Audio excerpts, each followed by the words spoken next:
celebrating. Humbug. Right now, you can save hundreds of dollars. Okay. I think we got it. Resume timer. Where's my camera? That's weird. Okay. Sorry for the abrupt start. So it seems people added about an hour and change's worth of time. This only has an add 60 seconds button. It would be nice if it gave me something else. But I think it'll be okay. So I need to start it. That means I need to start it later and then reduce the maximum time. All right. Let's do this. I'll just make it clean. 100 minutes added, 100 minutes start. Okay, that didn't start or reset it by that. Oh, do I have to hit save first? Save. There. Okay. Okay. Hi, everybody. Welcome to the stream. Subathon time. Let's try it again. Let's try it again. From the top. Doom Subathon. Welcome. I'm going to play Doom the Dark Ages, which is right there. Behind, let's cover up that terrible, colorful wallpaper. Taking a breath. All right. Let's try it again. We're going to play Doom the Dark Ages. Subs, cheers, bits, all of it will add to the timer. And every hour, on the hour, I'm going to read a chapter of this and do some giveaways and keep playing video games. Bumbling, I have no idea what you're talking about. There's no haggling with points. I don't have the mental bandwidth for it. It either is or it isn't. Do whatever you want. Because I got piles of stuff over here to give away. I got a book to read. I got a game to play. I'm mad at stupid subathon timers, and nobody's able to make functional widgets on the internet anymore. But everything's fine now. I'm getting better. Doom the movie, the novel. Yes. Featuring Carl Urban. A baby Carl Urban and a baby The Rock, who have been very awkwardly photoshopped together for the cover.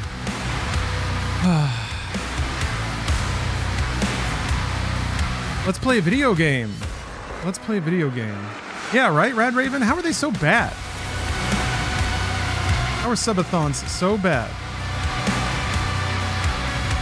Can I just go up to Nightmare?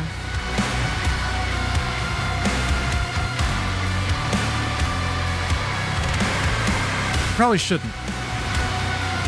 Although I feel like they made it even easier. They made it a little easier to parry since the preview. All right, fine. If I'm just breezing through it, I'll scoot it up. We'll see how it goes. Ralvar, thank you for the sub. Did you get to finish the game yet last week? No, I haven't played it.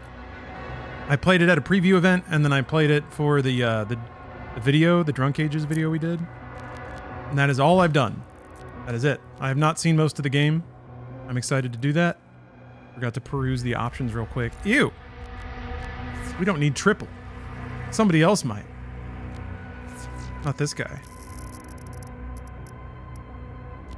Let's see if I can dynamic my way to 120.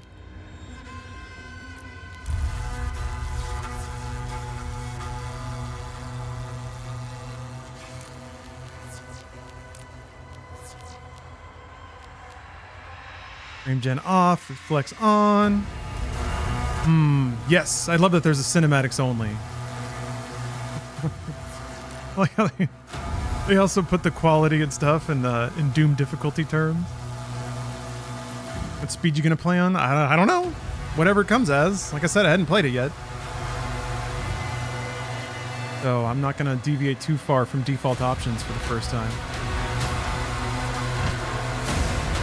It's gonna be a baby. If I'm finding that like it's not challenging, I'll probably speed it up. I do like that they really do like expose a lot of the modifiers in the game. You can even like the enemy AI you can kind of mess with. That's awesome. Okay.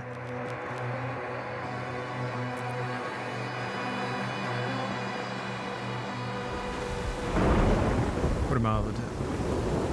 What am I out of time? What am I out of time? How was my trip? It was relaxing, but also exhausting. Brown, I've already read it. I've already read them all. I've already read all 4 of those books.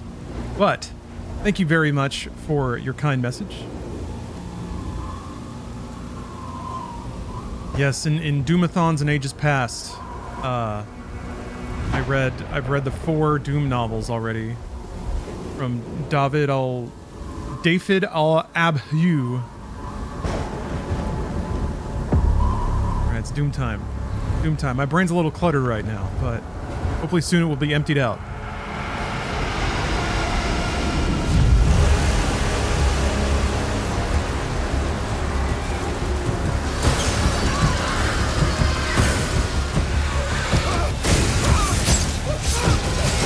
Well, the game, I see some people in chat saying that the game's had crashing issues.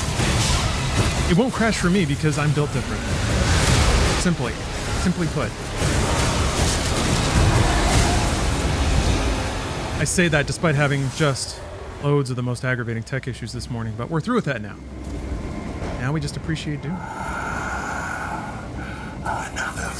Yeah, those books were a real trip. So I'm excited. I don't think the Doom novel is going to be nearly as deranged, but one can hope. We will not leave here until the heart of Argent is found. It is close. The Horde will tear this village to pieces, but our time is running out. Soon, the humans will summon him. King Noble, we found their entry point. It doesn't make sense, sir.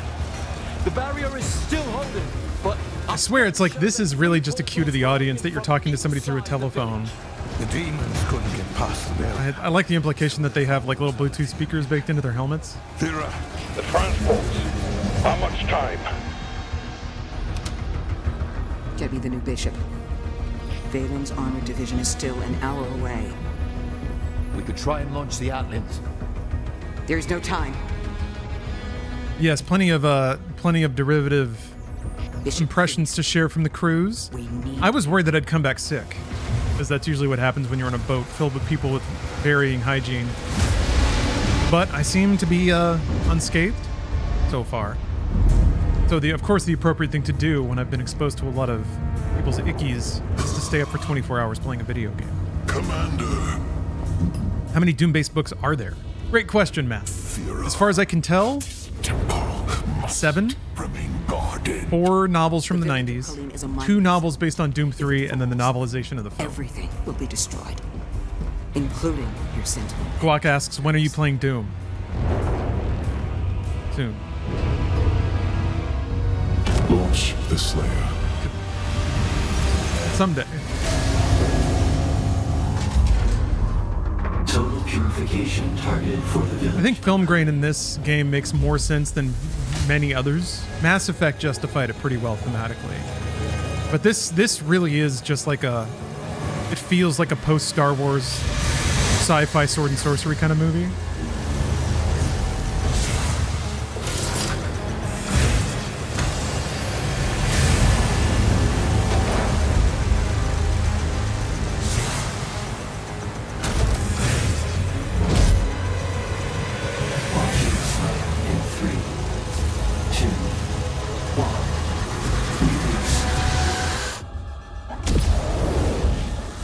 Love that cloud animation that happened there. That's so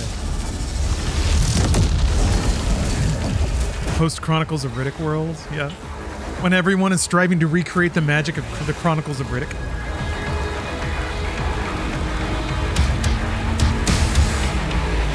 That Matt LeBlanc Lost in Space. Why does that come up? It's come up a bizarre amount of times. I used to like that movie a lot.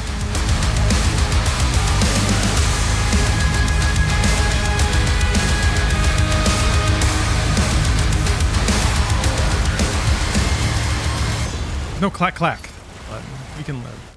Me.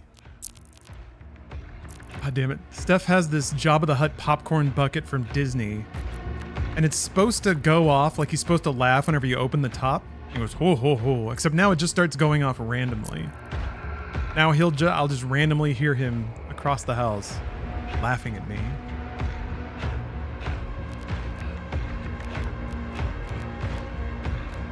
I want house. Sense it. There we go. I don't think you're going to have to swing the mouse around as rapidly in this game as you did in Eternal. Impact confirmed. The Slayer has been activated. Damn right I have. Yeah, the face in the top and the bottom middle is back. That's really cute.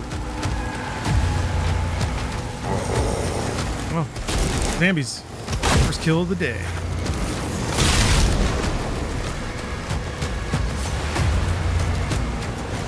Like the directional rain. Like it actually kind of changes the way that it looks depending on the movement of the camera, as opposed to just kind of being an overlay. Assassin's Creed had some pretty good rain. I've seen gameplay that almost looks like part of Eternal. I'm excited to get to that. I'm very excited to see where this game goes. I don't think id Software would just make a brain-dead shooter based on their design talents. Or I don't think they would trade complexity for the sake of public appeal, I guess is how I phrase it. Which is generally what happens in video games. Oh! Some terrain deformation there. That's actually kind of impressive. Usually there's an explosion covering stuff like that, where two models interact and one, like, changes the other.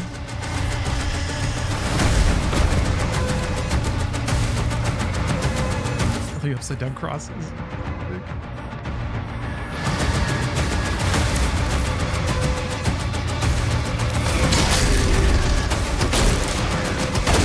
It's like a really cool kind of high whine to the music.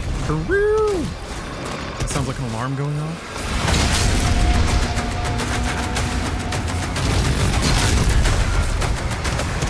The big war drums too.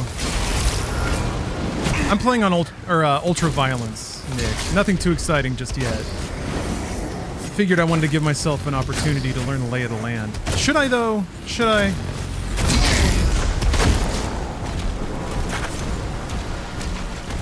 I don't think, Come on. Do you think is there anything for beating the game on Nightmare? Why worry? True gamer always chooses the hardest difficulty. That's true, but also a true gamer sabotages themselves ritualistically. I have been modernizing my views on it for a while. I like the dumb machismo of it, but I've also been mellowing a lot on that in recent years. Because the true enemy of any gamer is death itself, the end of all gaming, or perhaps the start of the most exciting game of all. But still, it's if you really consider the value and quality of time and enjoyment you get out of a game, it's pretty rare that you're going to enjoy the game the most going right to the hardest difficulty right off the top.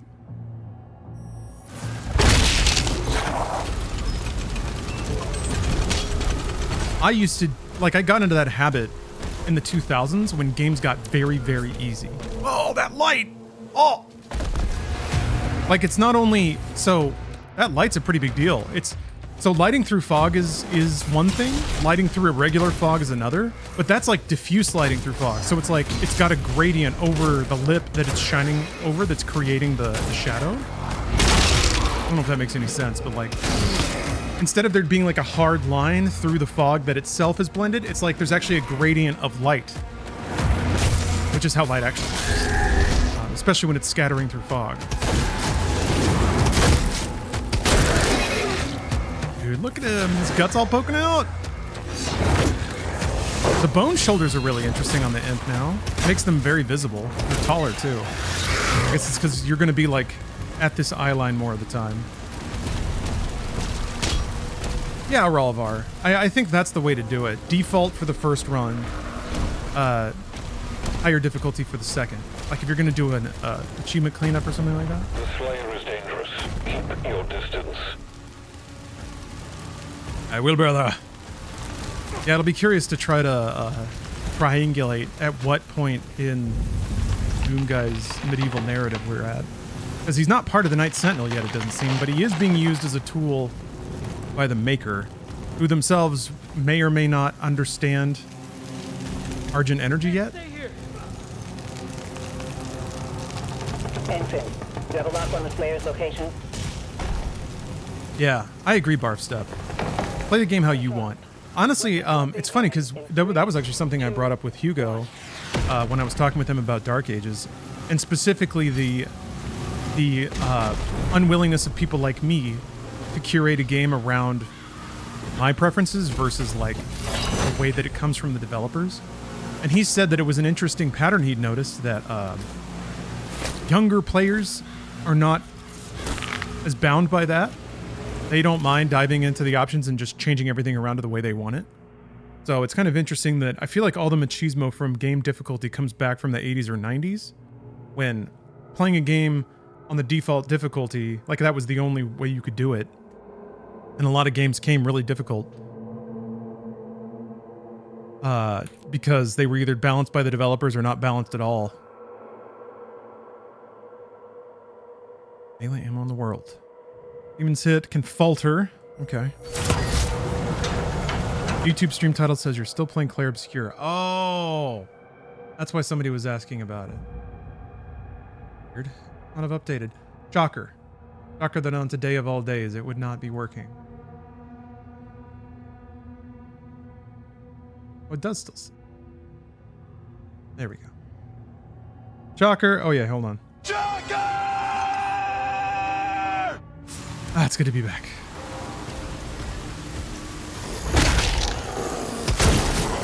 Punch for ammo. Whap!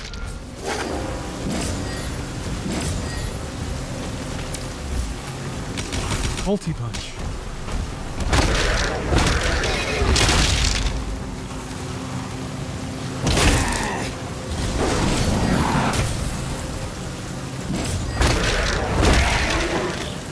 Did I run out? Oh, I did. Okay. The indicator in the middle of the screen. That's handy.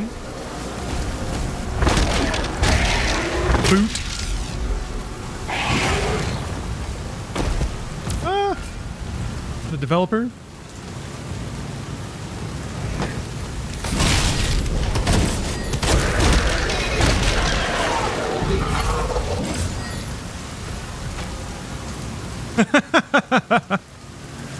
Their language kind of looks like Farsi.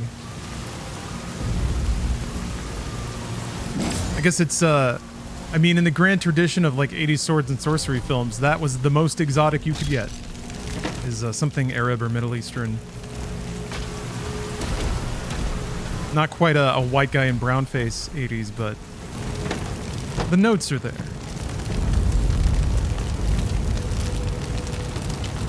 Oh, Dark Souls ruined you? The feeling of overcoming the difficulty of that game made other games I used to enjoy just feel dull and unfulfilling. It's pretty exciting the first time you do that, but also, I don't know. I feel like I've experienced diminishing returns for things like that. Where it's... I feel like once you play enough games like that, where the difficulty is a little sloshed, but that means you too can also break it, if you learn the ins and outs. Protect us! I don't know, feels a little, the illusion starts to become impossible to ignore. He's got like a messenger bag?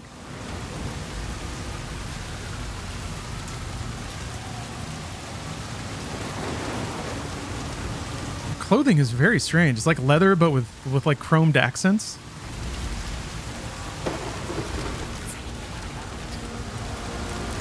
Oh, they react to you. That's kind of interesting. Oh. Goopy water. Just accepted that I'm a bad/not talented gamer. This is a bit sad. I feel like I can't partake in discussions in discussions or in any context beyond the same level as proper gamers. But in the end, I just want to have fun. The difficulty must be set to whatever is needed for me to not give up or be angry. Is what it is. Yeah, I don't know that there shouldn't be a whole lot of difference in those discussions though. Unless people are being like shitty and exclusionary.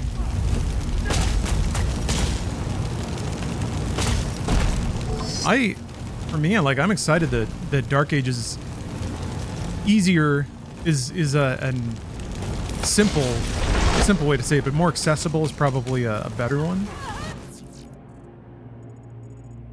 Got my secret, my Ryan's secret.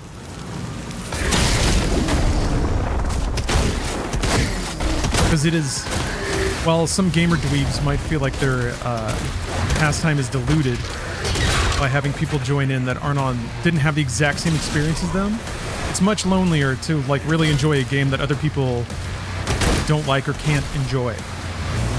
Yeah, there's no such thing as a proper game. If you're playing a game and having fun, you're doing it. You're doing it right there. That's it. I don't know. It's like getting snooty about music or food or something like that. Everybody's got senses, and everybody's opinion is equally valid.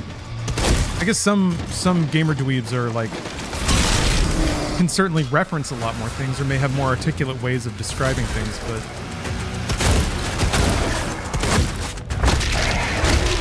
everybody's goal is the same theoretically.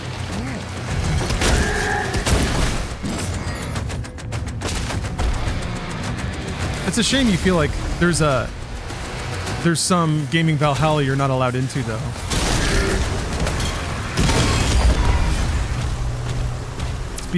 Speaking as the world's premier video game player, Mr. Video Games they call me.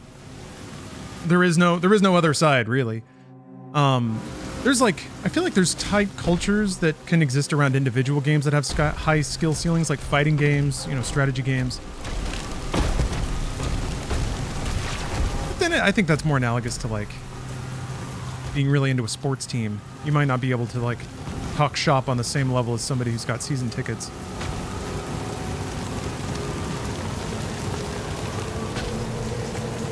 There's interesting splashes of color. These teal boots.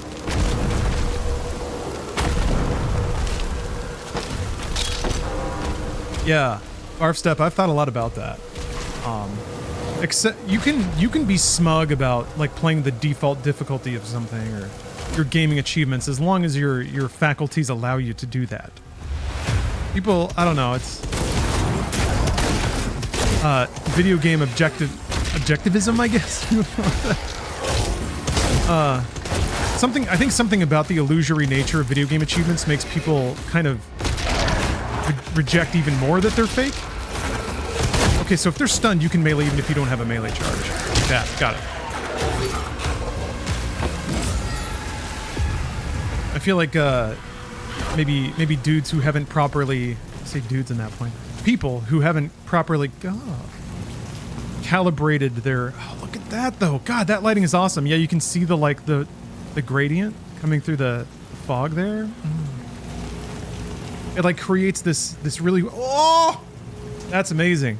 Although you can kind of see some of the, I wonder if that's DLAA kind of leaving that checkerboard texture. It still looks really good though. But yeah, oh yeah, I think some dudes kind of go overboard. I think protecting the mental value of their gaming accomplishment because they haven't actually embraced that it doesn't mean anything, or that it was put there for them to accomplish. It's like escaping an escape room. I'm sure some people get smug about their escape room abilities too.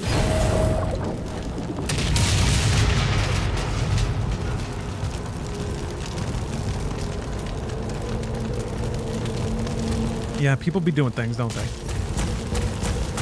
Oh, okay. Lord Beef, you were on Nightmare. You decided to move down to Ultra Violence in Mission 7 or 8. You're worried that's too easy now. Andy, I read everything. That's actually not true. I do. I miss things sometimes, especially when I'm playing Doom.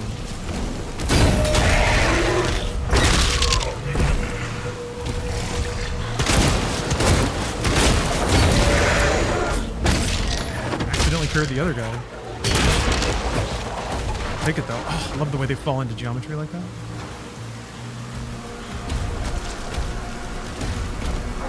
Bong. Oh, his eyebrows go up. You guys like looking around? Yeah. I didn't even see those animations before.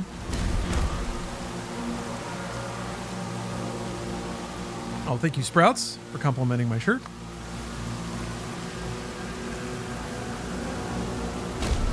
You're gonna Doom. I just realized my keeps ring the clock. All right, there we go.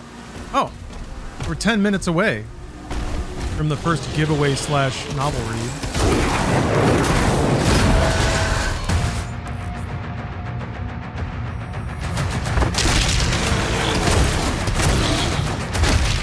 And you gotta be pretty fast, huh?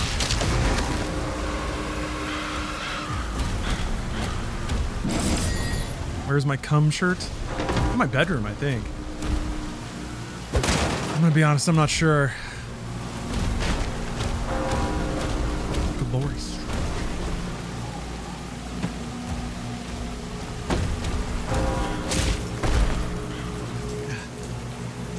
Covering up something. Let's try it. The cultists are traitors.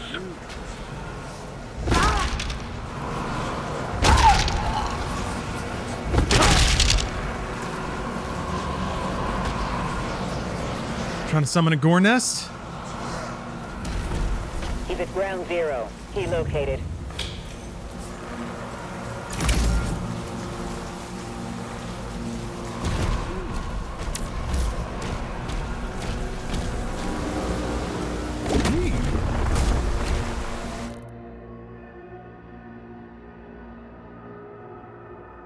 BCTV 9000.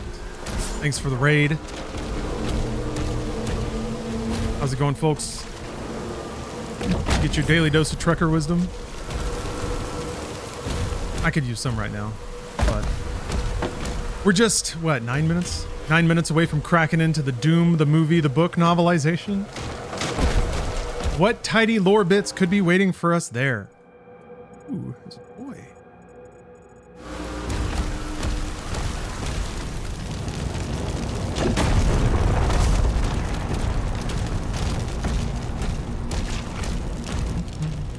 What's around here? Oh.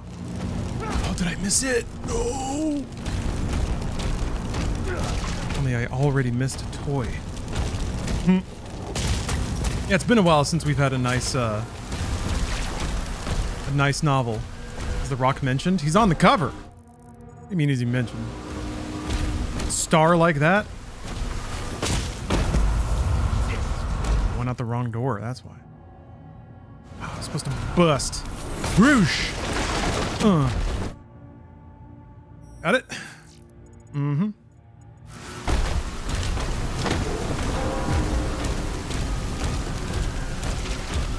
Bustin'. Oh, okay, that's why. I couldn't go here. No longer 100%? No, 100% restored. Restored. Never doubted for a second.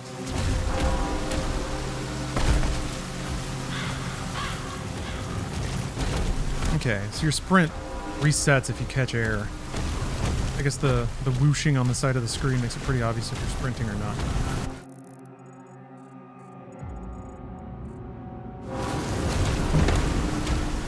Started Annihilation and you weren't compelled to finish. It's pretty boring, yeah. Annihilation has like two, if I recall correctly, like two somewhat okay action sequences. You know, there's just some good stunt falls, a flip or two. Not the best, not the worst. Nothing necessarily, you know, notable or memorable. H. Activate Doom Guy vision. Are you invincible while your shield dashing? Well, I just tried dashing. Not today.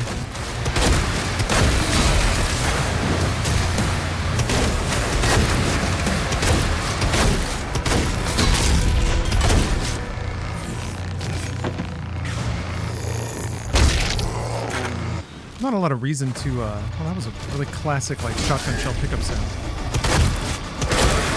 In addition to the little portrait in the bottom middle of the screen, I'm kind of excited to see the other ways that this game, like, tries to trend more towards two-dimensional old-school Doom than 3D Doom. Did you see the new Nine Inch Nails Festival announced for LA? Multiple score composers live in concert. Huh. I did not, no. The composers are conducting? Or they're just playing, like, film score stuff?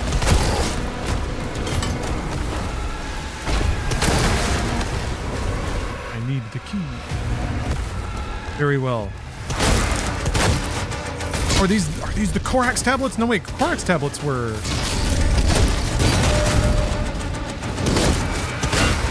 Those were demon myths. Those were in hell. Every time he's generous.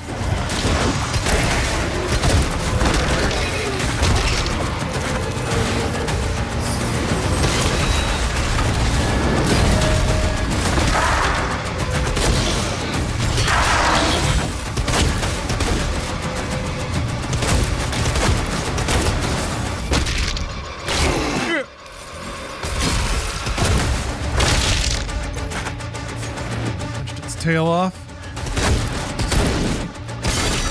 Okay, alright, I guess you can just shoot through them eventually.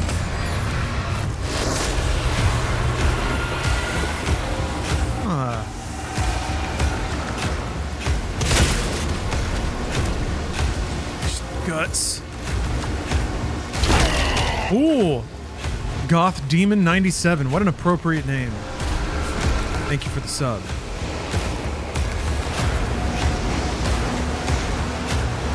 I guess that's a wraith? Yeah.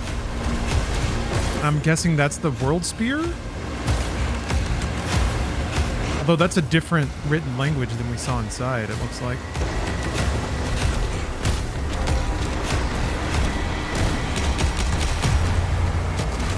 Could be from multiple eras of Argentine civilization.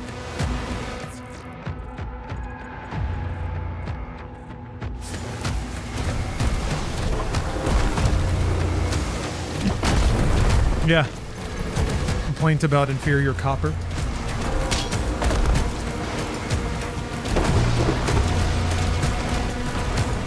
Hello, Danilo. Yeah, this is basically the tutorial level. Getting a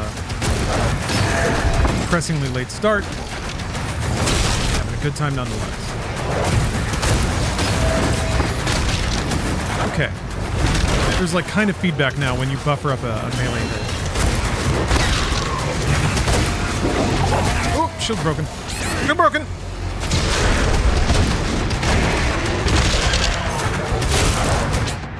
Whoa! That was fast. Sure. Oh, you were back there.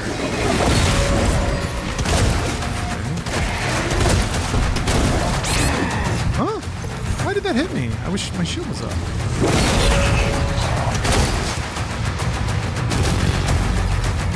Yeah.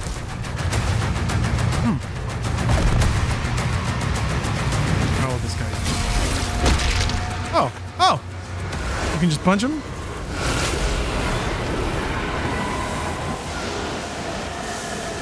can just punch him.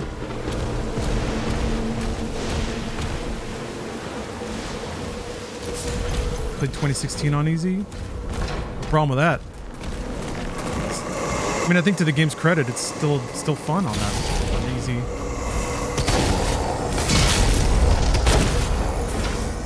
Difficulty only matters if you're bored. Like if a game is just trivial, that's what difficulty's for. To give you something a little more to chew on while you're playing. But if you're tapping the buttons and having a great time, you're done. You did it. You're having fun playing a video game. God bless.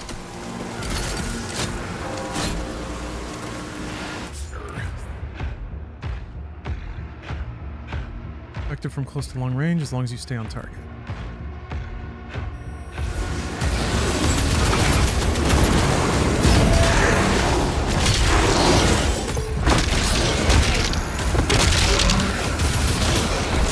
Yeah.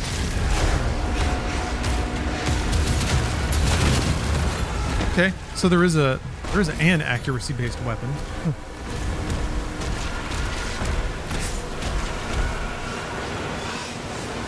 How you can see the light through the rain.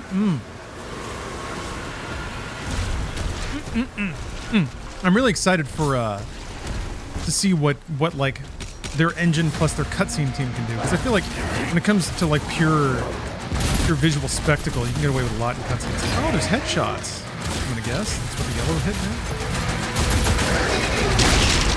I am shocked.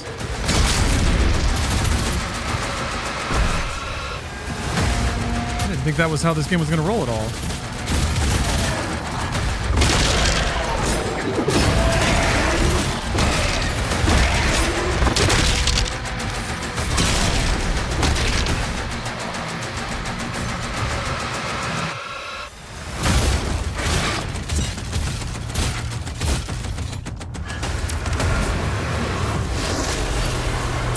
All hell gates closed.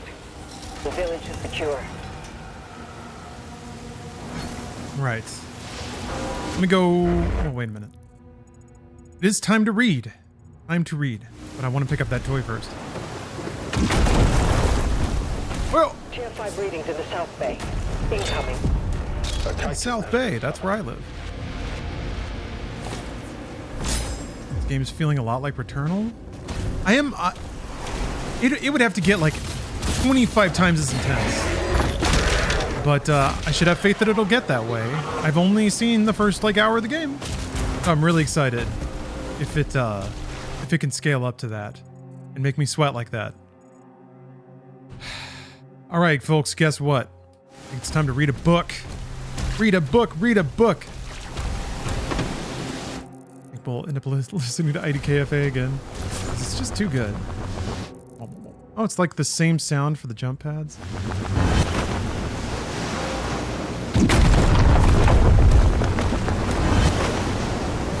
Get up there.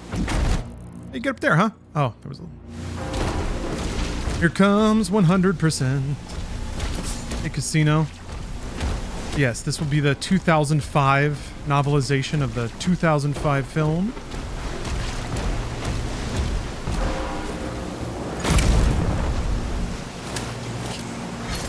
Secret access granted. Uh-oh. Yeah. Falling doesn't hurt you at all anymore. Was that a skin down there? Paintbrush?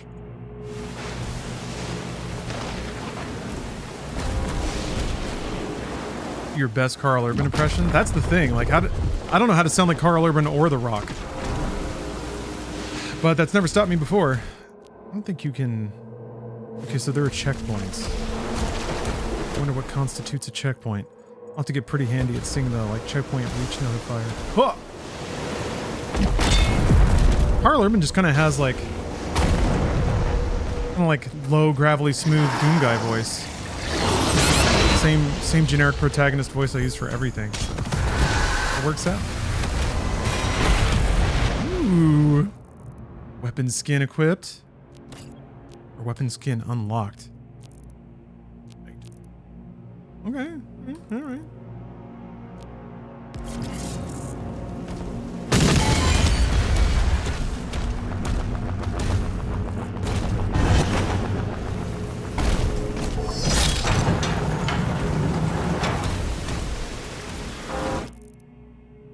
Okay. Needed a... Oh, we got 2 more collectibles to get. I don't think 1-ups count as collectibles?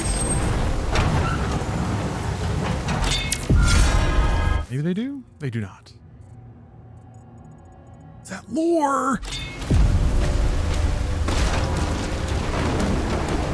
Yes, look at that spinning delicious lore page up there. How long has it been? New Doom lore, I guess since Ancient Gods 2. You're hoping for hot pink? Oh, you're gonna have to work a lot harder than that to get the hot pink skins. Ah, the lamest skins are always at the beginning. That's how it goes.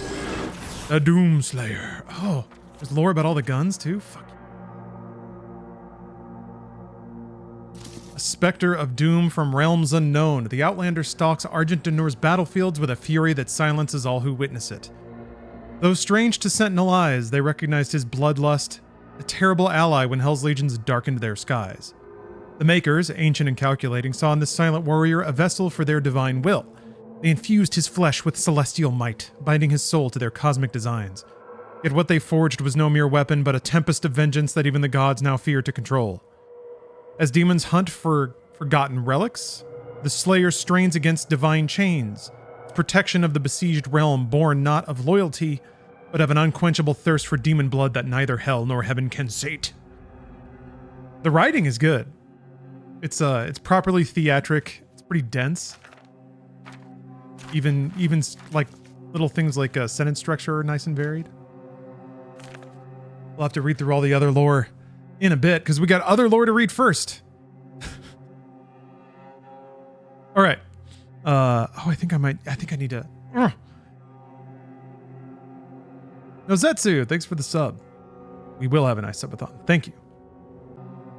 Actually, while that's going, we can catch up on some gun lore. Centrix, thanks for the sub.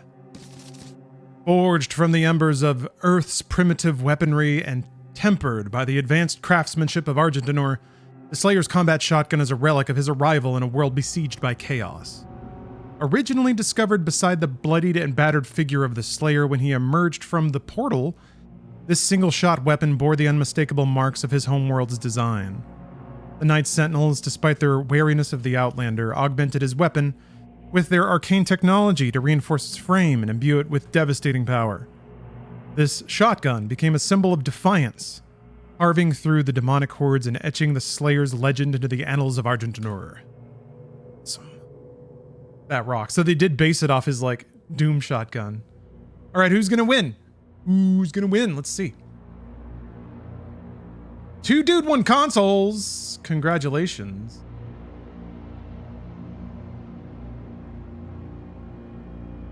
Congratulations.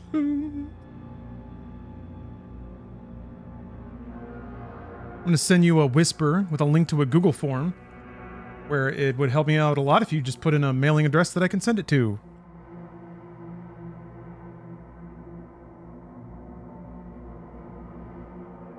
Just make sure it's a complete mailing address. You can fill it out again if you mess up or want to revise anything. I'll figure it out.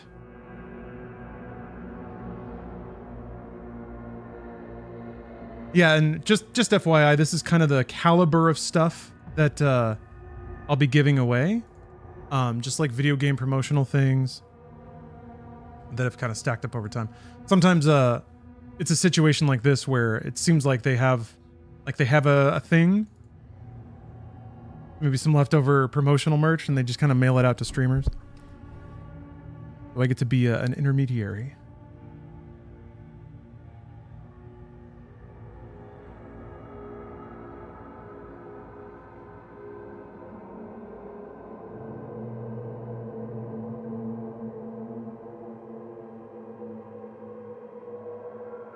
Goth Demon, thank you. Didn't you? I guess you gifted subs earlier, and now you subbed.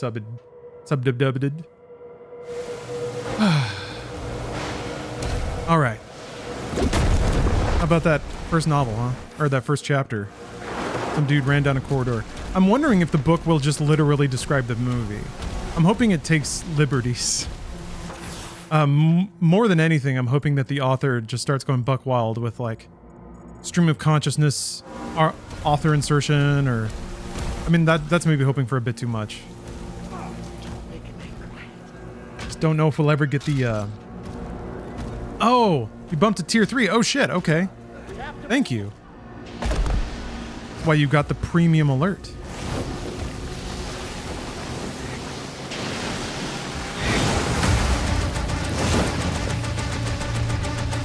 Premium alert for a premium viewer. Appreciate it very much. Never forget Alana, or Funhouse and Alana for all that Deadly Premonition content. Did they ever do 2? I never finished Deadly Premonition 2. I was like, I'm gonna wait for it to be out on PC because it ran like shit on Switch.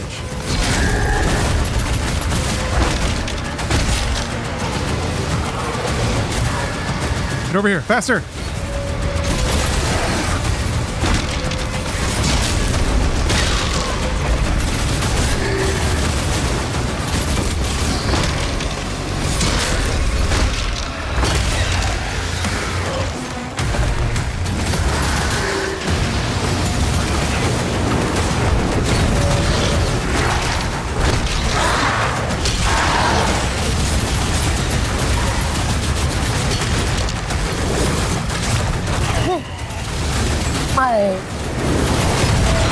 Is it the same one that's always the reflectable shot? I was hoping it would force you to be a little more spontaneous than that. Oh.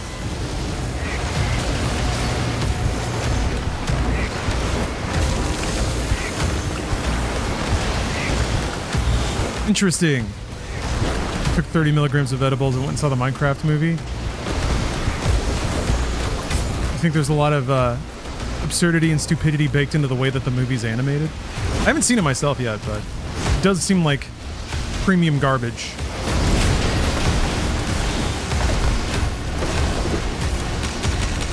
And I love good, bad movies.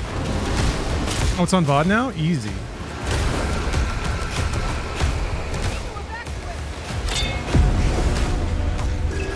More lore. Village of Kalim.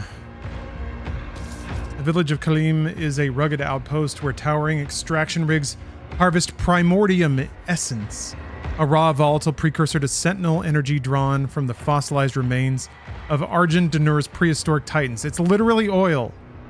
Harvested in the Middle East. Okay. Perched on the edge of a storm-lashed coast, Kalim doubles as a vital seaport. Its harbor's bustling with the transport of this precious resource. It's a seaport, and yet we have spaceships. The village's immense energy signature makes it a coveted prize for invaders, but its fortifications bristle with defenses, from towering gun emplacements to reinforced walls. Kalim holds defiant, a hardened bastion protecting the lifeblood of Sentinel innovation. Oh, it's a verb. Kalim holds defiant. A hardened bastion protecting the lifeblood of Sentinel. All right. Klondike Bar, thanks for the sub.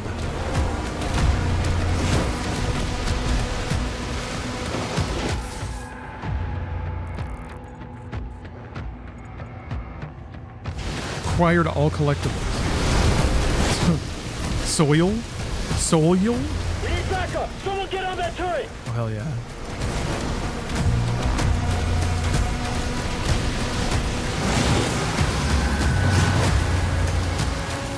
Looking around, appreciating. We're making a final push.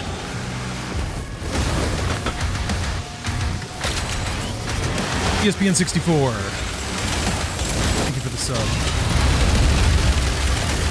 This is the kind of thing I thought would happen more in like Serious Sam 4. Which is weird because I feel like Doom Guy sounds like Sam.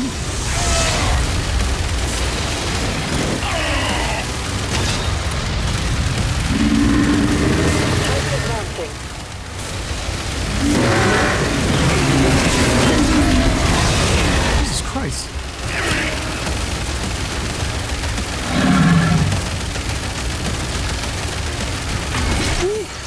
Otters, thanks for gifting a sub. Oh, his arm fell off!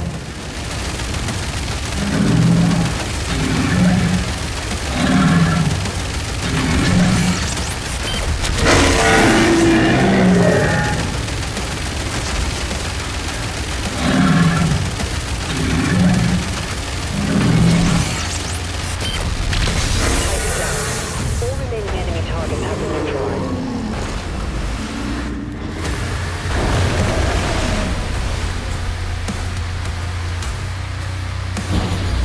This is Nightmare with 100% game speed. It's Ultra Violence with 100% game speed. I feel like I'm gonna ramp up slowly. Like Doom Eternal, I pretty much needed to play through on Ultra Violence the first time. And after that first time, it was Nightmare from then out. But I do think it might be the case with this game. I'm gonna have to like get really familiar with some of the like rules. The makers felt a weapon as Specifically like the kinds of things you can interrupt, when you're invincible and when you're not. He's not one of us. The nature, the pace of the system, guns and how they work, etc., etc. I feel like you kind of need that set of knowledge before playing on Nightmare.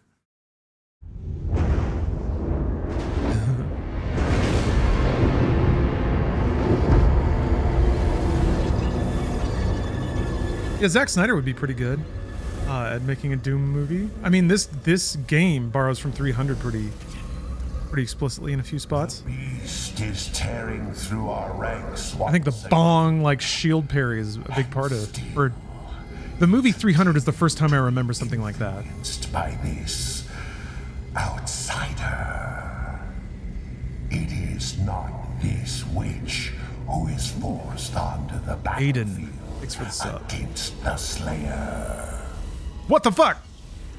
Look at the clock. before one man. Helixi the Kaiju just gifted 100 subs. The clock is still going up. It's like hitting the big jackpot on a slot machine. Hell yeah. Is now. Thank you very much.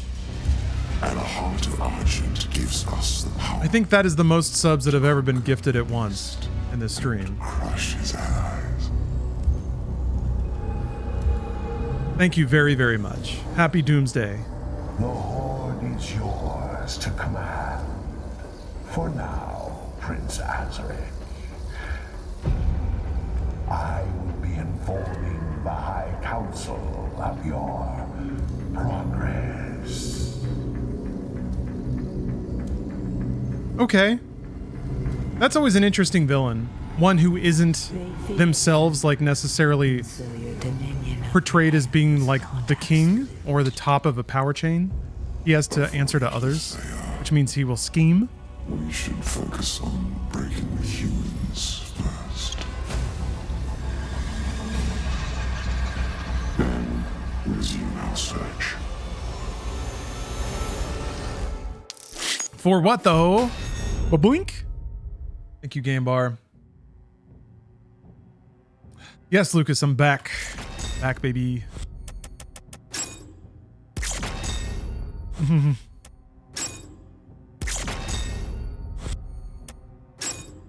Does Doom Guy have any sort of soldierly moments of bromanship in this game? I'm looking forward to that.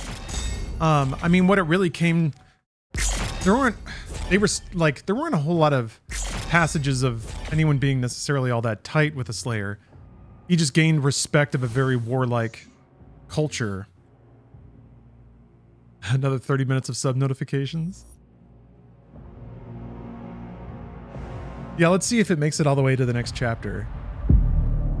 Because, well, I guess we got at least 7 chapters to go. Well, yeah. 8, I think, if you had that many times.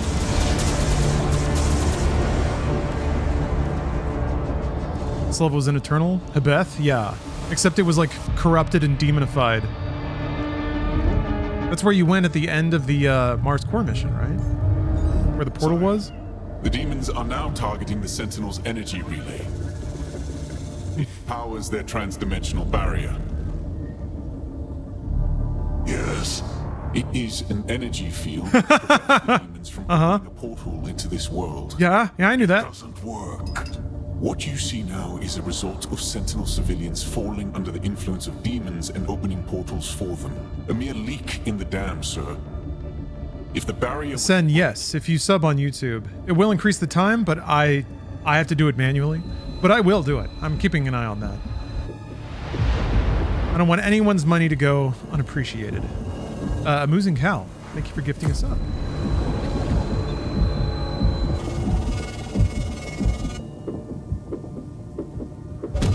That said, you know, participation is optional. I'm just putting it out there.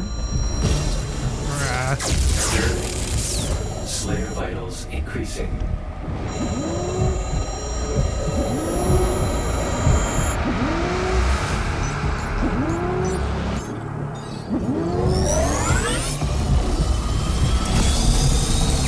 I just love there's some solid visual storytelling.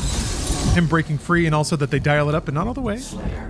So you know there's going to be another scene where they dial it up and then it's not working so well. Can survive the power surge. Yes.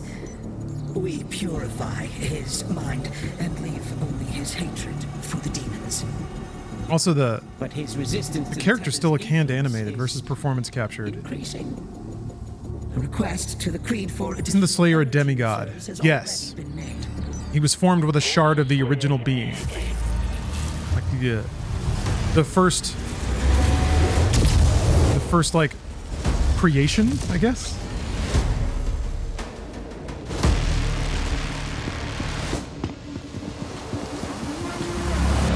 Oh, I'm glad you've been enjoying. Brought you this thing, Asen. I did have a P. Diddy mask here, but I don't know. Maybe I should give it away if I still have it. I like the way his armor looks. I like plate mail, but it's like layered. Kind of looks Iron Man-ish, but it's still medieval looking. This is a prequel to Doom 2016. That's correct.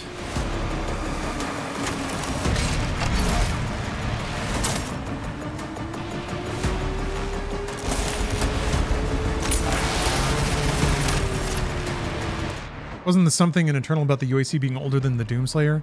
Yeah, but it wasn't really expanded on much. But yeah, that was implied.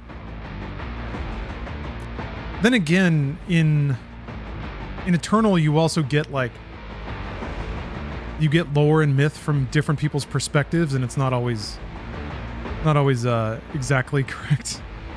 Or it doesn't all say the same thing. Hold on, let's rotate that background around again.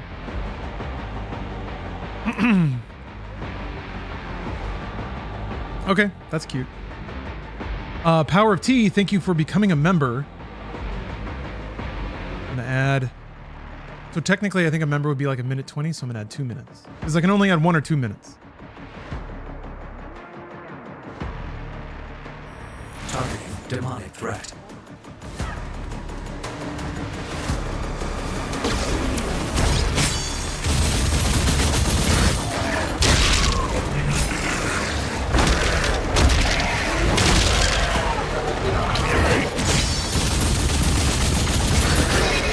The hitboxes are still pretty big though, it seems. Oh wow, yeah. There's some real generous auto aim.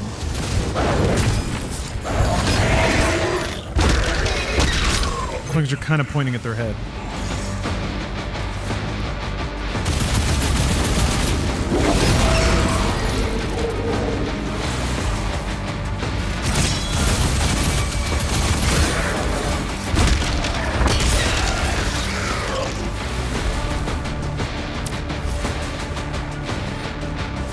Yeah, there is something up.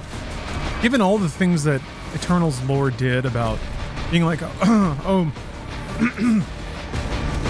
like the events of 2016 are all just part of these larger storylines with these characters like changing names or whatever. Not a fan of it, but it would be annoying to an even greater degree if they implied the UAC were some kind of eternal and everlasting organization that kept being reborn.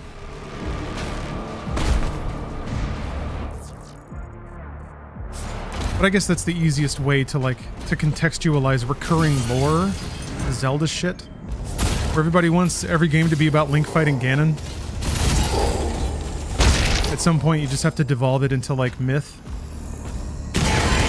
because it's the only format that can suit a game with like recurring entries that all kind of do the same thing.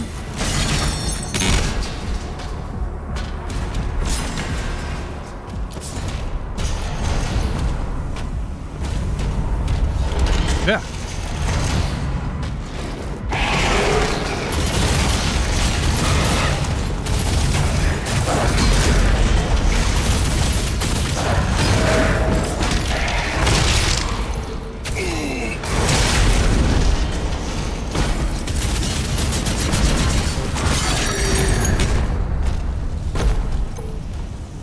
Ah, Kefka laugh.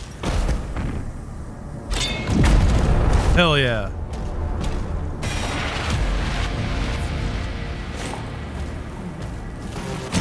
Does I guess picking up the toy unlocks the lore?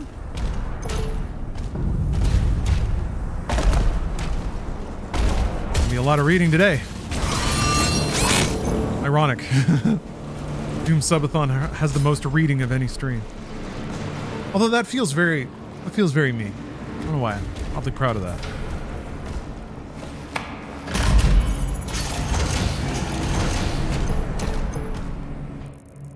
Oh!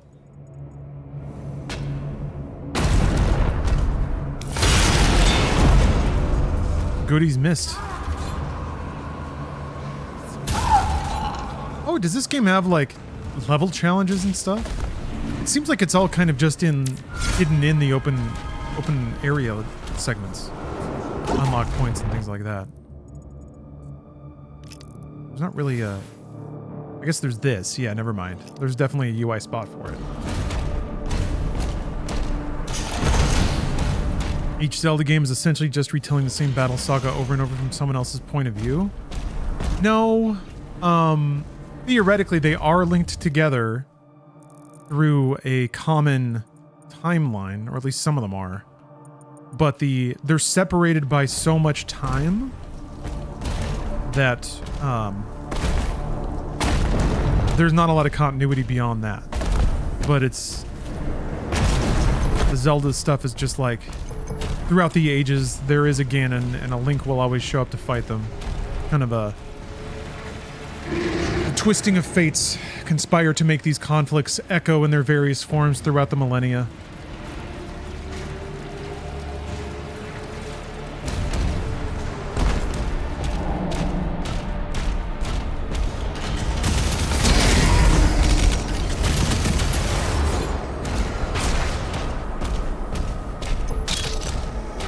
Man. Well, you don't dash. Sprint is pretty fast. Especially imagining the game running at over 100% speed.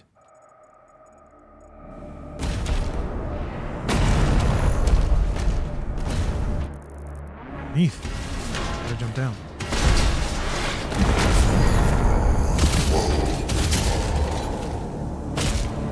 We can't stay here. Huh. It's interesting having these little pockets of survivors that are hiding. Abeth lies on a distant planet far from Argentanur. It was chosen at the dawn of the war with Hell as the site for the transdimensional barrier, a colossal construct designed to halt demonic incursions. Once an interdimensional port facilitating off-world travel, Abeth's barrier was built by Sentinel engineers as a defense mechanism powered by the planet's rich veins of Aetherium crystals. Its hyper-phased lattice cores generate a quantum disruption field severing Hell's ability to open portals into Argentanur. The mind energy is channeled through antimatter conduits, beaming the field across dimensions to shield the entire dimension from invasion. That's awesome.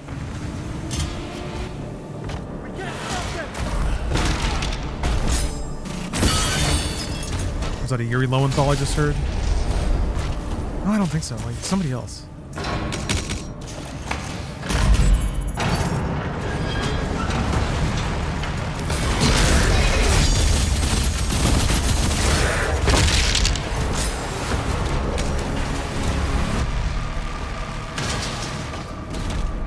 Would Doom needed technobabble? Yeah, it is basically technobabble, but I like the verbiage. It's like so corny. Look at the lighting, man.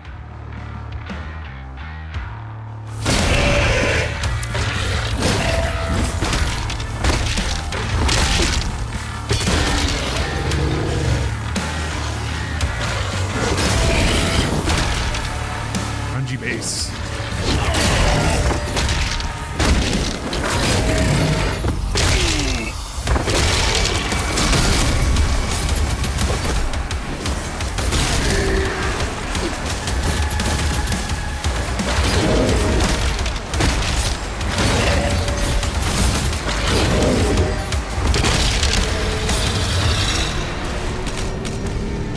Yeah, you can't. I feel like you just can't do that if a bunch of other dudes are all shooting at you at the same time.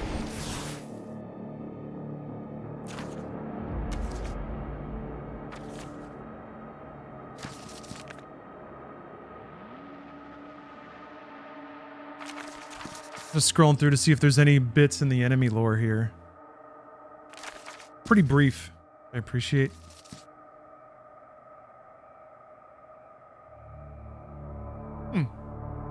The Great Step referenced.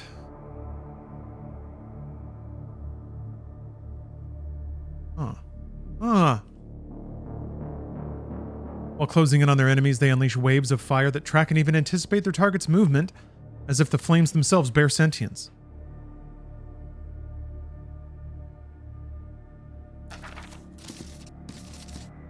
Oh, those are pinkies. Spawned in the hellfire pits of the umbral plains. Hell yeah. Azrak. Is that our bad guy? The Pinky Riders, as the Sentinels call them, are discarded by the Demon Prince the moment their war-torn bodies falter. Riders choose their mounts for fleeting glory in the underworld's halls, Yet these beasts are no loyal companions. Many a sentinel has witnessed the horrors of pinkies turning on their riders, feasting on their flesh amid the chaos of battle. That rocks. Cultists? Once esteemed scholars of Argentinura, fell victim to their own ambition. Drawn to the enigmatic power of an unseen dimension, they sought to harness its frequency, unaware they were courting the essence of hell itself. Their experiments shattered their sanity, twisting their brilliance into cruelty. Now under the dominion of Prince Azrak, they channel their corrupted intellect to breach the dimensional barrier, opening portals that unleash demonic hordes upon their homeland. Betrayers of their kin, the cultists' once noble purpose has been perverted into a dark legacy of ruin and servitude to Hell's will. Ooh. Forged from dread steel, a black iron extracted from the volcanic pits of hell. Yeah, the vocabulary makes the lore fun. Dread steel? I guess there's something 40k about that.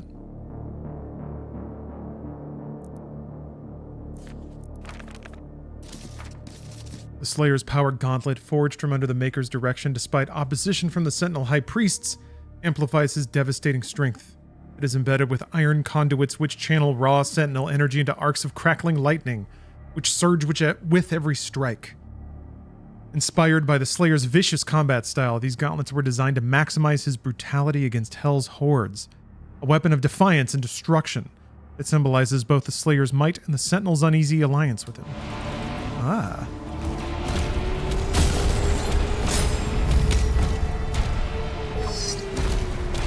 But yeah, even bits like that where they just use lore about the glove to explain or to reiterate, I think, the contentious relationship. Or soon-to-be contentious relationship.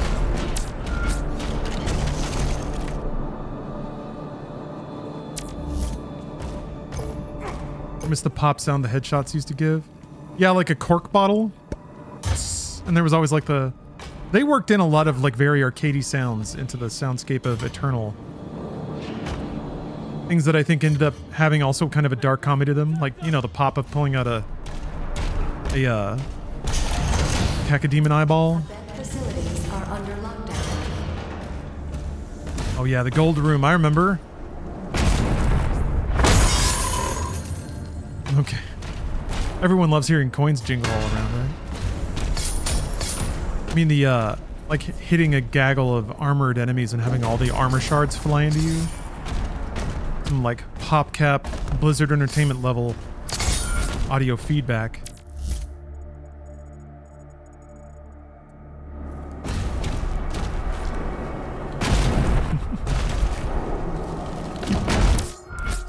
Going shopping!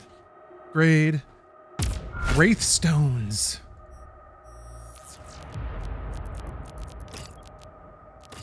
Ooh. Ooh.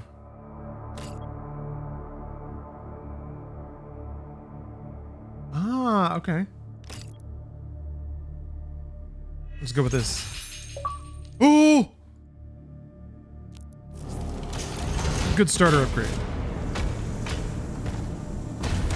Yeah, 100 bomb is still catching up. Some extremely legendary generosity. I can only hope to game so hard as to earn those subs. The command room has the key. Mark it upstairs now. Ow! Hey!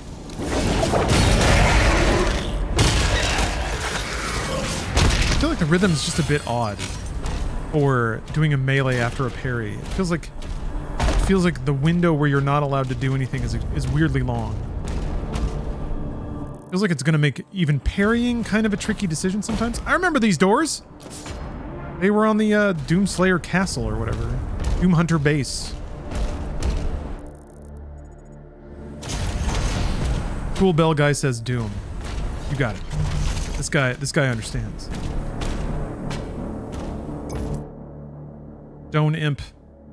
Shield charge. All right.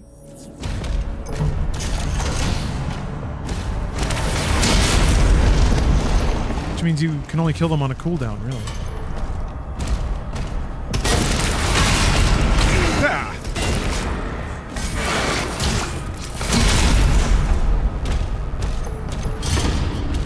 Oh, you wanted to stockpile armor, Lord Beef?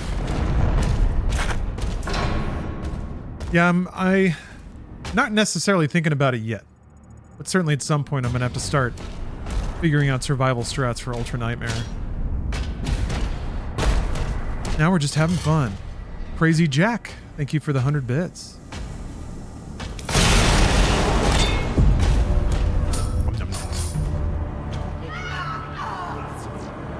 Probably not helping any of these people by busting open their hiding spots.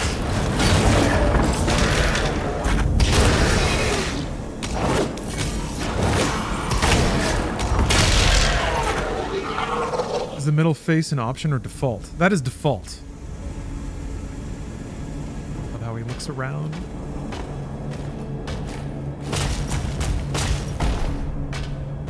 Yeah, I think it's fun. It's fun. I think it's one of many ways that they try to cue you into the fact that this is going to be more of like a throwback.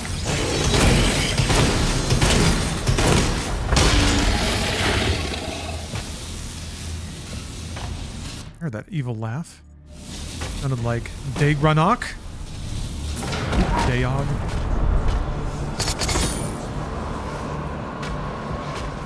What are you doing? Oh, they went out.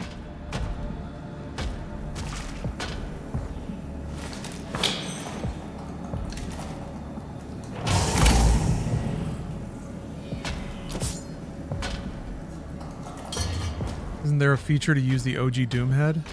Maybe? I haven't dug around in the options that much. That'd be cool.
Sludge, yeah.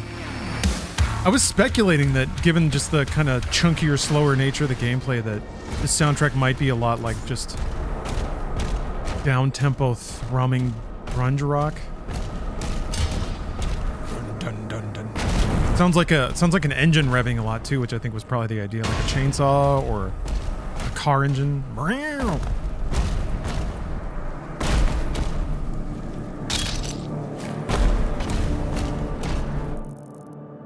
No, it's not Mick Gordon. Hasn't been for a while. They're on the outs. They're using a production studio, the name of which I can't remember.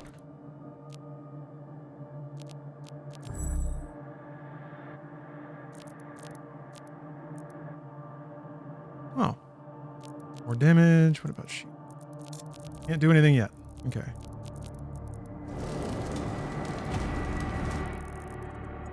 Yeah. Gick Morgden Studios. Hello. It is I, composer Gick Morgden. I would like to make a soundtrack for your new video game.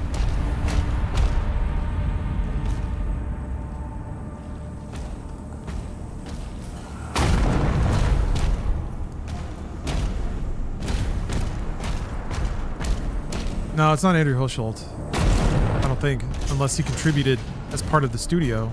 Whoops! Axe. Keep hitting Hilda. Wait a minute. Finishing move! Yes! That's the name of it.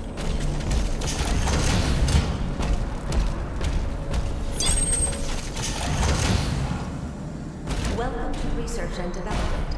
Operations are currently suspended. Yeah. Really similar to the other announcer. Oh, wait a minute. There was a door back here that I hadn't guess there's that. Did I not do that? Ugh. Oh, the OST's on Spotify? Oh, shit. Oh, shit. Hell yeah. Oh, it's just... There's a gate in the way. Okay. And that door doesn't open. All right. All right. Is that how these levels go? Like there's just going to be some force fields up until they decide they don't want the force field there anymore? Maybe that's just at this phase of the game.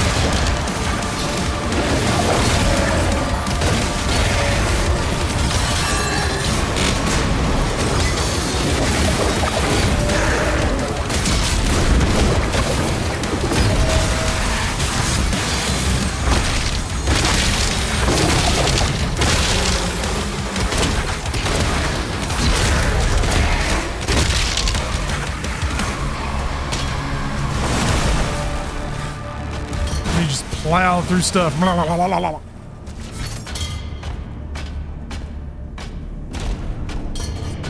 Okay, wow, you don't even have to be sprinting. Bash right through stuff? That feels good.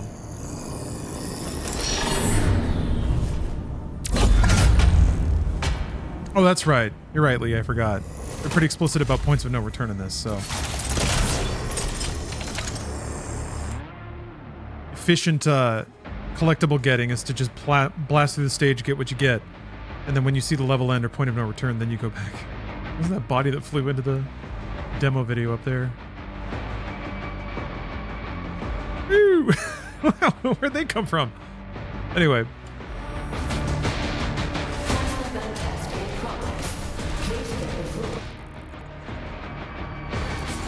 Shield saw grinding into the mancubus was amazing. Pretty cool animation, wasn't it? But there's got to be a switch or something, right? Or I just have to go kill more stuff and it'll randomly open.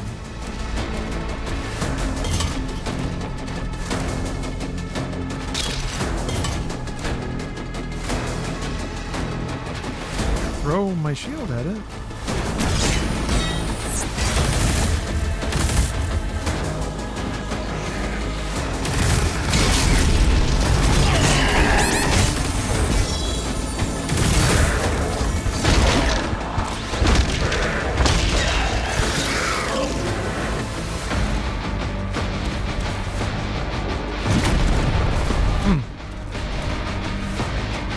Shield up and charge at it? That didn't work either.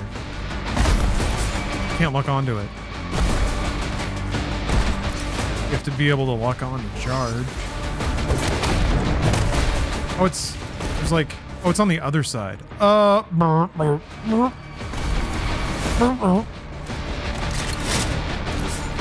you gotta go around. Pretty easy.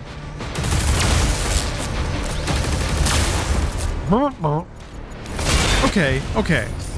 So they do put an indicator on things, but it's a little more like reserved. That dark blue indicator, this is the green one you're absolutely meant to see. Oh, you can only hold 3 max.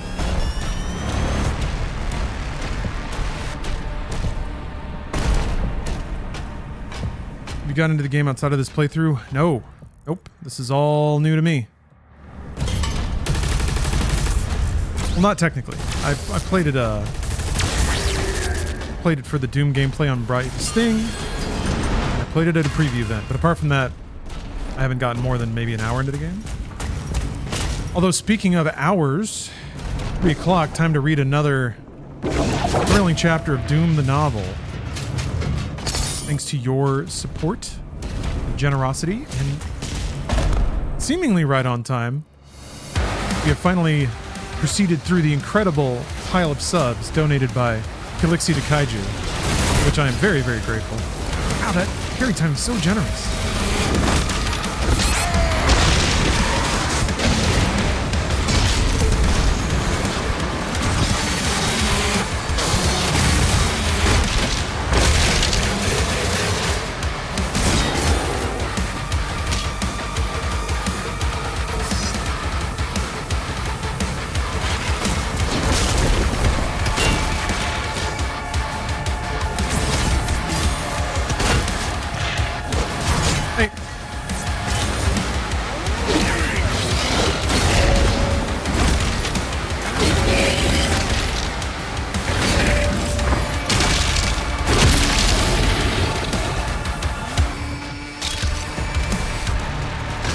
See, you can attack pretty quickly after parrying.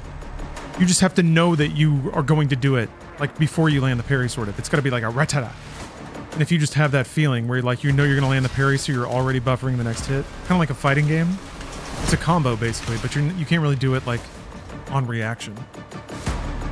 How am I feeling about the game? I like it so far, but I'm really not that far. Second level. Is it open now? It's open now.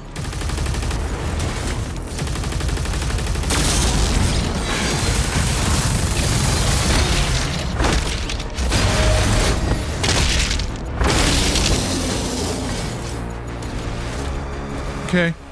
And the way that time ramping works, when you hit all the buttons right, it does look like a pretty cool Zack Snyder sequence. Is making the portals go out a good thing? Does that matter at all?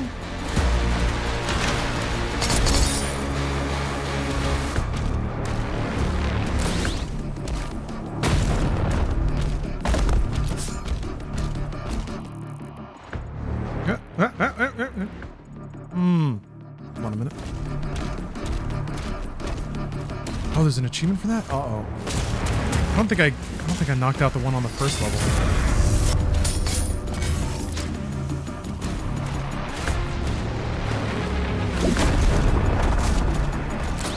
Well, plenty of time. We've got nothing but time now to get achievements. And to read books. That we'll do in just a moment. Ooh. Builds up a charge. Damage is increased at maximum charge.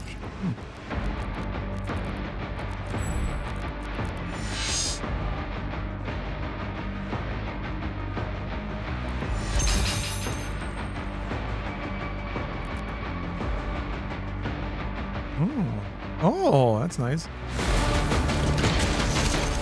You need a gamer miracle to play Doom, JC?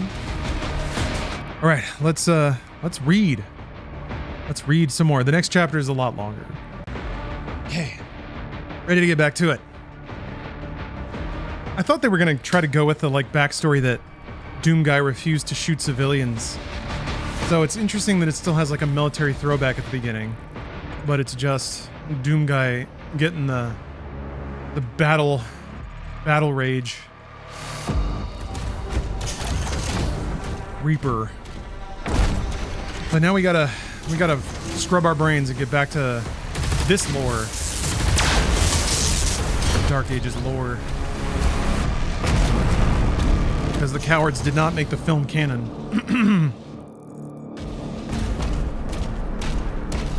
Oh, hey, boys. Okay, they're just unkillable.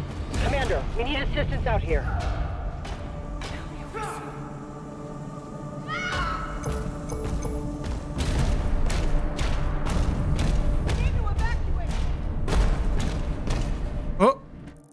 Oh! Unmissable, neglectable? I guess you don't... Yeah. I guess you just have to trust that it would show up on the map. Huh. I guess I'm pretty happy with this. I can't pick up that life.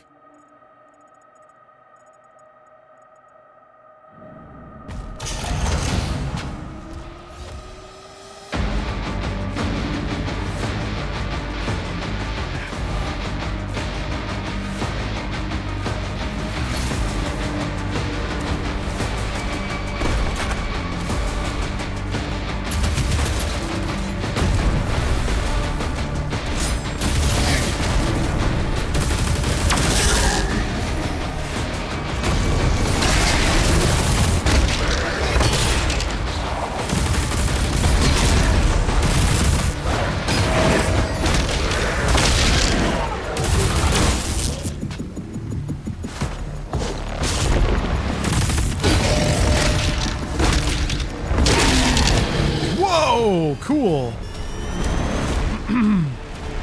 I wonder if damage equates to like physical power. I think that was just a glitch, but also I kind of hope in the back of my head that when you upgrade the damage damage that a melee attack does, it also makes it just throw the ragdoll harder. Who is the lore steward though? Asks Mistaken Potatoes. It's mostly just, it's software. They're the ones who make the games, and that's kind of what drives the storyline of Doom. Oh, I missed it. Is he picking things up? Is he going to get back up and get punched down again? Nope. Oops. There he goes.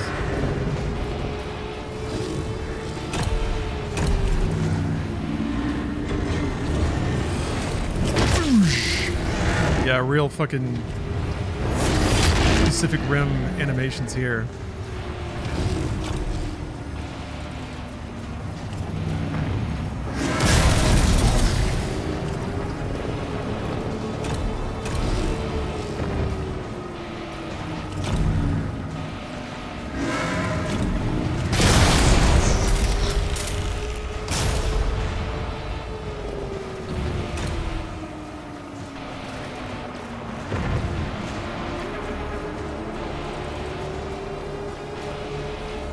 Killed Mac. Yeah. Makes you wonder how quickly they're gonna trim down on the cast in the Doom novel. I don't remember how the book flows at all. Oh, there was like another hit. Awesome. White Buffalo, thanks for the sub.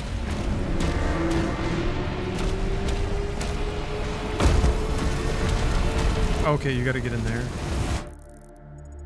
Yeah, it seems like there's a...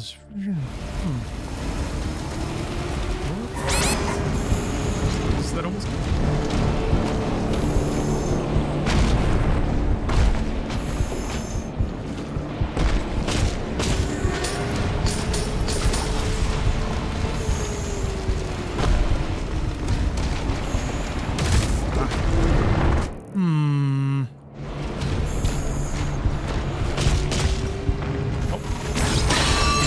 Okay.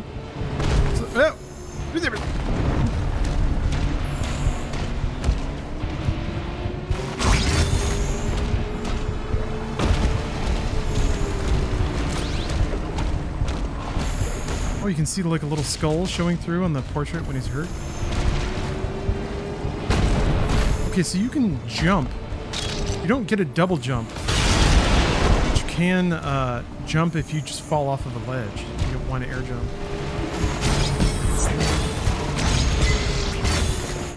I guess that turns off later.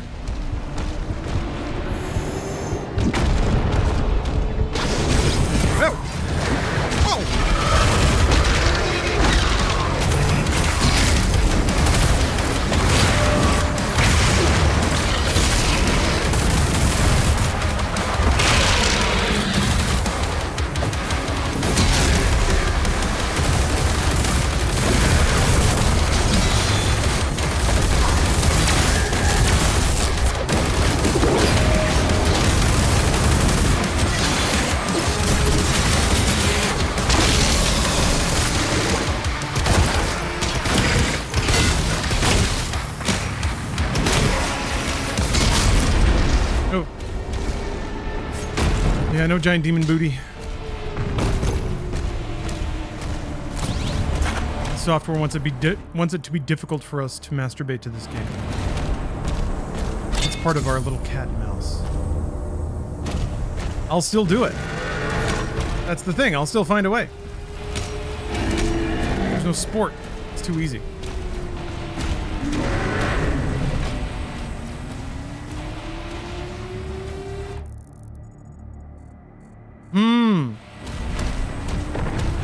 I'm a big fan of these like point of no return markers.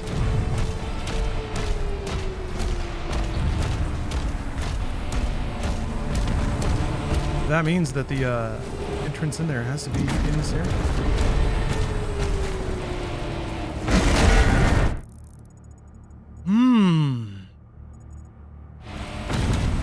Glorious.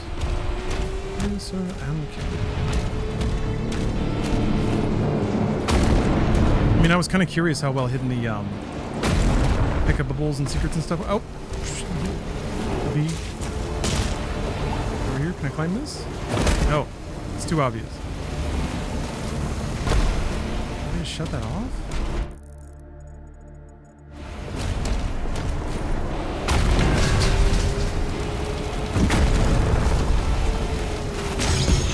Doesn't do anything.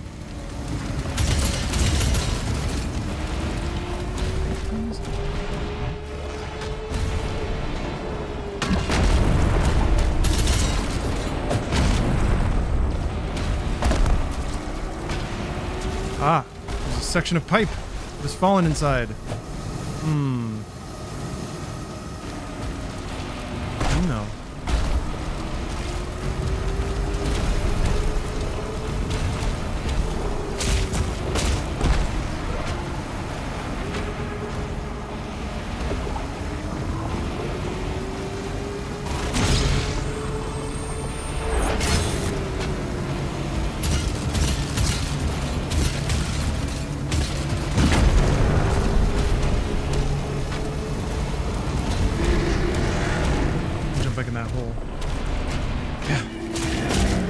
In the terrible position of needing to unlay some pipe.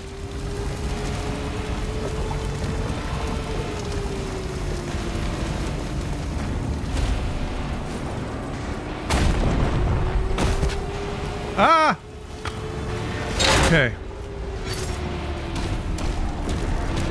Figure out the language of this game eventually. It's not like it's that complicated, really. It's just like, what do you look for and where? Where are, like, interactables likely to be?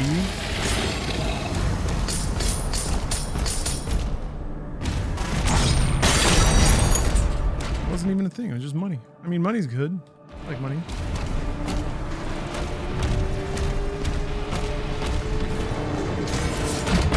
Money can be exchanged for goods and services.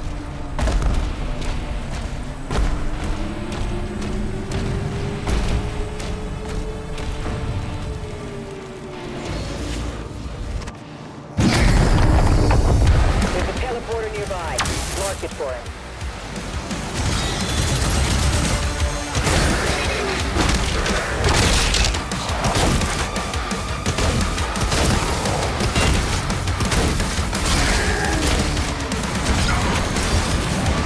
Can you call your crossing?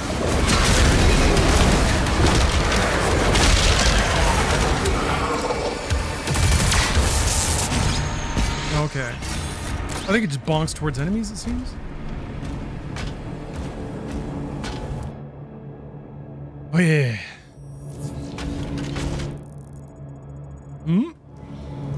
There's goodies above.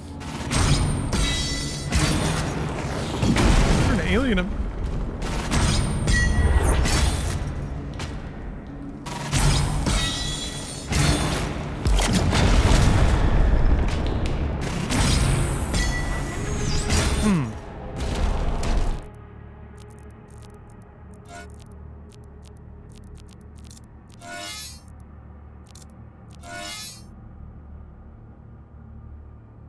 Larger, more heavy. Sure. Okay.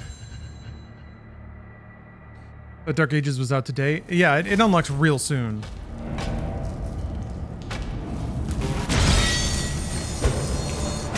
Oops.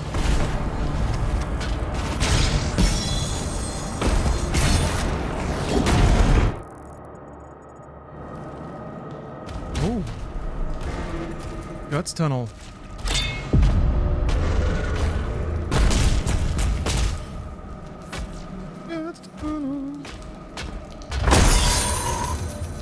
Delicious treasure.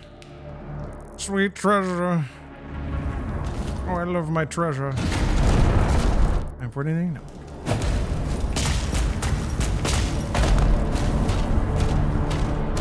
Let's see, get over here.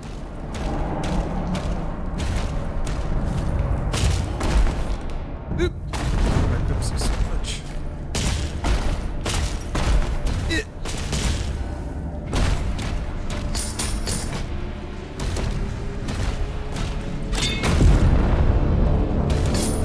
Satisfying amount of vents and secret holes so far.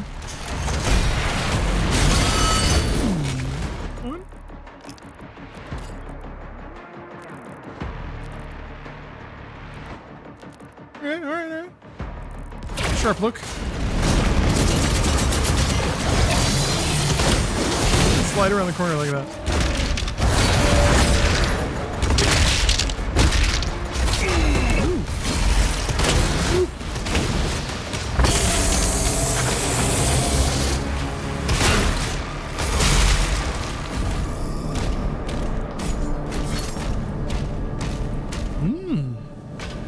We got here.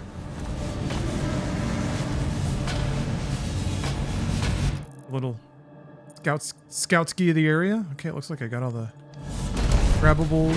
Oh, over this. Oh, I got all the gold.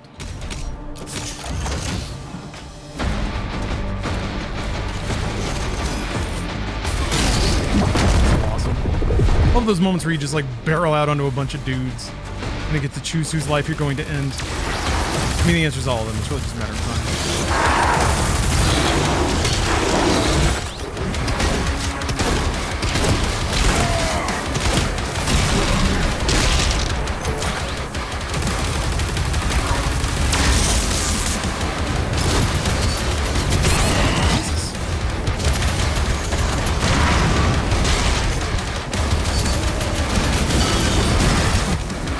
Lit up right now.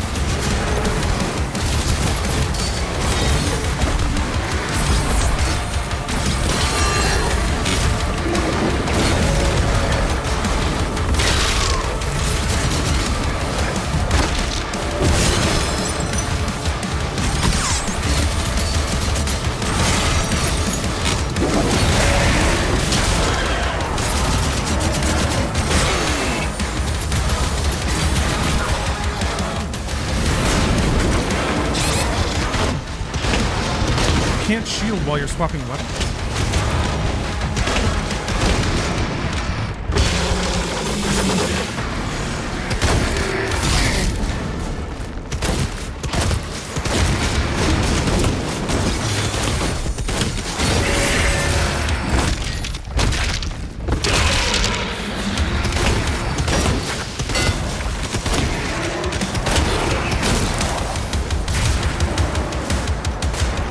So does the shield 100, or is it 360 degrees? I think it's only in front of you.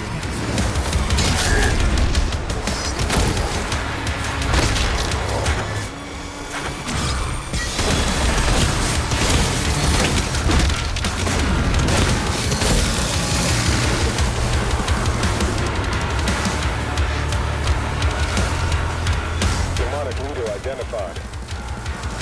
Yeah, but I agree. All the newer Doom games, like the new anthology of Doom games, they've all focused very successfully on different aspects of Doom.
Ooh, satisfying level up procedure.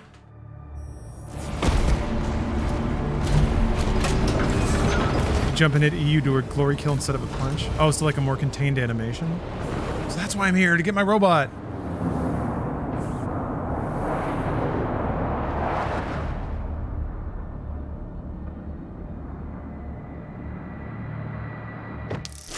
Nice.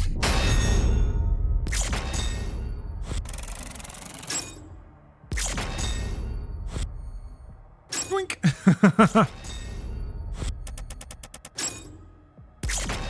Yeah, Doom Guy's face is back on the HUD, kind of like looking around suspiciously.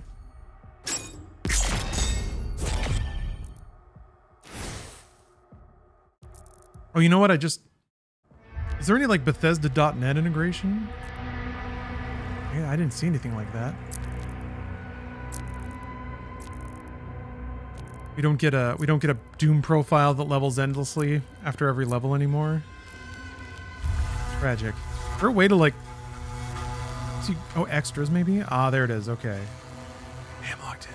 Fantastic. Oh. Oh. So much to do. Speaking of, I'm gonna take a real quick restroom break, and since we basically hit the top of the hour, I'm gonna read another chapter and we'll give something else away. So I'll be right back, folks, and we'll be back with more fine literature and free stuff. See you in just a moment. Okay, hopefully. Yeah.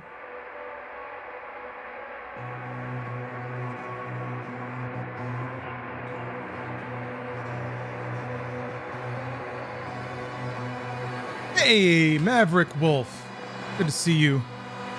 Oh, much love from Brandon P. Mayor Below. Always good to hear from you. Celebrating our little cozy game, selling 1,000 copies with 94% recommended. Wow. Sorry. I think something bad just happened. All my browsers just like disappeared. But okay. I guess Doom decided to give up the ghost. Everything's fine. Everything's good. First crash of the day. I hate seeing Adobe tasks running on my PC. Hate it. But yes, I'm very happy for your cozy bration. What are you doing to celebrate? Are you popping some wine? That's a great start. Oh, pinned to taskbar.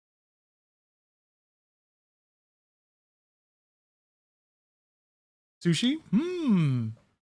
Perfect celebration food. Yeah, there's a couple of, I'm bidding on a couple of production projects that if I get, I'll certainly be, I'll have to find something celebratory to do.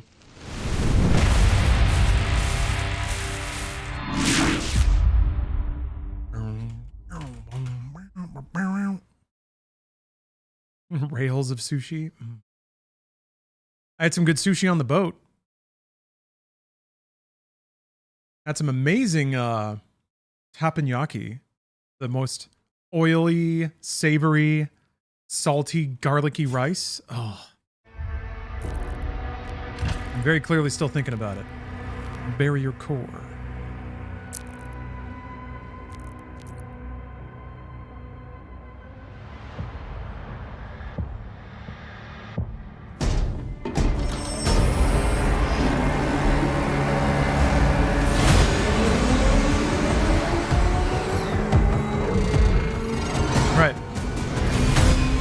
I saw some of this stuff in the preview, like the first dragon, the first mech level, but we're starting to get into stuff I've just never seen before at all, ever.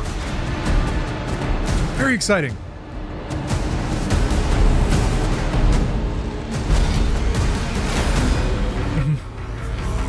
Getting back into gamer mode. Engines online.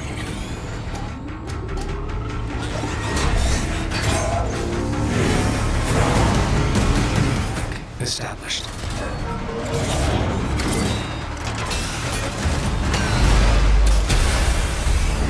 Animations of like all the joints sinking onto weight and stuff.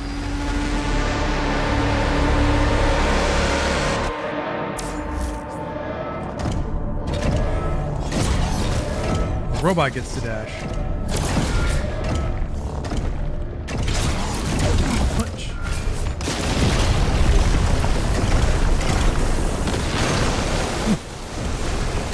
Actions remind me so much of Shogo.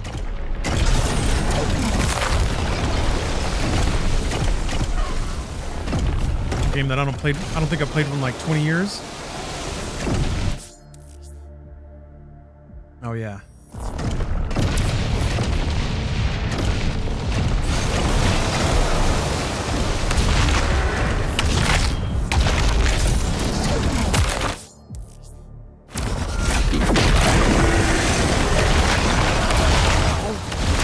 I love the gore tech.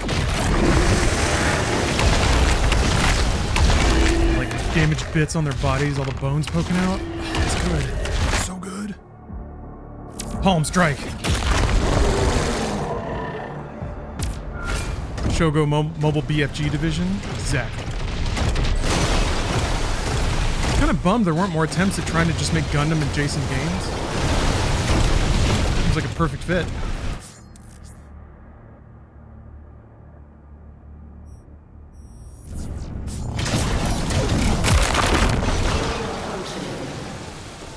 core.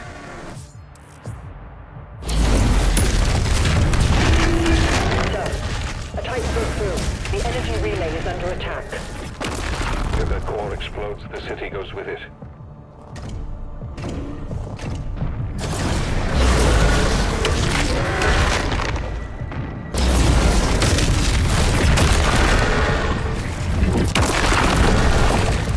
Brad pushed his arm off. Shutting down. How's the lore in this one? So far, there's been a lot of like cheeky techno babble. I think there was like Doom Steel or something. A lot of cool descriptions of technologies and materials.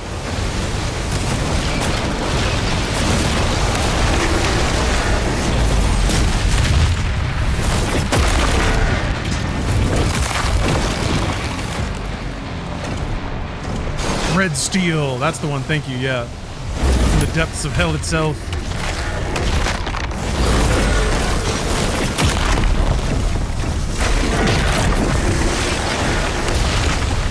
I like that they fall back onto a building, but then they don't fall like completely down.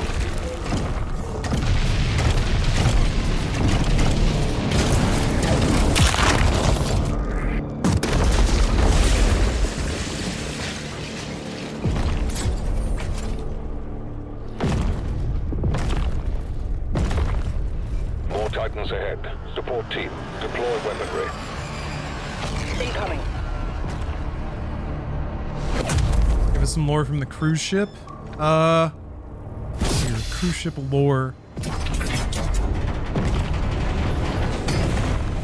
The Reverend Horton Heat told a story that he was told by someone else about a time that Johnny Cash flushed 2 M80s down the toilet at a hotel and blew up the entire plumbing system. Apparently he spent the next 2 decades paying the debt off, but he was able to stay out of jail. So he was currently touring. That sounds fun.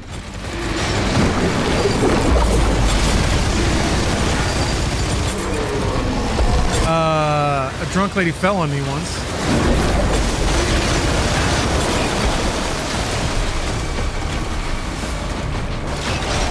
Every cruise you have to have like a, I feel like you decide who your nemesis is. Ow. So I would, like, she showed up at a lot of the concerts I went to, but she'd just stay in the front for like 2 songs. Dancing really sloppily. She wore the same, like, Marlboro patterned cowboy hat the whole cruise. So she was easy to see.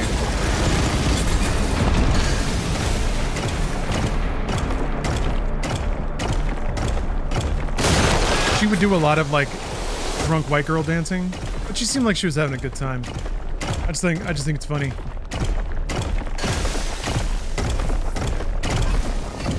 Boobs flying out of crop top drunk? Not her, but there was another lady that Steph said was wearing like a crocheted top, and she was like swinging around, and her things would just be flying all over the place. The barrier is critical. Relay overloaded. I think that was the same concert actually, where I had kind of taken a seat on a couch because we did a red eye out to Florida, and I got like maybe 1 hour of sleep, and then it was like 10 p.m. in Florida, so I was wiped.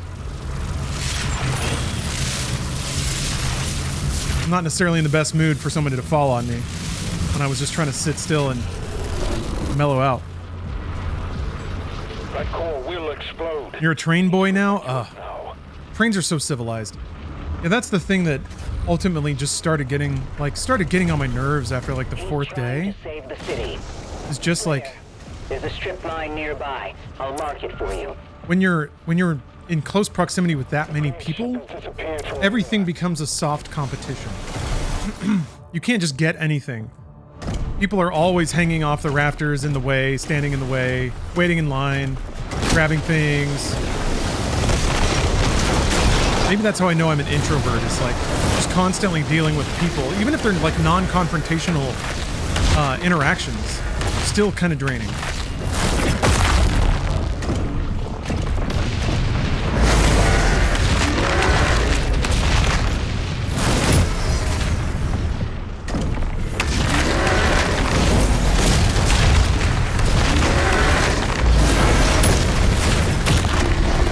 I guess that's why you find places that aren't so swarmed.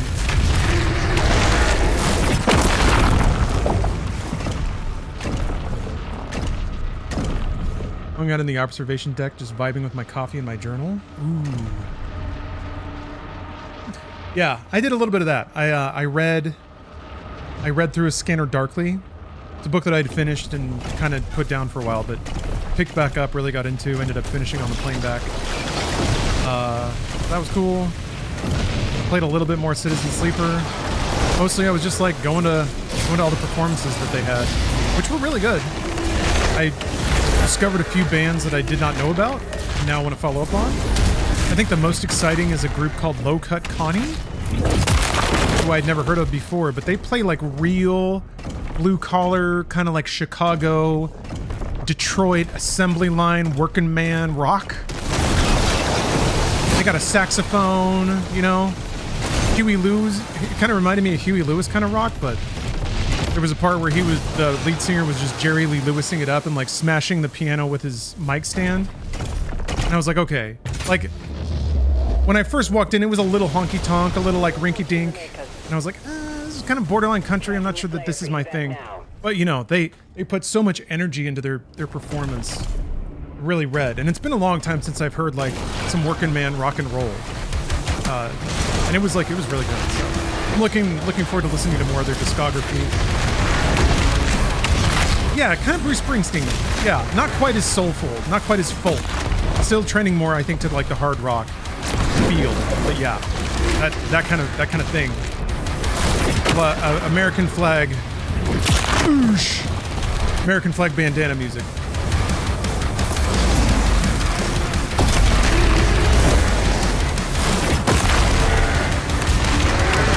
Saw the Reverend Horton Heat 3 times, and it was a wonderful show each time. Although most of the bands played multiple sets, and a lot of the sets were pretty similar, like maybe 1 or 2 songs difference. So I heard Psychobilly Freak Out 3 times, heard Galaxy 500 3 times. He's got a real deep set list too, so I was or a really deep like discography. So I was hoping he might get into the deeper cuts. Oops, Butterfingers.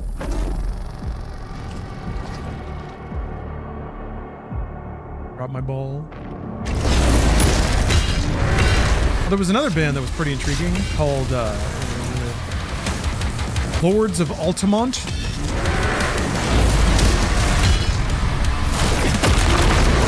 They hail pretty directly from like basically the last era of any kind of rock and roll. Kind of the early 2000s, I think, is when they started, and that's kind of their aesthetic. But their music has like some like grungy alternative rock energy from like mid 90s kind of sound. They also had some pretty trippy visualizations behind them while they would play. It would be like a lot of 60s sort of oil paint drop mixed with retro footage. You know, and I'm obviously a big fan of retro footage clip shows. Triken Hunter, this is not Nightmare. Playing Ultraviolence the first run through. Deep into the mine.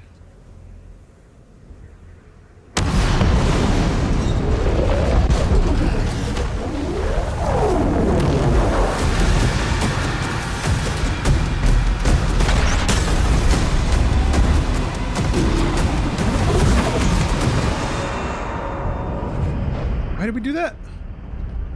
Oh, whatever. The transdimensional barrier is offline. Demonic activity is surging. That's a bad thing, right? Has requested an immediate report. We did that? Return to the Sentinel barracks. Blew up their demon blocker.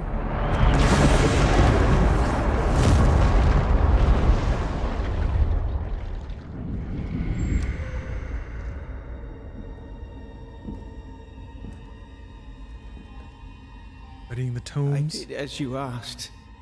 Now please, let her soul be at peace.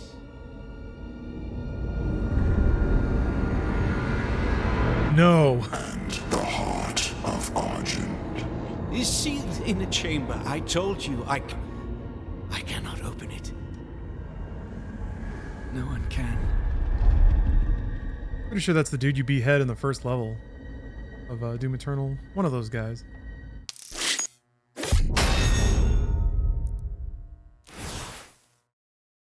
Cool.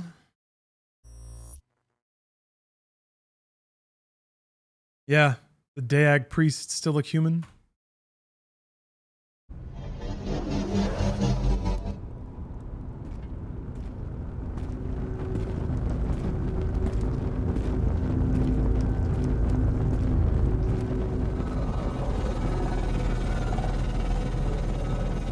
A distress signal was sent.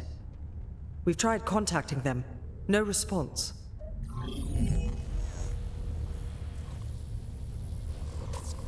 I sealed it from him, but it is an artifact of immense power.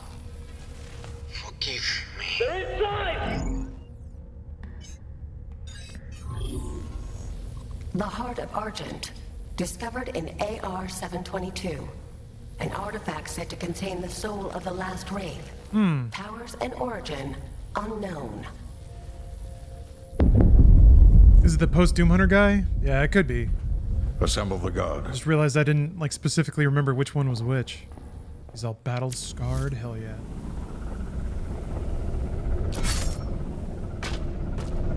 Sounds like Peter Lorre. Yeah. Demons in the north wing. Supposed to be maximally sniveling. Hey, is this Exultia? Oh, 1 second.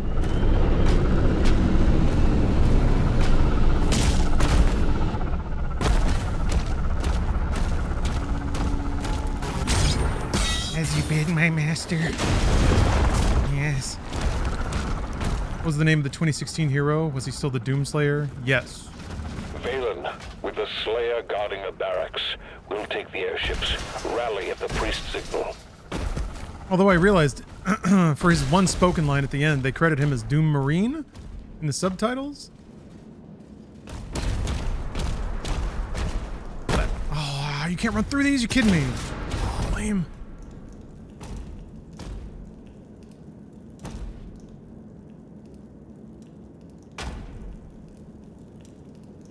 Can't blaspheme like that. Bet you can hear a lot of people having sex on a cruise.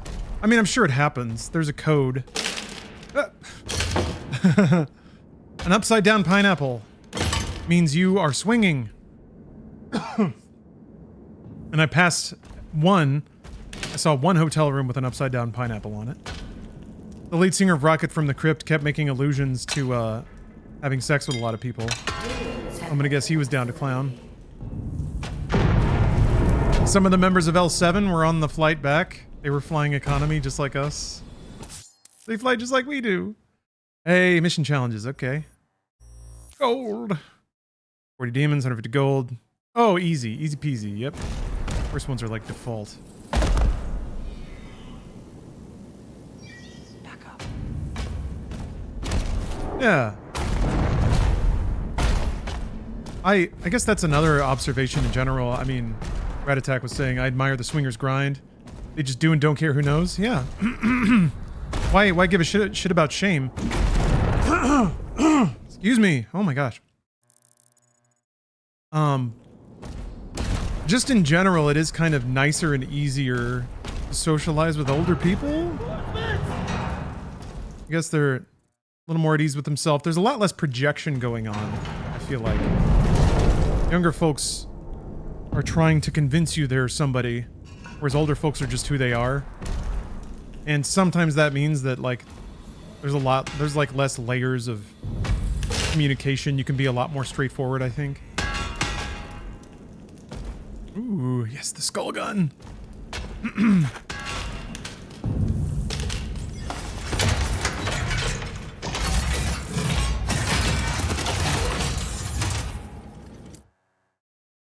Guards of bone. I feel like part of that might also be just the LA complex.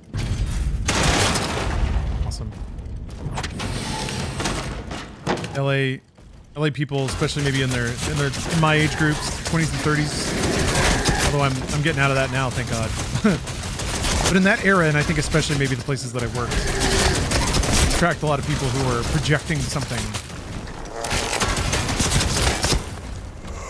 Well.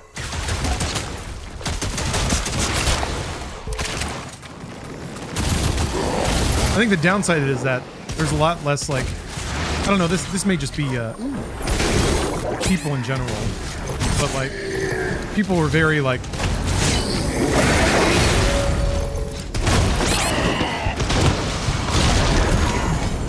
I don't know, I think this is just more of like a public spaces thing. There's people that like don't really pay attention to anything. I don't know, weird thing to my shield. Ow. Just like standing in an open doorway kind of stuff. Like you didn't even. You're walking. It's like it's tight. Everybody's single file, and then somebody just stops. Stops. This is where I want to be now. I'm just gonna stop here.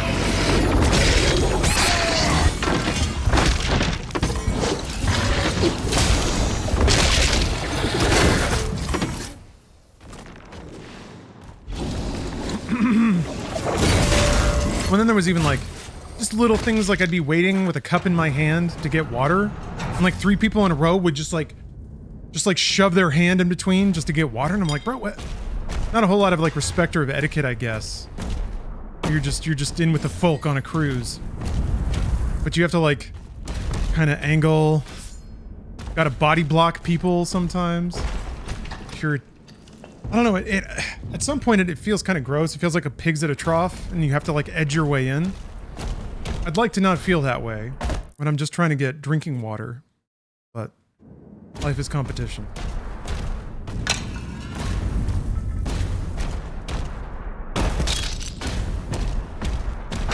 I'm on board.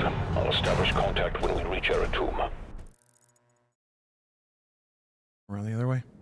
Commander Thera, the demonic presence of the priest signal is getting larger. Skyboxes are getting more and more ridiculous. This is like the stuff they were doing in Tag 2. So cool.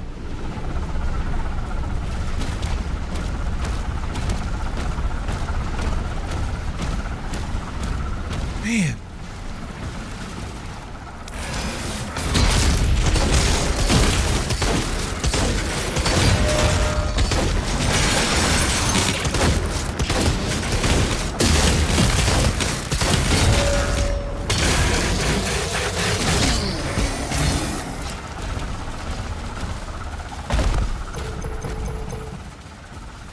There's a snake in my boots.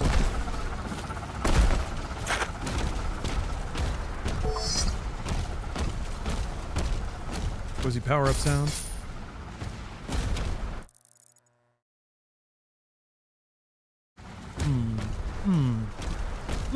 Huh. Kenny V. Gardner, how you doing? Thank you for the sub. I am also excited to play this.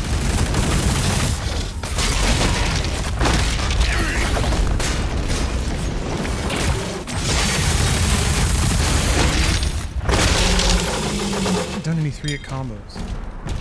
So there will be time. Wait a minute. Oh, it's just an arena up there.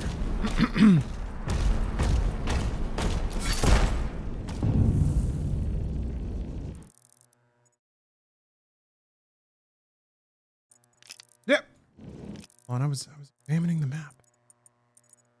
Yeah, but there's multiple objectives. Oh, it says clear the barracks. All right, we'll do this other thing first. Oh, we've almost had the crossover for a new Doom chapter.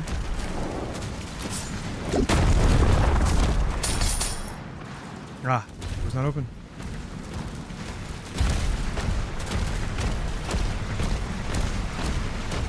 Someone was asking about the drivers. I am using the ones that came out today. Haven't had a bad time so far. The game did lock up on the title screen after I'd been tabbed out on it for a while.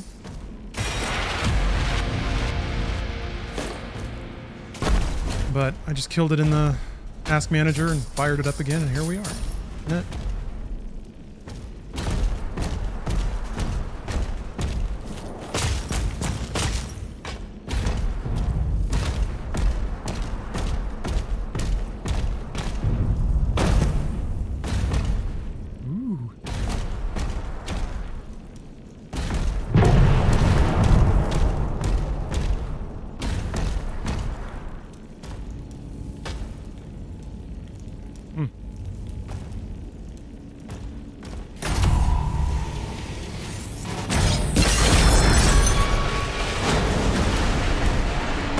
That's fun.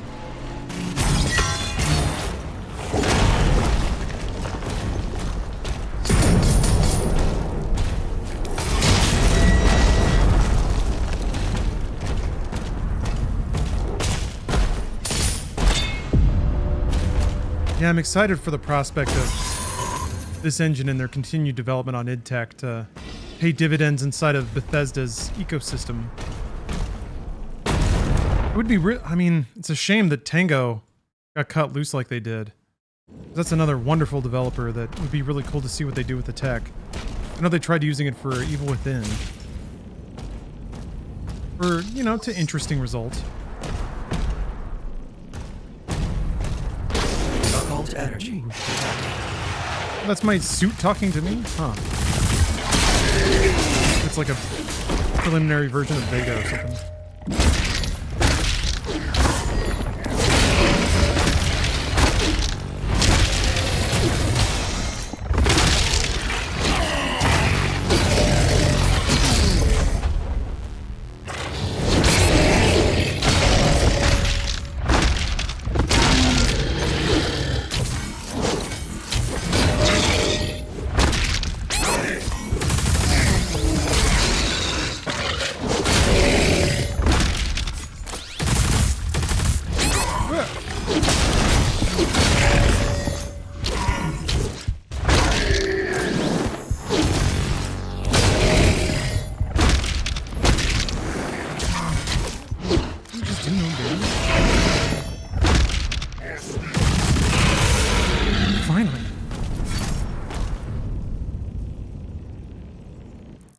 Oh, did the music gets bugged on this level? Oh yeah, I guess there's no music playing? Would there be?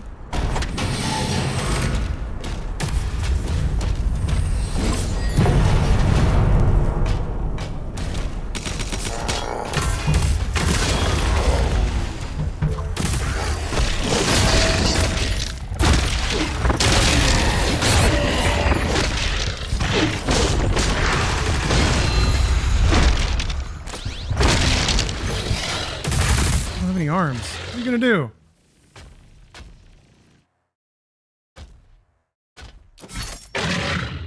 Really? They actually don't do anything.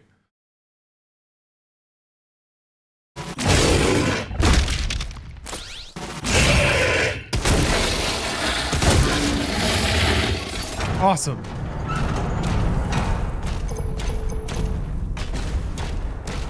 All right, let's see here.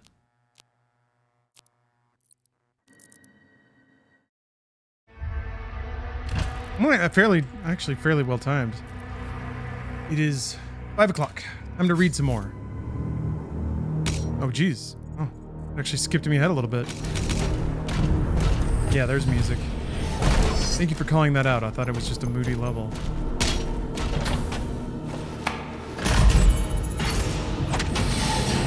We restarted the game in the last hour. There have been 2 patches.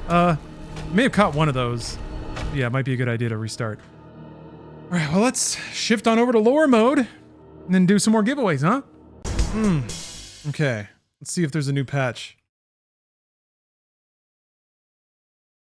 Okay. The more I type, the further away it gets.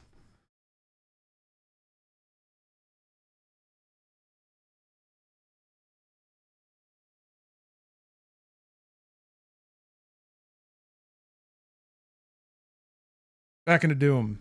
Okay, I guess I have the most updated patch.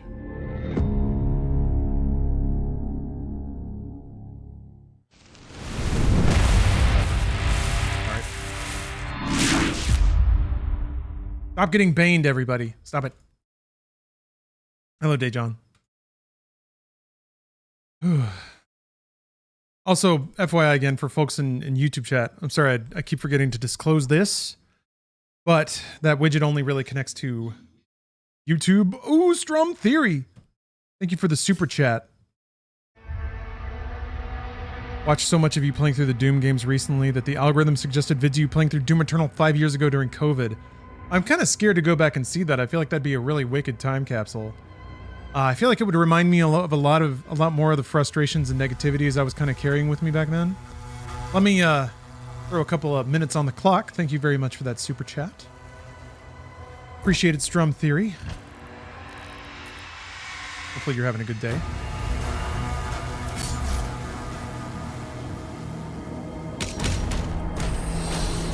Yeah, I mean, it's more of the stuff has come out now, but like that was when, I just left Rooster Teeth and like nobody really knew the caliber of person that worked there on a couple of levels. This was before some of the shit came out about some of the shittier people there. And it was really frustrating to like, not only did a lot of those people treat me very coldly and shittily when I was leaving, like very cold and unceremonious send-off, but then having to like be kind on my way out, and it was not a pleasant situation, and I was holding on to a lot of like, just didn't know what to do with all the frustrations.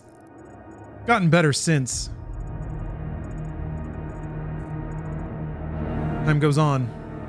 Digital Melancholy, thanks for the sub. Ooh, Home Dillis, thank you for the sub. Oh, Yondo, thank you for gifting 5 subs.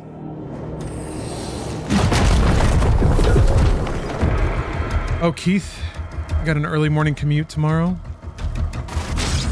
Hopefully I'll still be going when you get back. Whoop. Might make it.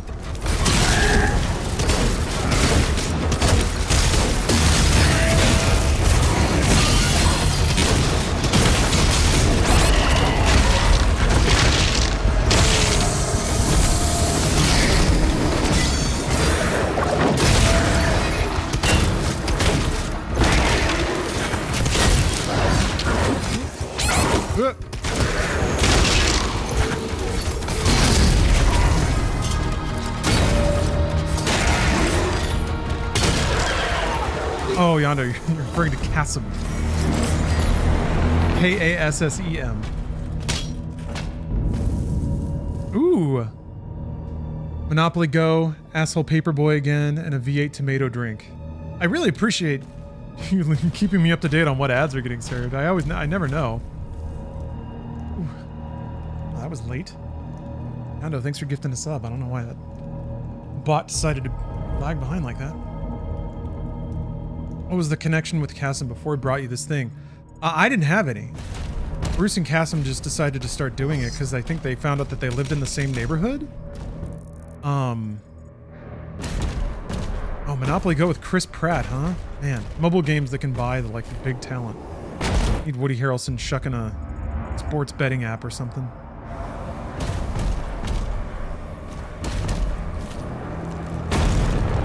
I guess he does like prescription drug commercials these days. That's the other thing. There's a path through the tombs nearby. Tombs?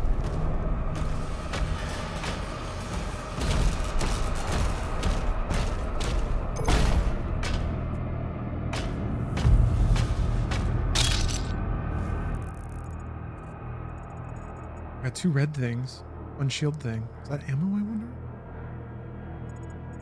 Oh. Guess I'm about to get a red thing. Oh, cool!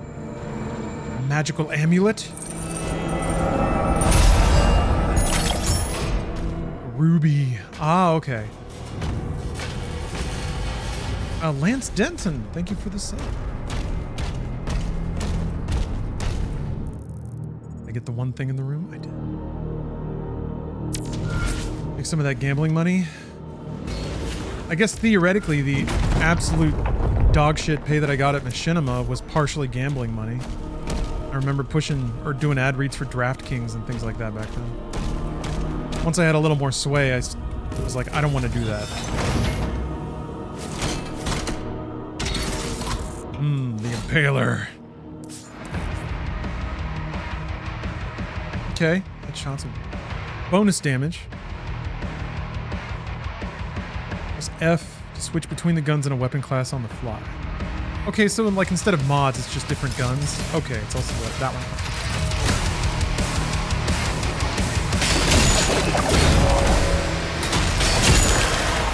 Oh, I can one-shot.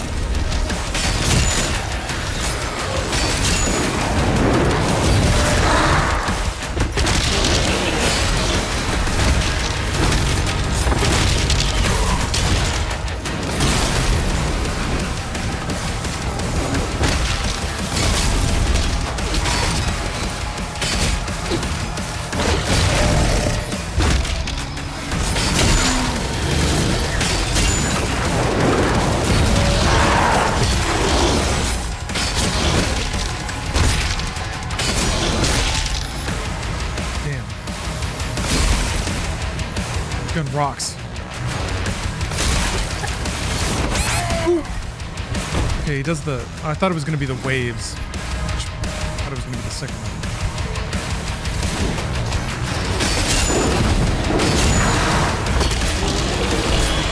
Okay, I forgot about the pro tip. Jump to do a... Oh! Yes. It straight up is like a painkiller impaler.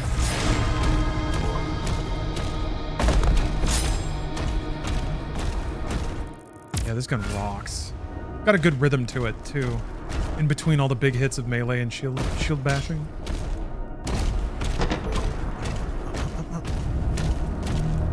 Ooh, I can spend my ruby.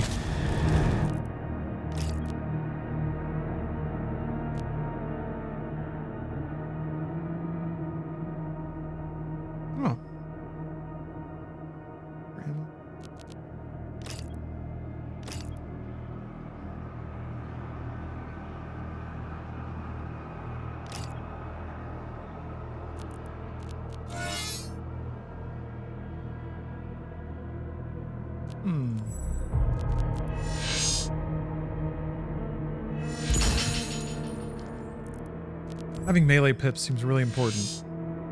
Ooh.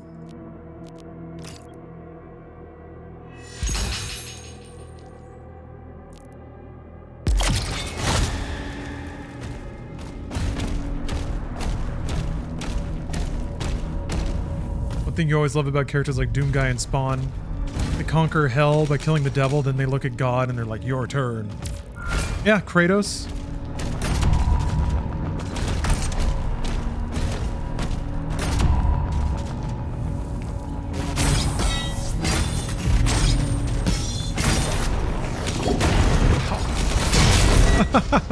Just zoomed you right to it.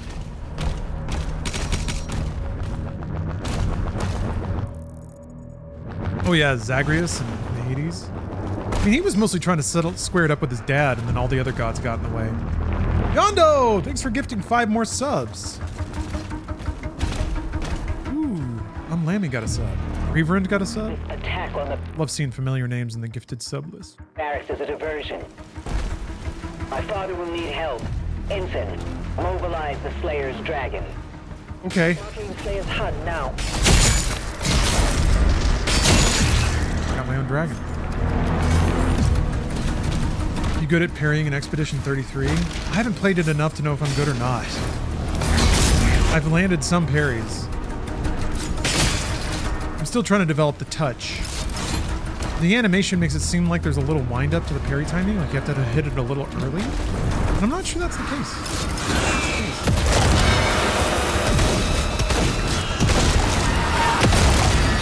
It is really satisfying to land those parries, though. They did such a good job with the sound design. And I really love the simple but powerful risk and reward mechanic of, like, hitting every parry on the enemy's turn gives you free damage. You're a dodge queen in 33, parrying's not for you. It's fine too. It's fine too. Like,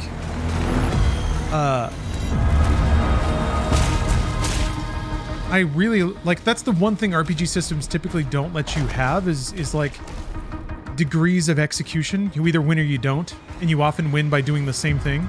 So skill doesn't really ever get expressed in classic JRPGs. Like, in any given turn, there was one optimal move to either win or not die, and that's like do damage or heal. The move is usually obvious. They get more complicated with elemental weaknesses and status effects and things like that. But usually, playing an RP or a JRPG, a turn-based RPG, is a little more brain dead than the game itself might have you think. In some ways, that's true of a lot of games, but what I like about Expedition 33 system is it does create a opportunity for like players that want to invite more of a challenge onto themselves to do so. I like it when a game like has an optional skill aspect that's just for like flourish, tool points, swag points. Ideally, it has some minimal effect on the way that the game plays too, like in Expedition's effect, getting some bonus damage.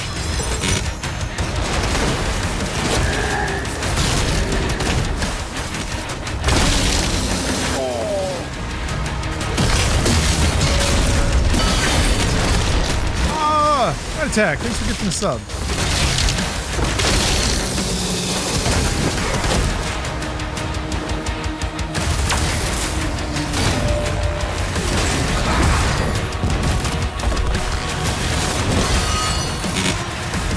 Or no, it's 2.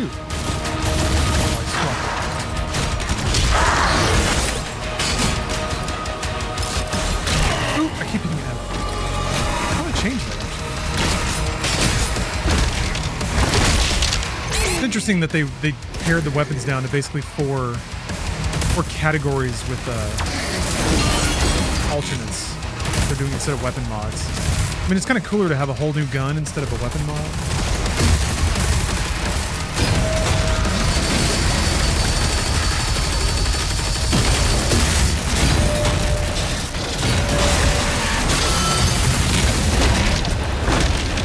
It's too slow. Okay.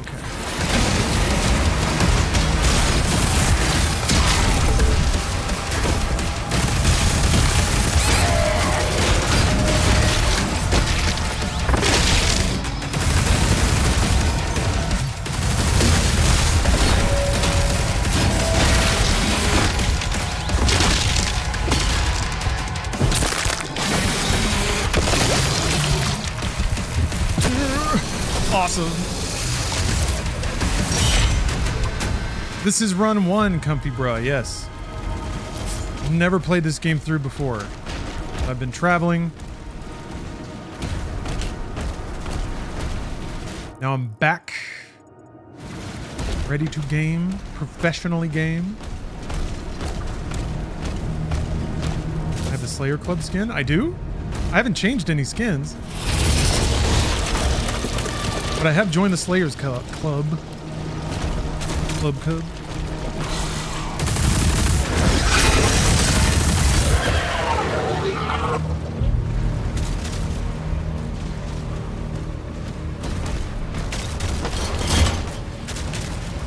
Am I a plane nerd?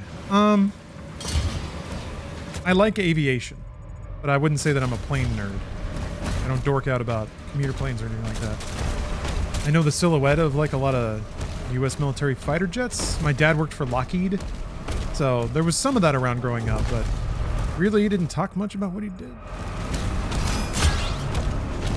I built some model planes when I was a kid. Hello, Odysseus. Believe me, I've been waiting for this too. A Wooby. I see. While I was excited to go on the cruise, listen to a lot of bands, eat midnight nachos, man, I'll say that too, like, cruise food, the buffet food is like the blandest shit in the world. It's got to be for everybody, but wow. After a while, I just learned you got to put salt and pepper on everything.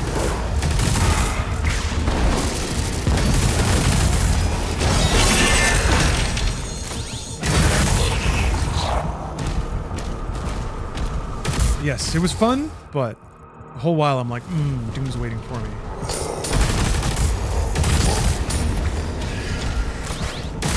We're doing it right.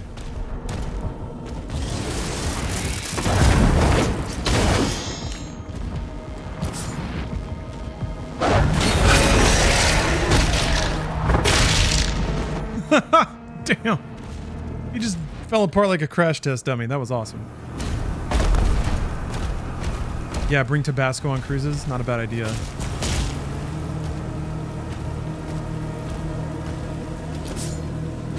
But I'll say this. I got the unlimited drink pass and it was stellar. They had a decent selection of beer, good liquors on the menu. The cocktails they made were really good. I'm used to in situations like that them being entirely too sweet or like syrupy. They were pretty damn good. Drank a lot of, there's a Bahamian beer called Kalik, K-A-L-I-K. It was like light, had a little hint of like tropical fruit in there. Delicious. Delicious. Steph is also wise enough to get us the sauna pass. So we could use the sauna every day, which meant I got to sauna a lot. They had a normal steam room and then also like an ultra steamy herbal steam room. Ooh, an even stronger shield.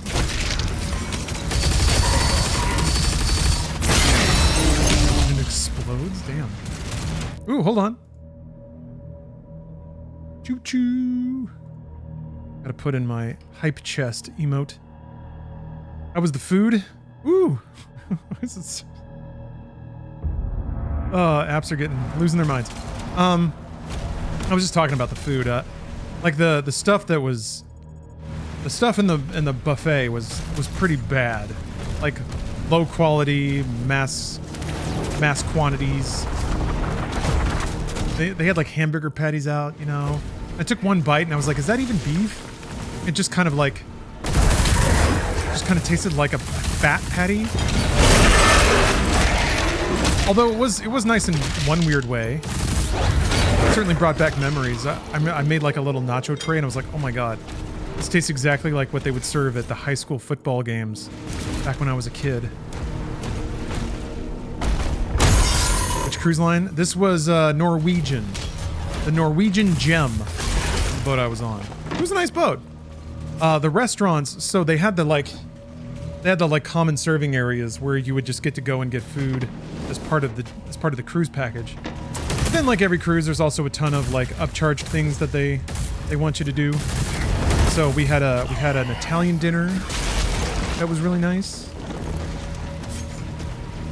Had a teppanyaki dinner that was extremely nice. Oh, you'll be on the Norwegian Jade. Very nice.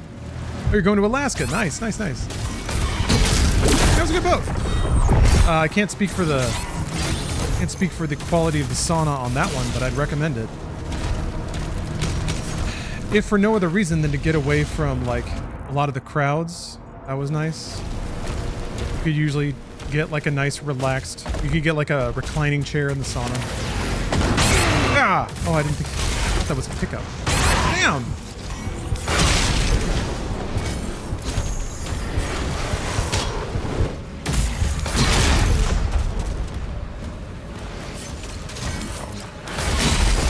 Just reminded me, I temporarily forgot that I need to get a sauna. I did not piss in the rocks. They did have sizzle rocks though. I'm super glad for that. Yeah, I got to have me a little sauna, got to have me a little post-sauna beer. That's what living's all about. It's baking yourself from the inside out every so often.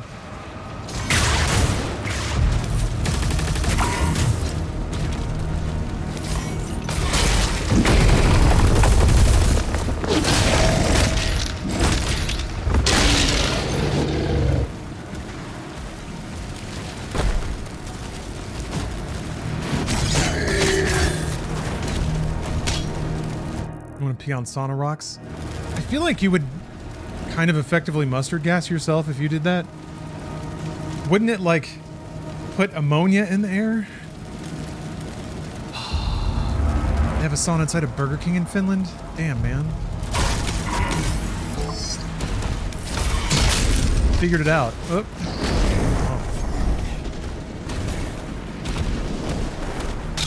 I don't know, even though I was on the happiest place on earth, cruise, there's still a morning where I was just kind of like, things were just starting to get to me a little bit. I was just a little grumpy, kind of tired of constantly like shifting past people in hallways or having people staring at their phone and almost running into you, having to like circle around 8 different people just to go go up and get a glass of water.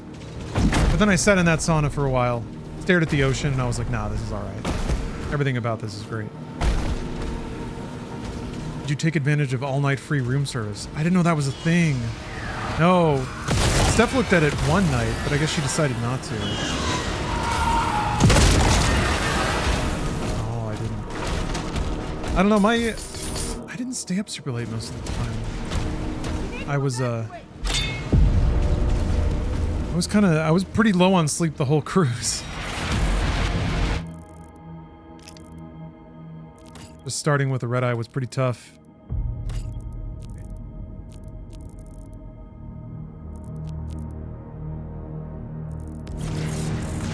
And then I drank a lot, so then I got a headache. It was like one night where I successfully hydrated properly.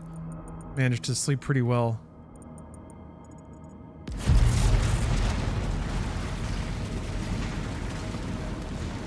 Yeah, I was back. It's reminded me if I don't know that I'm in a place now. Maybe that's what I'll do. I talked about trying to, like, if I bid on a project, like I said, if I win it, maybe it's time to get a sauna. Start looking at it. I have that 2-seater with the sizzle rocks. Somebody recommended. It's like a Costco sauna. From there, it's just because I rent this place, which is usually what slowed me down. But why let life slow me down? From there, it's talking to the landlords and, like, asking them if it's okay because we have to have an electrician hook it up to the actual lines and everything. But I don't think you can just plug them in. You have to. You gotta give them the direct feed. Ow, nah. Ow, nah. Yes, I can live the dream. Go from my personal sauna to a mini fridge. Has beer cooling in it. Live the way life is supposed to be lived. Live deliciously.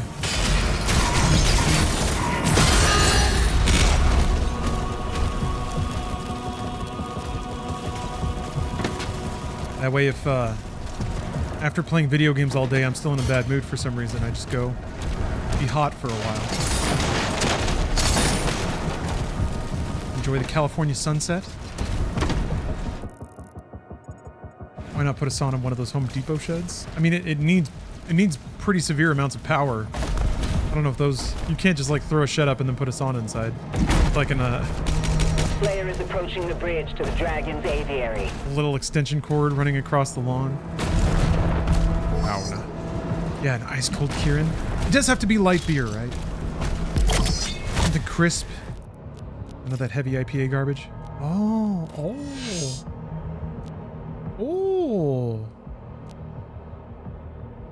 Chrono Spike. Load time. I don't have anything that slows time. I like the empowered shot, though. Oh, you can swap whenever you want. That's cool.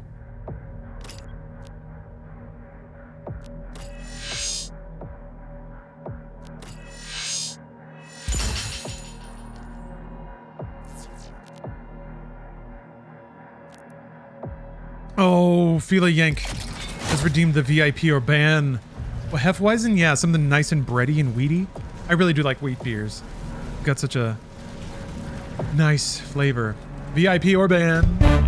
Part 3.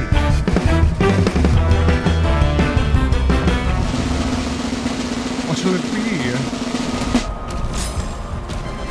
Oh! Just as I get new lore.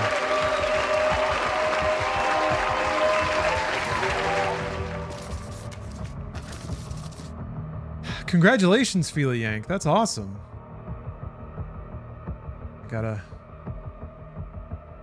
Now I've got to do the most unpleasant task of un-VIPing a VIP.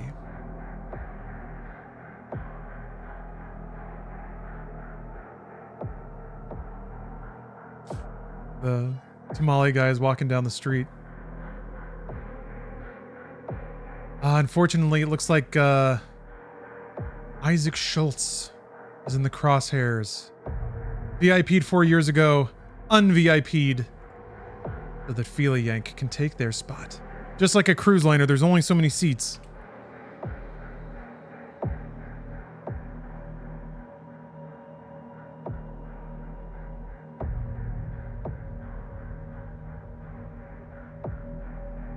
Sacrifice like Abraham? Is it Isaac he was trying to kill?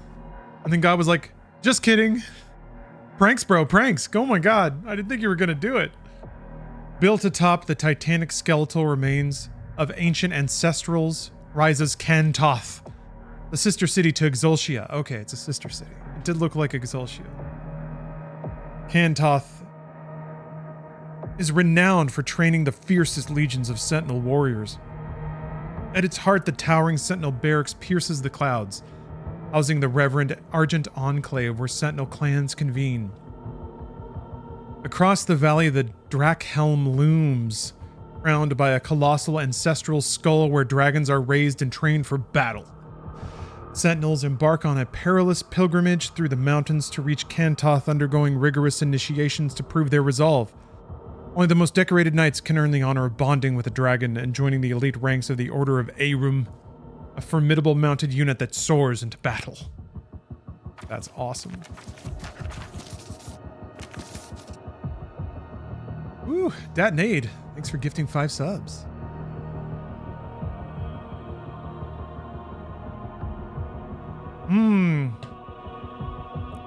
Cosmic magic.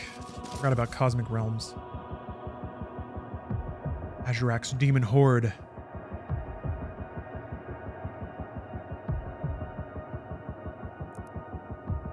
Kyle G. Frobot, thank you for the sub. You're excited for my sauna prospects?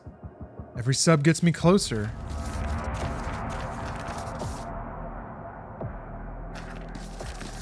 Here, the Shredder is a masterpiece of Sentinel ingenuity, a full auto marvel designed to unleash a torrent of razor-sharp steel bolts. Built for speed and precision, it employs a rotating drum of smaller projectiles, each honed to a needle point for maximum penetration. The weapon's heart is its crystalline core, extracted from the volcanic depths of Mount Kaldrath, which generates the kinetic force to fire bolts in rapid succession. Powered by the crystal. Yes. Lightweight and brutal, the Shredder was favored by scouts and vanguard warriors who needed to rain destruction while maintaining mobility. The weapon's punishing volley cuts through flesh, armor, and bone alike. That's awesome.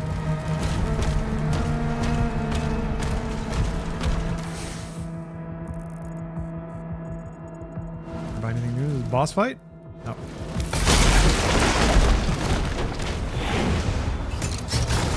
Ooh. Spider Mastermind? Arachnophone? Gold! Champions. Parrying Hell Surge attacks will build up stun. Stun is full, you have a window to deal heavy damage. Is it worth it to shoot it at all, I wonder? Huh. Oh yeah, okay. It builds up stun.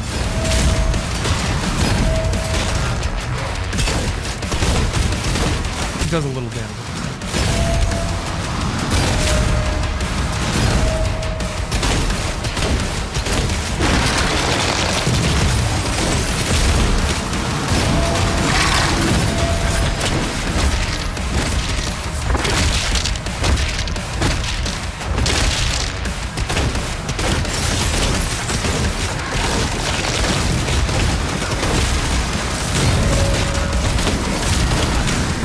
Hit by something on the ground?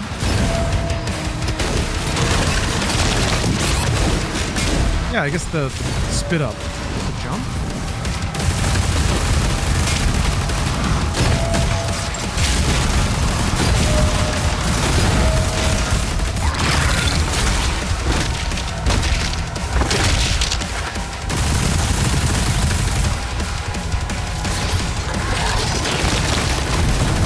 Just the sprinting, maybe?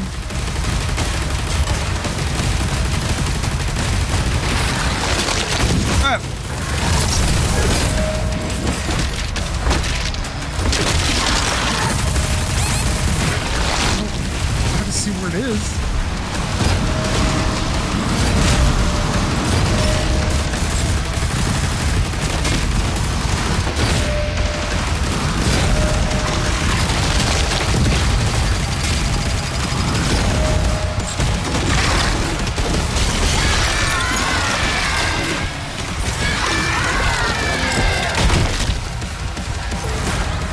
Satisfying.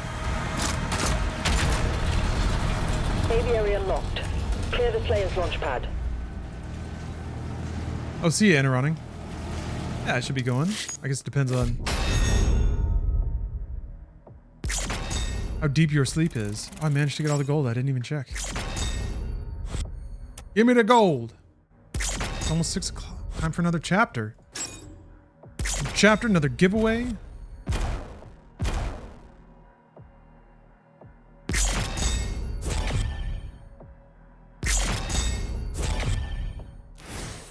Ooh, the holy city of Aratum. Awesome. All right, I'm gonna take a quick restroom break, top up my water. We'll be back with more Doom, the movie, the novel. See y'all in just a minute. Thank you very much for watching. Back into the dank ages. Where is it putting that? Oh, Cap, my captain. Thank you for the sub. Thank you for the sub. Thank you for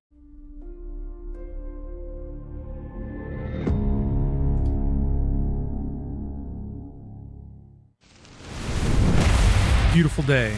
Beautiful day to play Doom. I think I'm on level 5, Dreadman. Still not that far at all.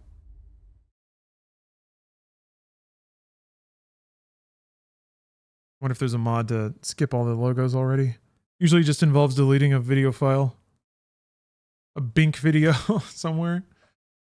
I'm enjoying it, Dreadman. It has yet to really, like, kick me in the gut. I'm also only playing on Ultra Violence, so I've just had, like, a real smooth ride.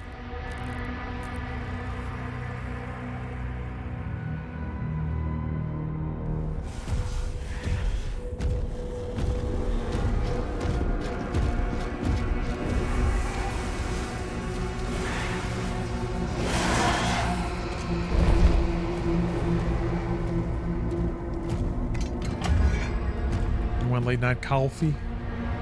I have some cold brew sitting in the fridge that I'm thinking about.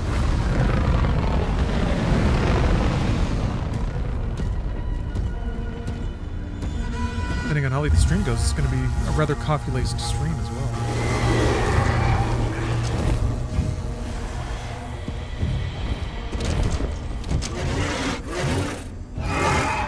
Thinking about those beans, those roasty beans. Harp Step, thank you for the cheer. It's Ralph.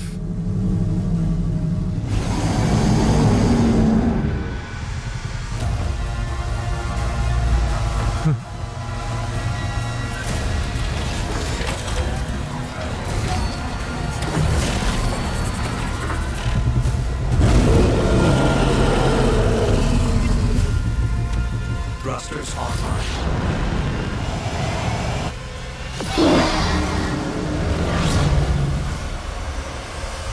Cool.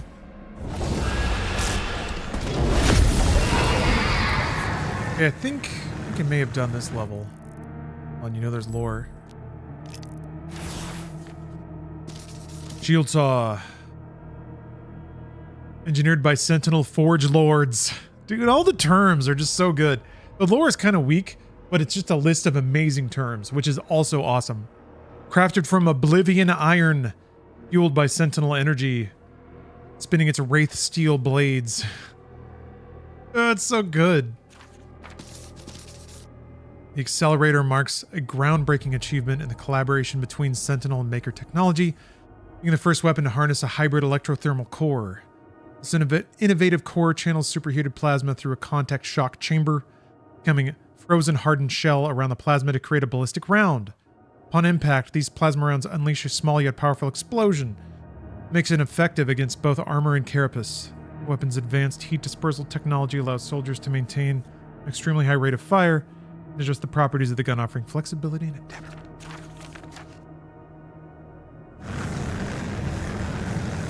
Catching up on my weapons lore. Dude, that lighting is so good.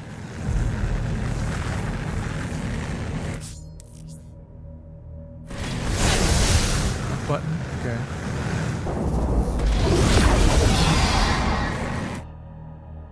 Down button.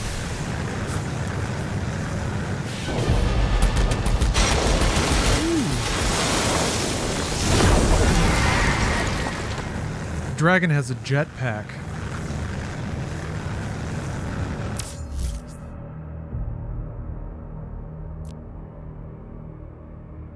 Yep.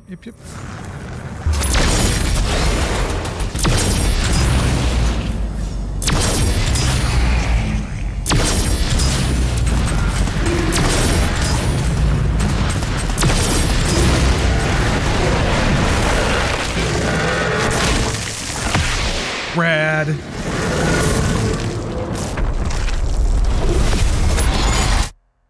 Mm-hmm. Ah. Power my stuff.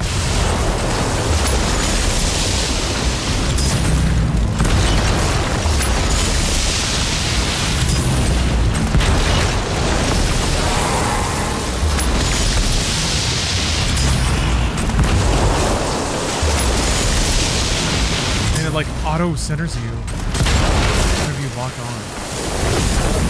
Fly through the rings. Hello, Roberto. Let me get out my plate.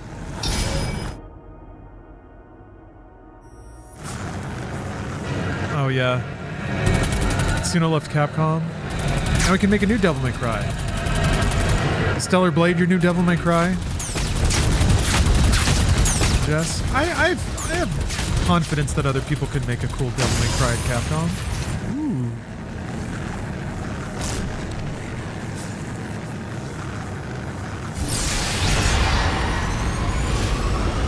Oh yeah, there's Bayonetta. Still gotta play Bayonetta 3 before Nintendo bricks my Switch.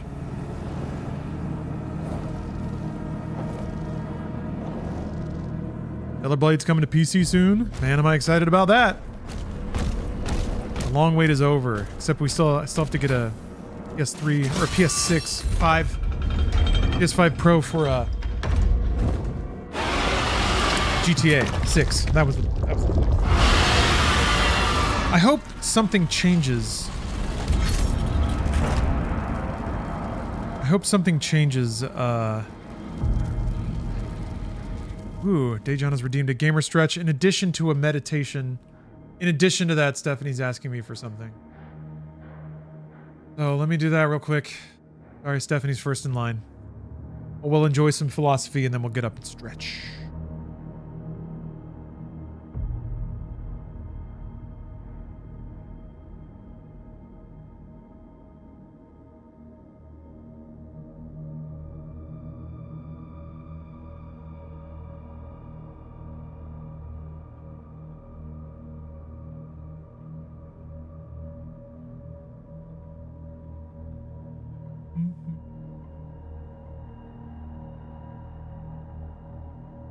Ooh. Nez leader. Smash and bash, bruv. I will be smashing and bashing very soon. First we have to, we gotta think.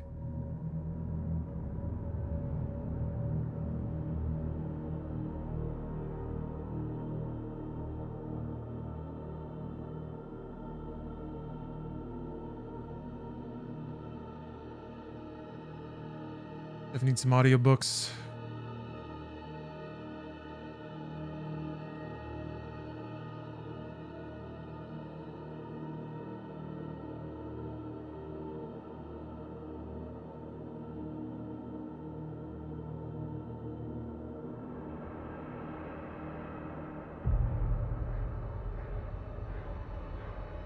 All right. The middle of shift change? Oh, okay. I wonder what that involves. I guess I'll get into it when you get back. All right, let's meditate.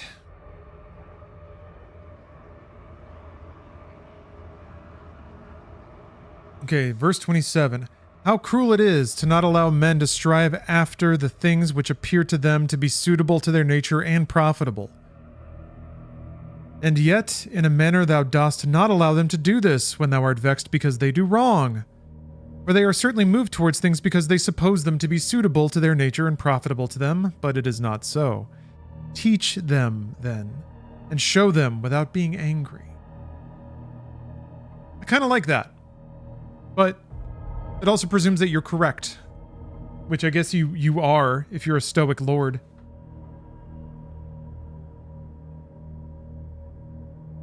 But I do think that there's a more, modernized version of that that's like, nobody sets out to fuck up. Well, some people are just lazy. But most people, like, are following their motivation, even if that motivation is, like, misguided.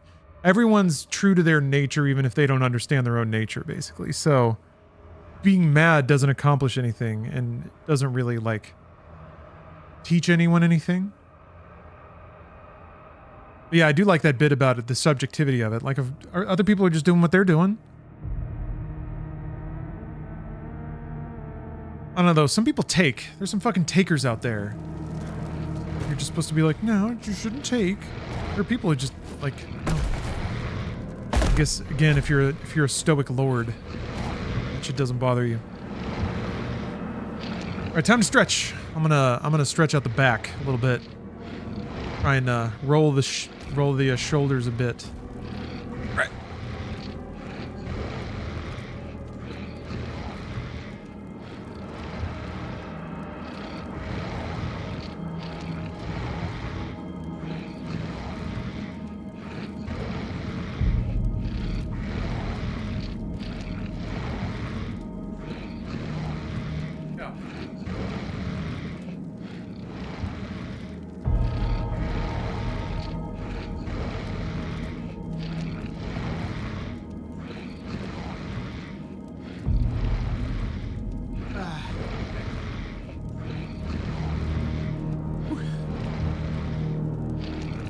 Yeah, there's a lot of angry muscles back there.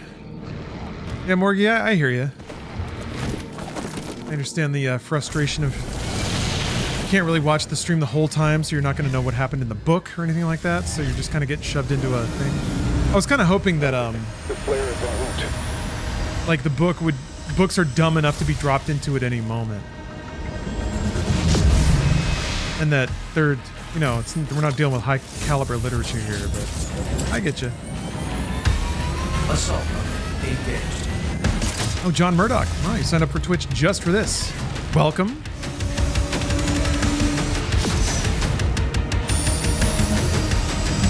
You will be able to enter into the giveaways and such. Which, 6 minutes from the next chapter, so that's another one of those real soon. Okay, so yeah, we played this during the preview as well. The demons conjured a barrier when we arrived. The coordinates to the artifact are inside the city. Damn you demons.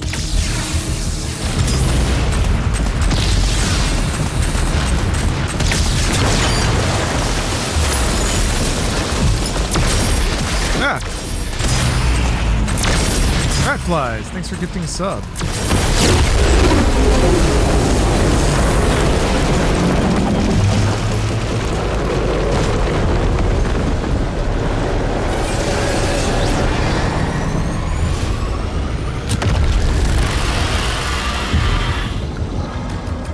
I don't know.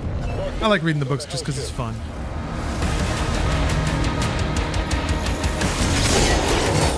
My amateur theater kid energy out.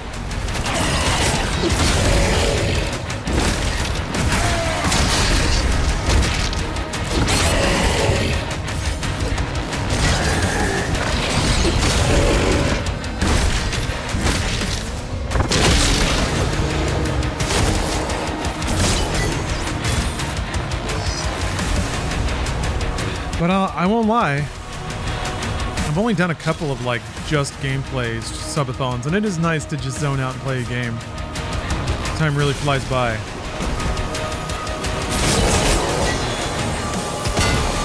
I forgot the challenges.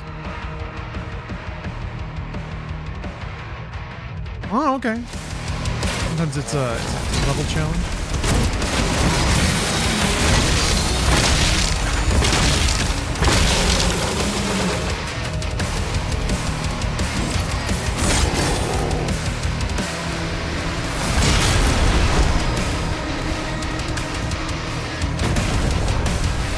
Secret back? What? You can't do that. Oh. It's too early. It's here.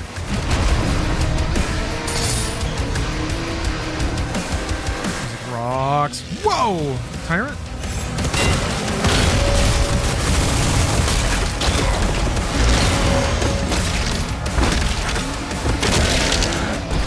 I like how I had to fly up a little bit just so I wasn't kicking him in the shin.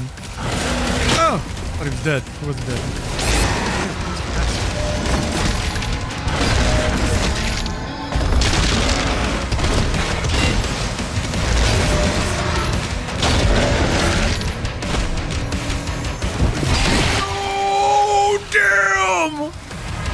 That was awesome. Oh, so sick.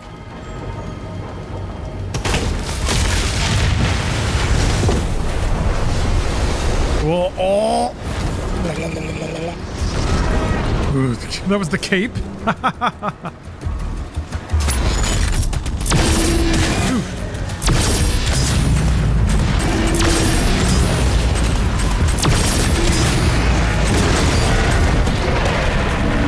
Nice.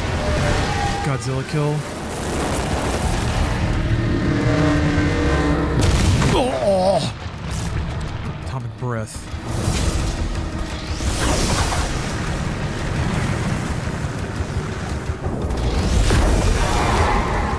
Say this feels like Eternal or 2016 or something separate. Something separate. It's kind of hard to. I don't really have a good fix on it yet.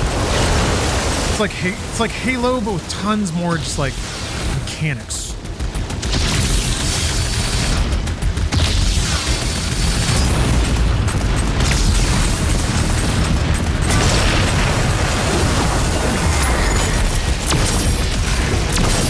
Blind as Guardian. Give me 5 subs.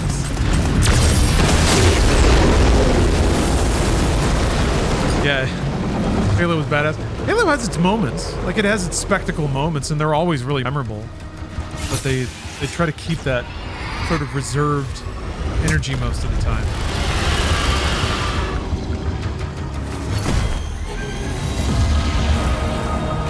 Parry with the dragon. No, you can only dodge. And dodge with just timing. For some reason, it's a little disappointing that in a given weapon or bullet pattern, it's always the same ones you can parry. I don't know, it seems like they would randomize it, so you have to kind of react on the fly. Yeah, green with dragon means dodge. Oop.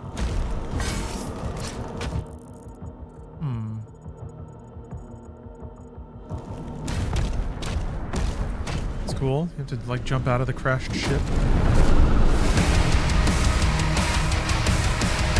And then whenever you do a close dodge, the timing window for which is actually pretty generous, and you empower your shots for a while.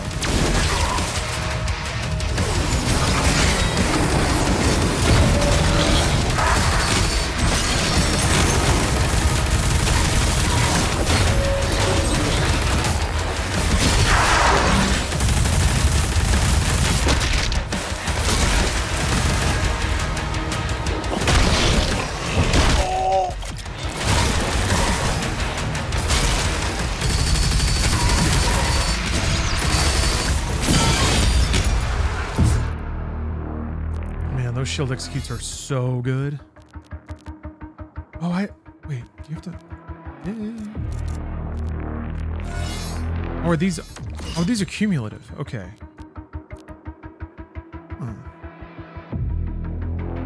Oh, it's like wider. Nice. You just mow them all down. Uh-oh. Oh, oh, oh! Close. I'm having such a great time. Happy New Doom, everybody. So thank you for watching.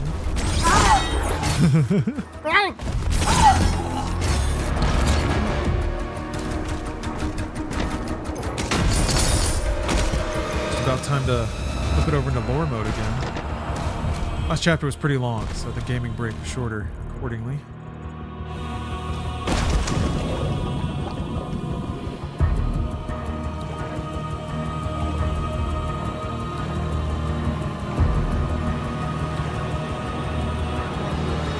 Lighting is so crazy good. Whoa.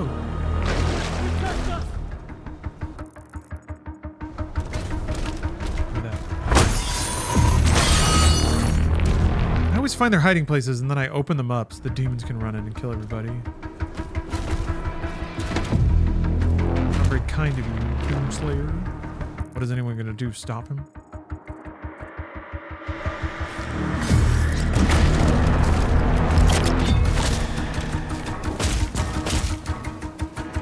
I already found that one. Is it just saying that because I can afford something new? No, I can't.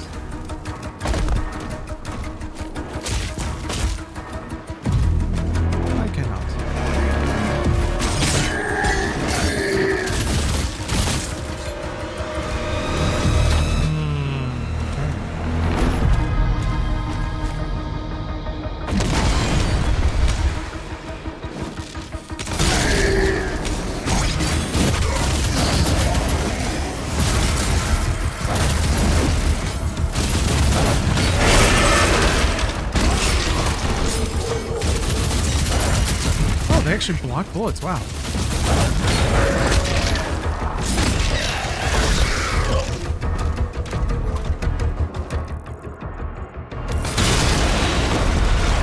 Anyone there yet? Here we go.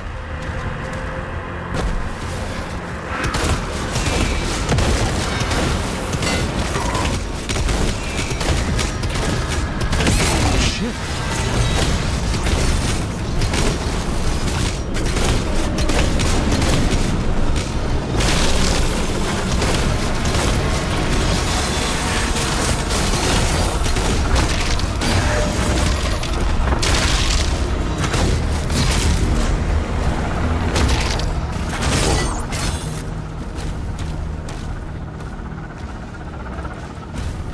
Shield block all the projectiles, or how does that work? It does, but there's a meter. There's like a health meter, that blue thing down there.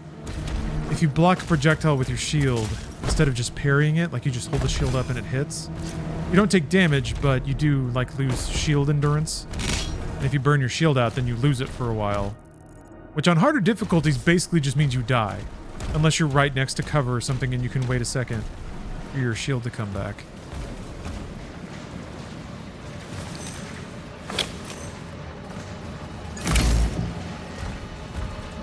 Iteration to open world Doom. I mean, I think with some of the environments in this game, they've gotten close to realizing the value of an open world without necessarily explicitly needing one.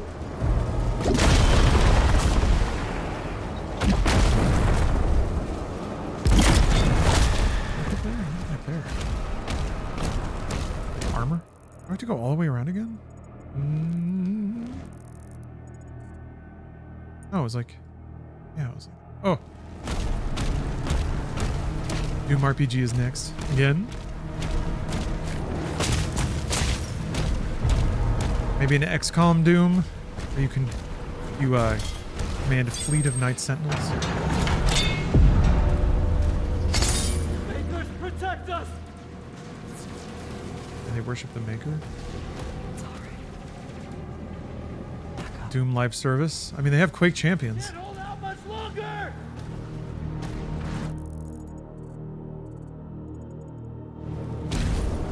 Diablo Doom? Or like a Doom with... Or Borderlands Doom. Put utterly needless RPG leveling mechanics into it. You get a level 5 shotgun. You can dump Doom points, Doom scraps into to make it a level 6 shotgun.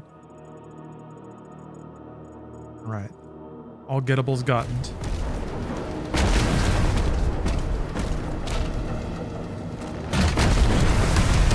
Ooh. Hello, old friend.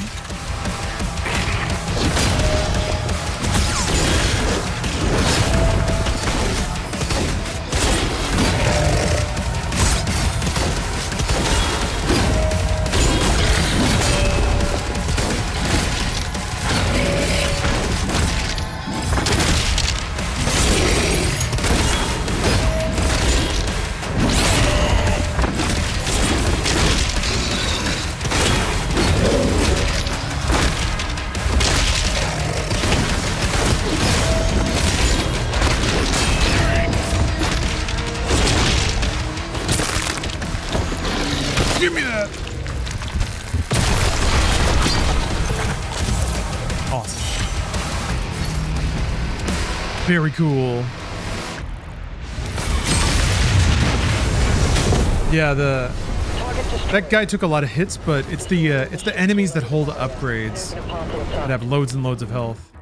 Nah, Timothy, just doing ultra-violence. Trying to be a little more civilized and cautious in my old age. Although, what we are doing is fine literature. It's time to read a little more of Doom, the movie, the book.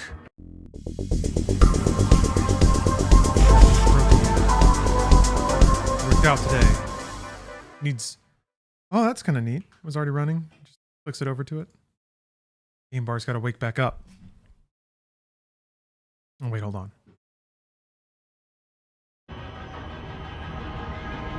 Yeah, I'm happy about that. Oh, wow. Ooh. Hello, Buckfutter. Yeah. Weird that, like something can hit you, but then you can also get the dodge and parry for it.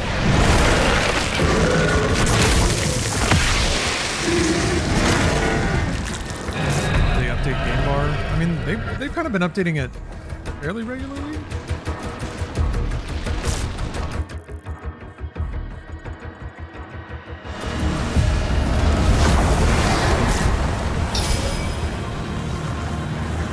I guess the biggest update recently was adding compact mode.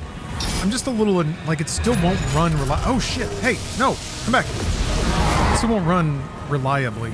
Or it won't, like, the notifications won't fire reliably. It keeps getting, like, tombstoned or whatever.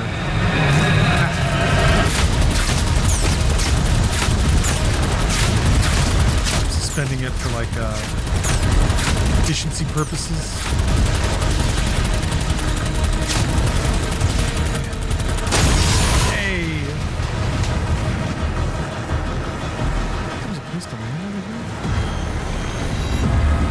Flying a dragon, isn't that cool? Maybe it was just this. Where are you?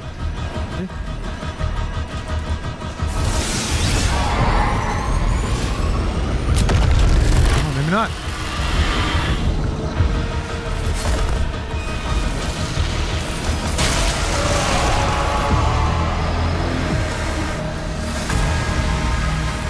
Okay, that makes more sense. Think so?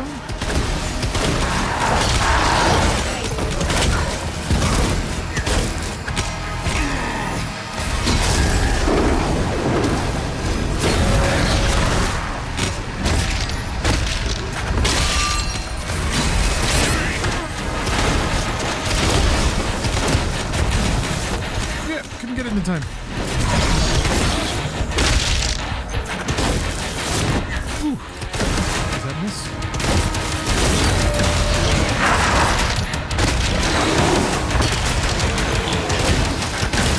Coffee shut up quick, Jess. Going. Hey.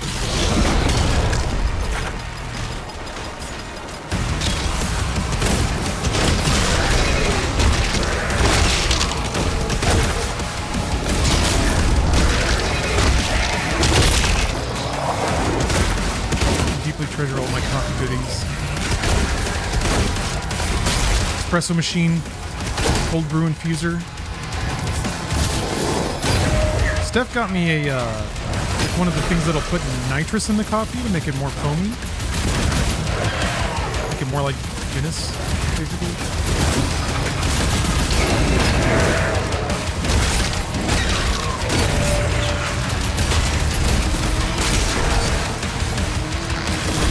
I haven't messed with it yet, though. That's like one thing I haven't really fucked around with.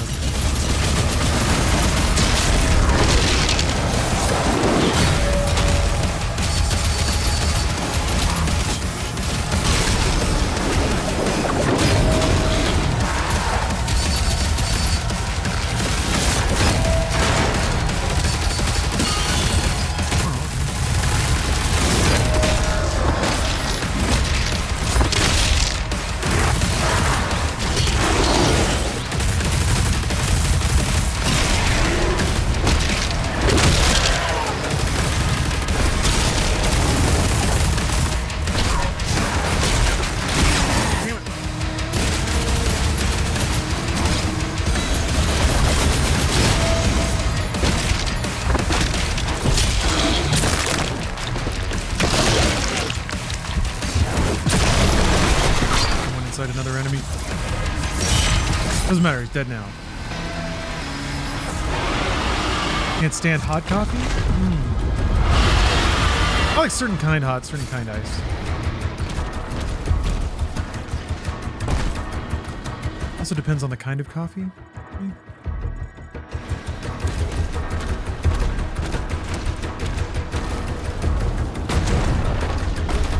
Can't either.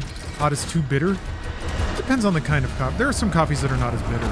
I definitely am not a big fan of the bitter flavor. I like kind of nuttier, chocolatier coffees. Earthier. A lot of axolotl. Yeah, I've been having a great time. Really enjoying the game. Thanks for the sub, by the way. And also congrats on winning.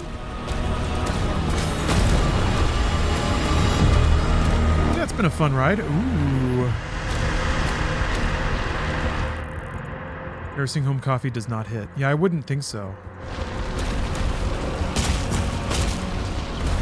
Imagine it's probably just like the burned, fried, stalest tasting thing. I'll say that about the cruise. The batch coffee they had out was pretty good.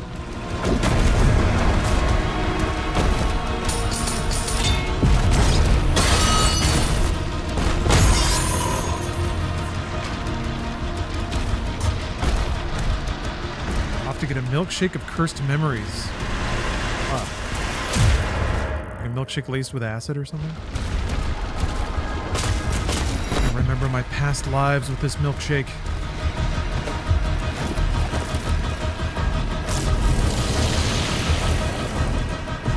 Oh, Bravada, you like cold brew instead of hot because you get less heartburn? Yeah, I think cold brew, the method of brewing it, typically makes the coffee lower in acid. It's easier on the tummy.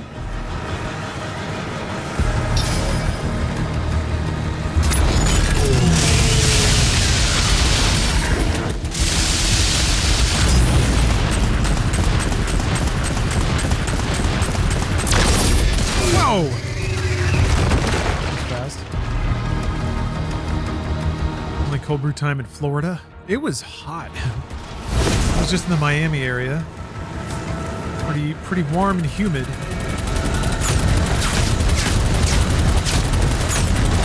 Apparently there was a heat wave in LA while we were gone, but I'm not sure.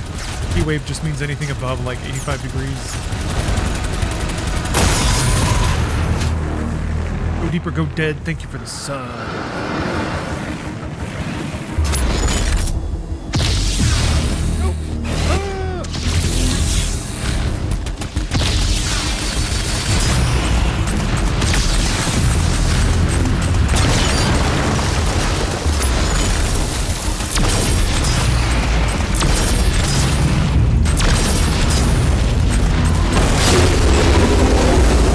You mentioned you let a Burger King milkshake fester for 3 years? Oh, okay. I see what you mean now. The cursed memory of your rotting milkshake has made you want a fresh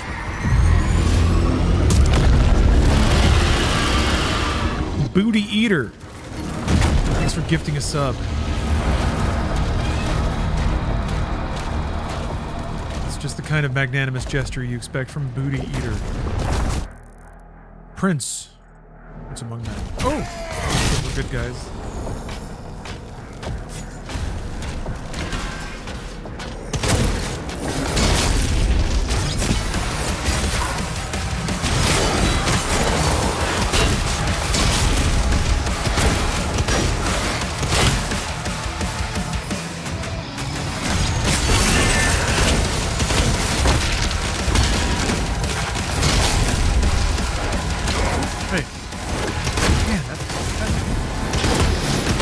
Effect looks really cool.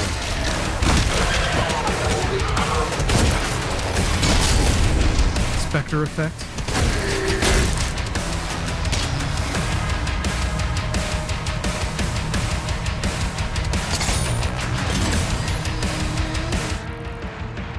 This is going hard. I love it.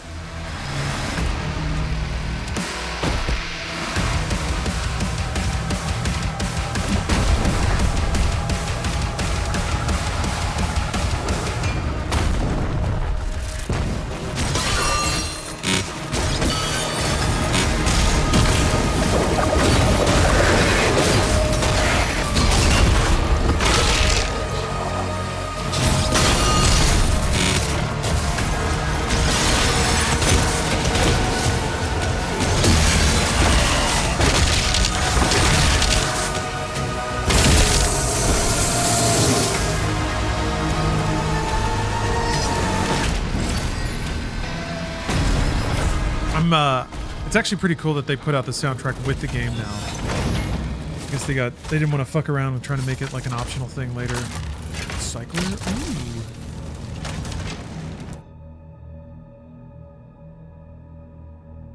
Light energy shields? Mm-hmm. Alright. So yeah, that's kind of interesting. I feel like that's also how they made it easier for controllers, because you have like weapon slots that you rotate through. You don't need access to like 9 guns at once.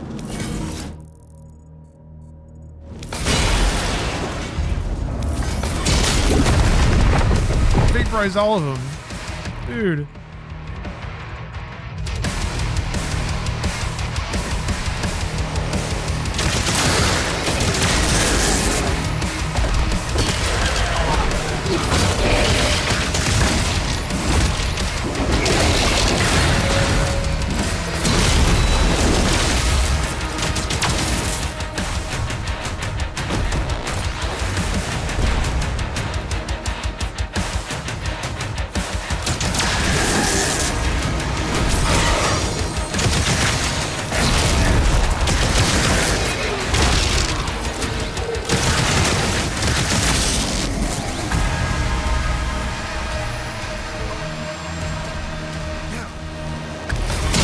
Pretty easy breezy so far.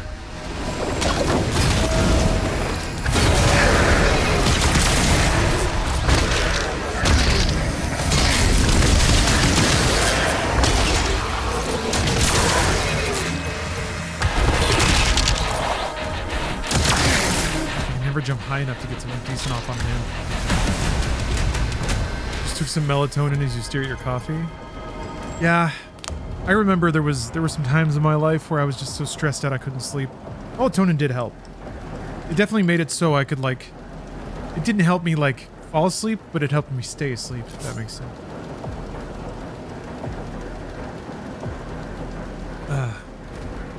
Yeah, that plus coffee would be an interesting mix. More! Big Lorik. My man. Lorik's work was focused on the preservation of ancient Sentinel lore and artifacts, a passion that set him apart from his peers who grew more aligned to the Maker doctrines. But devoted to his sacred study, Deag Lorik found solace and meaning in a quiet secret marriage to a commoner. This union, while forbidden by the strict traditions of the priesthood, was a private refuge for man otherwise consumed with the weight of preserving a fading past. Huh. He was lonely. But the demons got in there, manipulated him. Now that's how the demons do it. Shut the window now, it's getting cold.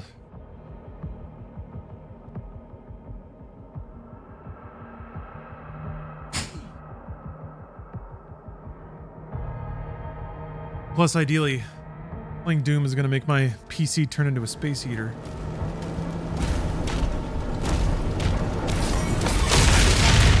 Shame this didn't come out in winter.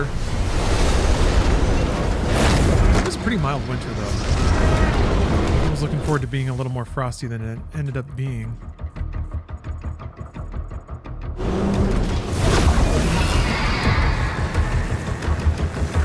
Anything around here?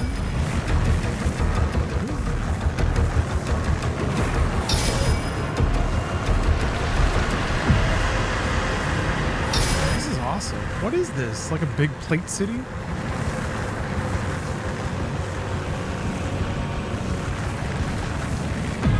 Trench run action.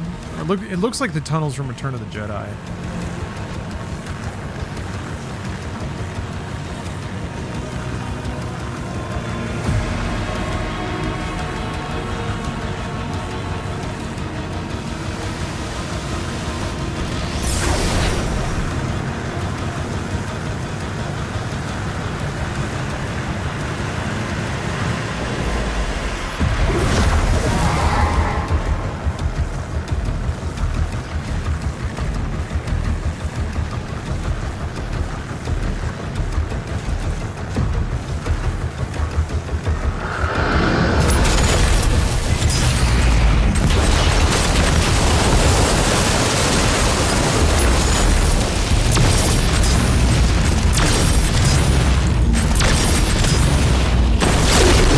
Stellar sandwich. I'm having a great time so far. It's a really smooth ride, I'll say that. Like so far it's kind of a non-stop glitz and glamour sort of experience that reminds me of some of the more like, traditional AAA kind of games. Ones that want to wow you. It also presents something like really unique and fascinating. Hit you with a fair amount of lore.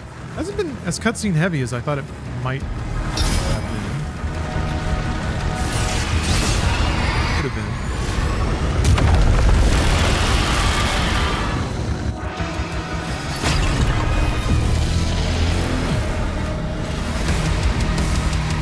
I guess maybe as I was expecting.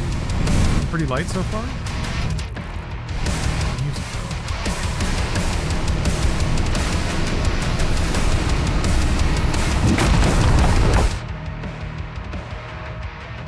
Enforcers are high priority targets that maintain a group of empowered demons. Okay. Be quickly reinforced. Killing the enforcer. Okay, so they're just like marked.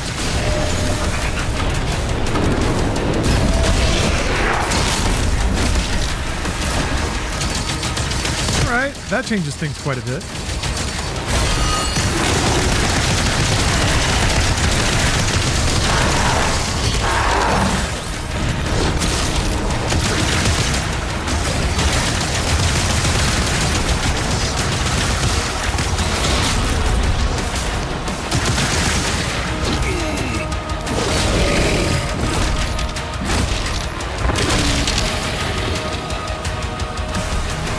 Punch.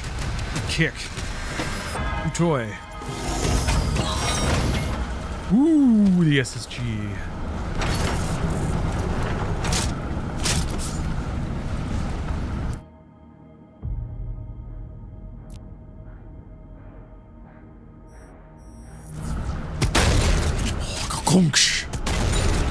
A little twirl reload. Man, that's good.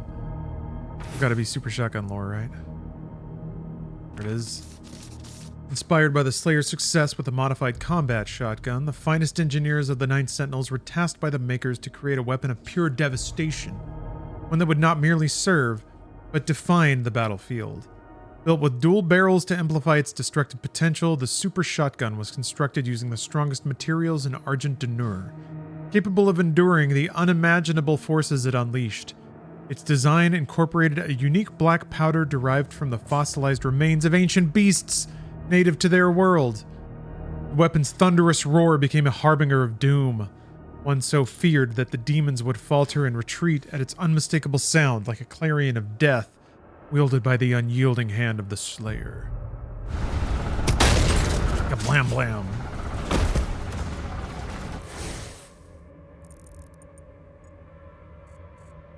Radical. Oh, more of a level segment here. Oh man, I smell garlic heating up. God damn!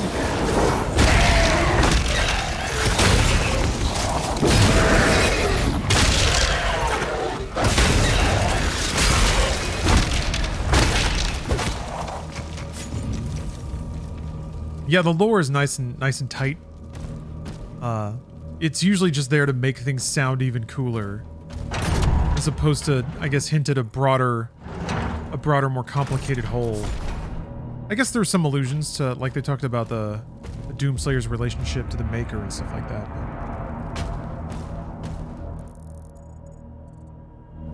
There's got to be a roast. Oh!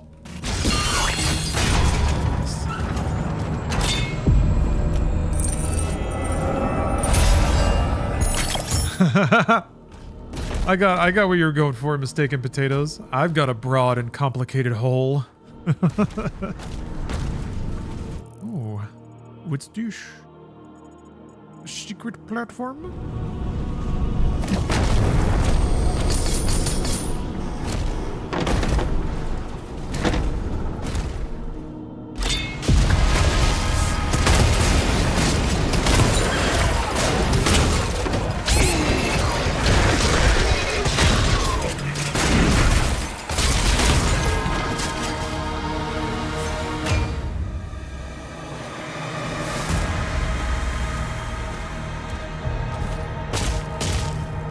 Almost time for a new chapter, though.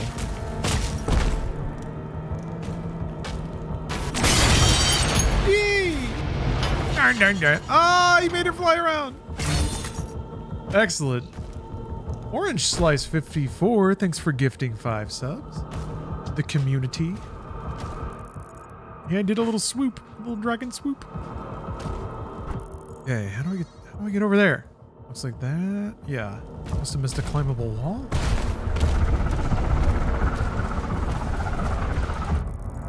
No.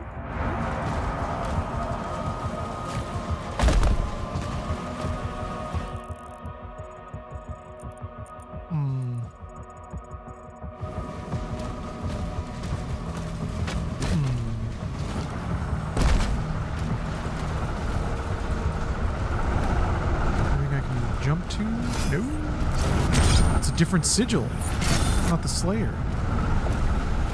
What's this block doing here, though? Okay, well, now I gotta punch the block. Means I gotta go around to there. Okay. That's cool. Alright, I like that. I like that process of determining where to go, but there are sort of hints in the map along the way. It's just the one you'll naturally go to first is gonna be incorrect. You gotta kind of trace it back.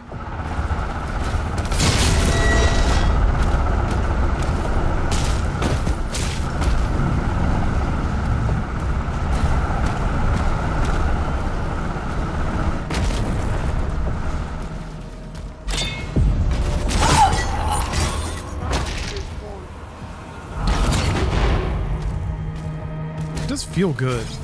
Stop them. Nerds praying in the corner. Uh-oh. I've been tricked.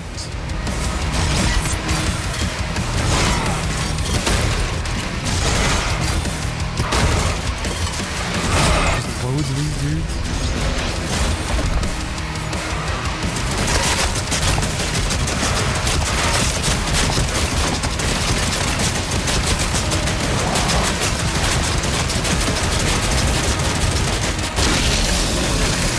Killed him fast. Hello, Woodchuck. Having a good time with the game so far. I feel like I haven't seen its true face yet, though. Still on the ramp up. Okay, so there's like one lore describing where you are. The holy city of Aratum floats in ethereal splendor above Argentinur, a sprawling sanctuary of gilded spires and luminous halls. This sacred epicenter of Sentinel theology houses relics and texts from the age of the Ancestrals, preserved despite the outlawing of Wraith worship in favor of devotion to the Makers. Oh, that's right, because then the Sentinel split and went back to Wraith stuff, yeah. Priceless artifacts line its opulent chambers, studied in reverence but guarded only by tradition. Untouched by war, the city's sanctity is upheld by an unspoken law. To spill blood here is to invite the wrath of the gods themselves. Well, we won't do that. We will instead study the ancient texts.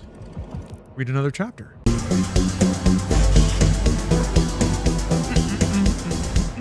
Play.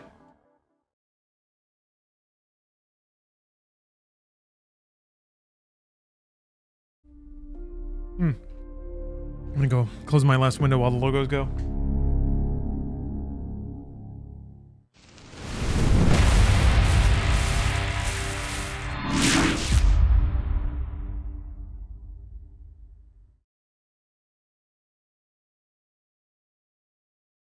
Yes, more Doom. We're back to Doom.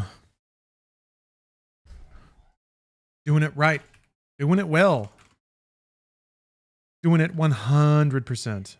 Oh! Josh, thank you very much for the super chat.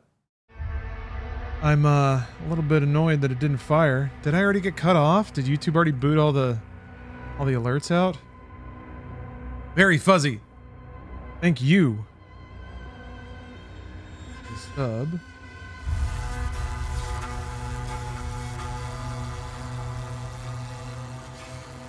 Yep, it sure did.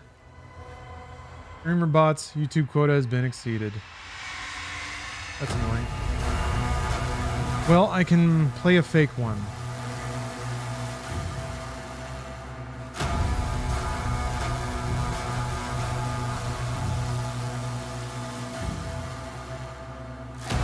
Pretty fitting. Josh, thank you very much. Let me add some time to the tracker for that generous super chat. My girlfriend and I were waiting for you to play the new Doom after all the other games. Now you have to say sorry to Baby Kino and Coda. For real though, happy streams. I'm sorry. Oh, wait, what am I sorry for? I'm playing the game right here. But yes, I'm sorry. Baby Kino and Coda. Very fuzzy. Oh, very fuzzy. Thank you for the 36 months there. Okay. There.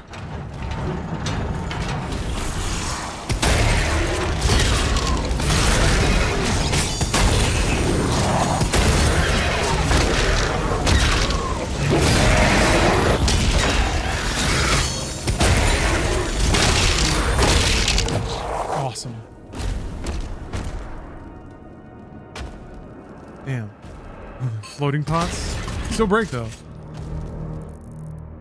Been switching between Twitch chat and YouTube because I get better resolution on there for some reason. Oh, there's a reason. YouTube stream is much higher quality. Yeah, for sure. That is just YouTube supports higher quality video. Higher quality streams anyway. Oh no. I don't think I wanted to do that, but I did. Dylan, thanks for the sub. Oh, it's an elevator.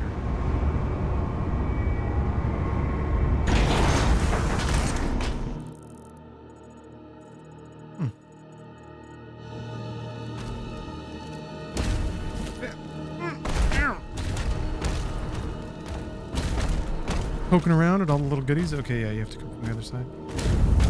Yeah, YouTube is delayed. That's the trade-off. Specifically, you can't use the low latency option that YouTube has if you want to stream in 4K. Oh, that's the... He landing killed him.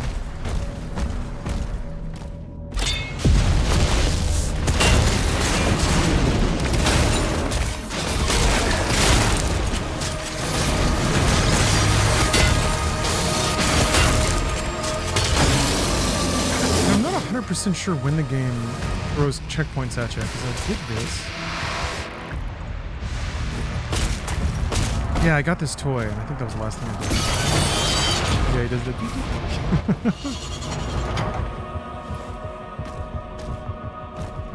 fantastic.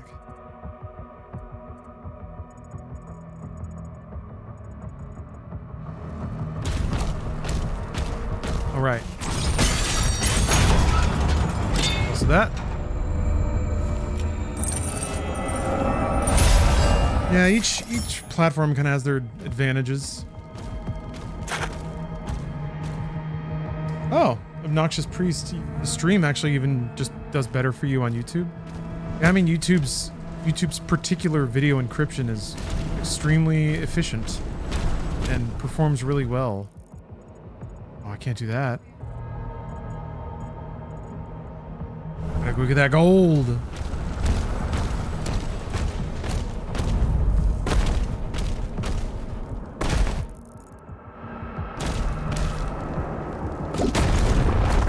Okay, gotta get on the other side of that.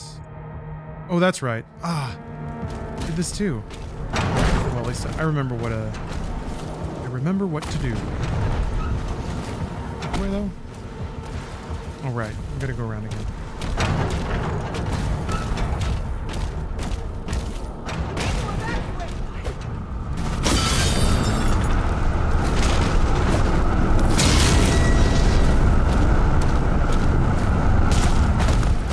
Started Dark Ages, you think you're liking it more than Eternal? I think if Eternal wasn't your game, it's more likely that Dark Ages might be.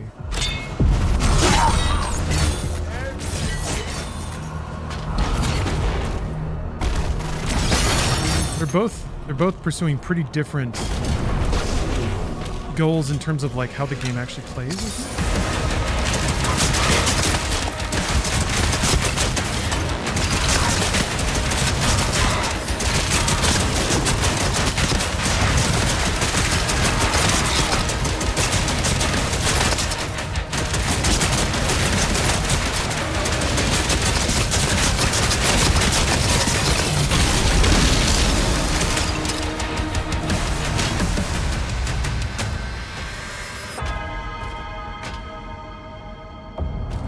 Yeah, I'm just sticking 100% for the first playthrough. In terms of the speed. I'll probably speed it up later. Yeah, I read that lore.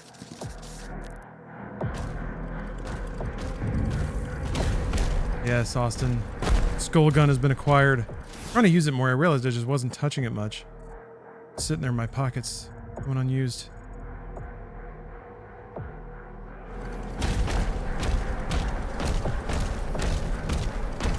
Speed feels a little better, but it's increasingly brutal. Yeah, I mean, it's the two knobs you can turn. You make mistakes more punishing, and then you just speed the game up so that mistakes happen faster.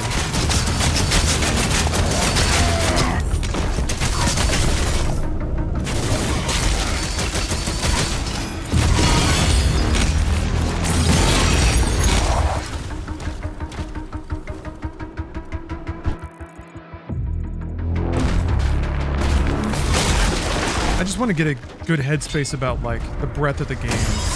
How gnarly do the fights get? What can I imagine on harder difficulties? Mentally prepare for, do a little like theory crafting.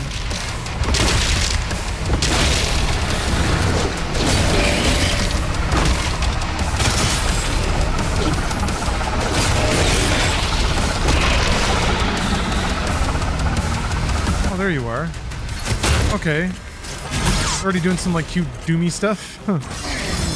Where you're like you're flexing the expressed mechanics. We told you about there being leaders. Now we are revealing that we can empower demons and like hide the leader so that you can't just get rid of them.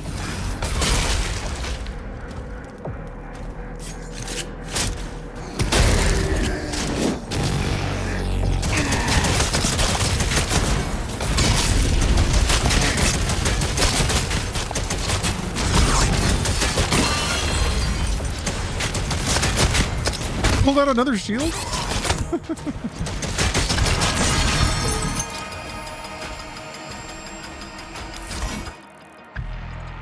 Pulses are checking it out.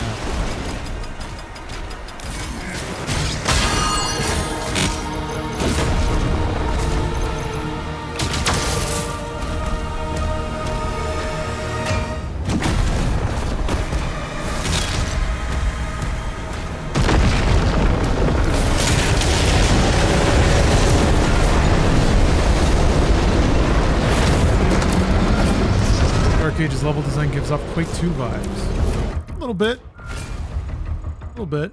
Quake 2 didn't really have the like puzzly areas. Well, I guess it had buttons and stuff.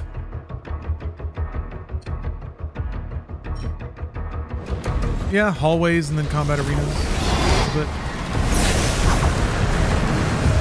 A little bit. I think I see what you mean. I think I see. The landing areas seem pretty explicit. There's still one more I need to find. Although the detail in this area is just so kind of baffling. How quickly you fly through it all.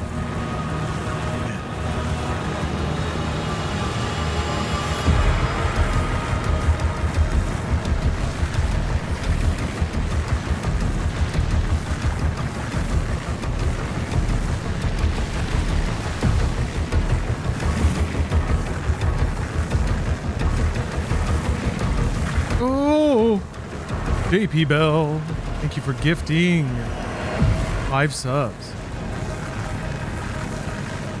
Balin, move into position. Giving people the freedom from ads.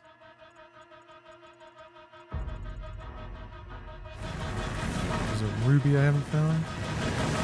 Ooh. Yeah, fast. Yeah. Yeah, rat flies. I'm not sure if the Twitch drops are a thing yet. It may not have started yet. Sometimes a while after something. Oh.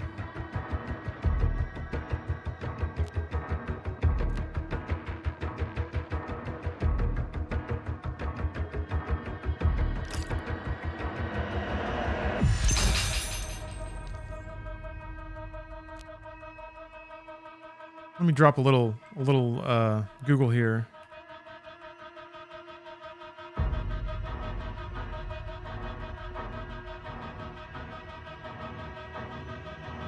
Here to earn Twitch drops. On the Go to Bethesda.net, log in, link your account to your Twitch profile. Watch at least 1 hour of Doom the Dark Ages. Be respectful in chat, of course. I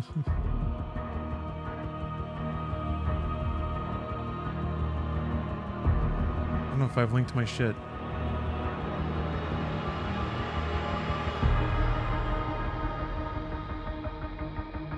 I have.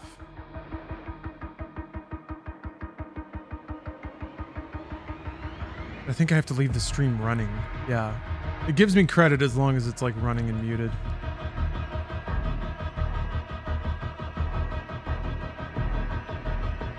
So I haven't gotten it yet, but you may have to link your account on Bethesda.net. Give them that delicious, delicious data. Yes. Ooh.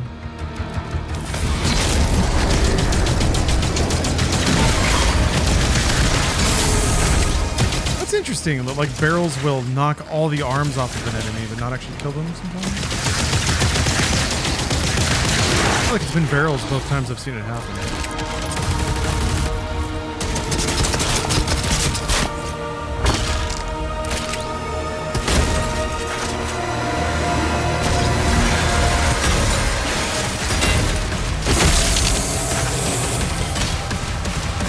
Oh, they're bugged and some people aren't getting them.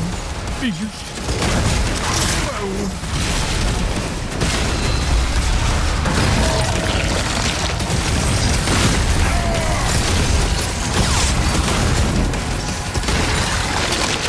Yeah. No.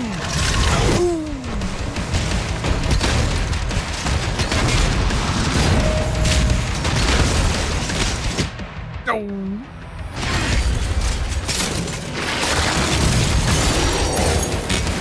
Like all the individual segments.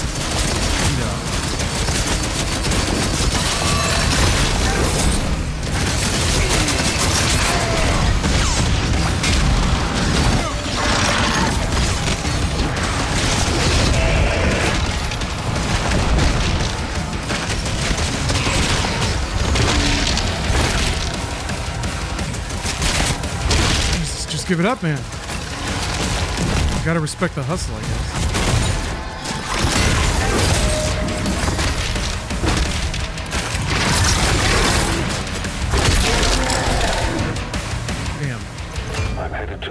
I like those bigger, longer fights.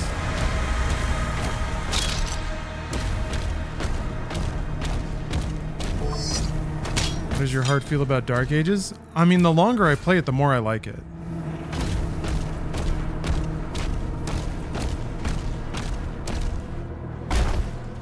So, it still feels way too early to draw any conclusions. Oh wait, it just turned into the icon. No! My 100%.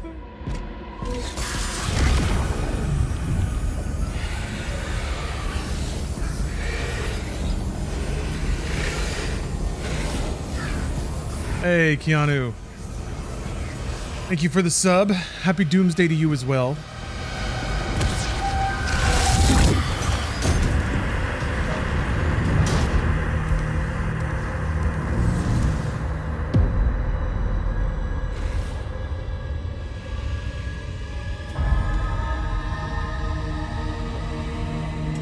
Huh. They want Wraith magic.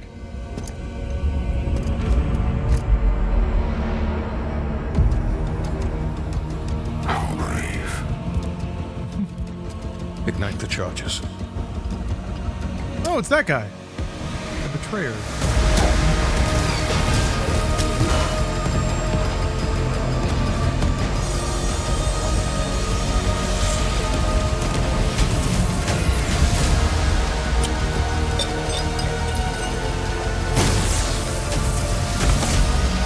Nice.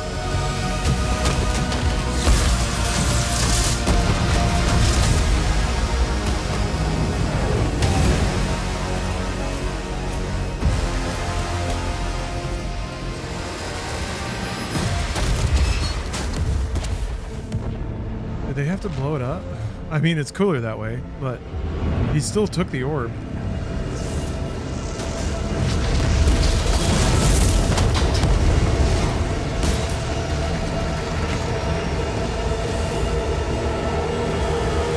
Yeah, Marauders are hellified Knight Sentinel members. Oh, 90% complete. Achievement not gotten. Ouch. It's okay.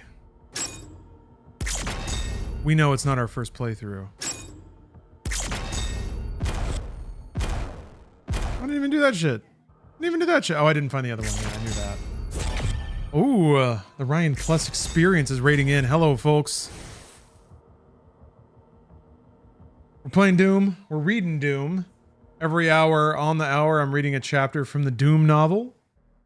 Doing some video game related giveaways. I just came back from a little getaway myself. Son. The ships are refueling, sire. We should be ready to leave as soon as the cruisers are done loading. A little rock and roll. Get to your ship. I thought you left for the command station. Everyone is evacuating. So you are holding on to it? Until we get to the location. A new vault is being built. Then let the Slayer guard it. If what they say is true, then this is a part of our heritage, not the Makers. Toasty Twinkle Nugs, thanks for the sub. No sign of activity, sir. Maybe he didn't survive. Yeah, probably not.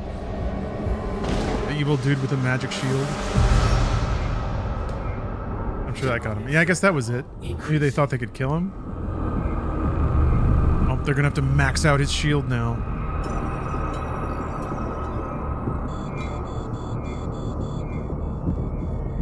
Should we launch the Slayer now? The Sentinels will be overrun. Then what about us?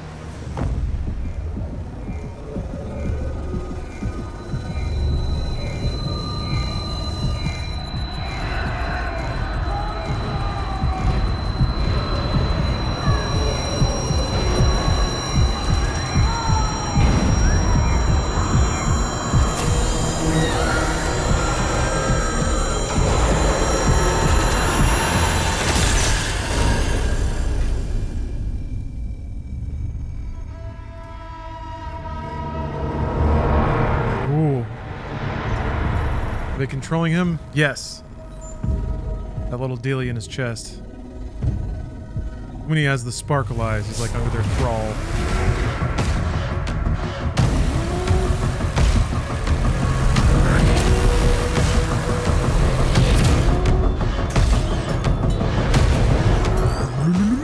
Oh, look at that.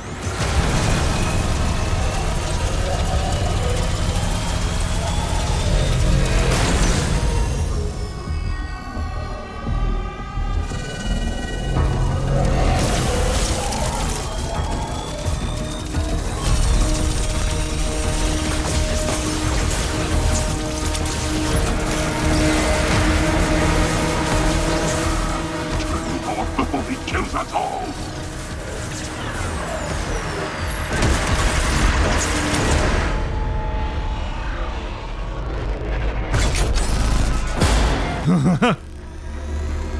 Plan B then.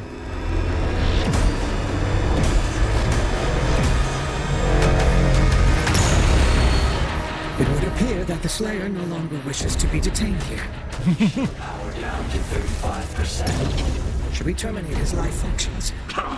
And destroy the Godmaker's prized possession. Oh, the lower teeth, you can see. He has that tether on him. 33. We can still have a hand in his fate.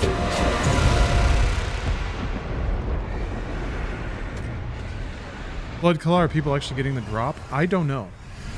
People were just asking about that. Doesn't seem to be working. You have to link your Bethesda accounts and then watch Doom Dark Ages stream. That's it, I guess. Sound the alarm. Prepare for battle. I don't know if anybody in chat has reported getting it or like, isn't there an inventory screen that you can see the drops in progress? We're launching the Slayer now. Please send forces immediately to ensure our safety. I'll take a peep once the cutscene's over. Okay, so not dead though.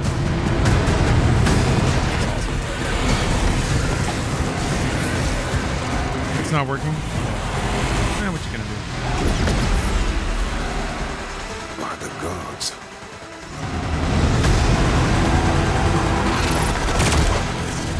Engaging reflector shield.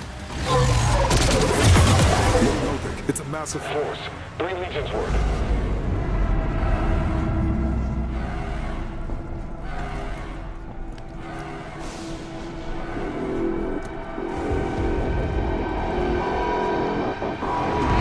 The hangar is blockaded, sire. No one can get in or out.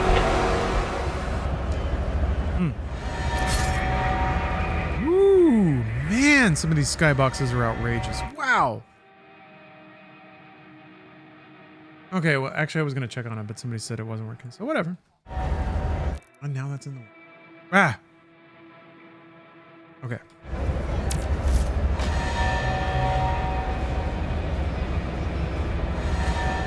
Ugh. So neat.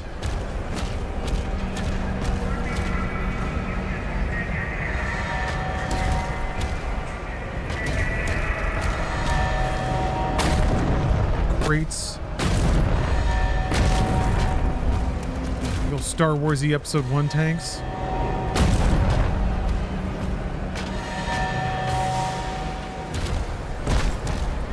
It's not on the Twitch campaign list? Okay.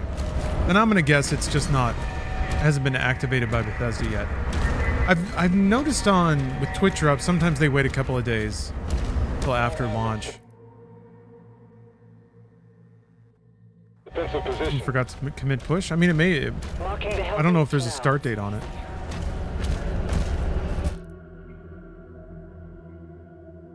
Oh, sorry, I'm page about it. Looking at.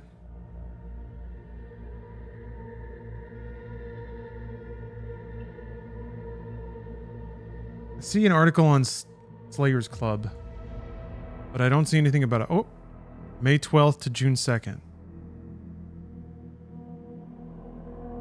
Any Doom Dark Intermittent? That would be now, wouldn't it?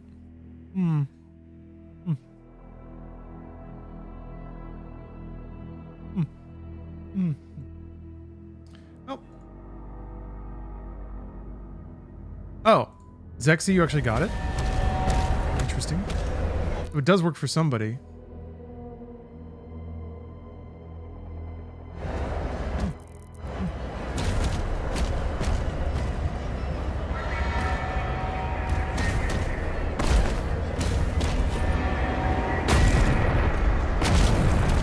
Well, limited reports of success then.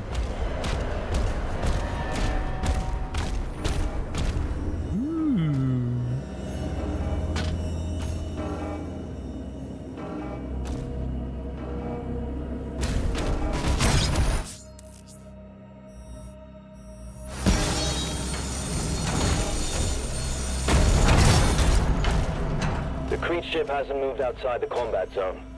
Energy production is down because of the war. This is his district. Khan would have him executed if he left.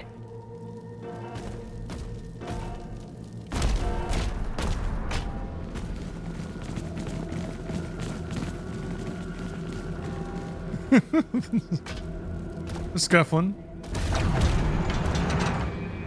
It is kind of weird to have NPCs around. Like any moving entity that is not a demon.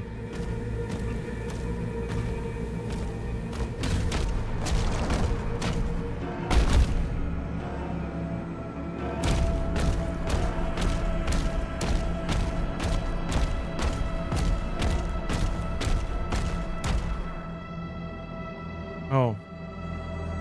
Picture of the world spear again, except there are multiple spears through that planet. There's more developers, maybe.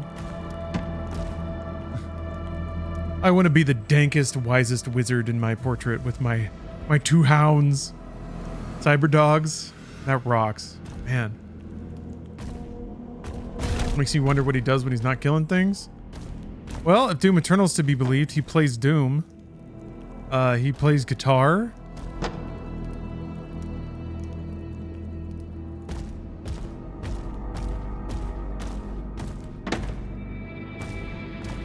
works on his armor.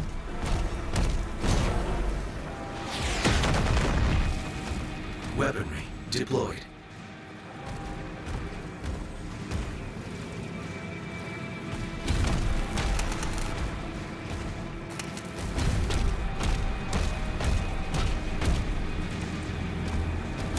Really enjoying these locations. Does he have the pet bunny? I think that was just in the first Doom game. That's what started his millennia-long rampage. Nice.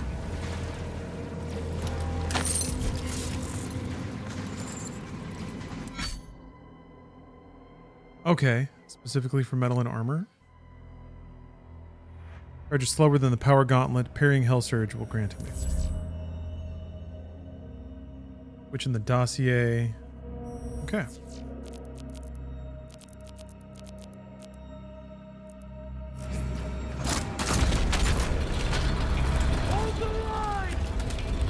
Hell yeah. Hell yeah. Man, this looks so awesome. Going out into a big battlefield.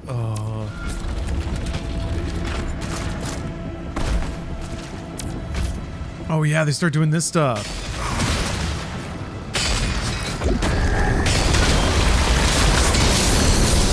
Our enemies are on raised platforms.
One of these guys.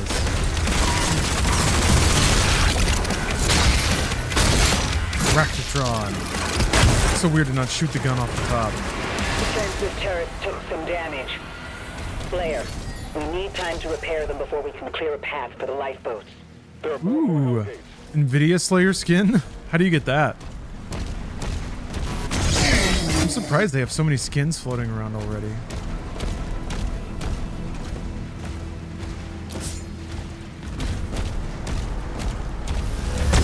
Whoa! It's like a fleshy bone tank.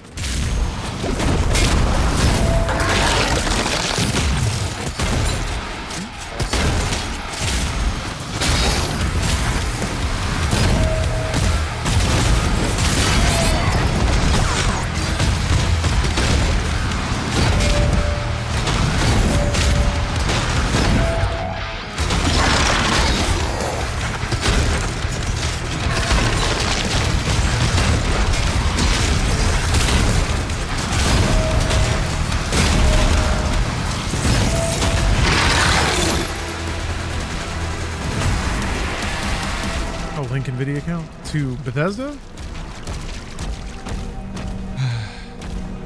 Do whatever you want as long as you give me a skin.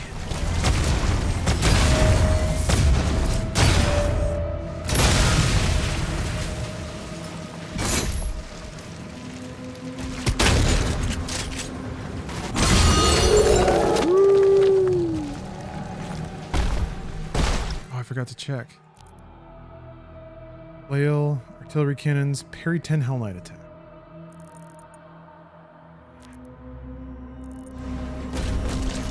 Hello, Lee Wiggs-a-lot. How's the new Doom treating me? Very, very well. I am only playing on Ultra Violence. So there's that to be borne in mind. But no, it's going down smooth. I'm enjoying it. figuring out more of it, I think. Fuck. Oh, right on the head. It knocked out a chunk of his brain.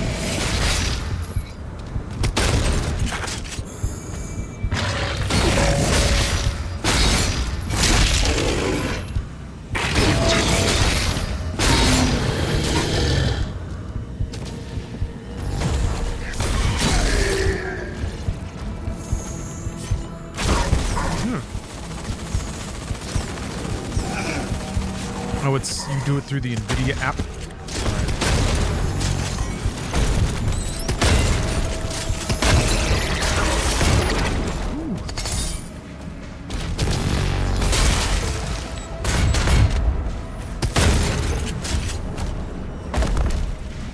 Oop, it's 10 o'clock.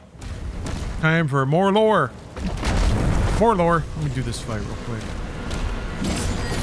If you just run up to a gate and start the fight. Sounds like it.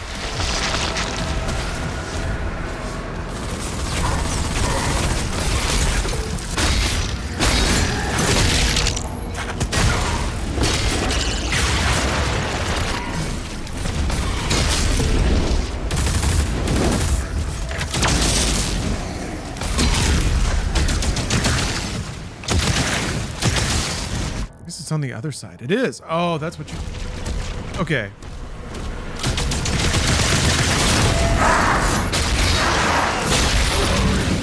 That's the one you get for clearing all the other.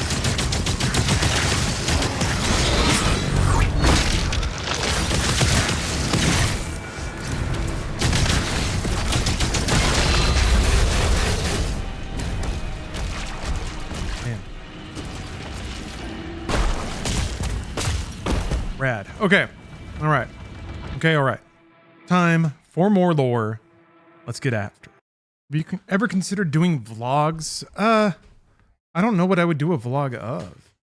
Get out my plate. I think I've tried it a little bit. I just can't convince myself that every last little thought in my head or every mundane thing that happens to me in a given day is entertaining. Or I think I would drive myself a little bit crazy trying to make it all a little more interesting. Ooh.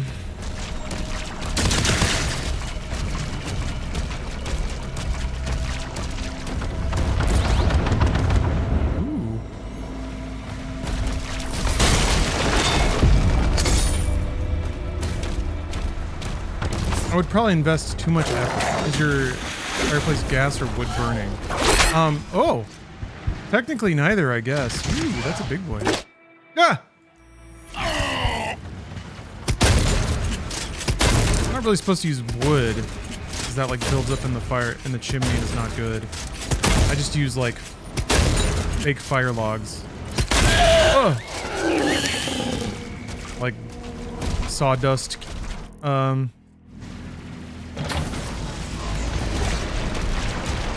like lewd sawdust logs. Uh-oh. The Bruce raid. Hello, folks. 3 artillery cannons remaining. Thank you for the raid, Bruce.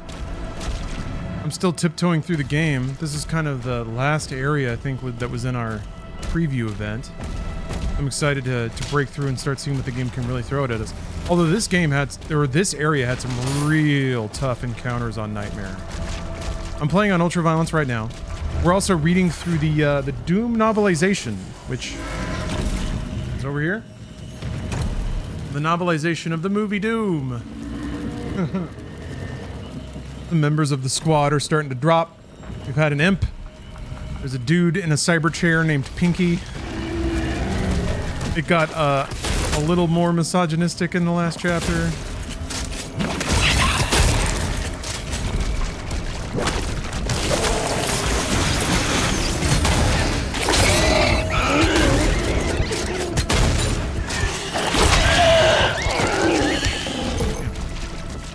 Witch Hunter, thank you for the sub. Remember when all we had was Doom 2016 Ultra Nightmare and the final boss broke the last second, but we overcame it. One time Alt F4 worked, what a journey. Oh yeah, God, what a terrible sinking feeling that was.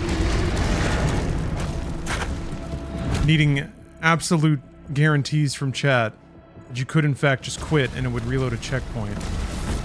Yeah, 121 months. How about that? Gamer! Here we go. Break morale to disable its shield. Leader that is shielded.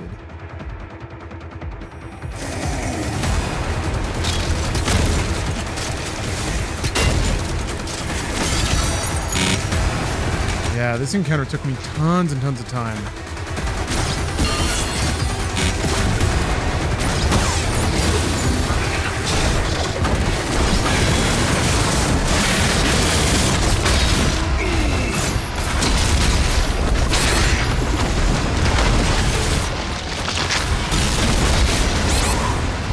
Can you parry it?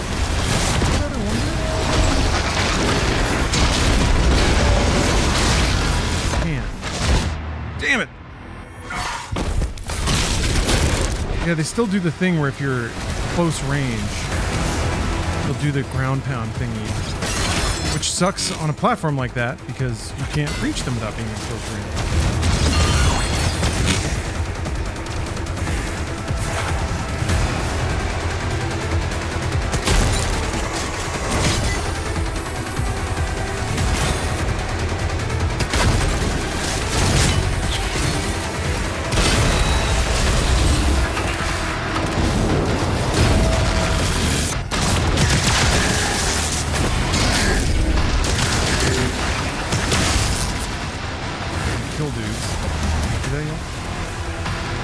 I have flown the dragon, yeah. I did like the tutorial dragon level, basically.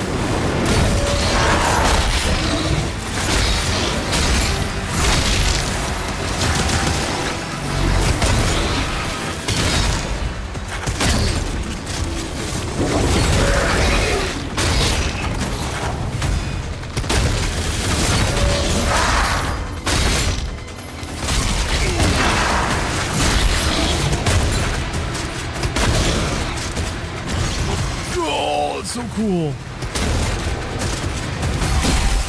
How was Bruce's stream? What was he up to tonight? Oh, shit, Bruce fucking shifted up. I got a big boy.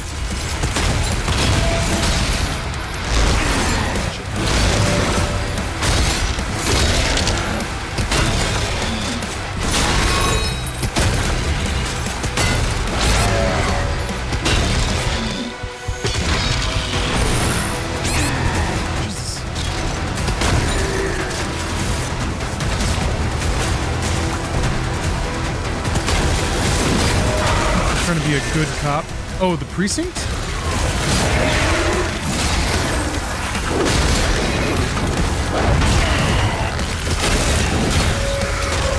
There ain't no place in this world for a good cop.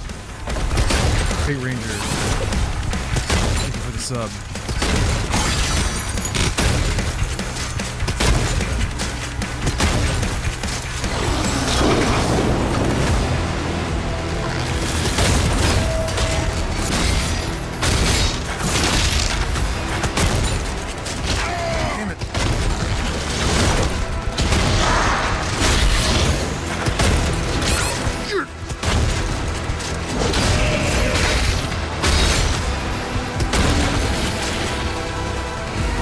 Where'd you go? Oh.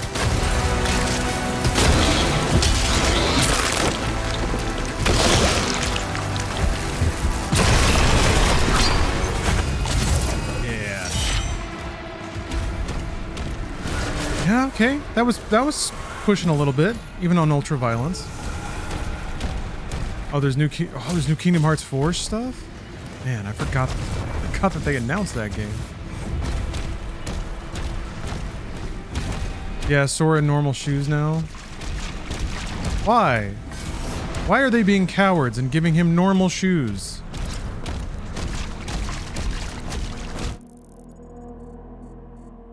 Why? No one asked for this, Square. No one. No one said, hey, you know what would make Kingdom Hearts better? If Sora's dopey-ass clown shoes disappeared. No one said that, as far as I know. You're only into Kingdom Hearts for the Disney stuff? Yeah, I guess Disney has acquired so many more properties since Kingdom Hearts became a franchise. What's weird to me is there was virtually no Square stuff. There was no Final Fantasy shit in Kingdom Hearts 3. And I'm like, what happened to that? It's kind of what I like, the cameos and fights and things, seeing the characters interact. Instead it was just like kind of like really anemic recreations of some Pixar shit down there. Like the Tangled world was like cool looking but really empty. New Francisokio or whatever. It was kind of fun to fly around in. Like it looked cool, but there just wasn't a lot done with the space. Let's see what we got. What are we got here?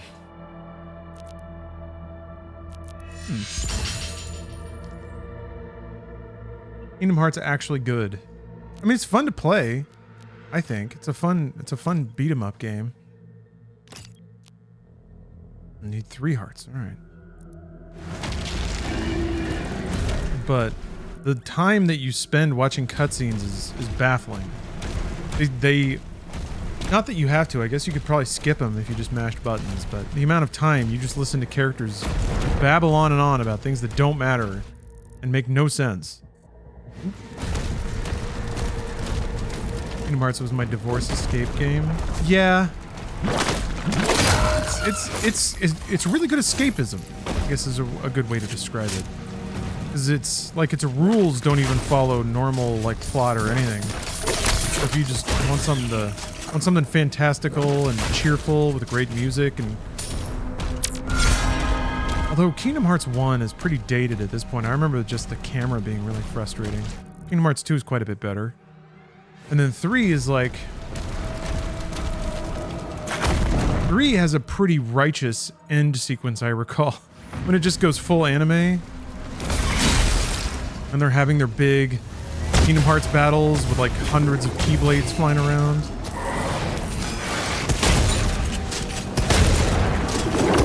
You can just shoot these things? There we go.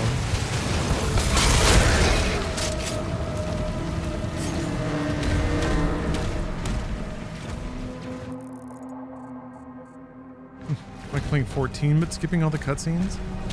Yeah, 14's texture is different though. I don't know. 14 can get pretty metaphysical, but they always discuss those metaphysical things rationally. Whereas not only does Kingdom Hearts story get metaphysical, but the characters also are kind of very dreamlike when they talk about those events. They don't even try to, analyze anything rationally. Or they're incapable of it. Creed Maker, a newly appointed bishop of the ministry, holds the critical responsibility of overseeing the steady flow of Sentinel energy to the Maker homeworld. Even as the specter of war looms ever larger, he has been commanded to remain steadfast at his post, ensuring that the transmission of this life-giving energy remains uninterrupted. By decree of the Maker Council, Slayer has been placed under the temporary charge of the Creed, a blade to be wielded in the war against Hell, and a shield to safeguard their dominion on the district. Okay, so he's I guess they made it pretty clear in that one scene that he was like shot collared about when to deploy the Slayer.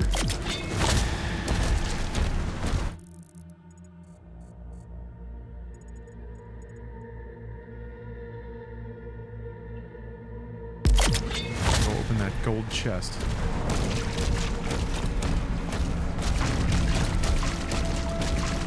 Although, I don't know. You know what? No, I'm not going to. I'm not. This is just a goof run. This isn't 100% run. It never was. I never said that. We're just goofing. Read the codexes and the other dooms. I did. Does Dark Ages make sense to you right now? Sorta. Sense, sure. The codex so far is just kind of a jumble of really cool sounding terms. I don't know if it's going to try to be more than that. The codex has served different purposes in Doom 2016 and Doom Eternal. Doom 2016, the codex was kind of important to get any sense of the subtext of what was going on, because there was actually subtext to that game. Doom Eternal, less so. Doom Eternal was more straight lore.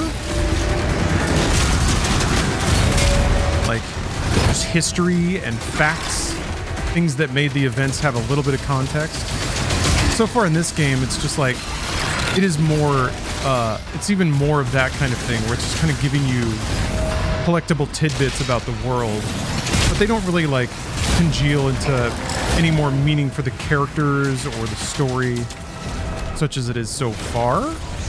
For all I know, some of that stuff could be could have hidden relevance, but a lot of it does just kind of read like a nerdy lore dump in like a sci-fi book, where they're talking about crystanium and the emerald fields, harvesting doom metal out of the Ungmar mines in the 5th layer of the Inferno pit. I'm sure they'll get there. Maybe. I don't even know if that's their goal. So far, the codex entries are pretty much just there to like amuse and entertain, make you giggle at how ridiculous and just extra everything in this universe is. Well, it's got a Warhammer feel in that regard, I think. A lot of war, or like a lot of Warhammer lore, just sets up how ridiculous the world is. And there's a continual baked in irony, or like there's an absurdity that gets humorous. Kind of like, just how metal can they make it? And they're constantly trying to outdo themselves with how much more metal it gets. Oh, you had to turn the brightness up, huh? What happens? Don't worry about it. Who cares? People have been turning brightness up in games since time was time, though. Any remotely like scary game? Oh yeah.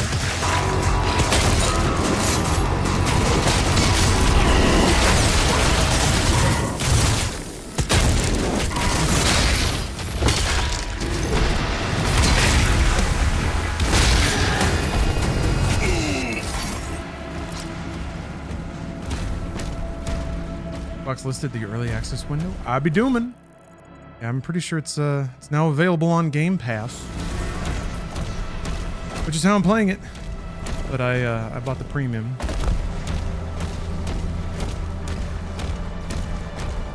So I guess half hashtag PC Game Pass partner.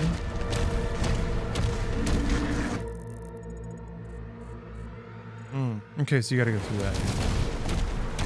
Yeah, I agree, R9. Xbox is on an exceptionally good run. There's the big games, but they've also had stuff like South of Midnight, Expedition 33's on Game Pass. Citizen Sleeper's on Game Pass.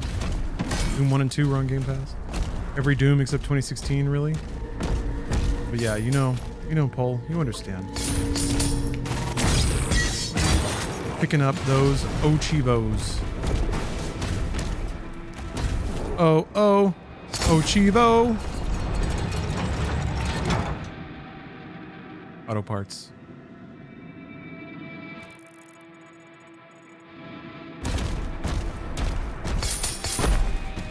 Yeah, Gears of War going to PlayStation. We assume Starfield at some point. There's been weird hints, but it's already taken a long time. Doom's already on PS5.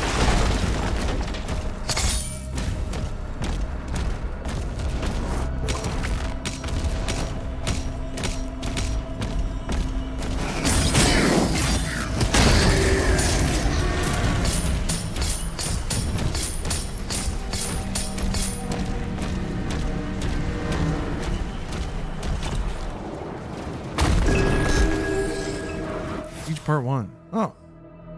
Location? But yeah, I like a lot of the lore so far is just like one tight paragraph. Maybe two.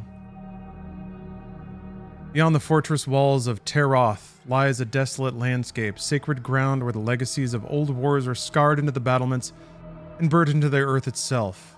In the lower levels of the city lie the merchant and industrial districts, now exposed and vulnerable to the rampaging hordes of demons led by Prince Azrak. Ozrock? There we go. This battlefield, soaked with the blood of heroes and fiends alike, continues to inspire grim determination in those who stand against the ever-looming corruption of hell. It's light, you know? It's not it's not a huge word salad, it's not a big dump of proper nouns or anything. Ooh, just barely made it. 2016, though, I thought added a lot of dimension to the. Seek out additional stockpiles. Thank you, Suit. I thought it added a lot of dimension to the scant dialogue that was in the game. There isn't a whole lot of talking, but if you get the background of the characters, namely like Hayden and Olivia Pierce, and then you intersect that with what they say in the game and specifically how they say certain things, you get a cool, I think you get a really cool, like, you get a really cool implied story, character conflict between all those characters. Just a gold.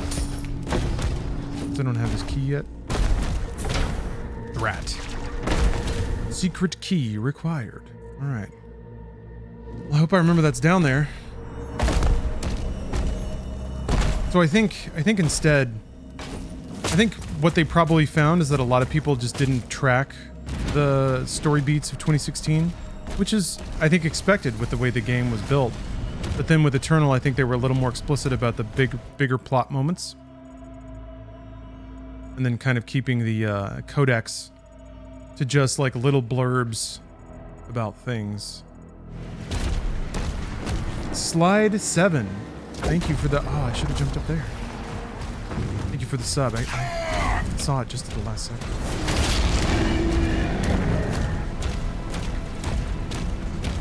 It seems like what they're doing with this game is they're making sure that all the important plot elements are in the cutscenes, and then just like fun little quotable bits make it to the lore paragraphs. Wonder if Wolfenstein's done. It seems to me that Machine Games did everything they wanted to with it. Awesome. I feel like part of that is even trying to find a way to make it fresh by doing a co-op action RPG. That didn't go super hot.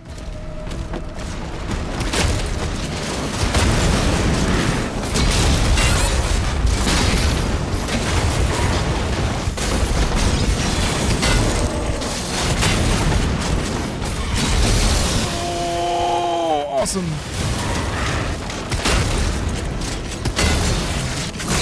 Yeah, it'd be cool if, like, there'd be a way for that vision of BJ Blazkowicz and even that, like, that storyline, those characters, that continuity to continue.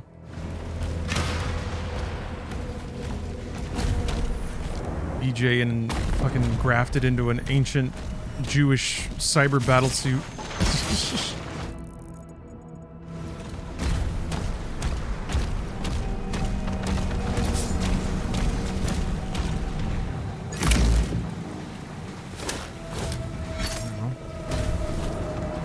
Jeweler. Back, your 5080 survived. How did you get one of those? Casey, you got connections.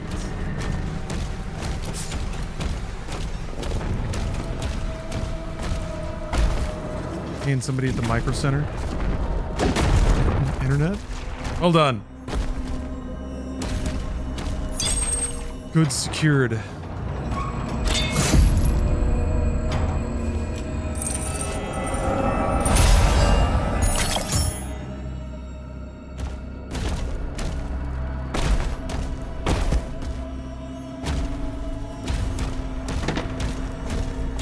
Oh, you got it off eBay? Yeah. What I had to do. Yeah, oh, call me Wally. I was able to get a Switch too. I think so anyway. Best Buy said I did.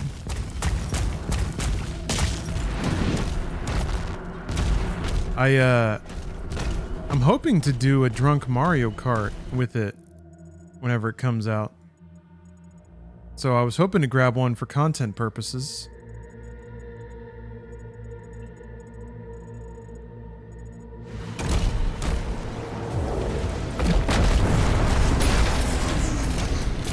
Best Buy wouldn't lie.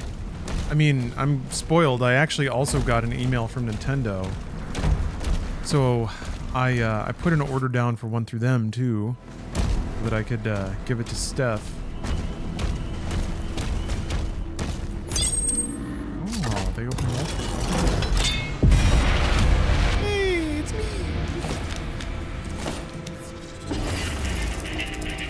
I love how he always interacts with his own little man.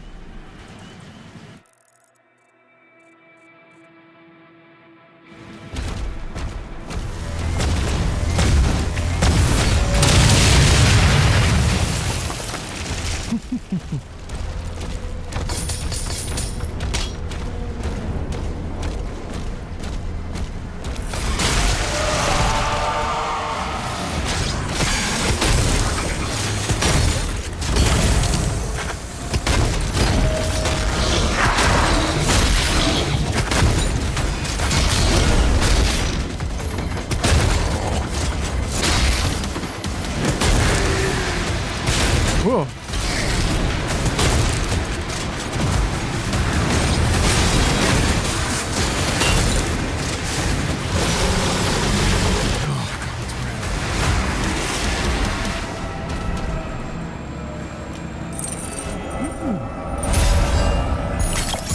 Mediocre potato. Thank you for the sub. And I appreciate the compliment. I will continue gaming fiercely.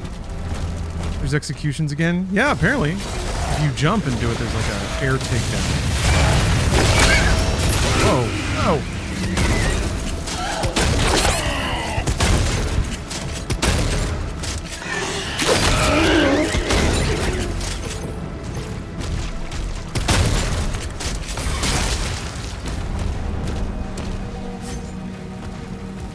Oh yeah, on We v Dread. There's a fun little Easter egg, and there's a couple of references in Doom 2016 that are fun.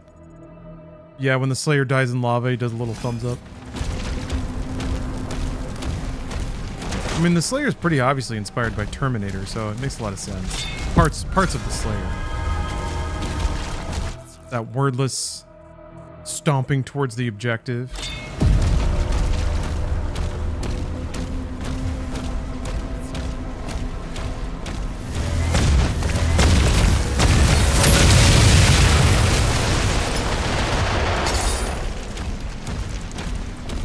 Big open level, wow. Power vid tech.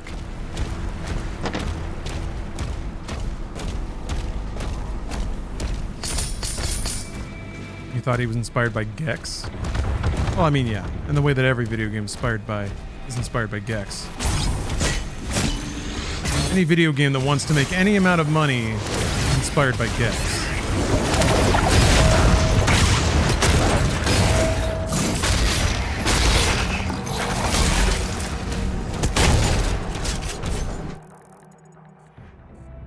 Cannot escape the Gex effect.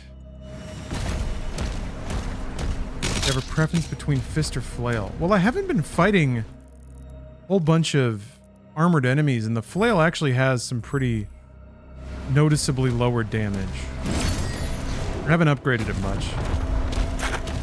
I like the animations of the flail.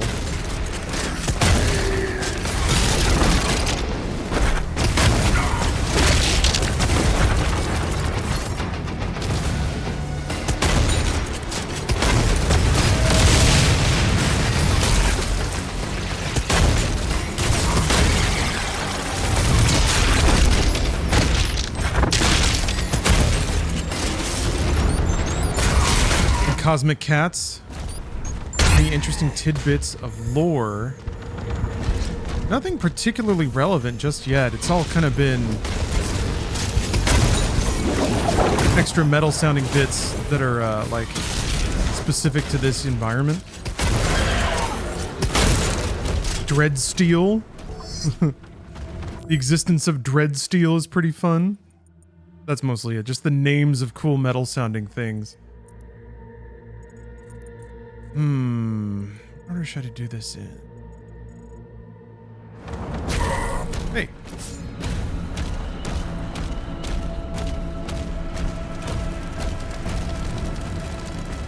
As a West Coaster, everyone in America got this game before me.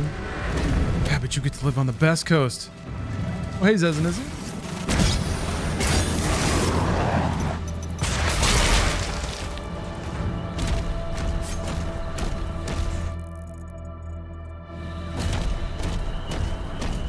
Morning, Scotty, 2 Hottie 240.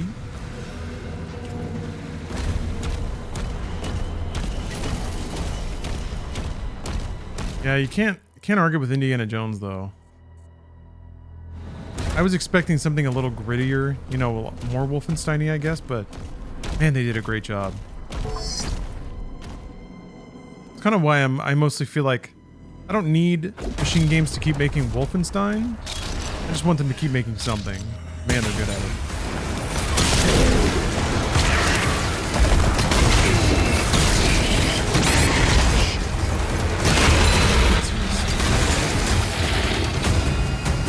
Use the portal to get inside. Huh? Portal them?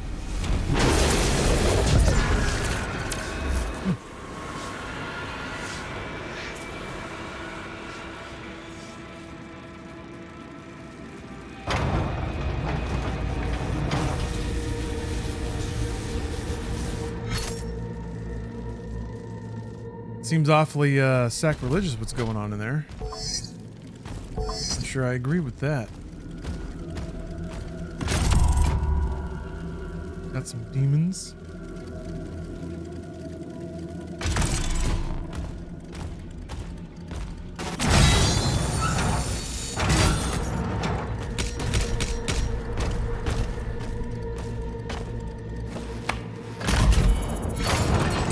About Doom lore. Isn't God bad in this? Yeah? Yeah.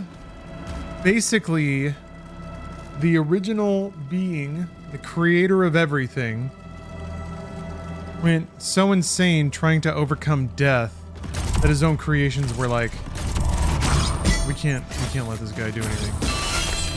So they confined him to a hell reality, so he kind of became the devil, became Lucifer.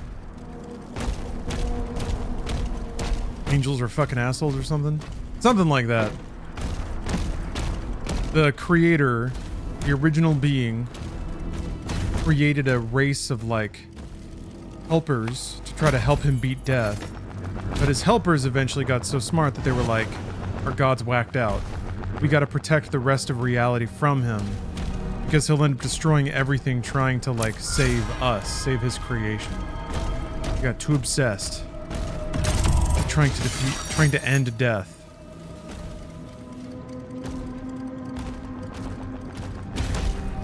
The original being going insane is always an interesting idea if done well. Yeah, maybe not insane. Like, there was still theoretically a logic to what he did and why. But then he was, I guess, motivated by spite and resentment because his creations turned on him and betrayed him. So also kind of a very, I think, rather Old Testament depiction of God having like kind of base human emotions, or even more like Greek gods that are very spiteful and jealous and horny and through here, but go back to the first button. I gotta open that. Ooh! I've crested a new hour. Why? It's time to read more lore. More actual lore. More deep Doom lore.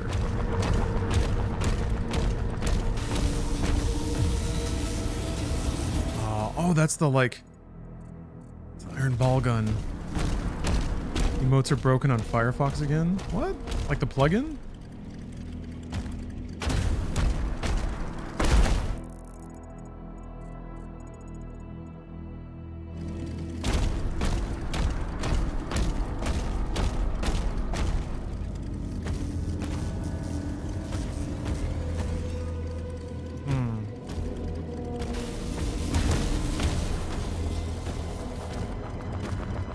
Like there's just a jump I'm missing.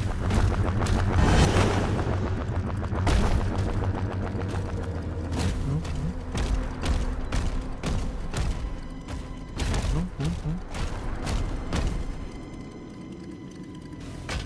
There's this jump.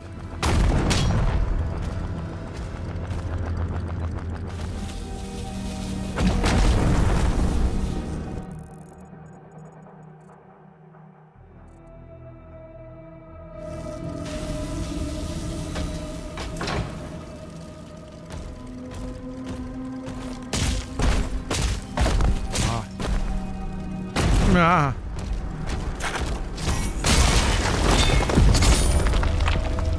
Well, I guess it was a secret.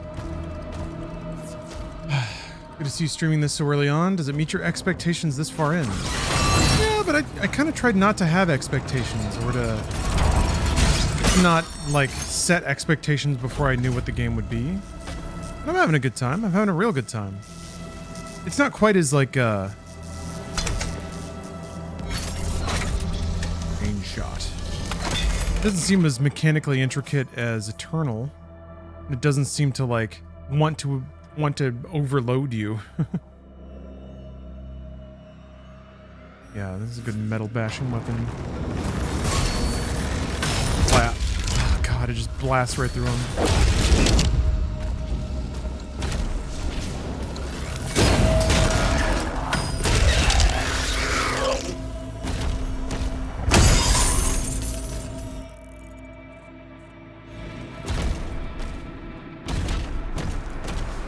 Oh yeah.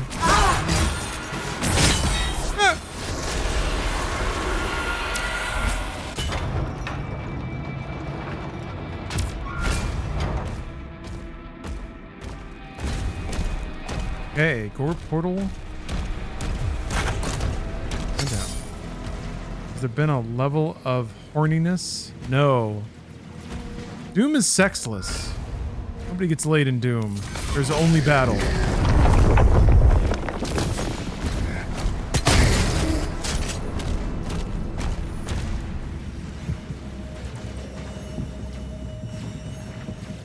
That's in a new category. Are you curious about the lore of the gun? We can find that out shortly.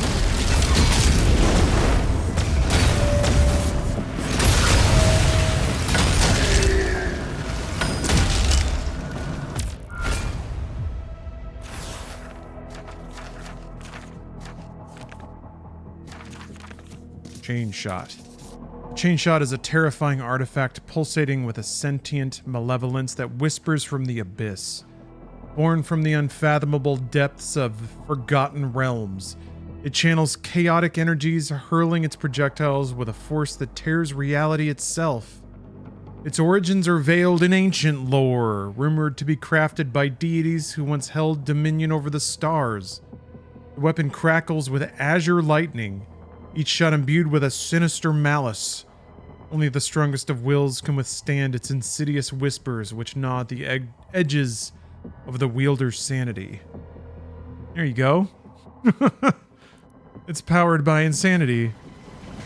Cosmic. I'm excited to see more cosmic stuff in the game. But I'm excited to read more book, so let's do that too. All right. Oh, gotta turn the audio back up.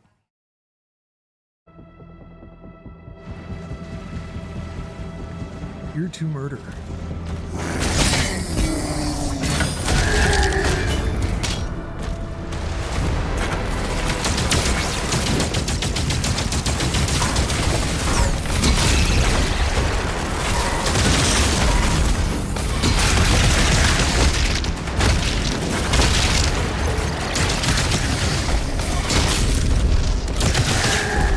These little groups of enemies, I guess, don't really... You might as well kill them, but...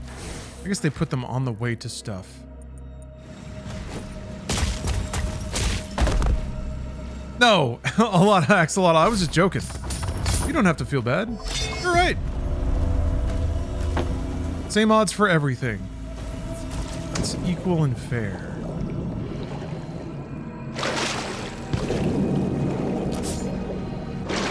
So you've been around in chat for a long time. Don't feel bad. Don't feel bad. I want you to have. I'm glad that you have. I'd be even more glad if your avatar were Big Chungus. So maybe keep that in mind for next time.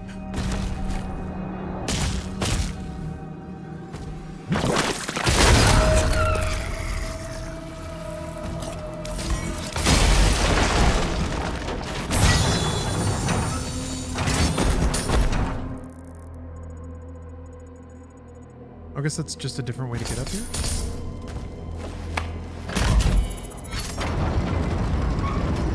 Oh, Dirt Master, you've decided to gamer rage. Congratulations. Big day for you. I remember my first gamer rage.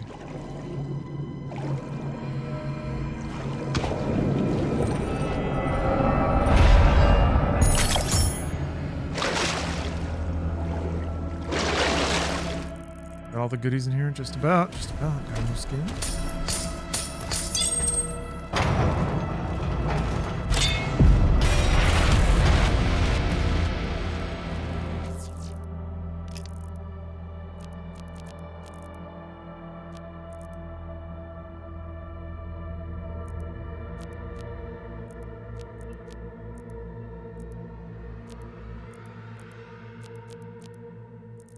I hope there's some really cool skins.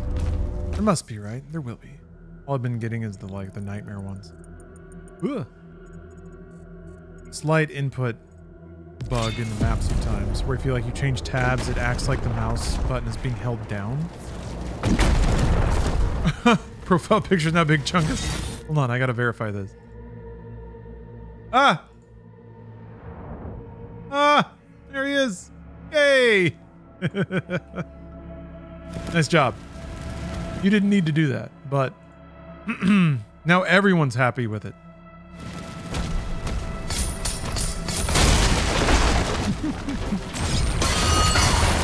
Everybody liked that.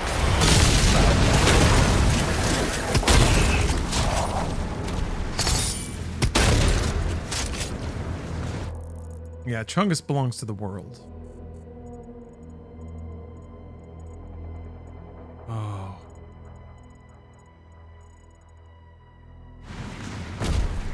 Just kind of cool taking in the size of this whole interconnected level. I mean, this is kind of Halo. Kind of. It's the parts of Halo that people remember, like a big open field and you can kind of choose where to go and pick your fights in smaller skirmishes. This is Halo Infinite, baby, just without a grappling hook? Nah. Kinda? You still get these piecemeal upgrades.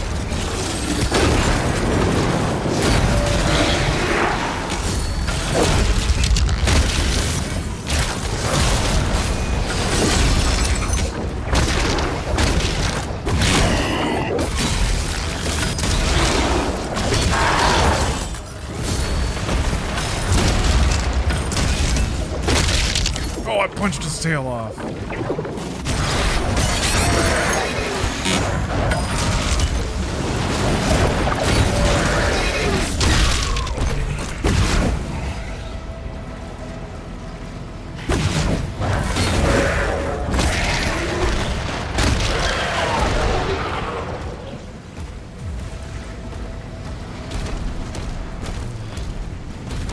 These skyboxes are outrageous.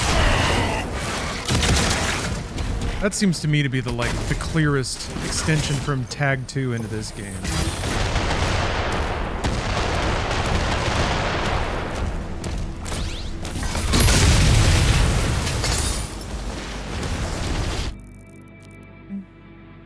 Four artillery cannons, 10 Hell Knight attack.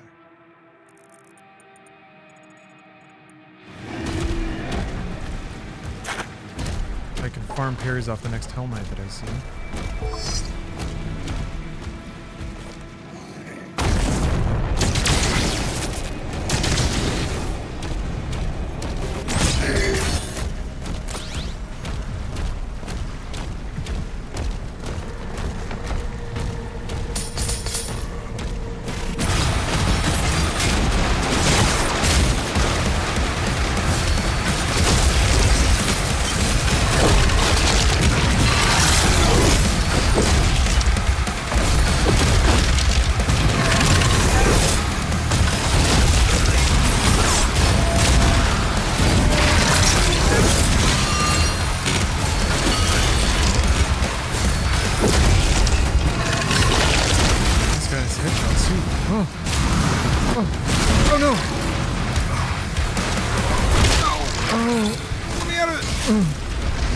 Stuck in goop. Wait, where is that? Oh, it's over there.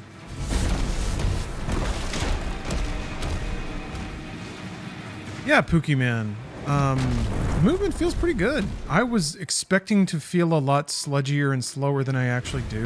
The sprint is pretty fast. And the sprint plus the shield dash means that you can get around. I don't miss the dash yet, even though I was kind of reflexively dashing at the beginning.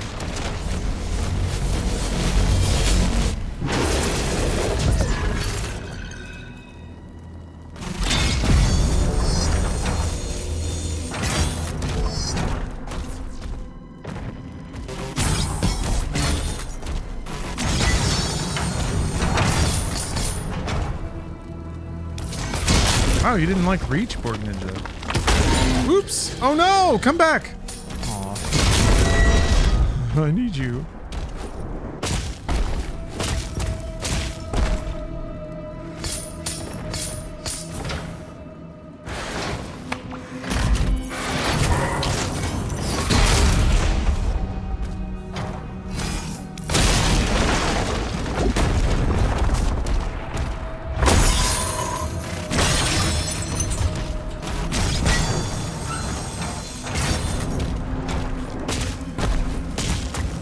Oh, Odysseus, you actually really liked the Forward Unto Dawn show? The Machinima Prime exclusive Halo series Forward Unto Dawn? Where it was all about recruits and there was like no fighting?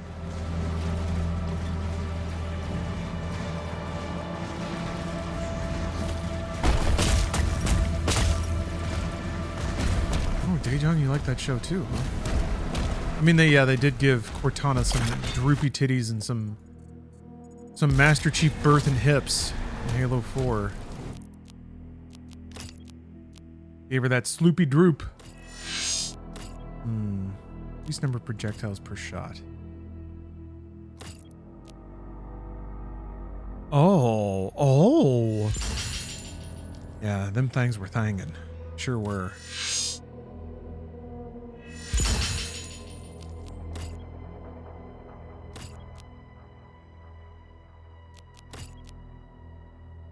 Currency. It says I have 4.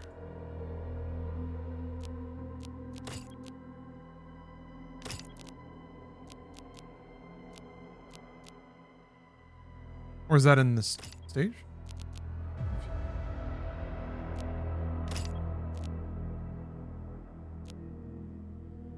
Oh. Need a crystal.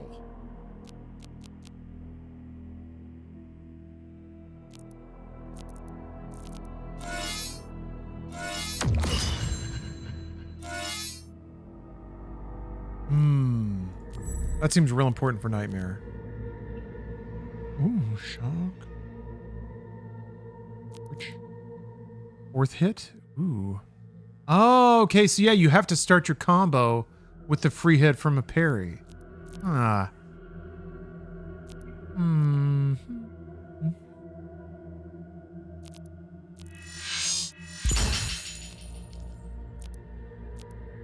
Alright, now that they get scorched and drop armor, I will switch back to the flail.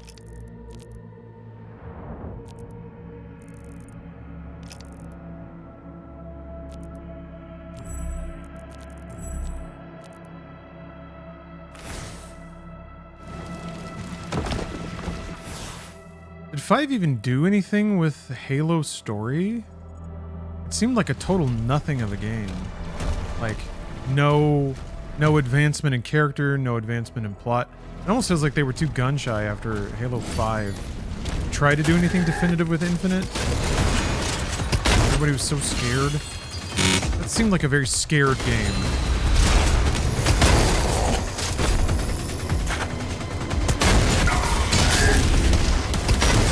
I definitely did not finish it though, so I can't speak with any authority about if it did or didn't do well.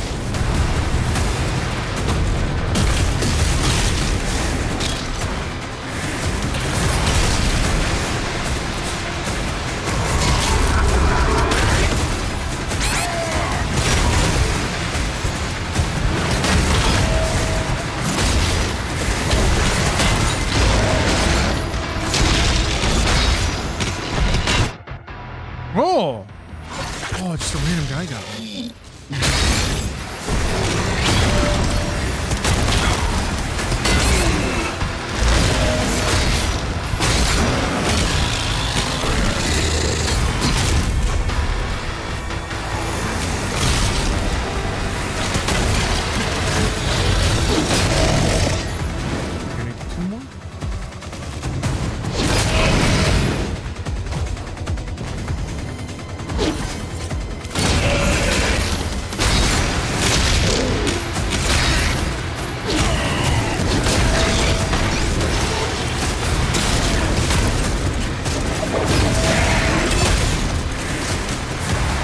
there.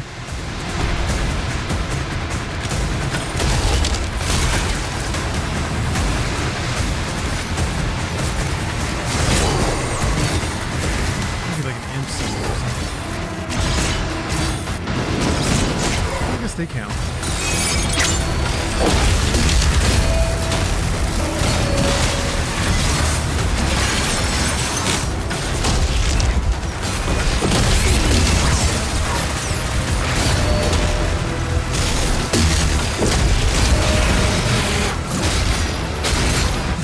So little damage.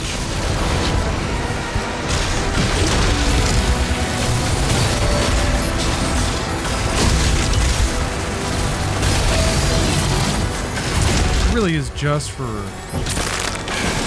Seems like it really is just for armor. I don't seem to need as much. Also, now that I have this weapon.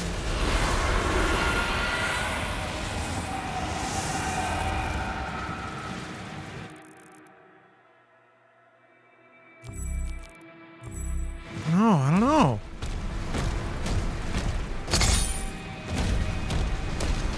That little gap where you're fighting armored enemies before you get the paintball gun. Maybe the flail has a nice little cozy use there, but yeah.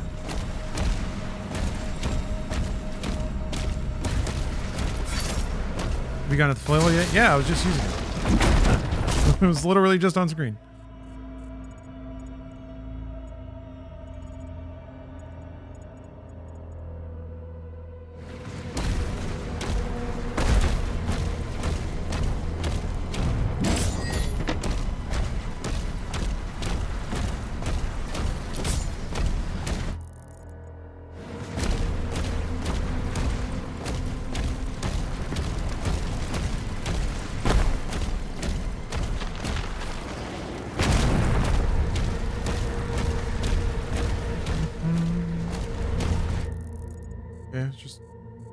Out that part of the map.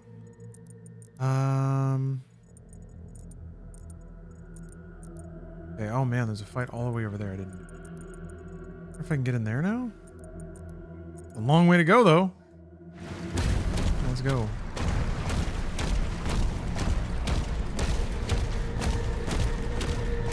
Fans and Microsoft jerking them around and forcing them to change key installments and constant retconning of previous plot decisions? Is there... So...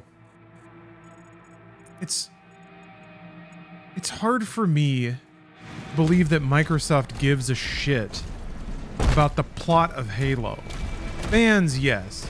I could definitely see, like, people coming in and wanting to write for Halo and wanting to fix things or change things or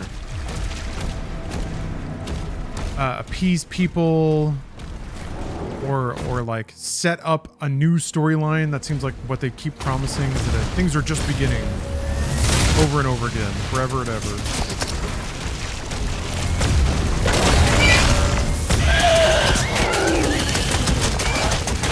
I understand the desire to blame, like, corporate overlords for things. But who at Microsoft cares the storyline of Halo? Whoops. Ooh.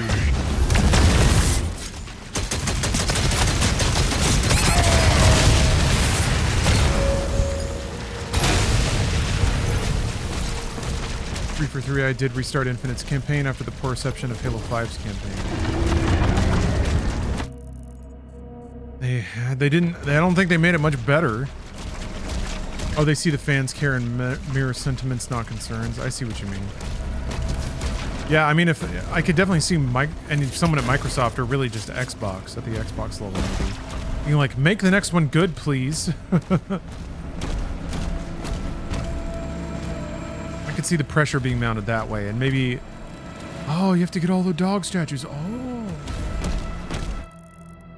Producers having an ego trip might have jacked up the story. Yeah, might have. Might have. I don't know, to me it just seems like real typical AAA mucked game dev. Like, you get a massive budget, you hire a ton of people, you get a bunch of like, kind of fans maybe? I already did this one? Pretty sure I broke this one already, but it's back.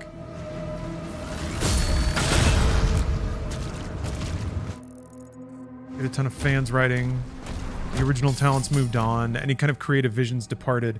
So people come in that like think they know what's cool about Halo and try to write into that.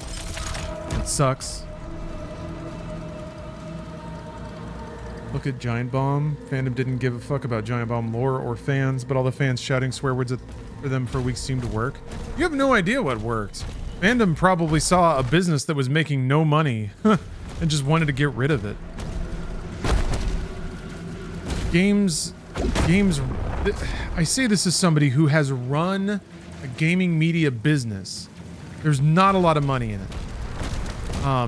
There might be, if you think you can, like, parlay something into IGN, a platform for sales integrations and stuff like that. And that, I'm sure, was the goal. You get all this stuff and you hope that it grows. But a lot of the times these properties are getting traded around when they've pretty much found their market. They've found their cap already. But companies that own properties don't want anyone else to know that, so they lie about it or inflate the business prospects, and then stuff gets traded around in these massive deals based off inflated numbers, and it takes like a couple of years for the new owners to figure out that, oh no, wait, there's actually no money in this at all. And then what do? You either just close it or sell it off to somebody. So it's good that they sold it to the people who were working on it. That's like the classiest way to do that. Who knows how much or to what degree like fan sentiment mattered? Odds are not much. Fandom didn't give a fuck about what the fans thought before. They certainly don't now when they're getting out of the business.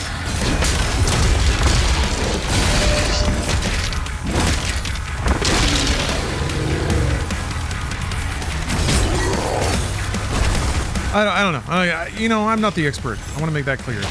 It's just I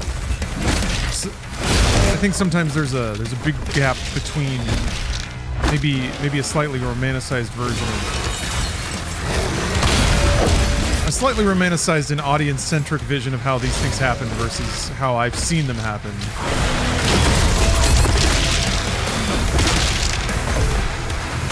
And the story's not over here.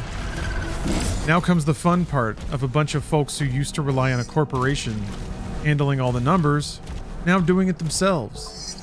Now, people who have done this work for years, I don't think that they're ignorant. I don't think that I don't think it's like they're babies, you know. But the calculus changes pretty specifically when your paycheck isn't guaranteed anymore and you worry about the future of your company beyond a large corporation subsidizing it. Yeah, well, it just changes. It changes your opinion about a lot of things. I feel like once you go independent for a while, you get a lot less insistent about how things ought to be done because you're the one doing them. I see a lot of media folk and writers getting awfully opinionated about the way that business is run. So okay, do it yourself. Welcome. It'll be a lot harder to write long-winded articles about special indie games when suddenly the bottom line of everything you work on matters a lot more. Thankfully, there have been some that laid the groundwork. Well, that's kind of a problem. Well, it's not a problem, but that just means more competition. Now there's more voices than ever trying to appeal directly to fans and enthusiasts for direct support. Whereas they had to do it somewhat before just to keep the lights on, but now it's their full paycheck. And I think there's only so many people to go around, and they're only going to have so much discretionary money to throw at people that they like on the internet to talk about video games. And I see that being one of them, by the way.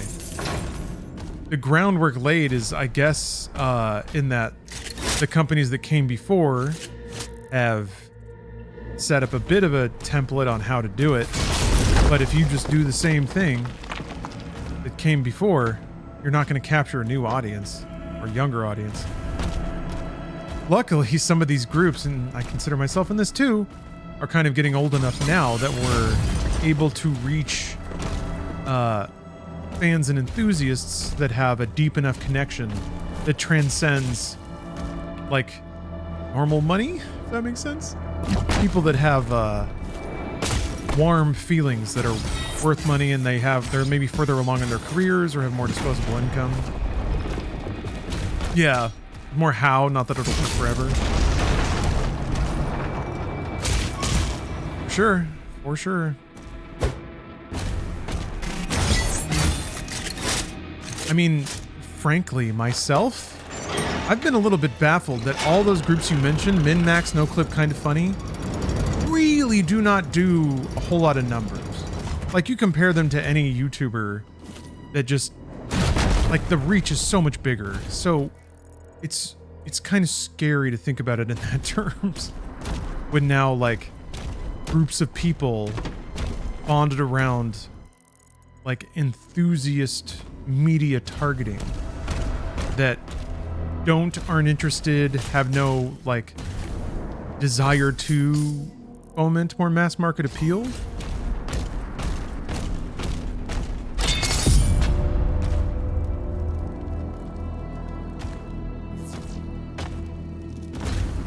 Some of the crossover folks are pretty interesting. Like dudes like Skill Up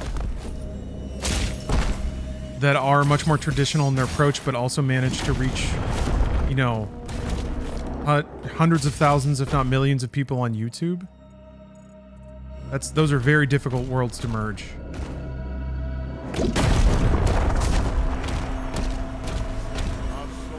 Ooh.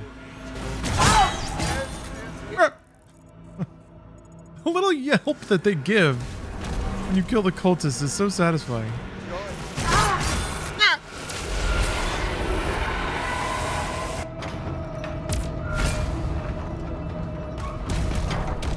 Hellgate's eliminated. The turrets are back online. Get the transports ready to launch. We're beginning to evacuate. Any No Clip announced a big pivot for their second channel, using their alt production brand to fund more traditional games media on their second channel, along with the standard No Clip stuff. Should be interesting. Yeah, interesting. Just like news, reviews, things like that. Yeah, I mean, to Danny's credit, he found a niche. Those don't exist much anymore inside of games. It's been pretty fully explored. Chill Up is my go-to now. You like the way he presents things? Yeah, I mean, he seems... I haven't seen a ton of his reviews, I have to be honest, but he seems pretty professional and honest in what he does, even if, yeah, I disagree with his conclusions sometimes. I think it can be a little inside baseball, like a little interior thinking. But I guess I'm guilty of that too, isn't it? Everybody is to some degree. And also I'm saying that mostly out of ignorance. Oh, there's a hole. Let's go down the hole to get gold. Let's dive into the watery, wet hole for gold. Oh, it's midnight. I'm going to read another chapter. Ow!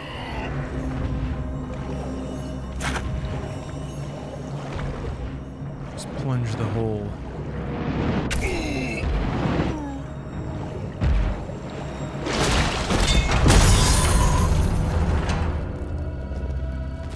I think it just goes to show the value of like marketing oneself. I think a lot of those brands the traditional gaming brands were pretty good about positioning themselves as a trusted voice in games editorial or whatever.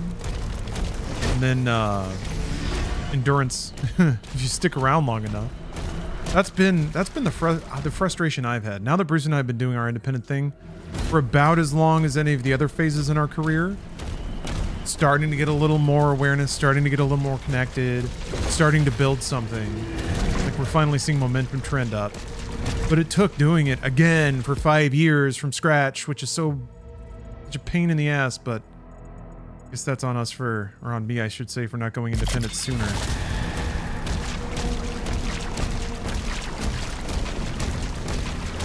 Oh, secret tape. They did the Half-Life doc. Never promoted it. I guess they get a good chunk of cash from that to pay team salaries, which means financial security, etc. Huh. Yeah. If it does well. I would think the more financially secure thing for Danny would be to like work in cooperation with companies, do like B2B stuff. But I am speaking personally there because that's been a line of work that I've been lucky enough to start. working in doing video production for video game companies.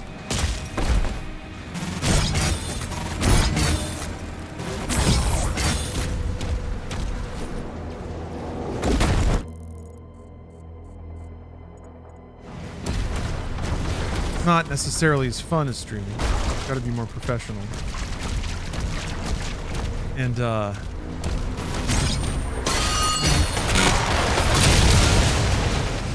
last cannon has been destroyed.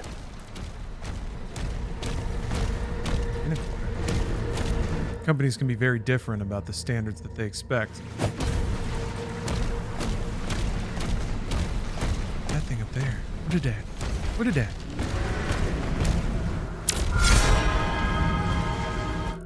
Life Sibjul? Sibjul.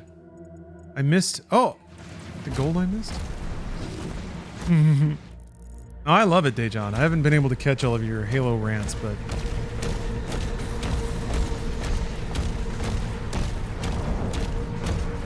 I always love getting a little catch up from folks that have been deep into a scene. All right, well, I didn't get a heart, but I don't care because this ain't 100%. We'll do 100% later. Nightmare will be the 100% run, where I'll drive myself insane searching for all these dog statues. Meantime, I just want to get to a checkpoint so we can read the next chapter in the Halo novel, Halo, in Doom novel, and give away some more stuff. Oh, it's the end of the level. All right.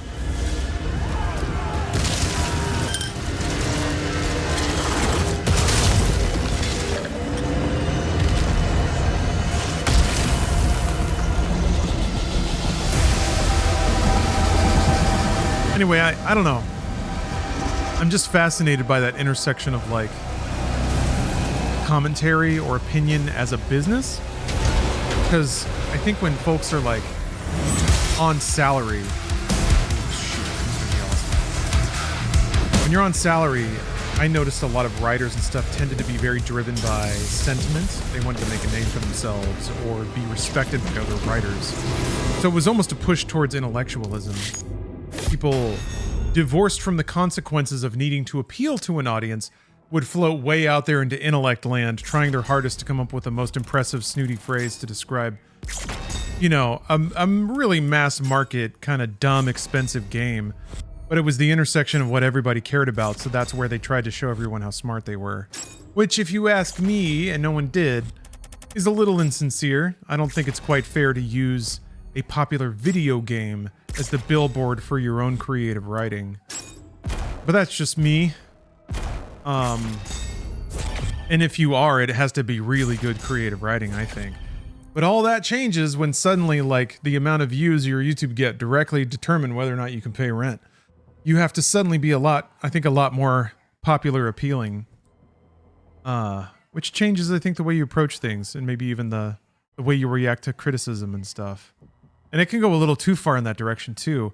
Instead of people that defiantly try to come up with a unique and incisive opinion and let that show the world how much of a cutting critic they might be, you have the complete opposite on things like YouTube. People that have no opinion and wrap their entire presentation around what they think the audience wants to hear. So, yeah, it's the pendulum swings both ways.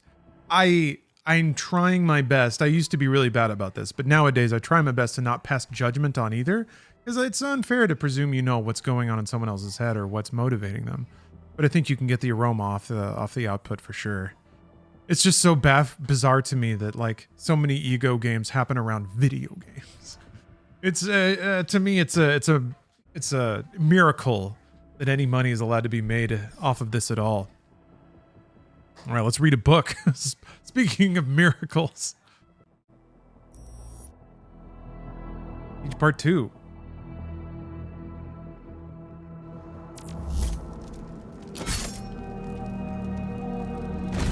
Shield is down, and the gate is taking heavy damage.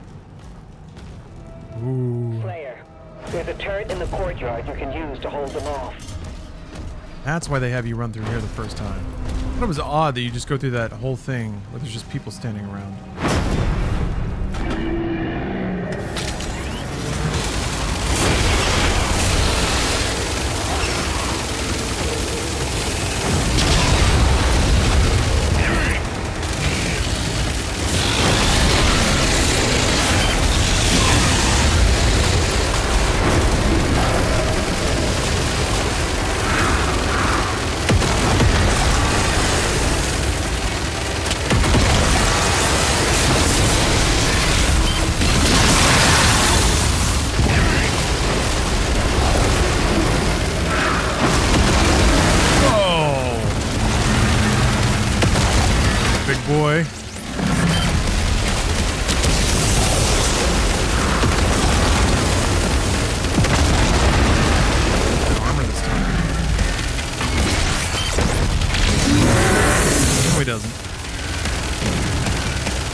Yeah, we need to add big swinging dicks to these guys. I agree to that. They're inside the castle. We almost have everyone out.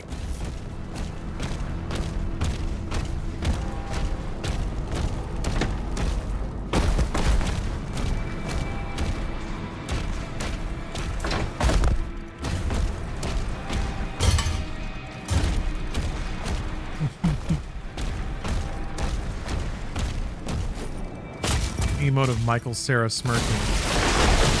Oh, that's a good emote. That's why emotes exist.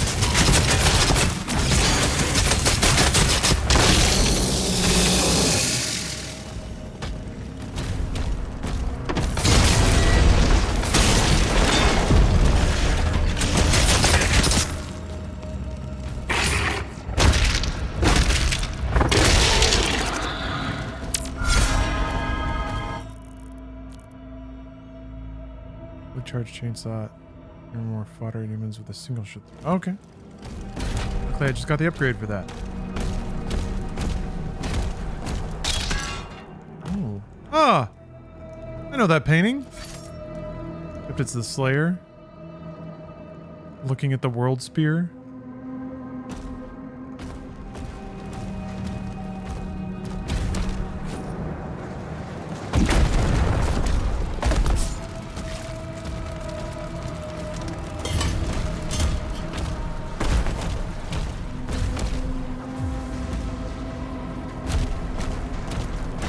Doom guy a regular human? He used to be. By this point, not really. I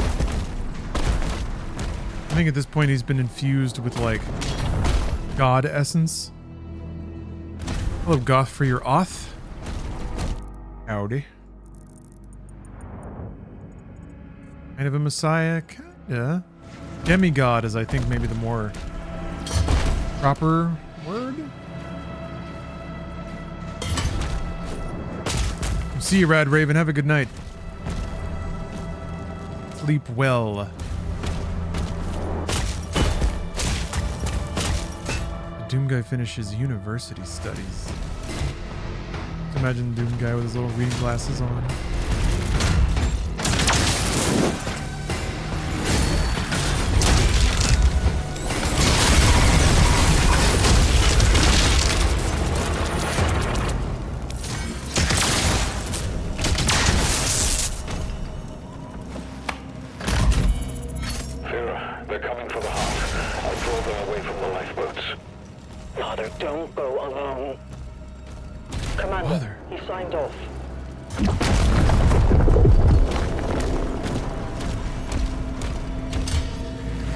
Gamer rage in the style of that kid who tried to shove a TV remote in his butthole.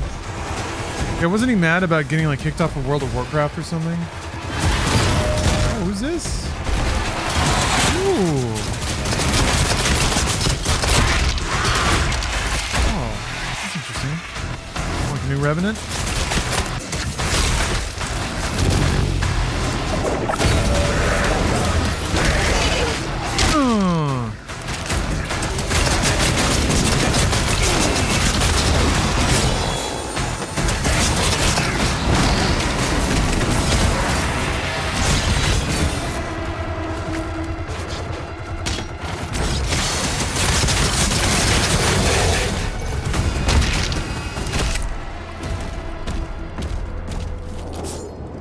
I've worked 26 of the last 48 hours. Ugh, for Bose, you've been putting in the time. Hopefully you're doing that so you can take a break or stack up some money, something. Hopefully it's going somewhere good.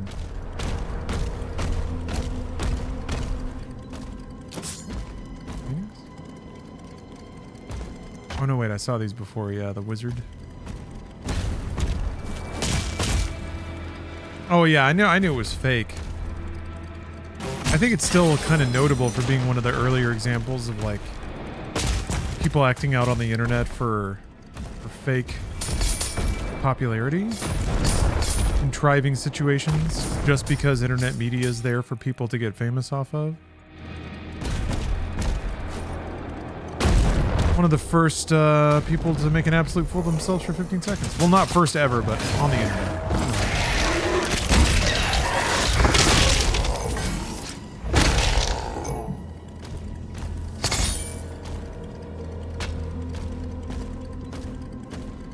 Oh yeah, the dude cheated at chess with a butthole tingler.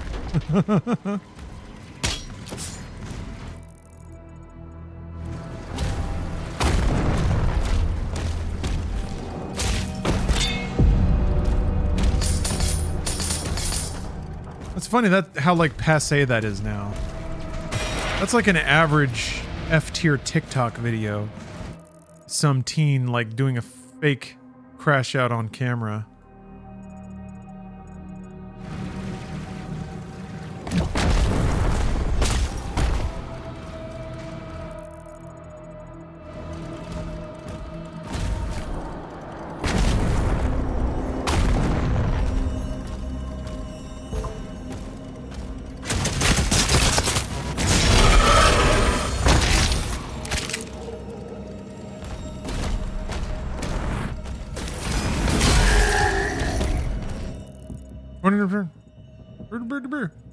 I think it's fine though. Oh, it's not!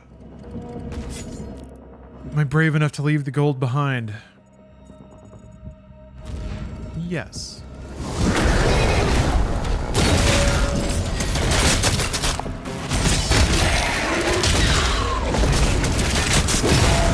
Not many people would be.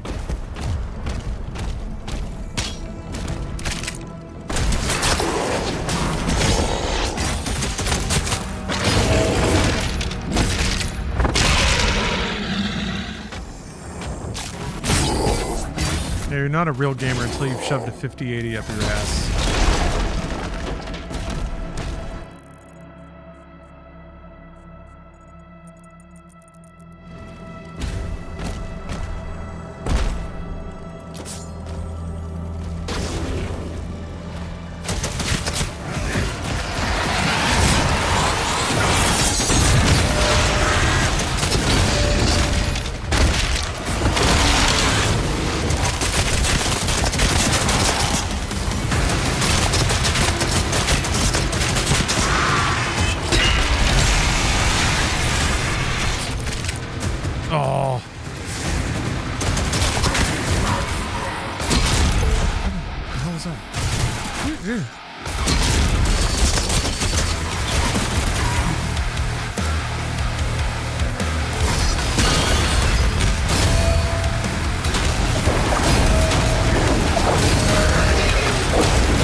Oh.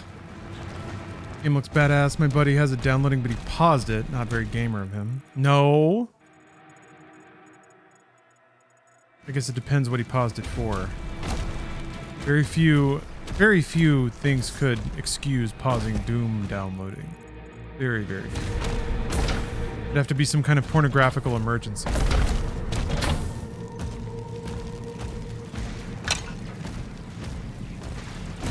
Peter. I'm on fire.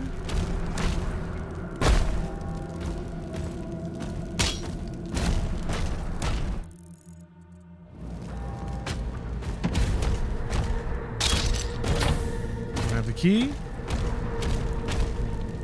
More over there. Loading tantalizingly.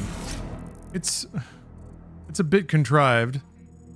Having these like wooden planks that you can only break from one side. Or whatever.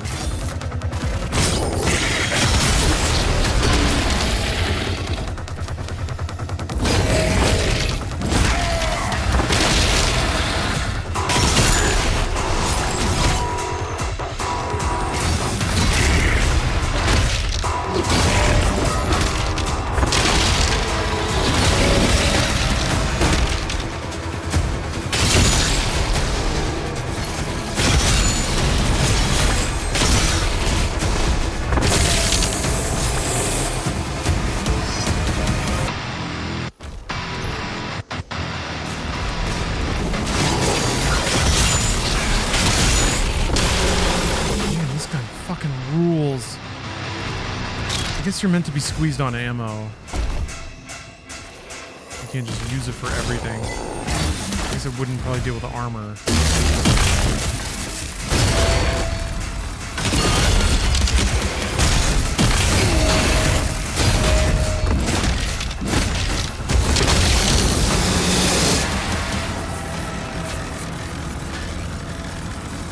The ball just stay charged forever.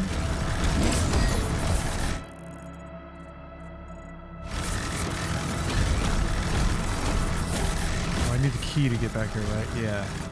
Yeah.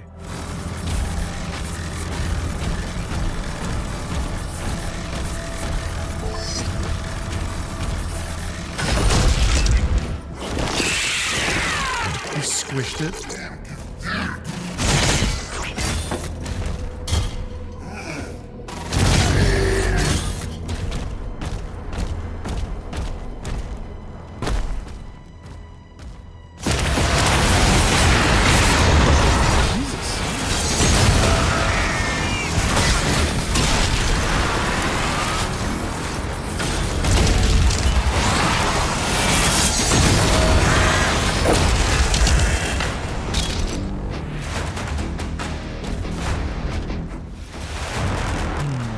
Okay, gonna get over there. Oh,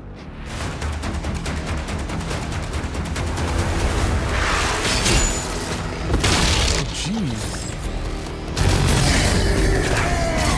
How many times did I need to do that? Oh, okay. Only need one more.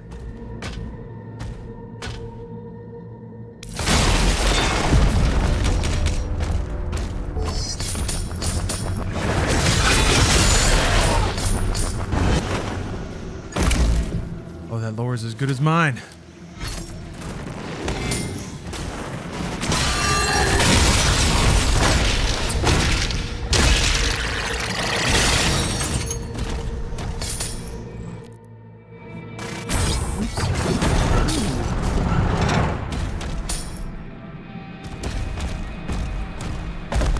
Feeling I should have gone the other way first.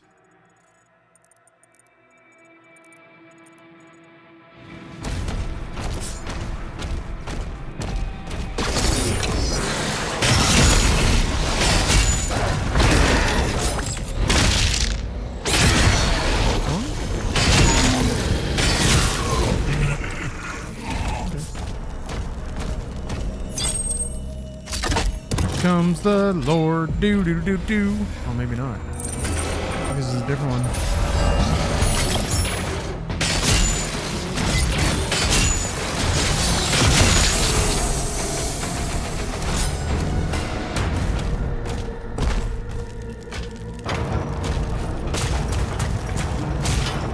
What is this? This still works out?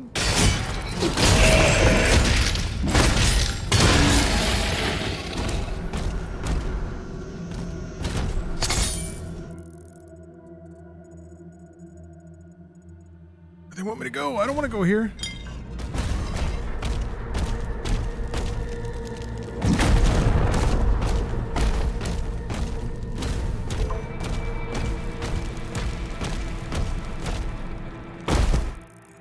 You're still the same Doomslayer in this. Just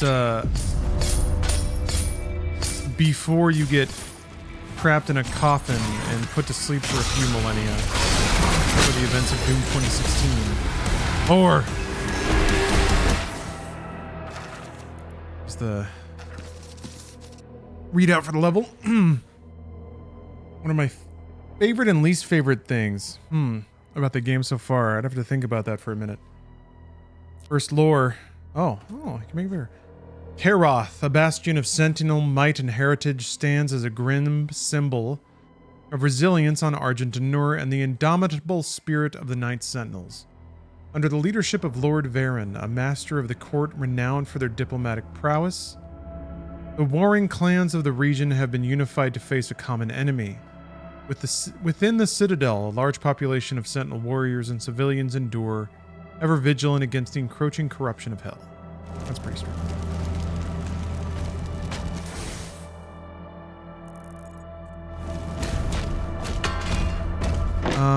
Let's see.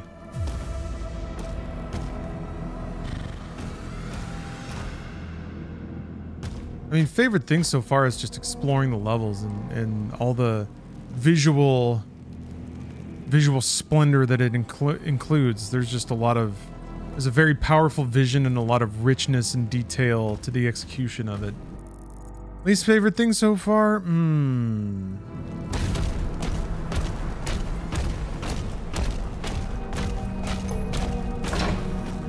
It doesn't feel yet like there's really an opportunity to express a lot of personality through the gameplay. I want to know, in the process of playing through the game a few times, I'm sure I'll maybe get there myself, figure out what high level Doom the Dark Ages gameplay can look like, if it's meant to look stylish, or if it can even look stylish. Miles, you're asking about my chair. I have a Herman Miller Embody Logitech chair, which is a extremely expensive chair that I was extremely lucky enough to get for free. Had a very lucky connection at Logitech. I managed to slip one my way. But I probably would have invested in one anyway, given how much I sit. Actually, streaming like this.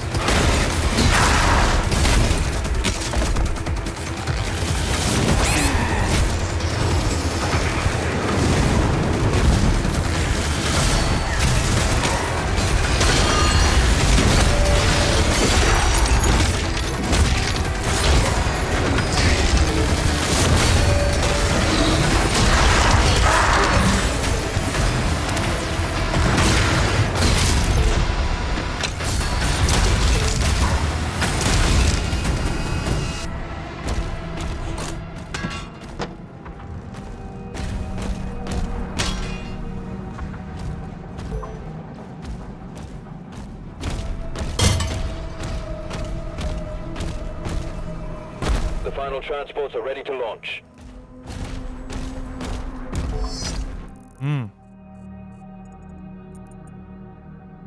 Right, everything killed. You really been playing for 24 hours? No, I'm at almost 13 hours at this point.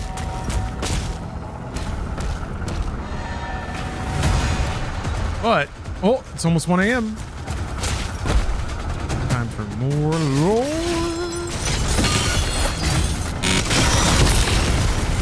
Members of our military squad are dropping like flies.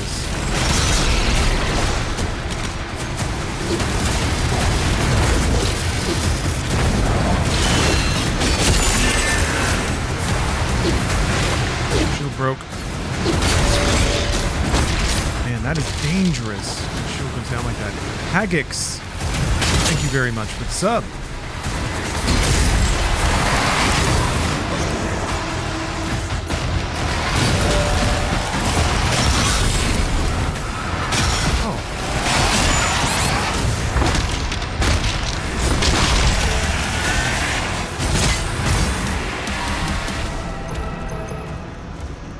What happens at 1 a.m.? Time to read another chapter of the book. More Doom lore. More Doom lore. Damn it, why does it... Hey, everybody. It always puts this little window on a different monitor. Just to warn me, I'm about to play Doom. I got a little dribble on my shirt. Sorry about that. Hello, everybody.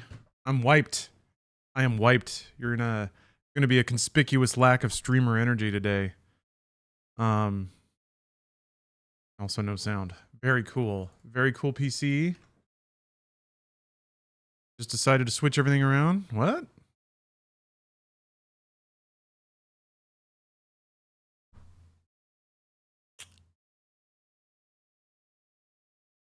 Would that be happening?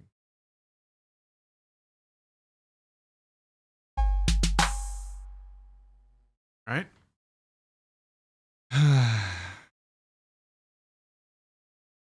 What are you doing? What are you doing, computer? Oh, maybe it's still muted. Still muted from last night at the mix.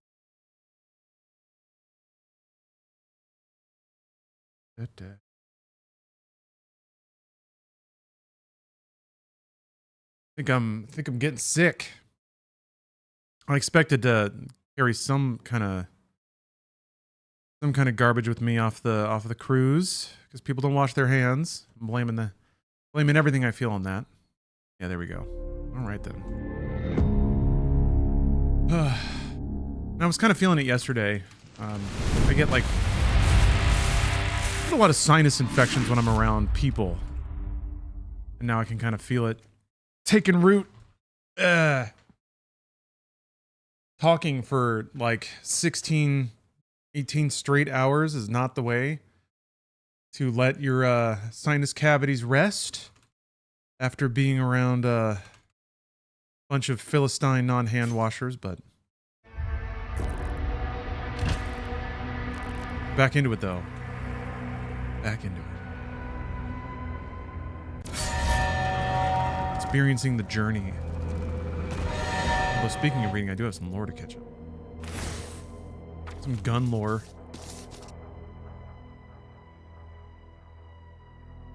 The volcanic depths of Mount Caldrath. Every gun has like one phrase in its lore that's rad. Oblivion Iron, crafted by the Sentinel Forge Lords. And I don't know if I did read the Pulverizer. Taylor. A relic of the Sentinel's ancient crusades, a semi-automatic weapon forged for devastating precision. Powered by a crystallized hammer.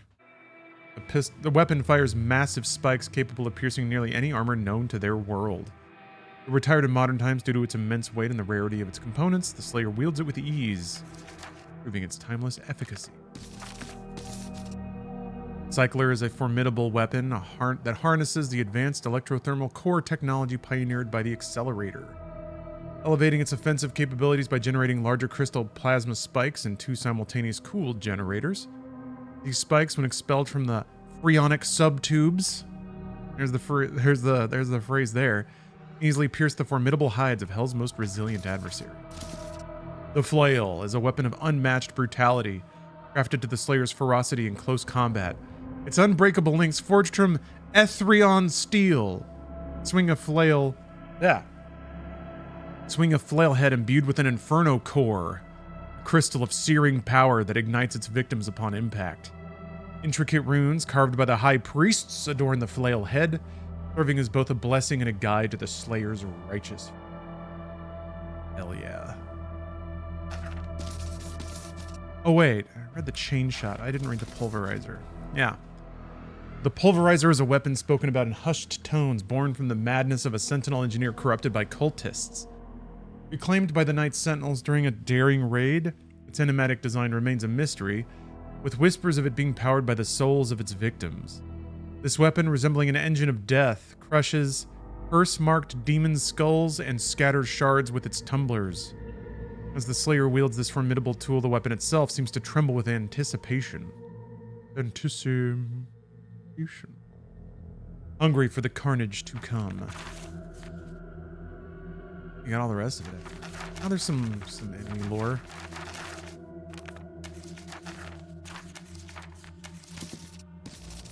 Boasts primal lust for carnage. When their corpulent bodies can no longer move, they collapse, becoming a feast for younger mancubi. Titan. The annals of Hell's dark history, the Titans stand as tragic figures. Once peaceful giants who roamed their verdant world as guardians of their realm. However, despite their immense power, the Titans were ill-suited for the true nature of warfare. They were utterly outmatched by the legions of Hell. Huh. With their forms twisted by the dark realm's malice and their minds enslaved by Hell's war priests, these towering demons lay waste to untold worlds.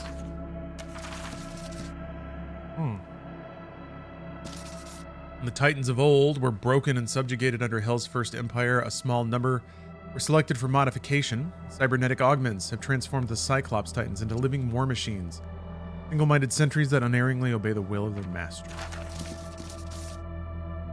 Yeah, they call them humans here too. Lost souls of the remnants of humans condemned to damnation, their essence shattered into mere memories of mortality. Torment of merciless labor in Hell's flesh foundries broke their bodies and minds. Yet their spirits were denied the mercy of destruction. Instead, they were desecrated repeatedly, torn apart until only echoes remained. These wayward spirits wander aimlessly, devoid of thought or need, seeking only the final judgment that can release them. That's so rad. The phrasing in the lore is really good. It's so brief, but there's always something like utterly metal in there. Yeah, the gun lore I am all about. The enemy lore has some fun references, but man, the gun lore is the best. Just describing the machinery of the guns, because they can like make up whatever magic technology they want, which is pretty awesome. Spawned from the churning morass of hell's blackened swamps, the vagary walk the path of ruin, bound to no master, sworn only to suffering. Azrak whispers of blood and carnage, and so they follow, drawn to the agony he spreads like a plague. They drink deep from the despair of the damned, feeding on misery as a leech feasts on life blood. His war is endless, and for the vagary, it is an unholy feast without end.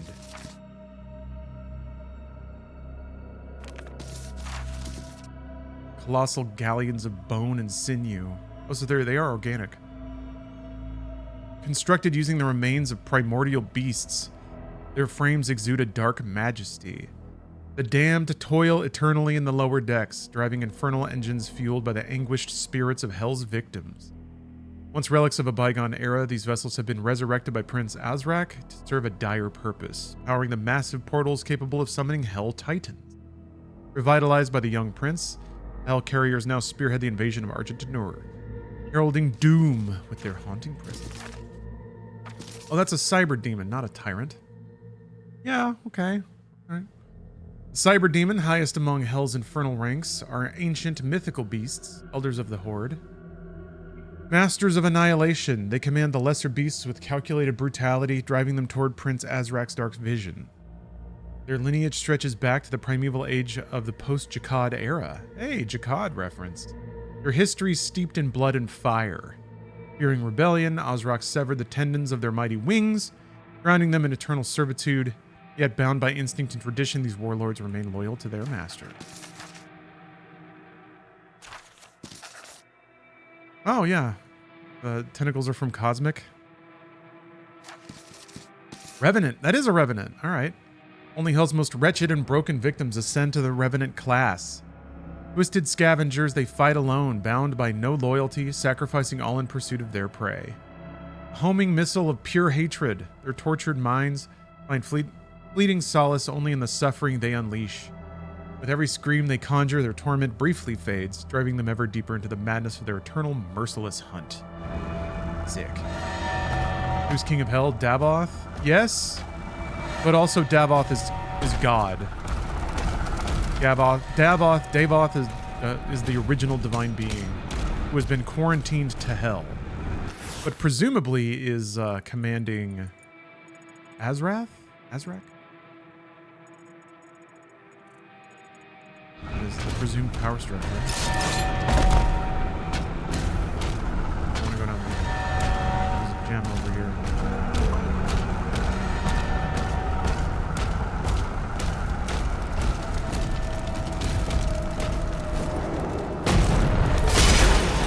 Structural damage detected. Yeah, cyber mentioned.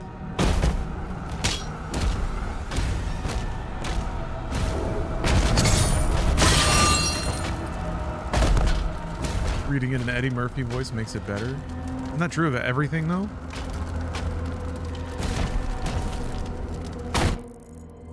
That is just assumed in all situations. Can you get up there?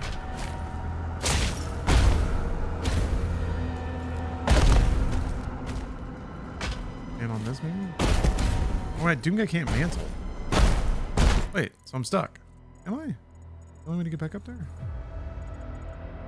Well, no gem for me, I guess. Is there some kind of jump tech? So I can, like, in on that.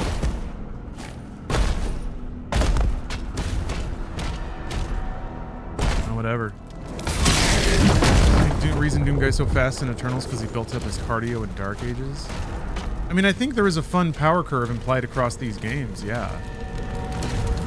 The Dark Ages is kind of wrapped around Doomguy, like 2D Doomguy. You can barely jump, mostly just fall. You can jump now, but yeah, the double jump, like all the things he gets in Doom Eternal, he doesn't have yet. Or sorry, in Doom 2016. Dash, double dash.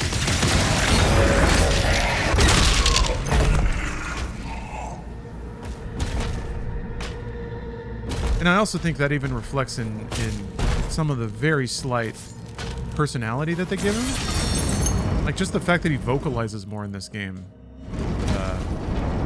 is like kind of along the continuity of basically pulling the fact that he talks from the comic. Because he doesn't say much in the games either. But he's definitely a lot more like grunty. Says more. The cutscenes in Eternal definitely depict him saying a few things. But I think the cutscenes in Eternal are before where we are now. That was when he was just discovered. He was babbling about ripping and tearing huge guts. Well, one dude, two consoles, a loot box.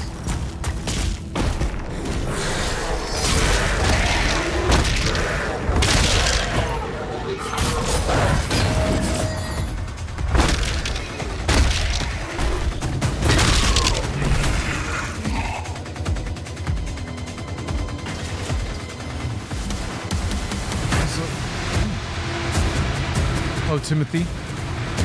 CJ Newberson. Hello. Don't drop that shit.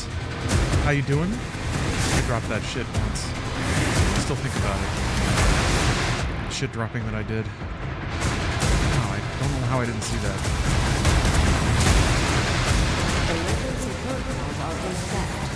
Woo.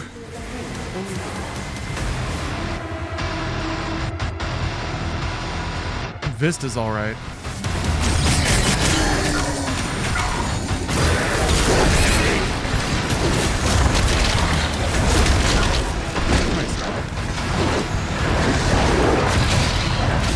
Sure. Keep that up.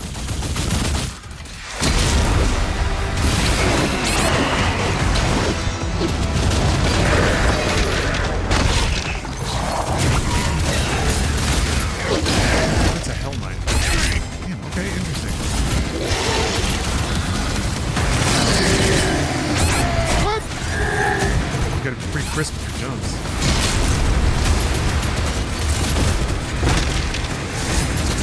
Guts.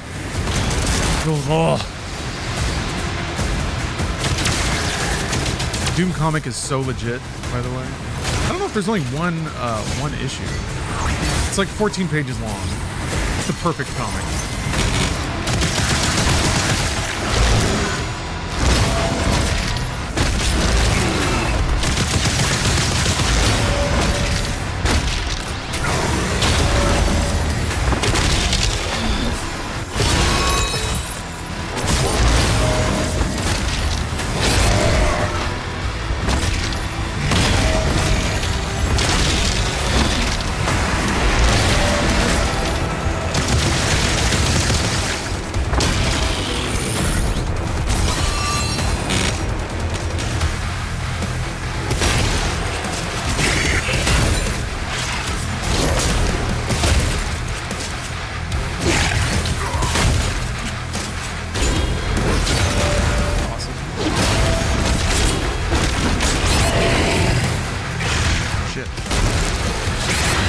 Hey.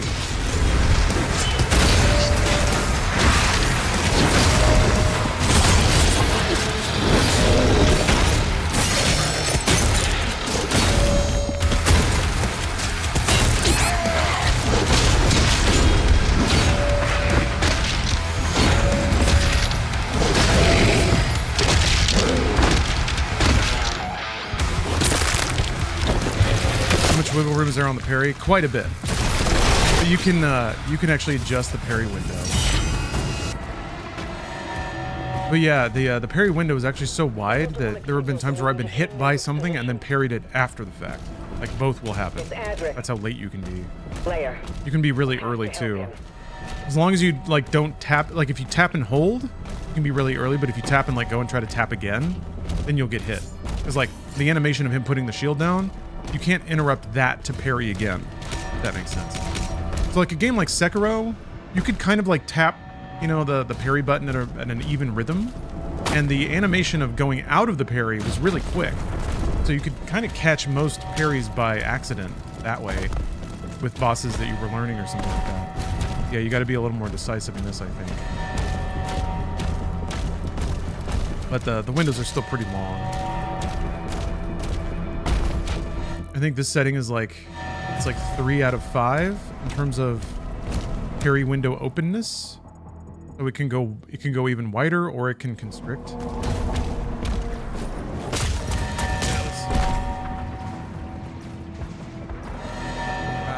I should just go with a little PNG man. I might start looking pretty slovenly in a minute.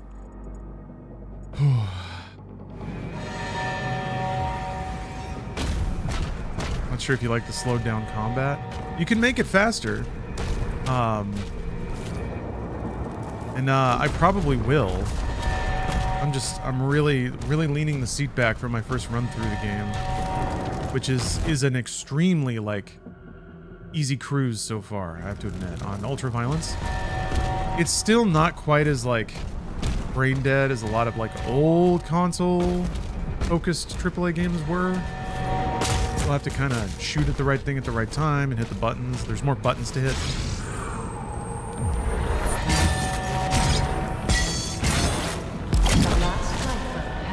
Like a Call of Duty campaign, you know, is way dumber than this in terms of gameplay.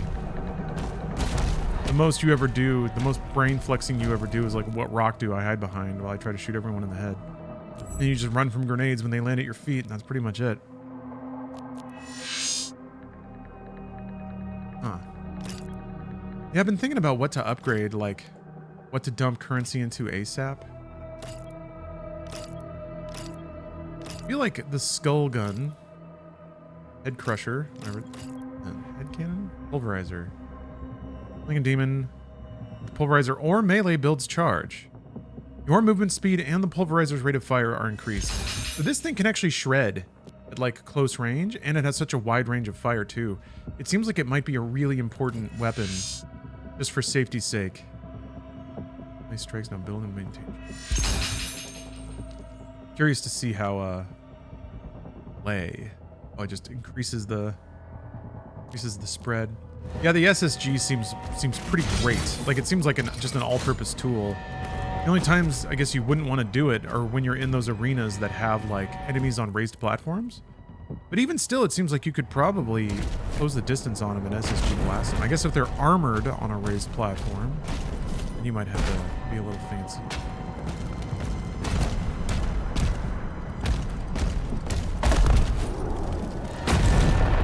Yeah, it does seem like they made the game so at a certain point, if you just want to SSG and melee and shield, you can. And that is, yeah, is almost the polar opposite of Eternal. Old King.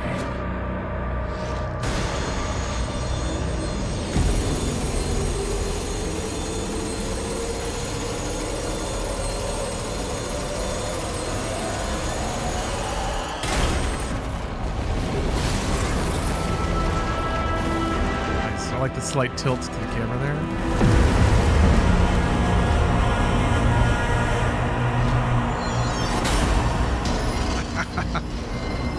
Balls hit the floor, huh? Pretty literal, like, analogy for dropping your dick out. I like it.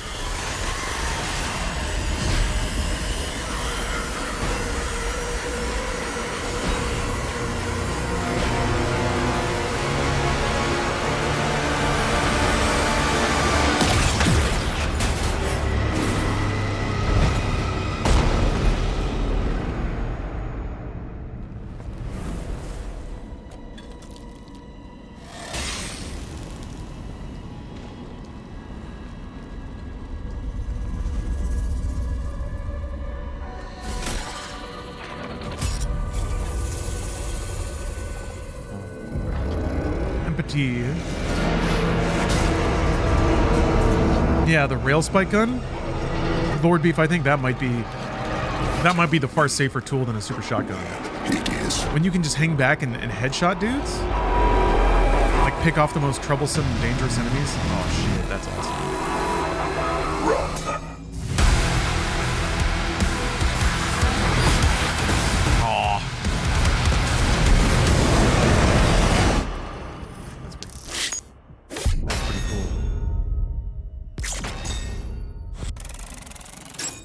Doomslayer talks. He always talked, kind of. He says things occasionally. He said one word at the end of Ancient Gods Part 2. He said a few phrases in flashbacks during Doom Eternal.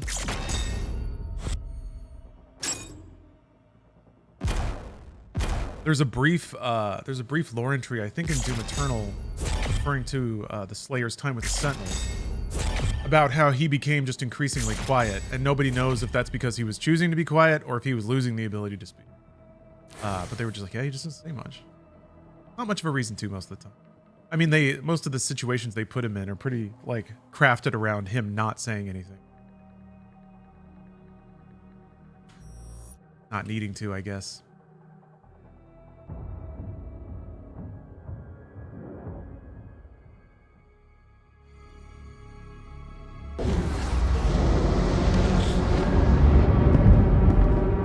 Yeah, I'm starting to theory craft about the tools I'll need to upgrade first for Nightmare and then Ultra Nightmare. The directive was clear.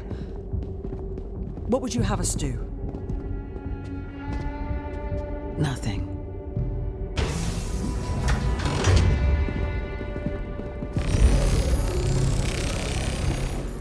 It can't be removed. We scanned it. It's wired to a detonator. You stop killing. If you kill less than 55 demons an hour, you'll explode. He's after something. You saw that. We call it the Heart of Argent. Anyone who wields it, they'd have the power of a god. Stronger than maybe even you. But the heart is incomplete. It's made up of 2 parts. The other half is a power source, and we don't know where it is. Valen's search party is still active. If he ever gets control of it, that much power in Hell's hands, none of us would survive.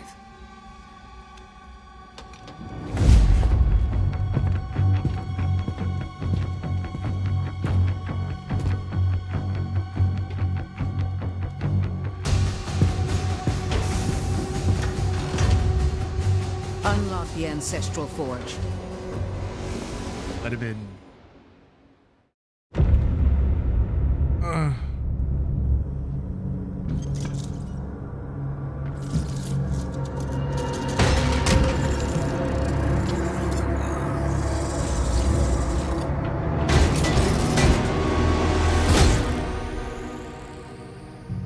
I ask only to be heard. Okay. Contact the Ministry.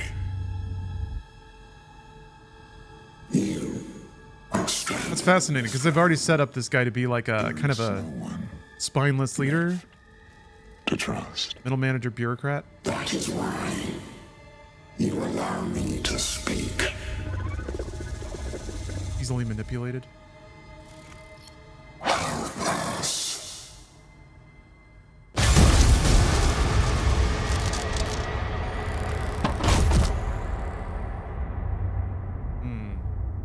Seed's been planted though, hasn't it?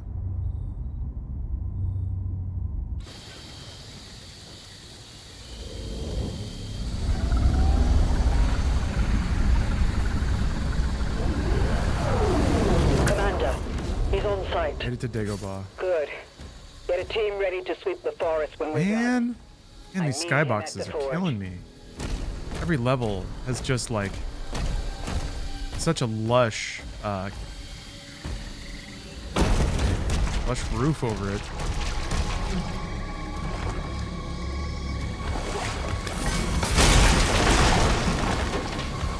Didn't finish the book. Got pretty close though in terms of page count. There were still a handful of chapters left, but only like I want to say like 60 or 70 pages. It's a lot of reading. Fucked my throat up. A lot more than I thought. At some point it kind of went numb, so I decided to power through, and I'm paying the price today. But it was for the lore. It was for hearing about, what was it, Zero G Babes or something? DVD that kid used to get into the cool tough guy unit. Or that Destroyer would do a gang handshake with God when he got to heaven.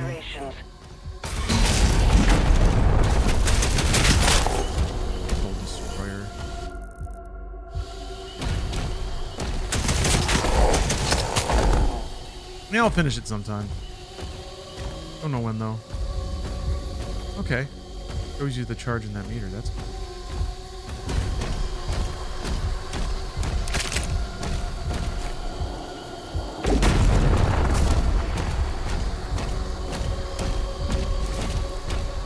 Yeah, Bumbo, I have been asked that a million times, including by the person right above you, so I'm not going to answer it for a while.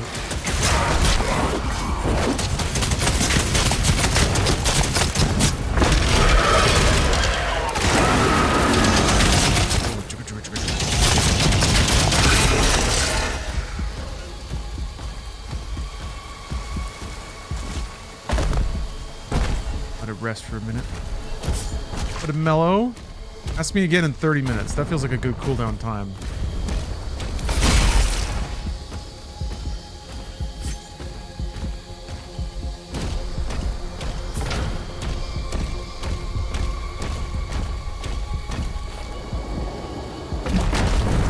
Oh yeah, it takes a trigger warning. Trigger Warning was an awesome book. Because even by the, like, events of the book, the kid doing what he did not help at all. Didn't resolve the situation. Literally only got more students killed. And yet everybody was like, you're a hero because you didn't knuckle, you chose to fight.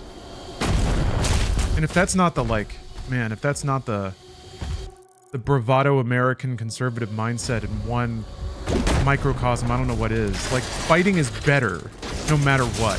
Even if, like pride is more important than results. Image is more important. Belief is more important than reality, basically. It's not about saving lives, it's about not giving up. Even if not giving up actually kills people. Also, like, the guy who actually sacrificed himself, like janitor dude, was forgotten. In their version, the white kid that decided to run around and be John McClane. It's the one who got the memorial plaque. It rules. It's a good book. It's a good book because it validates what I believe, which is that there should be beefy ex-Marines in college campuses teaching those namby-pamby liberals how to fight terrorism.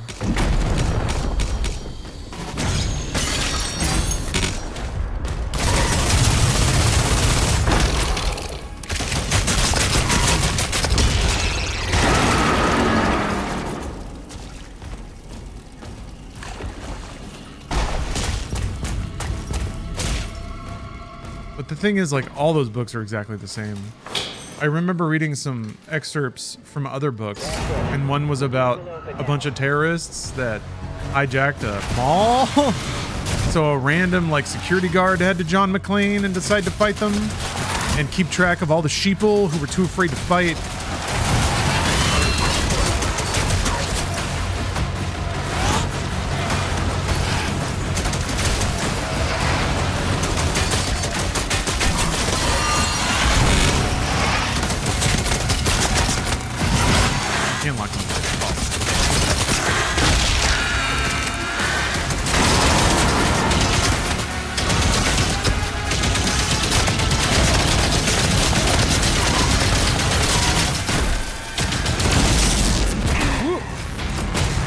In this game. What was I thinking? Shit. Okay, there's a lot going on here.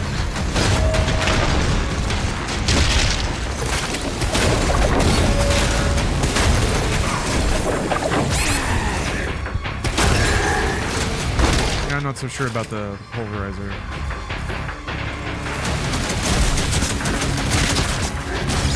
I guess if it's just tons of minion enemies, but you can just shield them. Please hit the barrel, please hit the barrel! Oh, there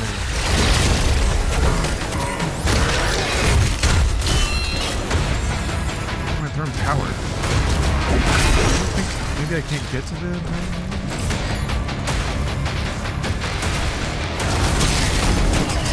Oh, there he is.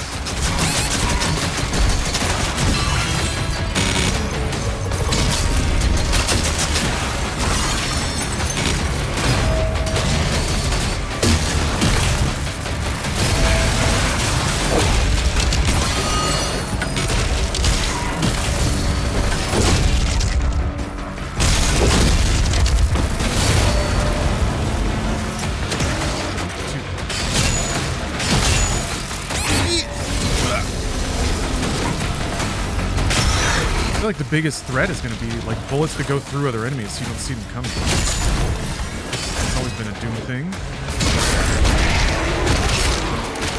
Not zero use for pulverizer.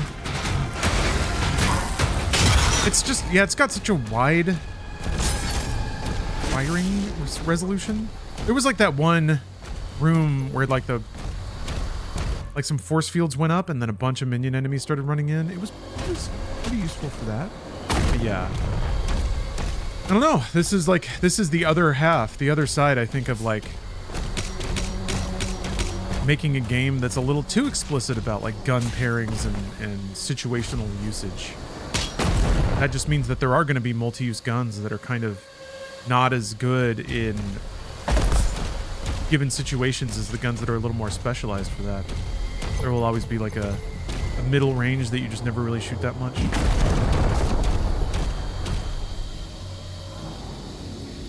Cycler arcs lightning in a wider range and you can do it from much further away. Yeah, I wonder, it's tempting to think that some of those guns might have upgrades that make them more situationally effective.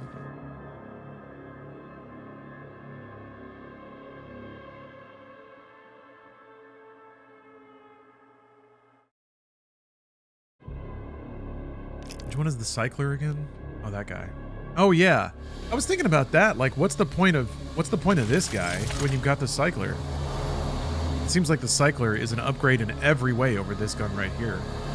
It pops shields so much faster. The like projectiles are larger, so it's easier to land those shots on shields.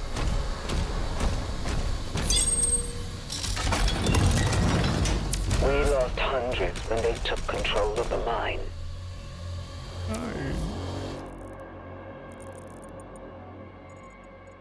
Oh, looks like a return path though. Sure is. That one has higher DPS but more spread. Oh, this one has higher DPS?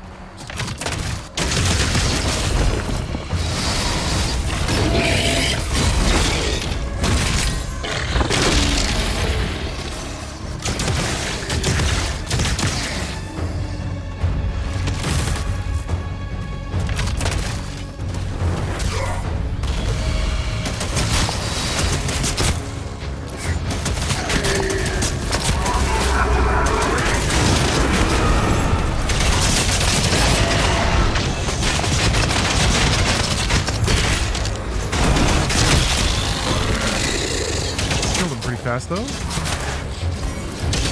it's my theory that like the super shotgun, if there's a wide demon, like the Mancubus is pretty good for this actually. If the demon actually catches all the shards, it does a shitload of damage, but you have to be close or the demon has to be big, which is an interesting trade-off. Then it means the actual like horizontal shape of the enemy itself matches the cone of the gun. I don't think there are any guns that like shoot in a vertical spread, which would be interesting. That would be really good for revenants and stuff. If you could essentially flip its gun on its side, that would be awesome for cyber demons actually.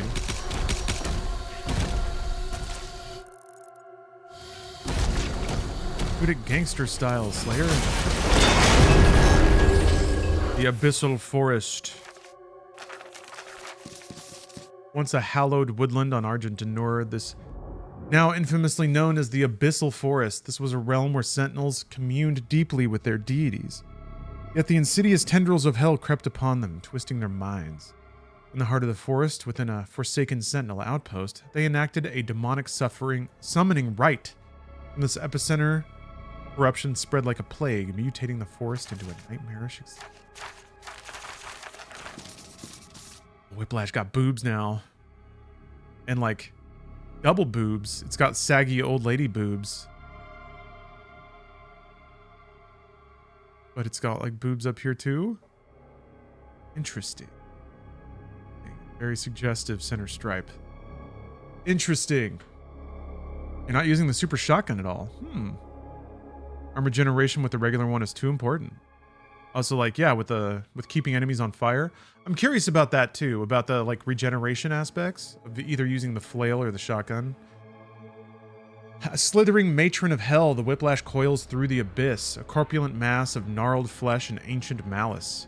Feared even among demons, these reptilian wardens lurk in the shadows of the high priests, their coils a living barrier Between the young Prince Azrak, and those who would seek his ruin. Fierce and cunning, they are the keepers of lore, their whispered wisdom shaping the fate of the damned. Bound in sisterhood, their insular brood endures the endless torment of hell, thriving in suffering, eternal in purpose. Book talk.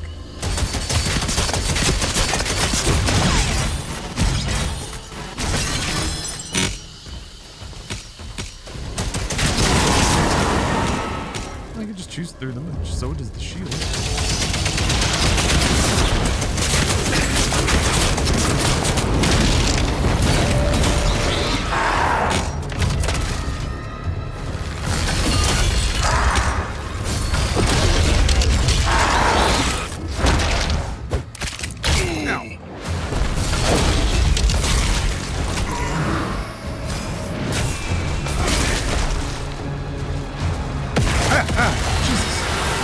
About to say, I also noticed that they made the Lost Souls a ton slower right before I like ate a ton of them.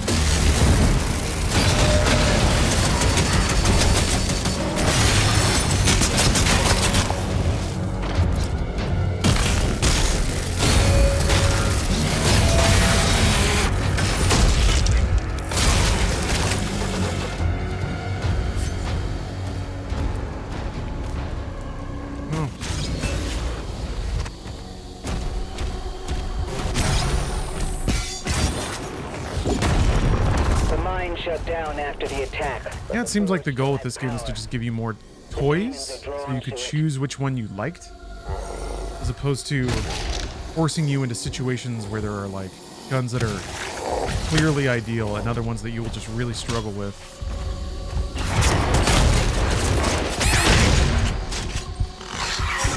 Hey, I was carrying.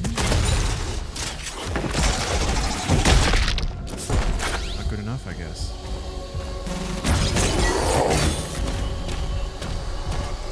Yeah, though, like, I'm kind of curious what the damage scaling is going to be like.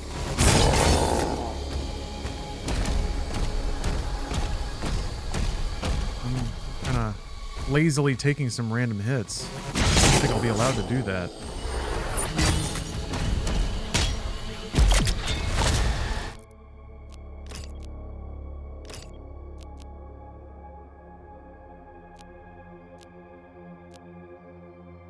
Yeah, I guess if you run around and set a bunch of demons on fire, so they're like always spitting off armor.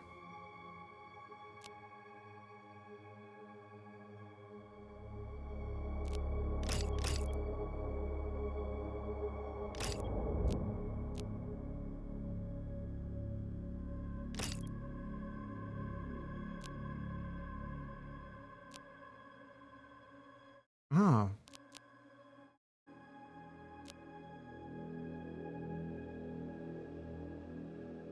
Huh? Supercharge. Ooh, okay. So like supercharge accelerator is the highest DPS probably. Because it's red.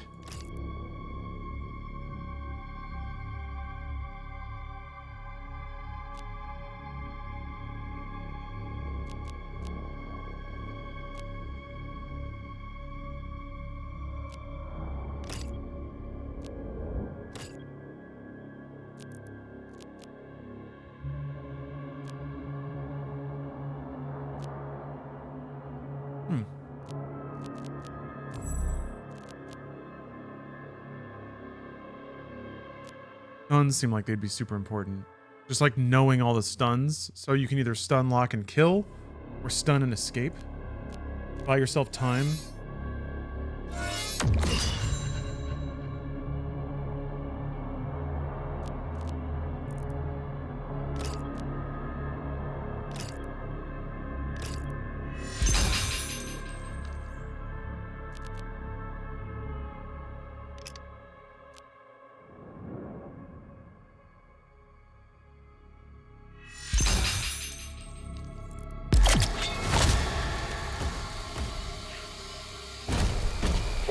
The Slayer has reached the cliffside barracks.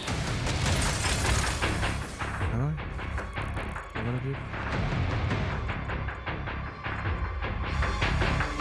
This is gold. Clever about hiding this stuff. Whoops. That was not where that was.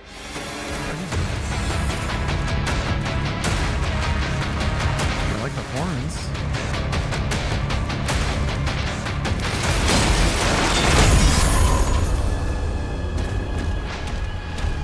Hey, they followed me out here.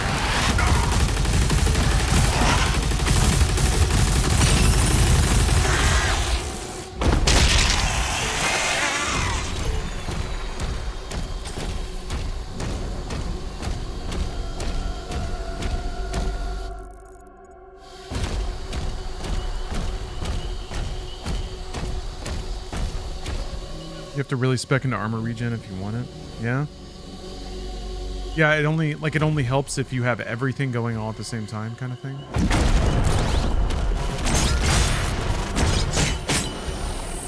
I was curious. Okay. Just kicking things.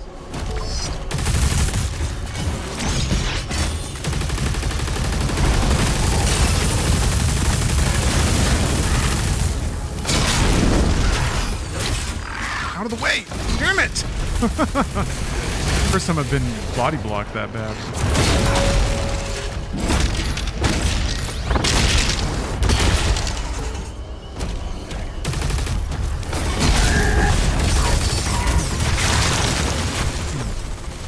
Yeah, those arachnotrons are bananas. Let's see here. I remember this guy. There we go.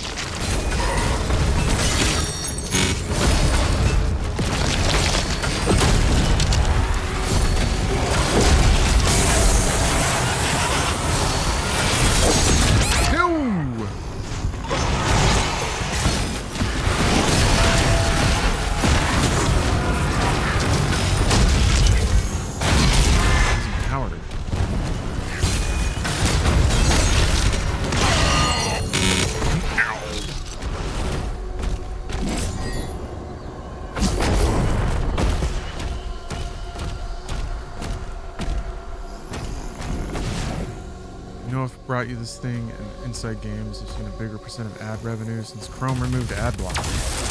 When was that? It would be very difficult to draw a direct correlation between those things. Oh, there he was.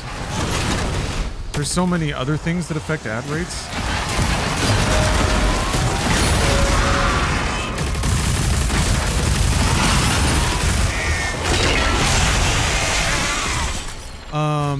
Mostly for us, our videos have just been doing better lately, so there has been a rise in ad revenue, but I don't know if the CPM has gone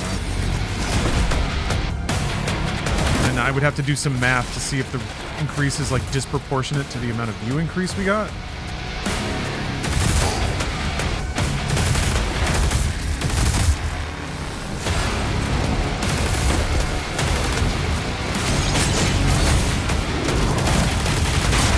That said, it definitely doesn't help us to block ads. It doesn't do anything. I guess if the view count goes up, then we can theoretically ask for more money if we ever get a sponsorship. But I have to stop buying those this year. Ad load's been extremely light.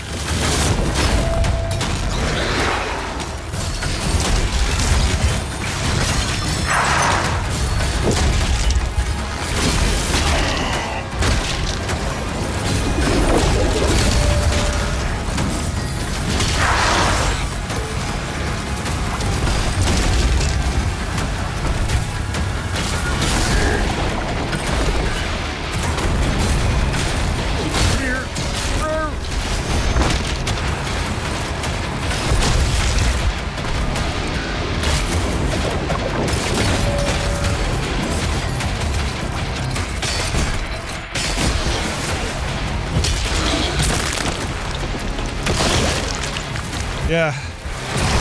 If only we could make money selling dick pills to kids. Fortunately, I didn't see any of that money. I made it for other people who then moved out of the country. Cannons in the watchtower can Alas. Took all that dick pill money. Scooped it all up. Now it's my turn. No, I'm the one under the dick pill faucet. It should drip into my mouth now, the dick faucet. I'm doing Ultra Nightmare? What are you talking about? Not yet, anyway. I gotta work up to it. We're doing scouting. That's right, the dick is in my mouth now. Mine. My turn. And all the dick pill money goes away. Now it's just fucking AI bullshit. I do get a lot of daily emails asking me to like advertise some new AI platform.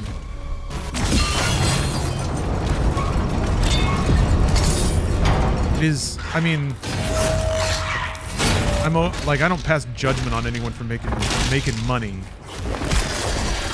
That's the name of the game out here.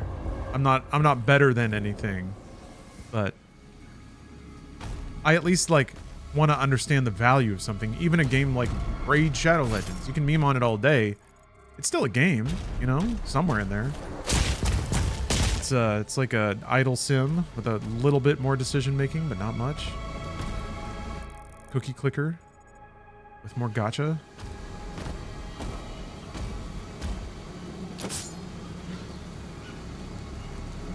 Oh. Woo. You get paid for YouTube Premium viewers. Yes. Yes. The way that Turbo and Premium work is that every time you would have been served an ad, YouTube pays that amount towards the viewer or creator. Same with Twitch. And the amount that they pay is far more than they would have paid if they had served an ad. Ad rates are not consistent. They kind of vary based on, you know, what the ad is, seasonal stuff, whatever deal they worked out with the person they're, you know, selling. They negotiate those rates. Then they pay a fraction of that money out to the channels that serve those ads. But the money pipeline, like per viewer, per like premium or ad-free viewer, is so much higher than whatever fraction of a percentage of a rate that I get from the ads that get served. So the answer is yes. And now Twitch and YouTube break it out. The revenue you get from ads and the money you get from ad-free viewers. Oh, I did not see that guy. See, that probably would have killed me on Nightmare.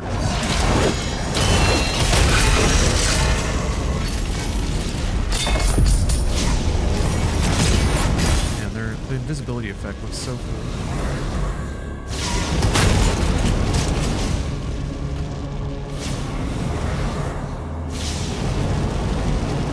A drink. I had some drink.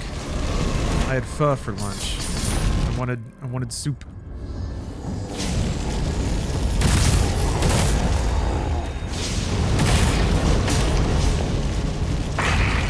Oh! Yeah, but you see how early I pulled the guard on that? That still gave me the parry. Yeah, I think the parry window is definitely set to let people have fun mode. Which seems like a lot of this game, really.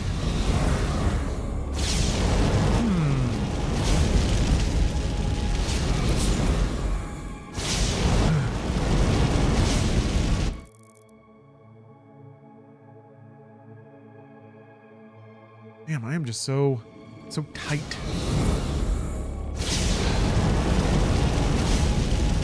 Gotta hydrate.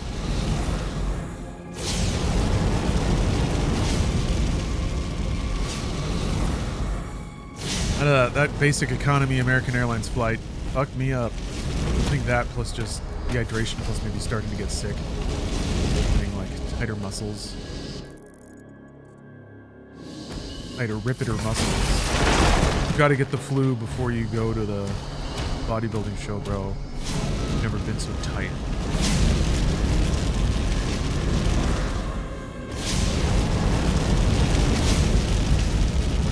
You know, is this just the sort of thing where there's like a random switch somewhere? It doesn't like there's anything interacting here.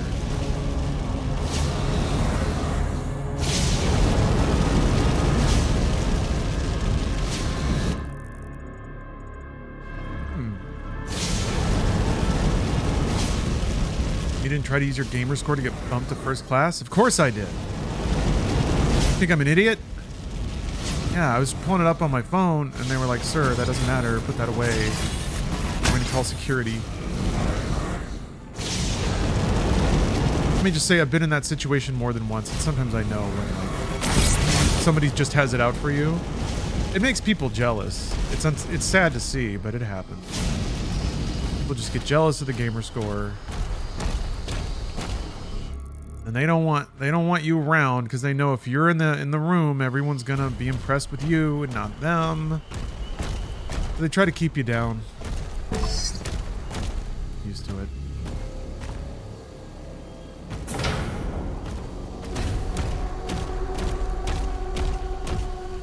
I love that mic. Last night we were on the boat. There was a thunderstorm in the distance, and it was cool.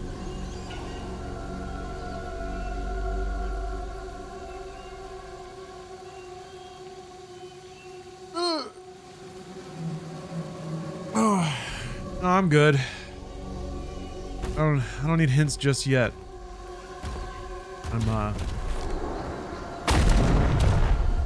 I am just gonna barrel blast and bust my way through the game. This is a non 100% fun run, lore run, goof run. What the fuck?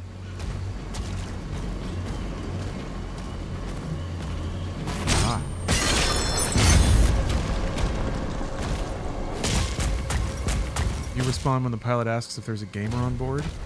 No, because I'm often afraid it's a trap. You know, the aforementioned jealousy and stuff like that, I usually just play it cool, see how the situation works itself out. If in my estimation it escalates to the point where a gamer is needed, then I'll make myself known.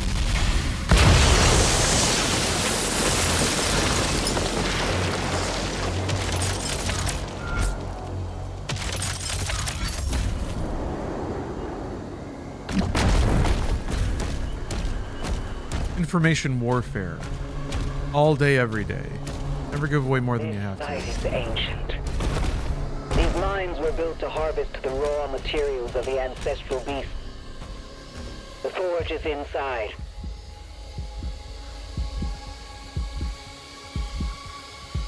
Am I getting my crucible?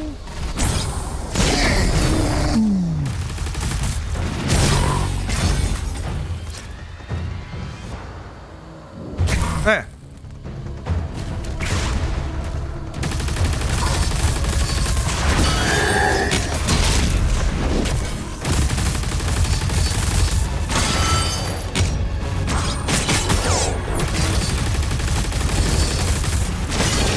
Audio feedback when you like hit armor. Oh.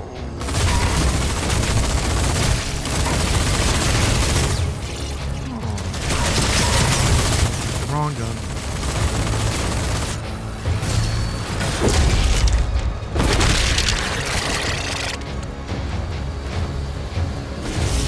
That lift will take you down. We're not far now.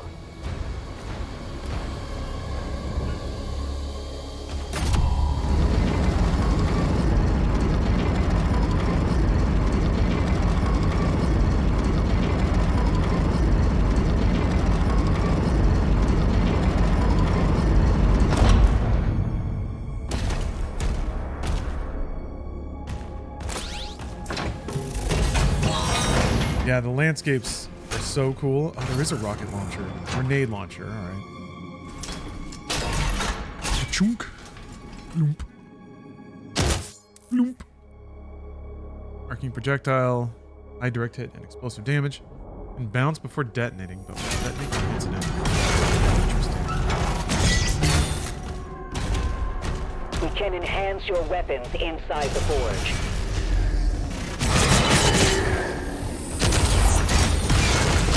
Cool, like rolls downhill.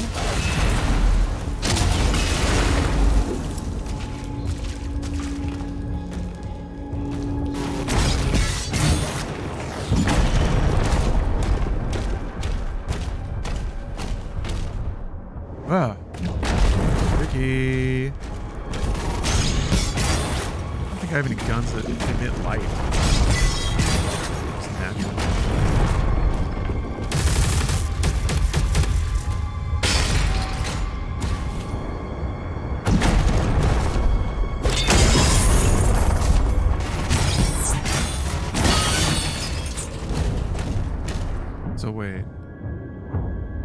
Okay, that's just a new... Wow, they're making me go all the way down to 6. I thought they were only going to be like 4 weapon categories and 2 weapons each, so like 8 total, but already there's a little more than that.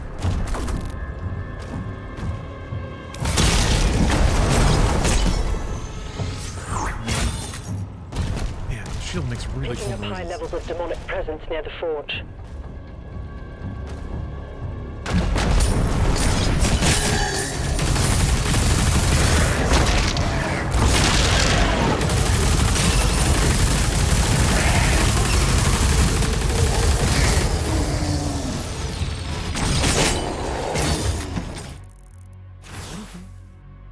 I gotta do one more, okay.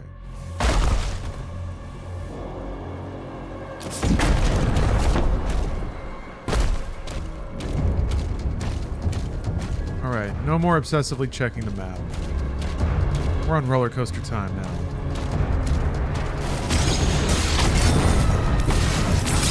Okay, so the little shields do block. That's really interesting.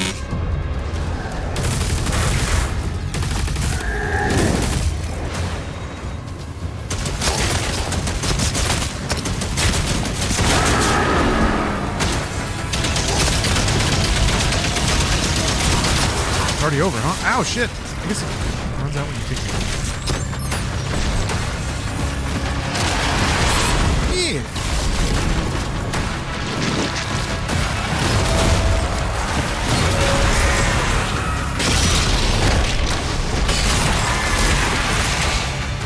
It's a knockout! Oh, that reminds me, I've never played the Cuphead DLC. Cuphead. So rad.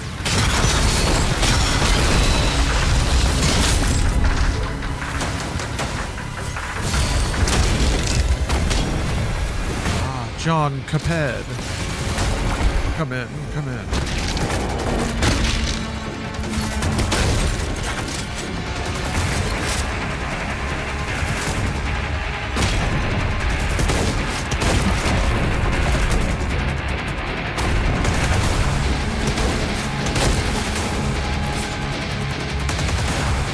Something else.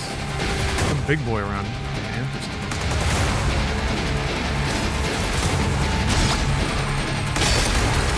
Oh, I guess the stone counts.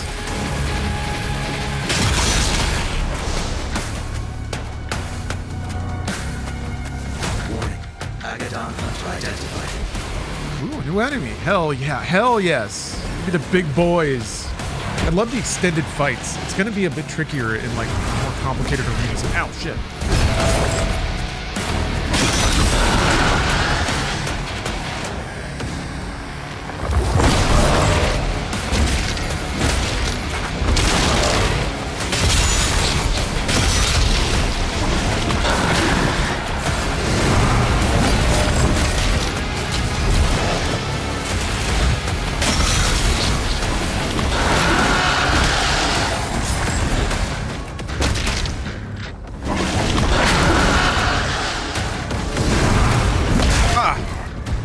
Oh, his stun reset.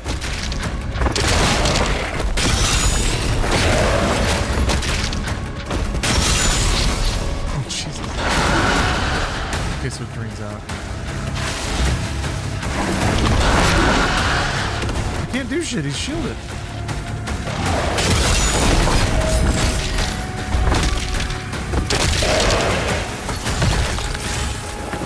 I guess that's... fucking booted his torso away. That's awesome. I guess that's also like kind of a DPS check. If you can fill that meter during his vulnerability window, that's like it's a more binary way to enforce the more Doom concept of like the skill comes in just being able to fucking deal with an enemy, knowing exactly what the like combo is, knowing exactly what the damage is. Like 4 rockets and I'm on my way. I don't need to stop. I don't need to wait. Know what I'm doing. Velocity. Dynamism. Magic. Is that a first try? I mean, it was, but it's on Ultra Nightmare, which is really not that bad. Parry windows are very forgiving. Tells are generous.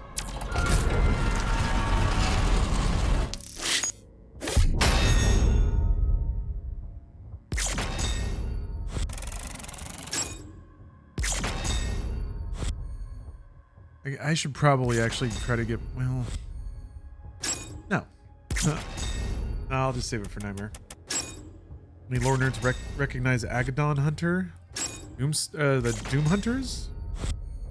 Top half got welded into the cyber sleds, I believe. Oh, I thought I didn't get that one.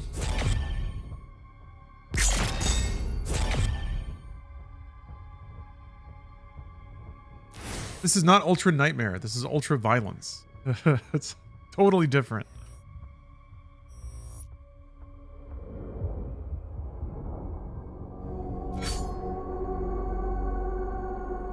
I like using the dragon. I've only had one level with it. It's okay. It's like fun for a break. The gameplay of both the dragon and the robot are pretty brain dead though. Pretty straightforward. For spectacle levels, I don't expect them to be like anything that becomes That heart powers the forge. Ooh. It needs to be reactivated. Awesome. Man. This game delivers spectacle. Can't say it doesn't do that.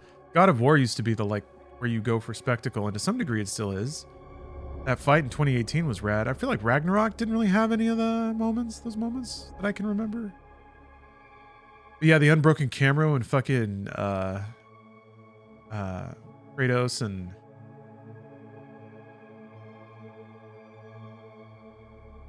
not Sigurd, it's not Mimir.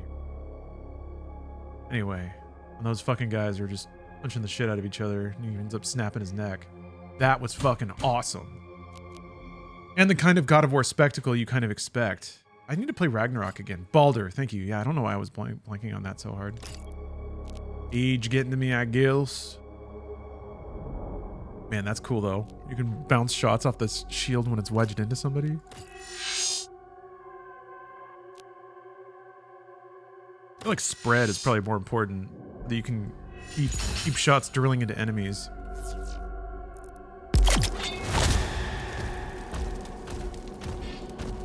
I don't know that I don't necessarily want something like that to happen in cutscenes in Doom, but it does kind of happen in gameplay. Things varying on that. I mean, I guess you had dragons and robots and stuff. You get to be in a first-person robot fight. Ooh.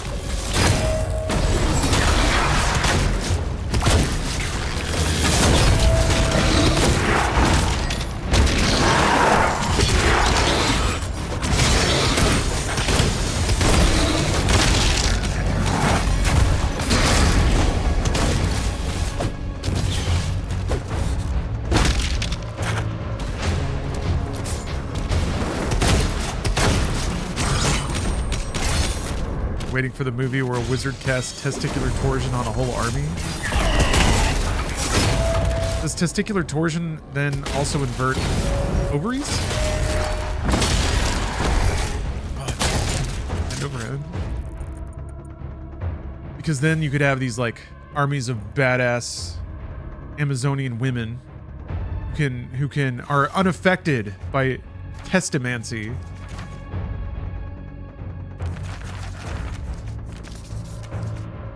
The Agadon Hunter. Outlanders torn from distant worlds, the Agadon Hunters were enslaved and corrupted by Hell's dark will. Once noble beast stalkers for their clans, they now serve Azrak's horde, their minds twisted and bodies reshaped. Marked prey are their quarry, chosen by the Dark Priest's decree. Enhanced to rival even the Slayer's martial prowess, these savage predators roam the battlefield driven by a cruel purpose etched in hellfire.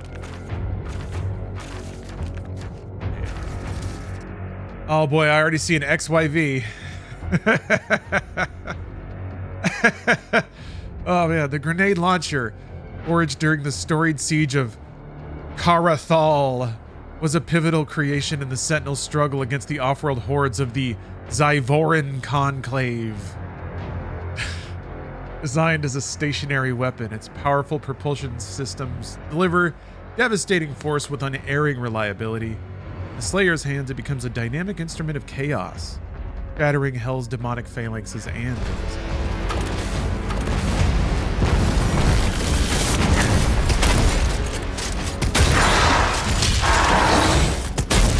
check challenges. That's right.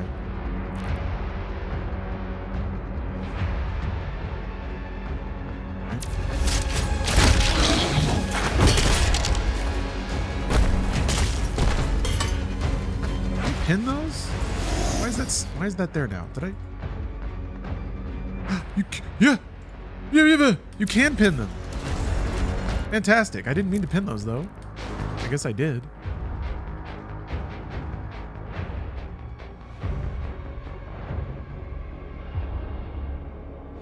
All right, good. That's cool. How convenient.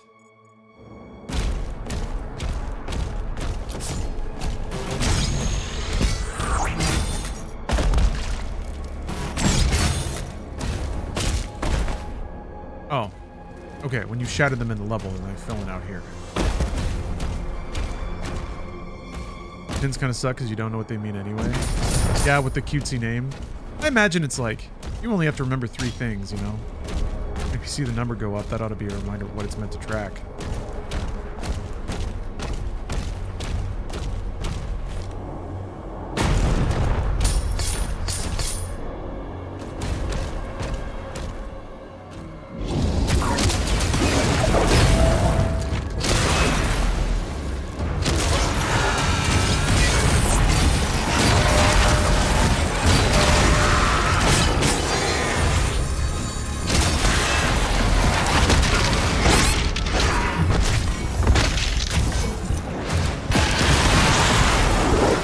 Does very little damage.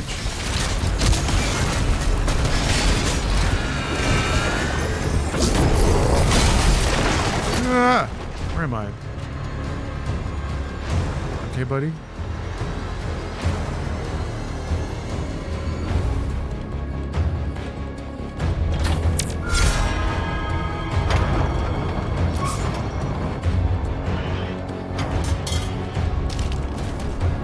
Matt, I am having fun. I'm having fun playing this video game.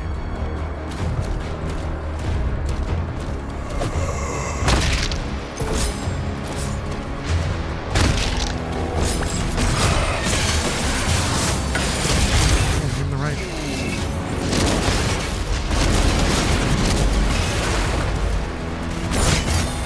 Oh no!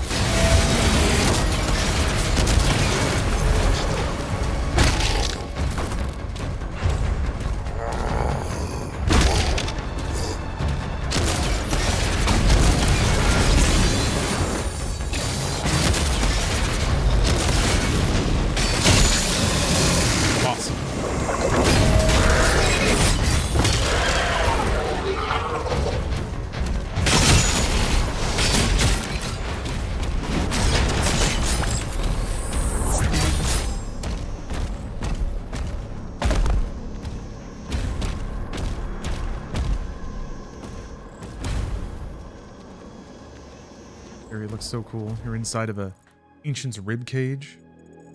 Do mine eyes espy some doth mine eyes behold the beautiful countenance. Scrap of paper.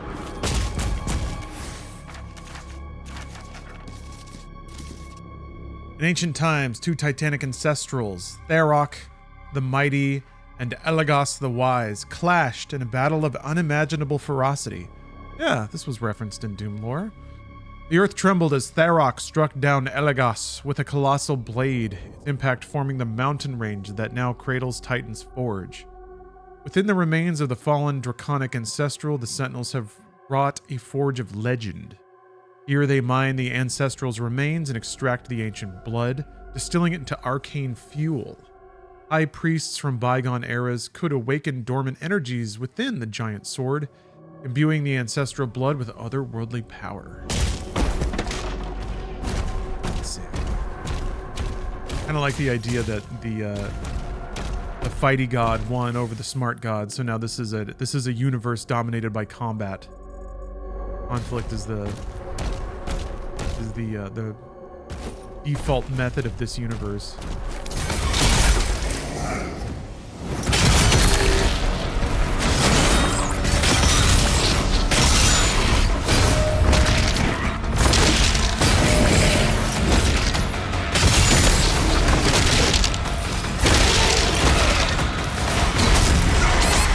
shit. Do not get close to a revenant.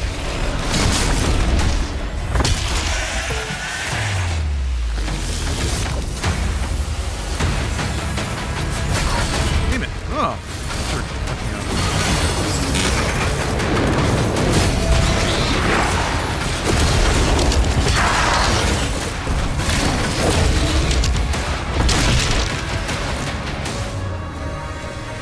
Oh, hi.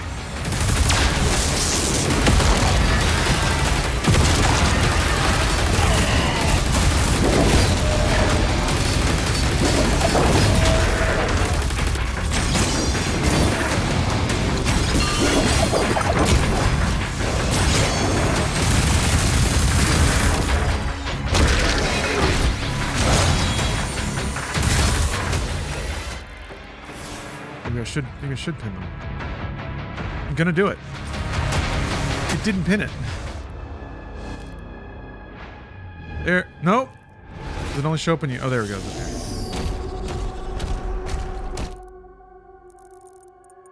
Okay. Whatever. Oh, right. I said I was gonna stop checking the map.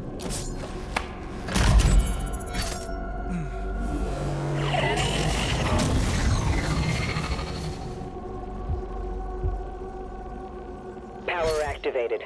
2 more switches left. They're doing demo discs on my other tab. You gotta get over there. Where? Where's there? The other tab? You could just drag me over. Do me a favor. Just drag me on over. Drag me on over to that other window. Oh, there's a weapon crystal. Finally.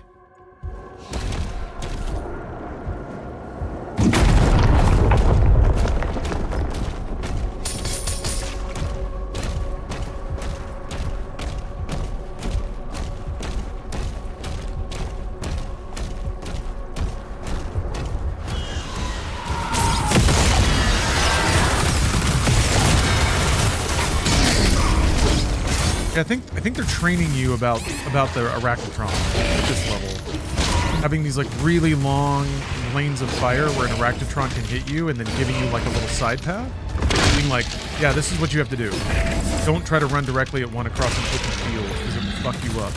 Arachnotrons really seem like they're the artillery in this game. Thing you have to really like consider how to approach. Because they die real fast, too.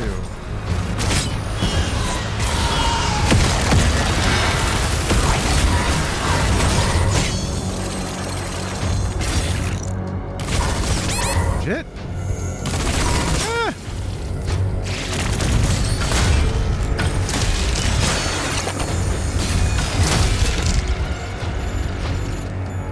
You rush them immediately? Yeah. That's kind of what I'm getting. Well, yeah, I guess... if you get them as they're spawning in. But I feel like in Siege Part 1, there was at least 1 or 2 arenas where like Arachnotrons would spawn on opposite ends of a big arena. So you could probably rush down one, maybe the other before it really tears into you. But yeah, I'm just thinking about on Nightmare because I remember from the preview, if you sit there with an Arachnotron just hitting your shield, it evaporates almost immediately. And then you just start taking direct fire and then you die almost immediately. So it's like, you're not allowed to like just shield up and wait and figure things out whenever you're under fire like that. At least that's what it felt like. I have to keep checking myself because I really don't have much experience on Nightmare. It'll be fun to figure all this stuff out though.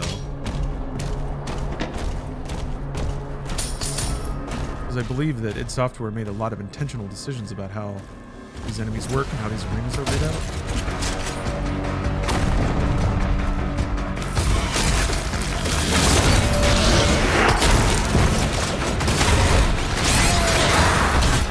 Shit! Whoa! Got way too in the middle of everything.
cyber demon somewhere? Who does that attack?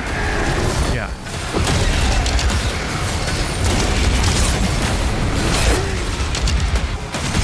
Oh, he can't stun him. Yeah, when he starts doing this shit, man, that is just like a kiss of death. Stop it! Stop! Stop! Shit! When he starts shooting, I don't know how to make him like stop and do a melee attack instead.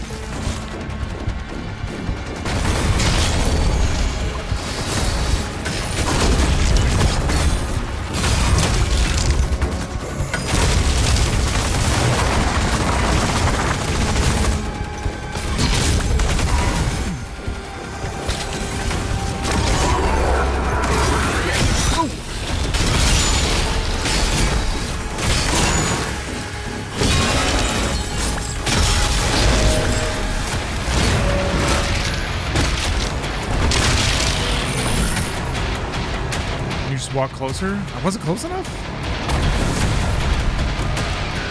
So I wasn't close enough.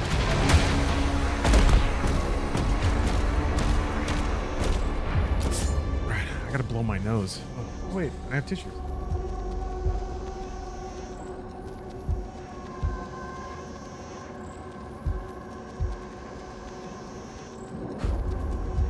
Go incognito for a minute.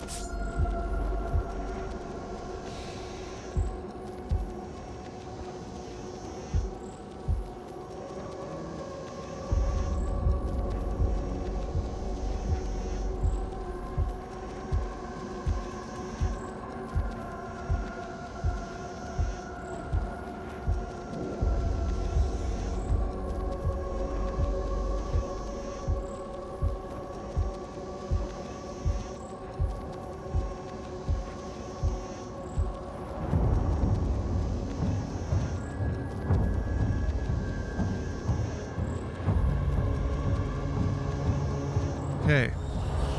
Cleared the pipes out. I'm really enjoying this game. Not sure why people say it's slow and bad. It's actually really fast-paced. People like being contrarian. People are haters. This is the first thing. I think if for a myriad of reasons you might prefer Eternal or 2016, I think speed is the thing you might go to first. What? Oh shit! There's a switch, man. Just running.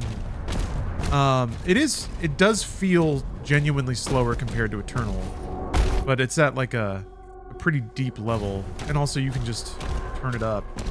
You can make it like 50% faster, which is a lot. I feel like at that level, I don't know if it would hit the like input intensity of Eternal. It might get close. Oh, you never got the whisper, did you not? Well, it was late. Let's see. Yeah, you didn't. My bad. I would have figured that out eventually. Whenever I went to get your address and found out that I never messaged you. But yes, thank you for letting me know. Speed things up.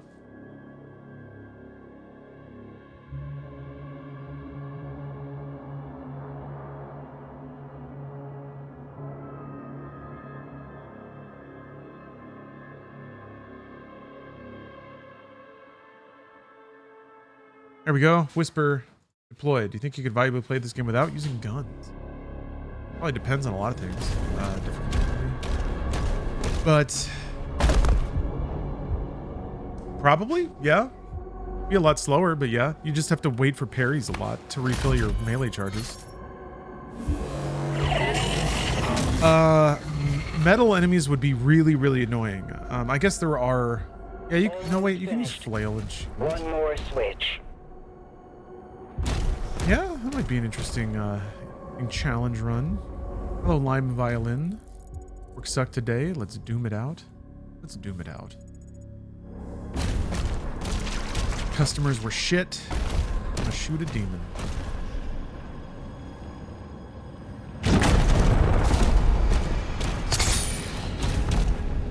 Oh, it's masher time. Oh, they knocked me off. Here we go. Oh my god.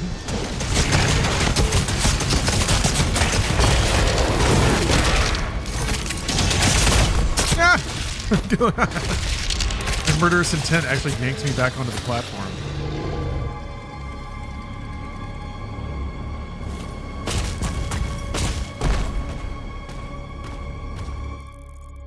Yeah, I don't know. While the pace, like, I think on a fundamental level, the pace that the game asks you to or even allows you to make decisions is a bit slower than Eternal, than where Eternal got to. I haven't even finished this game yet, by the way, so I don't know where it caps out at, but, you know, I trust people. That's kind of the case. Okay, so you gotta go around the other way here. Like you would drop from there. I've been up there.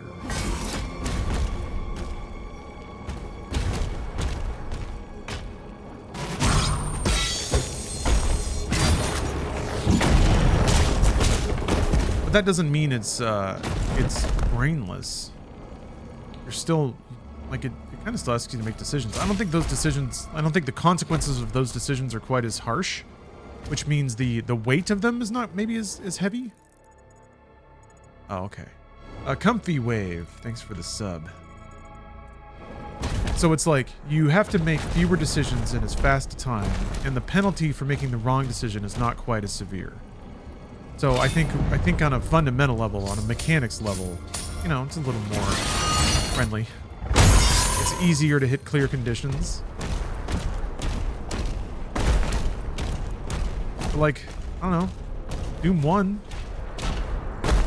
doesn't require you to juggle a lot of balls. It just requires you to like be pretty proficient at a few basic skills. And from there, the decisions are kind of yours based on the way the map presents itself to you. What kind of gun you're going to use, what direction you're going to go, where to find the right button, the right key, what order to shoot these demons in. If you're playing on hard enough difficulties, then it becomes a question of like resource management with the ammo and health pickups. How do you even clear the demons in this room? Part of that can like even involve strategies of making demons fight each other so you don't waste the ammo. So there's layers of like nuance to OG Doom as well. But I'd hazard to say like the reason most people enjoyed it was because it could be just simply enjoyed. Going around and shoot demons. The most ideal games are both. The beauty of something like Tetris, where it is not only can operate as a game that reacts to and accepts lots of complicated decisions at a high rate, but is also, you know, enjoyed by gamers. I think they were maybe aiming for some of that nuance with this. I think they clearly have the ability to make complicated and fast games.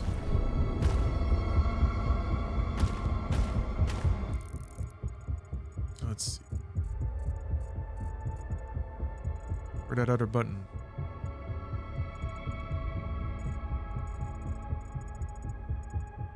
Over here? Oh yeah, I guess over there.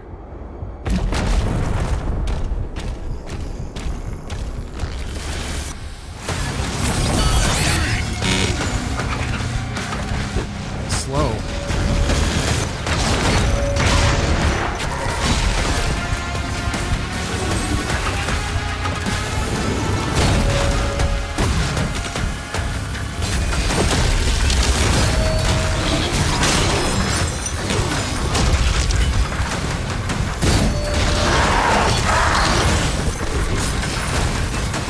Yeah, this is id Software.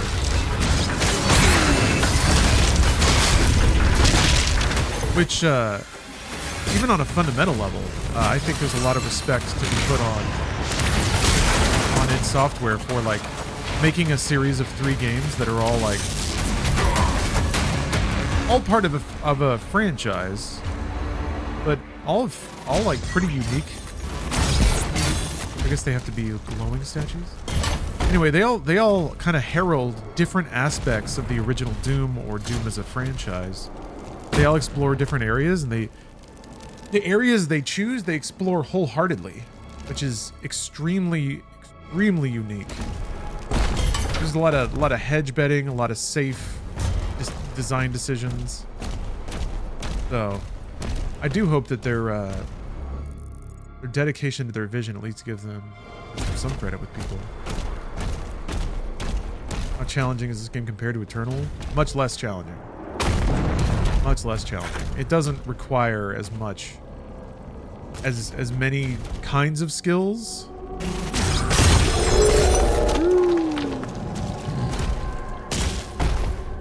There's a bit less going on. Like there's no abilities on cooldown. There's no dash on cooldown. Like there's a lot of stuff that was on cooldowns. Even the guns themselves are on cooldowns, which is why you would weapon switch. It doesn't seem like there's a lot of reason to do that in this. Actually, weapon switching is kind of dangerous because you have to take your shield down to do it. And some of the enemies are like a little more hit scan-esque than they were in Eternal. In Eternal, you could kind of be moving and dashing, and enemies wouldn't necessarily just zap your ass. But the Arachnotrons draw a bead on you and fuck you up. And if you're just out in the open with your shield up, you kind of can't change your gun. So it's interesting how that kind of locks you in place.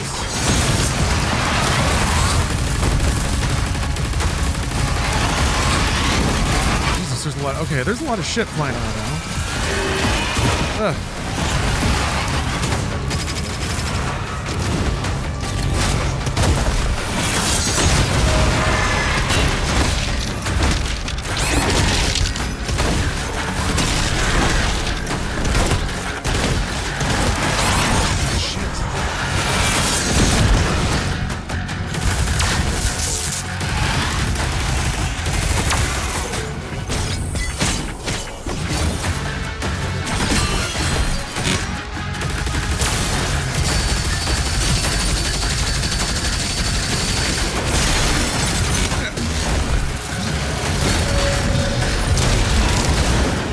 I wonder how efficient it would be to like land a parry and then swap to the mace gun and just like do one charged shot.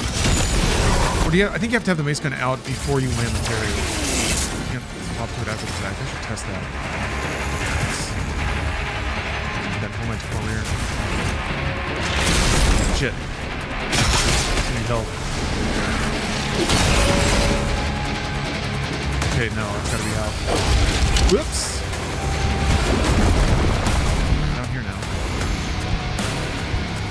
How do I get up there?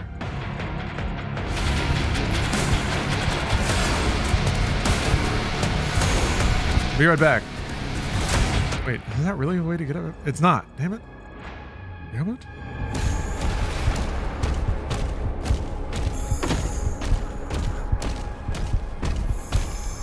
Yeah, Marauders were fun. People insisted they were terrible, though. Remember that?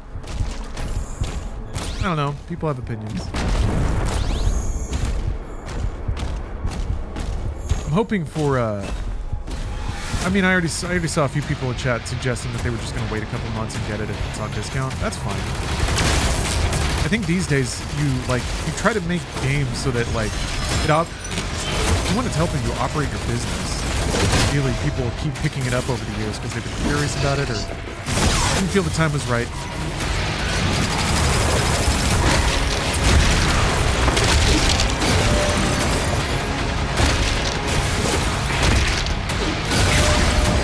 I was just reminded in talking about like one thing I love that doesn't come up much in like game discussion or developer discussion is the intersection of like design decisions and sales.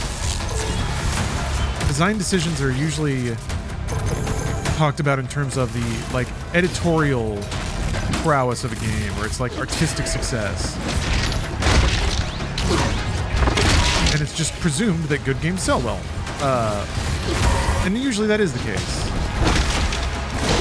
What the fuck is happening? Big glitch? Pick up health. I should have died. Okay.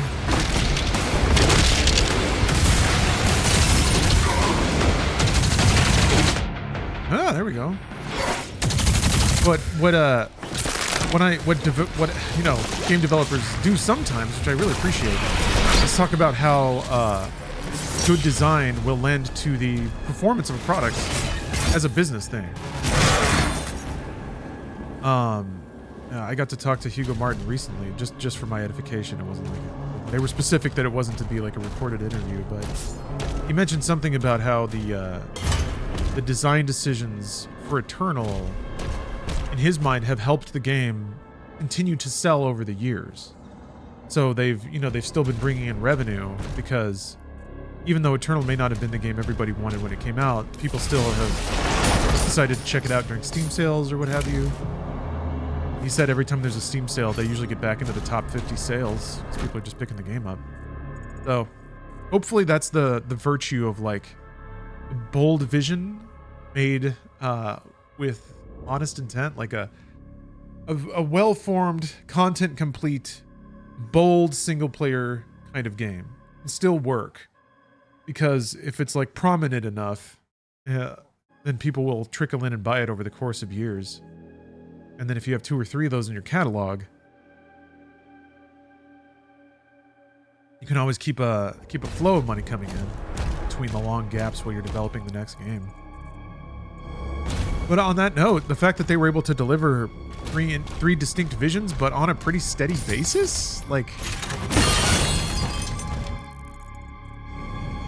there's a lot of developers take twice as long to make a game that's half as concentrated, half as bold. I mean, people were talking about Halo. I think that's a good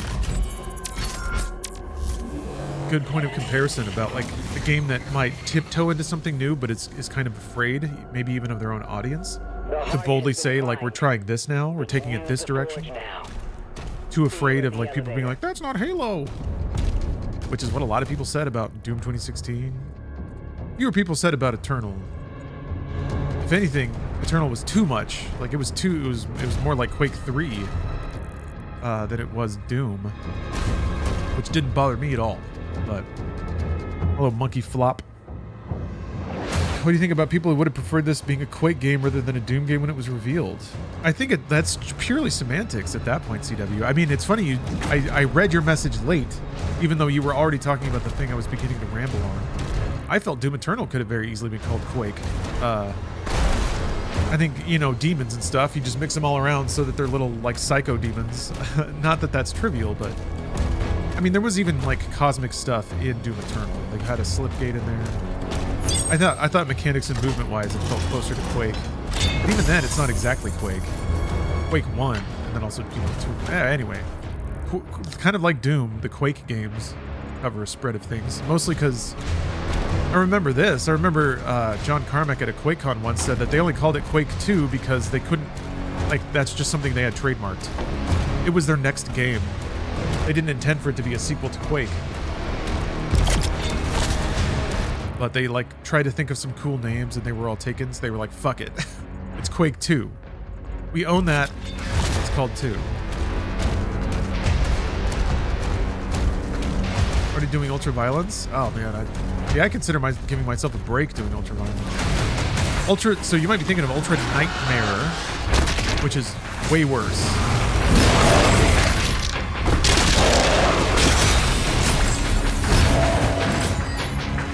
So far back you don't get the melee? I guess you gotta do the charge. Ultra Nightmare is the one death and you're out mode. Yeah. Even if you parry it, that you can do.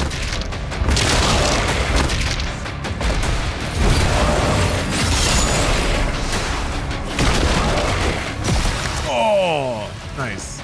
Fling it away? Hell yeah. Get this trash out of here.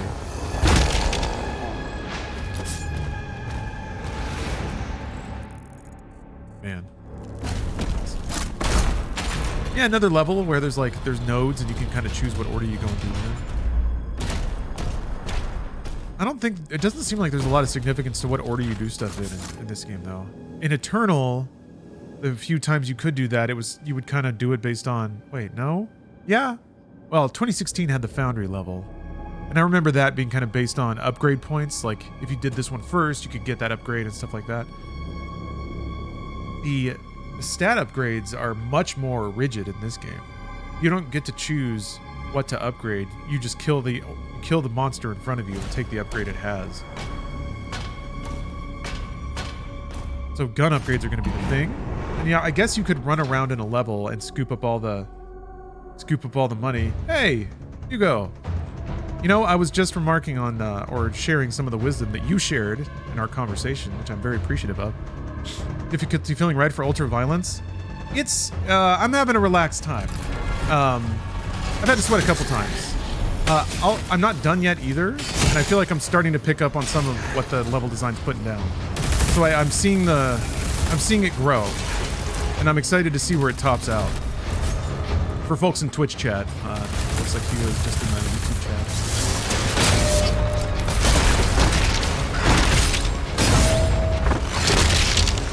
It's certainly satisfying. And I'm at the fun phase where I get to theory craft a lot.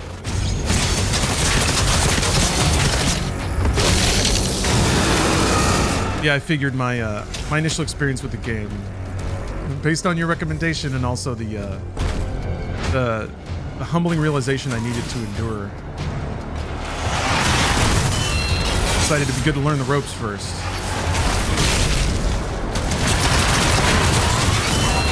Damn, man. Woo. Yeah, see, like, I never had a problem with my shields getting burnt out before this.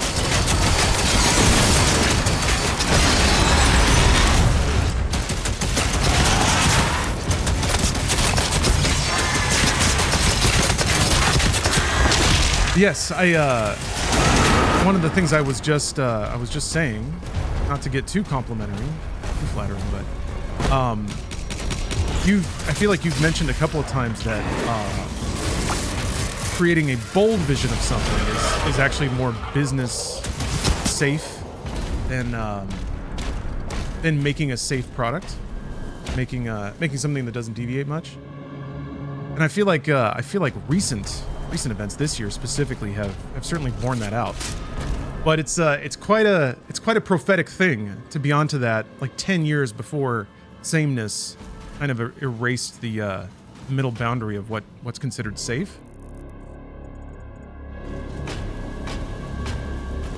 Man. Also, the skyboxes in this game are outrageous. Freaking ridiculous. I mean, Tag 2 had some really, really good environment art. It was just like a massive leap, and this is just a leap over that. I can't believe it. Every time I drop into a level, I look up and I'm just like, holy crap. So, spectacle delivered. Whoa.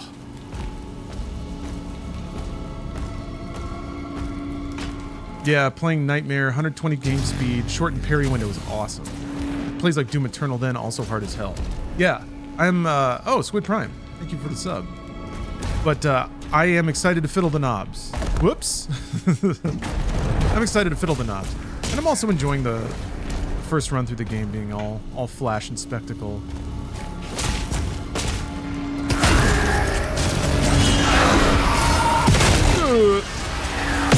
Damn.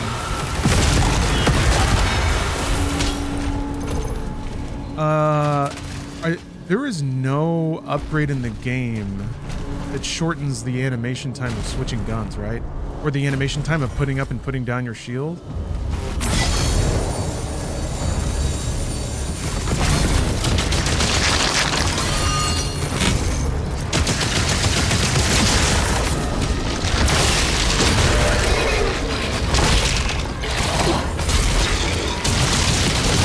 There's poop there. There's more poop.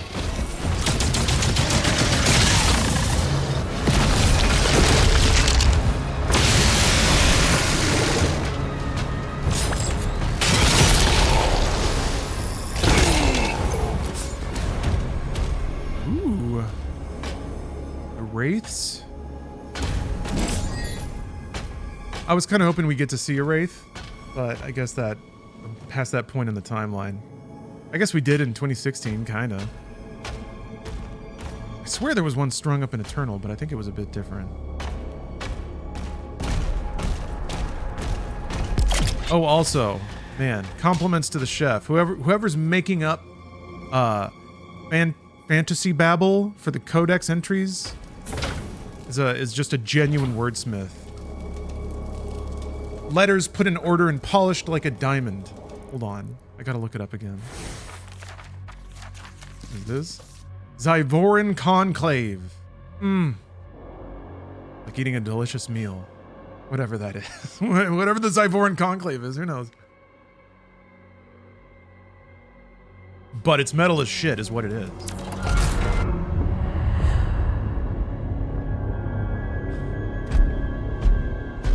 Bloom steel? I can't remember. Red steel. Yeah. No signs of the demons, Thera. We won't have much time.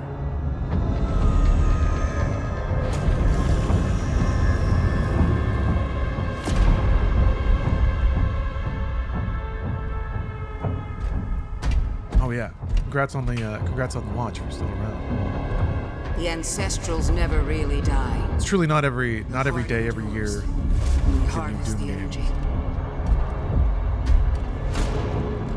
Additions matter.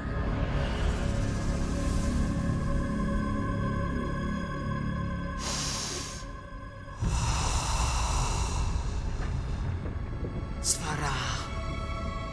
Nim unvek anme. Veseque. Skin? Nim unvek. I feel like I could rub my head against the texture. Oh my god.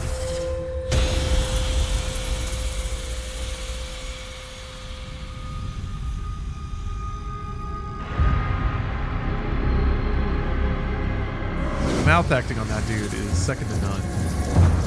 I was just like chin jutted out a little to the side.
They're here, falling back. We'll meet you at the exit.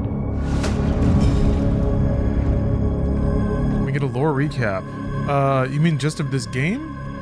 Or of like all Doom lore? Oh, there's a dingle. It went to the other room though. Oh, I get runes now, okay. Hearing activates a rune. Ground fissure. You're damaging ground attack. Not enemies. Okay.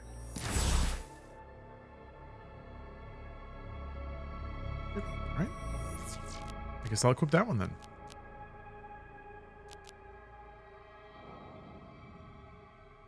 Is that a different weapon? Or a different button?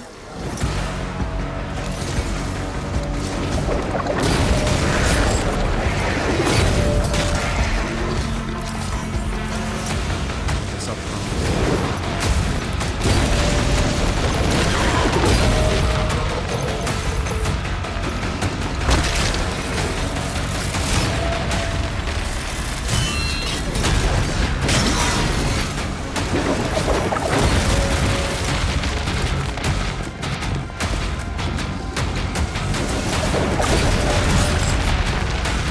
Do it automatically? Oh, it's on a cooldown.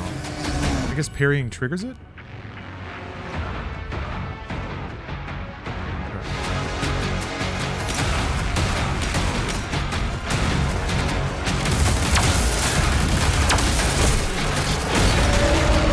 Okay, yeah, there's the fissure. Alright.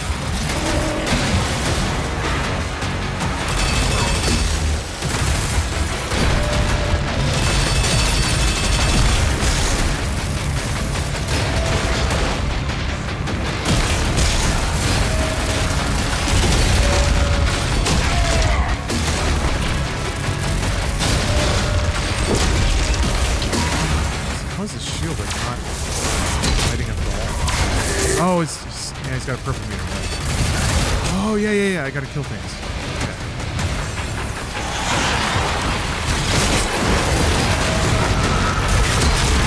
Really lucky.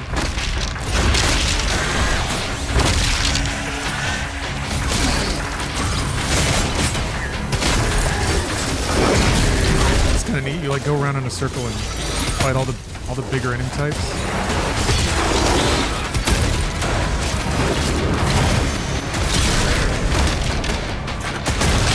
Whoa.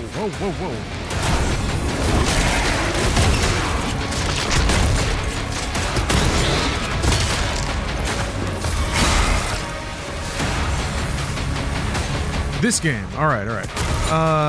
Lore in this game. It's actually been pretty lore-light so far. Humans are here, and we know that they're good because they're humans. The forces of hell have some kind of dominion or restraint. They have a device on Doomguy that means he's kind of under their control. And he's starting to break out of it. A lot of this is just done sort of visually. So they show the Doomguy kind of struggling against like a lightning bolt that's encircling him.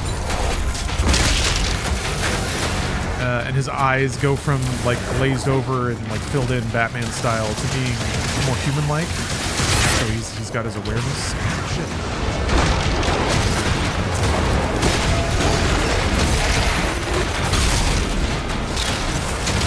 Let's see here. The bad guy, Azrok. Kind of the most important thing that happened is Azrok contacted one of the Maker who have Doomguy in their thrall to offer that they work together. To basically sell out the Argenta for the human race by prolonging a conflict unnecessarily. For the sake of generating magic juice that is basically people's tormented souls. We don't know that part yet, though. Oh, okay, that blocks.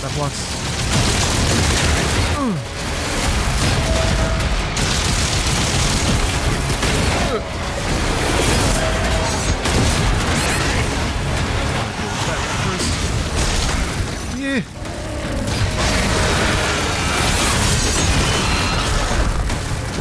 Woo.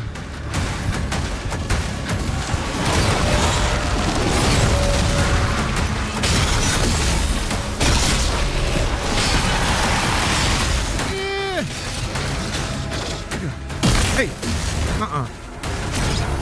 Damn it! Look at me saying that this game wasn't shit. Man. I'm wretched right now.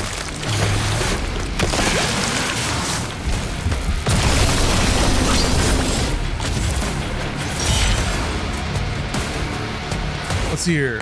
Azrok was after a Wraith Heart. A remnant of a ancient kind of magical being that used to power most of the technology in Argentan society. I didn't get the Wraith Stone.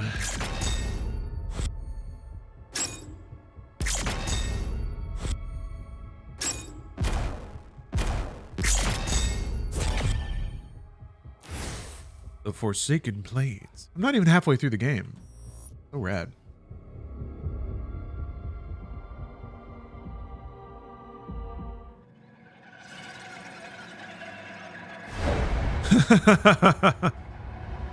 Okay. Bold. Very kind of Italian title card. What's that era? Dario Argento's Doom.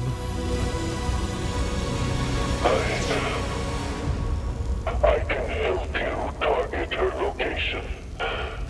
Oh. And the Slayers. Using the tether. Yes. That will be most useful.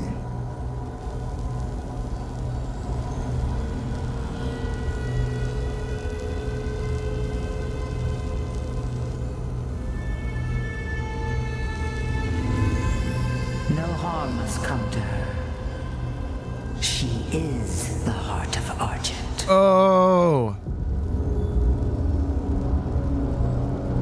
Then why didn't she use her sorcery against us? The true scope of that human's power is unknown to her. The ceremony, it must take place in my world.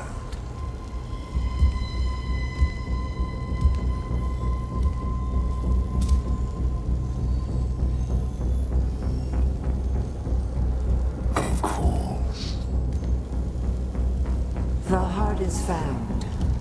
Now give to me what is owed. Ozrak has a great aura, like good energy. He's got the right kind of glower for the role he's playing, honestly.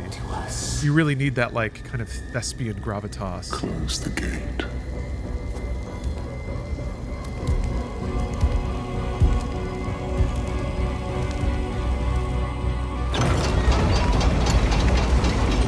Yeah.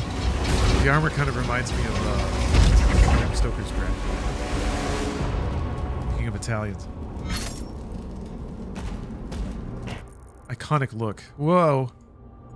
You've tried to attack here before. Yeah, really, really good VO. The VO reminds me, honestly, of a lot of the more subtle deliveries in Doom 2016, where when you paired aspects of the character that you learned from the lore with the way they were reading certain lines, suddenly a lot more resonance came from the exchanges, and you learned a lot about the characters. I don't know if that's the case here, but the delivery is a lot more, you know, subdued between all the characters. Yeah. Oh, he's still moving.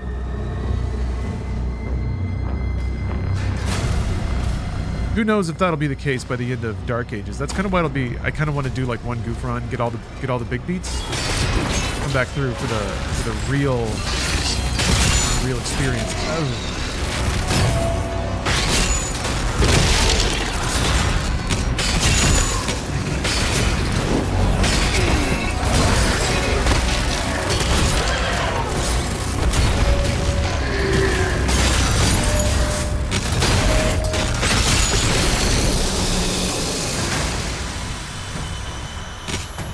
Yeah. When you start to like know the timings of everything and you just like do one thing right after the other with confidence, that feels great. It does feel like landing a combo in a fighting game, which is like boom, boom, boom, and then an enemy's out. Like they didn't have a chance to do anything. Oh.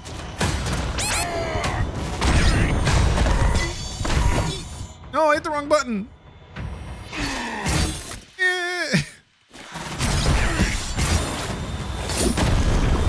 Gotta be a better way to do that. Oh, no way. Wow. That was worth it.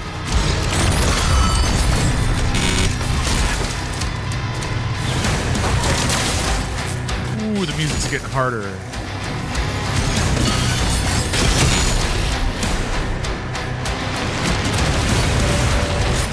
Who's this handsome man?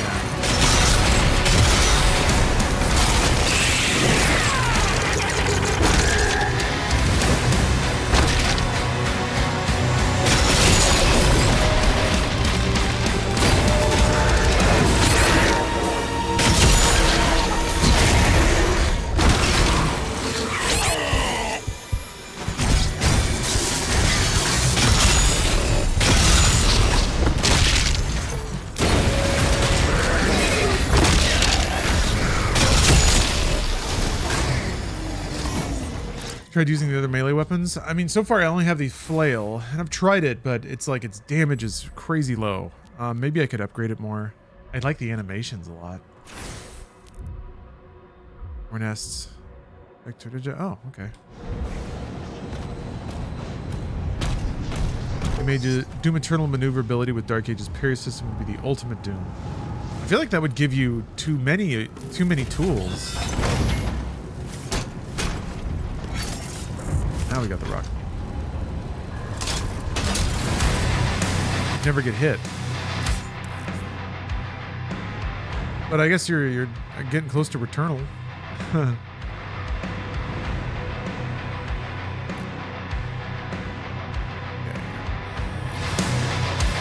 That means there's weapon lore. would be a cool phrase in here. Oh, back to the Zyvorans. The rocket launcher, born from the grenade launcher's design, emerged in the wake of the Zyvoran conflict as a revolutionary anti-air defense weapon. Powered by Wintheran fire and reinforced with the creature's scales, early models unleashed unbridled destruction. However, the Wintherans declared sacred, or with the Wintherans later declared sacred, later versions adopted conventional propulsion. The Slayer's launcher remains the last to wield the ancient dragon-forged technology, its fiery blasts emboldening the battle-worn dragons of the Sentinels. Oh yeah. Using the rocket launcher for morale.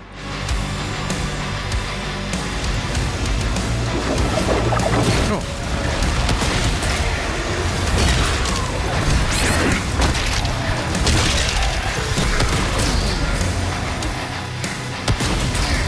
Ooh, that's a good rocket launcher.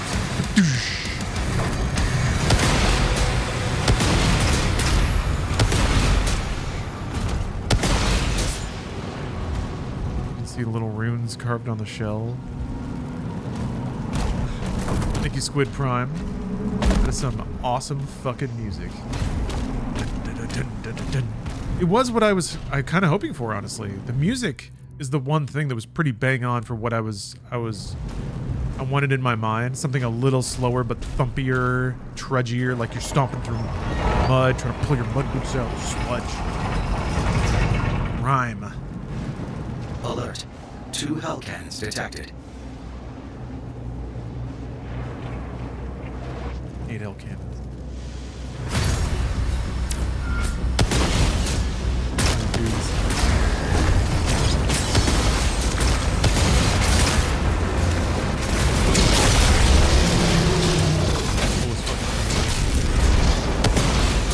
After you take those out, we'll be clear to get one of those Atlands working again. Updating markers.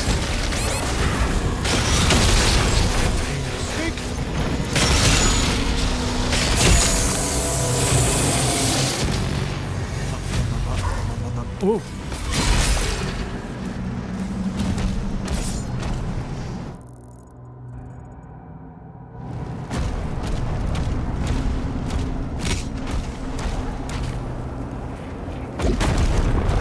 There's like a little right before you hit the ground.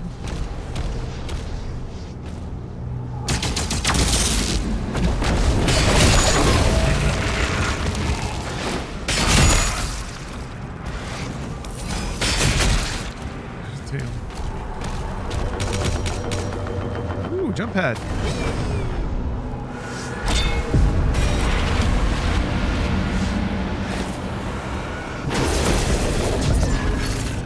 Cool.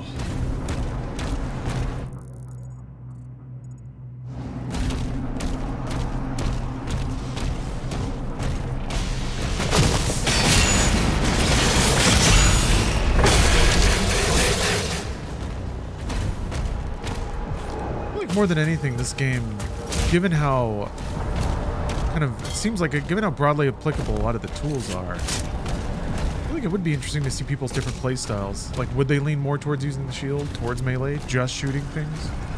Which gun? This level's big. Get in there yet? No. Finally get to run around in hell. This place.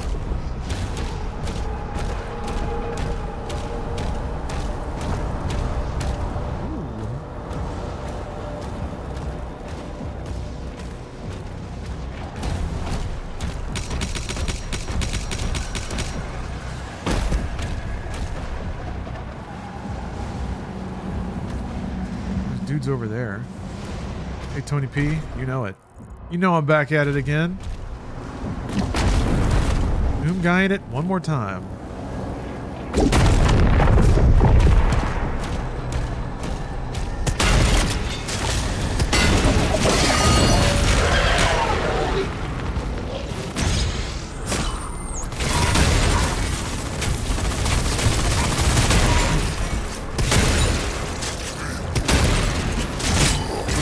Just finished the game. Did a full run by shooting everything with a shotgun and parrying with a shield. It was like watching Elden Ring. I guess you probably also need like melee kills just to keep the ammo flowing. That's awesome though.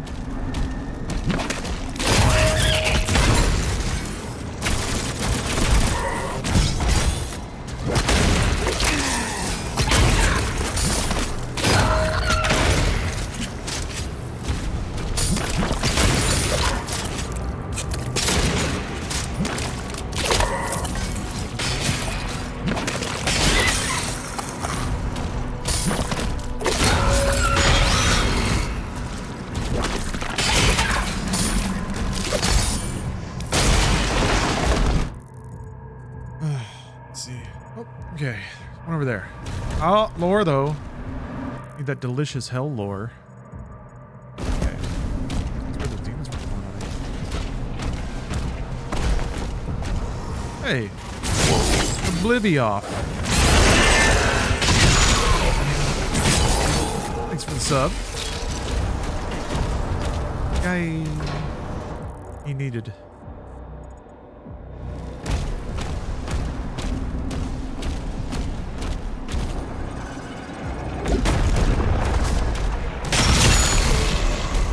Where's part one? Brandon, I streamed yesterday. Subathon deal. The stream itself is going to be broken up between gameplay and me reading the novelization of the Doom film, which was actually pretty fun, but did a number on my throat. So, I mean, on that note, I may have to wrap it up in a minute. I was hoping to go for a bit longer, but feeling a little icky after swimming in people's fluids on the cruise. So, might as well take it easy. I still have laundry to do. Bleh. Oh, you can't go back and find missed loot at the end of the levels? Interesting. Can you replay levels, though? I assumed you'd be able to.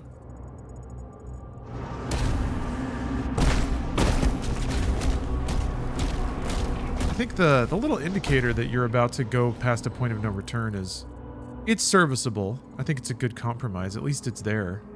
Whenever you hit one, you can always just pop the map and look at where you have and haven't been and see if there's any icons you haven't picked up.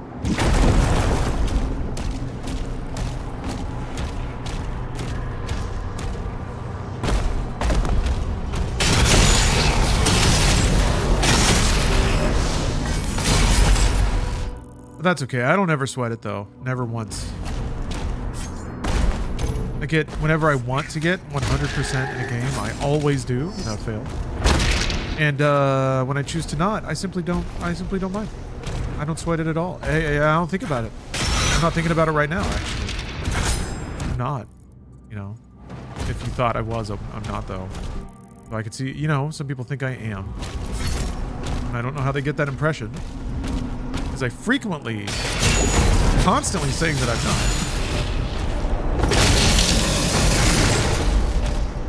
Hello, Isaac. Welcome to the stream. It is, in fact, Lawrence. Despite my devious attempt to hide.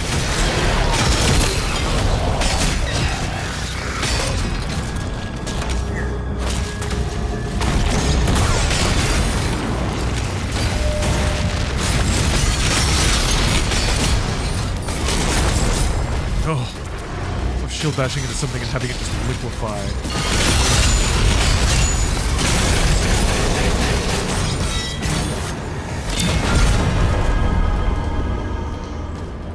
Thought you were on another planet for vacation. I was up until 2 days ago.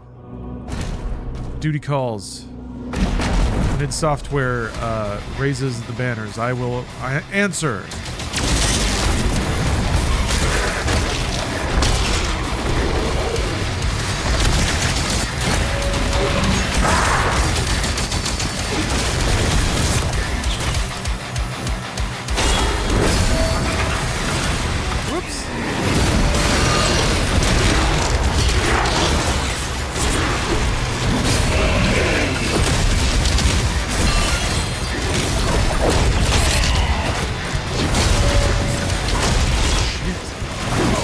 Okay, we gotta fight. Get up there, shit ass.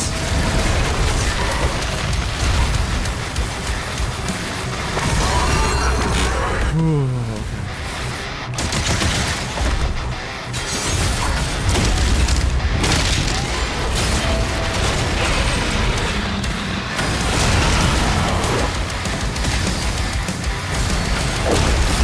Shit, fucking rocks.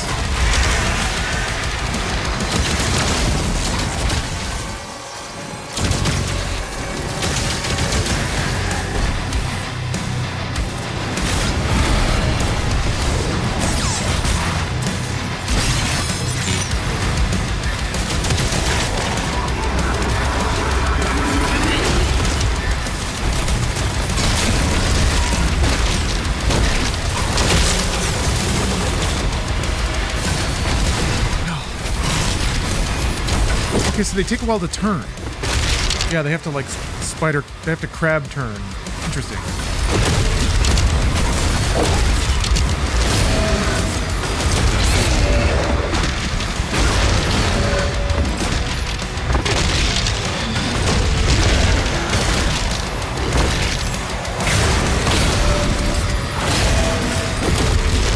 Oop. Oh man, right as it went down.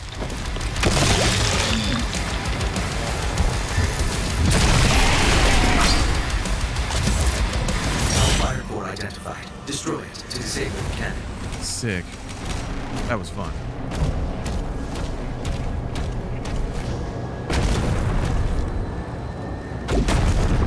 Game have Slayer gates. It has like optional challenges, but I don't think I've seen anything like a Slayer gate, like an ultra hard optional challenge.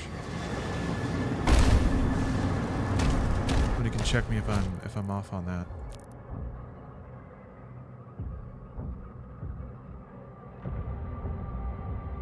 Oops.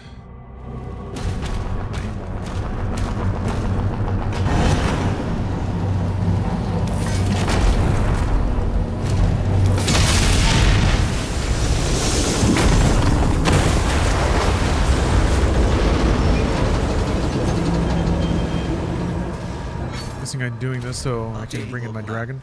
One hell cannon remains. Bring in my dragon. Bergen my dragon.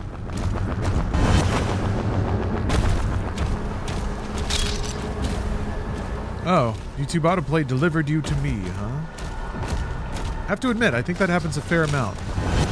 YouTube is doing a solid by its streamers, sorting them into the autoplays after videos. Yeah, it's kind of surprising.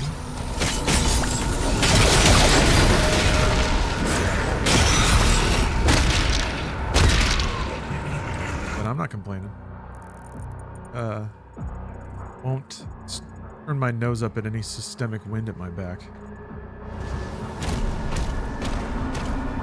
Although, man, yeah, I'm starting to get achy. I wonder if I got the big vid, the big Rona. I've had it before, but the symptoms were like not that bad. Maybe we're in for a ride now.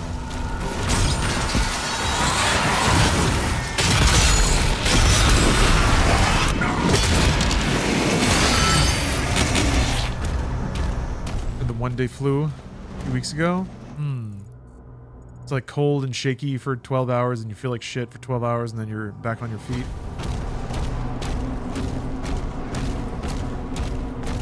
You up there. I need the key though. I don't think I have it yet.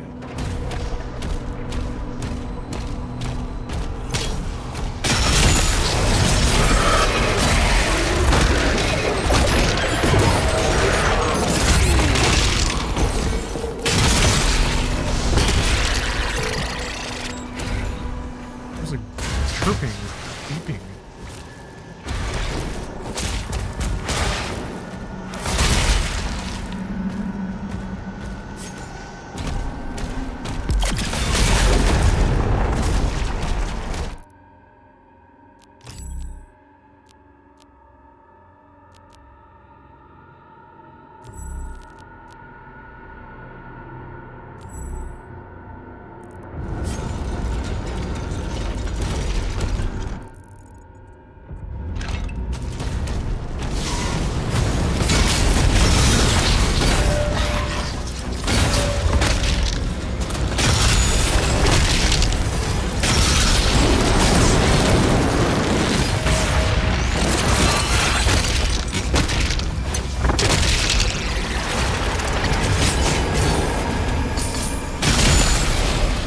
Give me that lore, baby. Give it to me. The Forsaken Plains. Ah, JP. Thanks for the sub. Learn about the Forsaken Plains. The Abyssal Keep was raised in the shadow of forgotten ages and shaped by the enslaved remains of Hell's vanquished. A grim tapestry of agony and despair.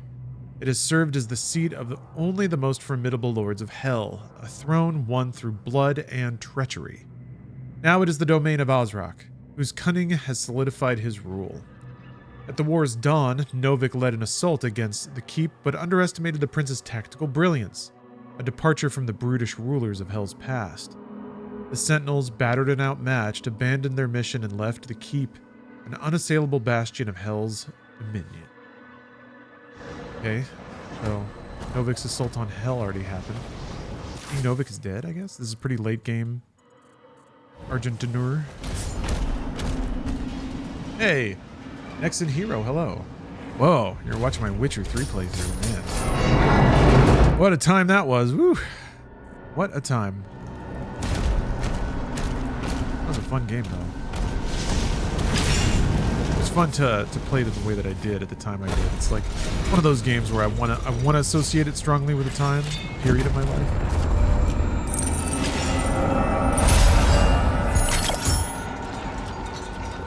That reminds me, I'm gonna have to fling myself wholesale into Final Fantasy VII Rebirth pretty soon. Expedition 33. Man, there's a lot of good shit out there. But I got this mammoth of a video card cranking away, blasting carbon directly into the atmosphere right now. So I gotta put it through its paces. Feels right for Doom to be the first game. Yeah, it's gotta be all caps. Sometimes it's camel capped.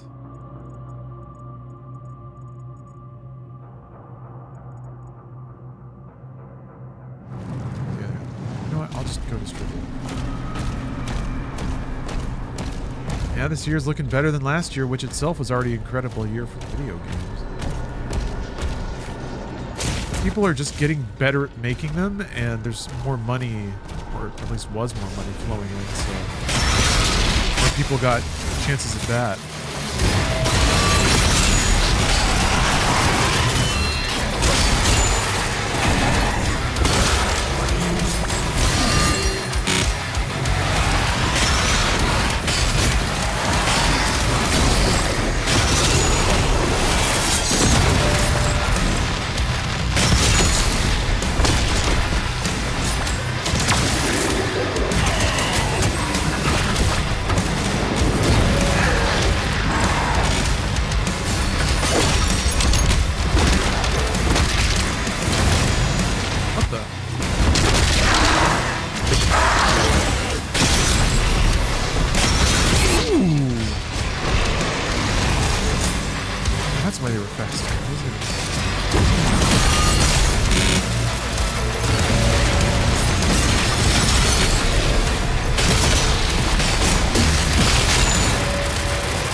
Because I'm standing in the goo.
saw his little whenever he picks up health. That's awesome.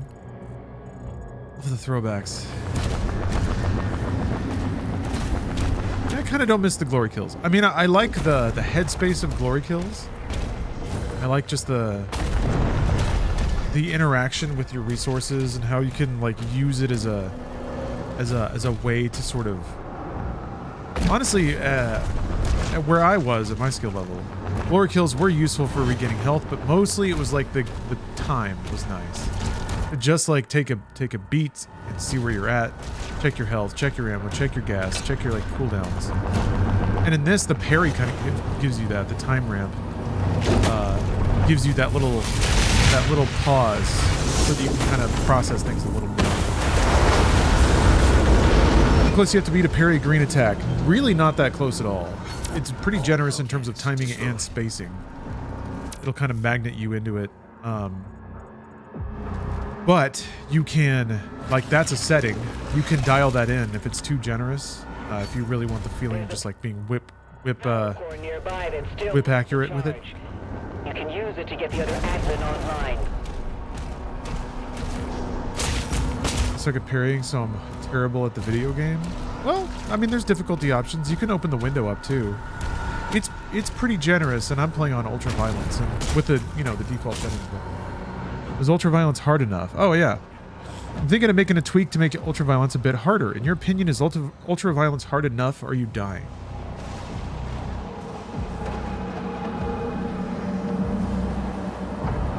I think this is a fuzzy question, but like, what do you, in your opinion, try to actually answer the question instead of just asking another one back. I am dying sometimes, but it's when I know that I'm getting sloppy. So like, it's never felt unfair, but it's never felt like the game's difficulty was the reason I died. It was always because I was like reading chat, or my brain was spacing out a little bit, or I just didn't feel like really like trying to hit that parry, or I didn't look behind me because I didn't feel like it. So I'm able to play a little messy on ultra violence with the lives, and it's been fine. I think traditionally I wouldn't expect that experience from ultra violence, but my brain's fried out on Doom at this point. So when I play this game,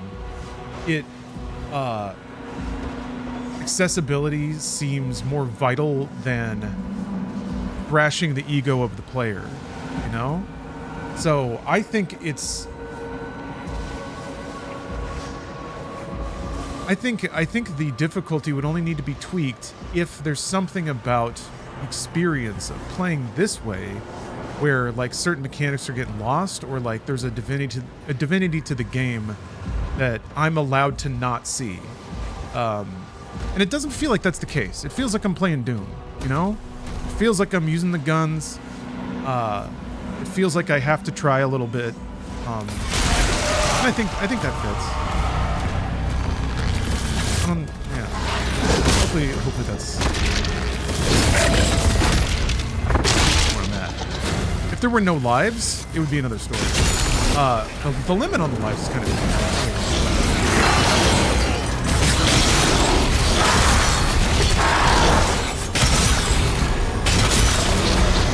Hey, little cat dog. How am I liking it? I'm liking it. I'm having a good time. I haven't gone like deep into the mechanics yet. I'm curious to do that to see what it's like under the hood. But as just like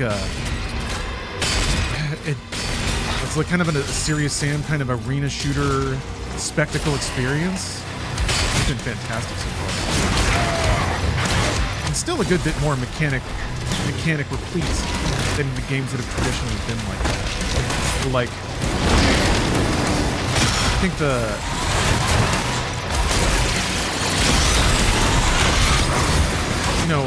long single-player campaigns that are in a unique setting with cutscenes.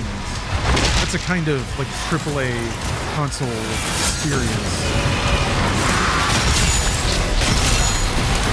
It used to like mega focus on accessibility. They were so expensive.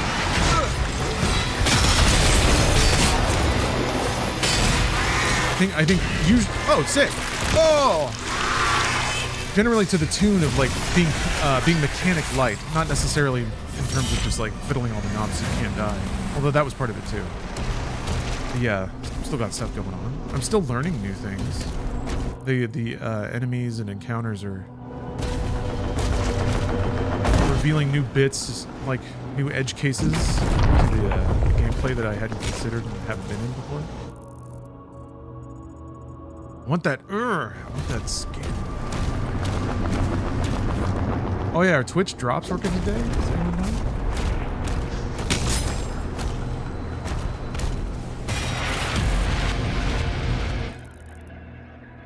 Recommend this game to a Rygar fan. Kinda? Yeah? Weirdly, they're kind of similar. I mean, there's the shield throwing, yes, but even like the layout of the game being like a kind of a fantasy land, a brutal barbarian fantasy land where you kind of have to figure out where to go in these kind of open-esque areas. Kinda, yeah? It's supposed to be Rygar music. I don't know if I'm getting close or not. Shit, not you.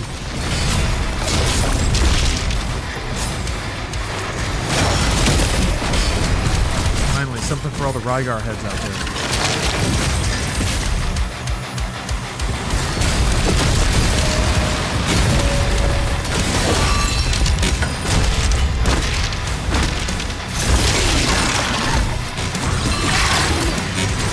Take all of his pants off. I have your pants now, they're mine. Give me your pants. I like the idea that I hit him so hard he barfed. Like, ugh. Yeah, it hurts, doesn't it?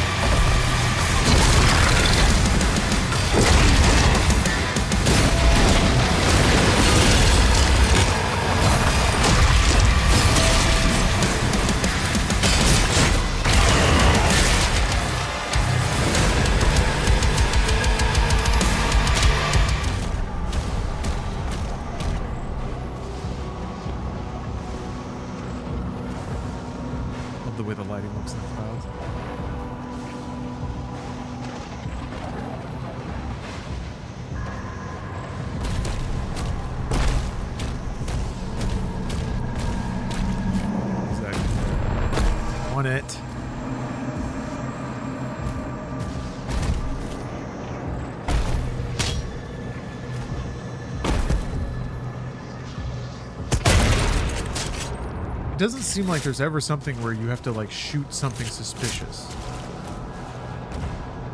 It's always just hidden switches and things.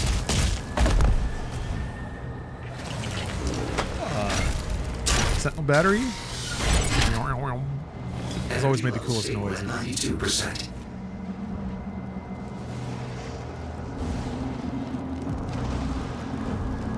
Yeah. Milan Seaboy. That's what I'm waiting to get to that myself. I mean, Doom Eternal certainly had that appeal. If you played it at a certain pace, it looked awesome. Like it became a different kind of experience versus kind of running around back and forth, missing shots, killing things slowly.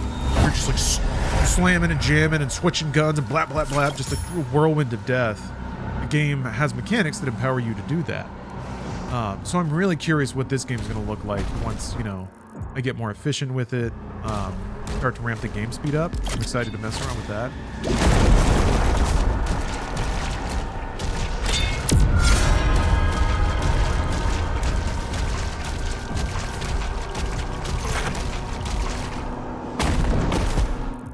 Just realized the other aspect to this is that I am picking up the lives in the level. Or we're just running right towards the exit every time. See, there are optional fights. Dang crap. I want more bigger fights. But luckily, like, that's just always where the game's gonna go. I can rest assured that it's only going to increase from here, which is what I'm excited to see.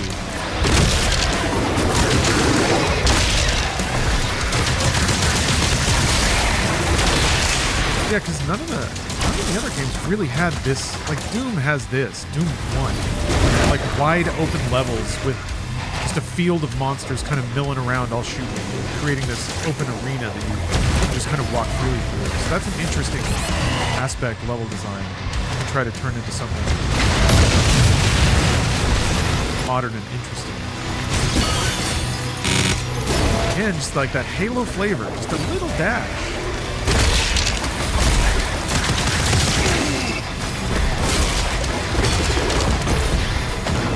Have like an open battlefield with multiple enemy types.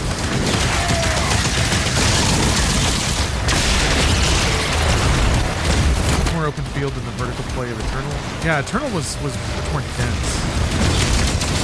A lot of the problem was being like too close to enemies and having to deal with that. Whereas now it's like, how do I cross open ground to get at the things I'm trying to kill?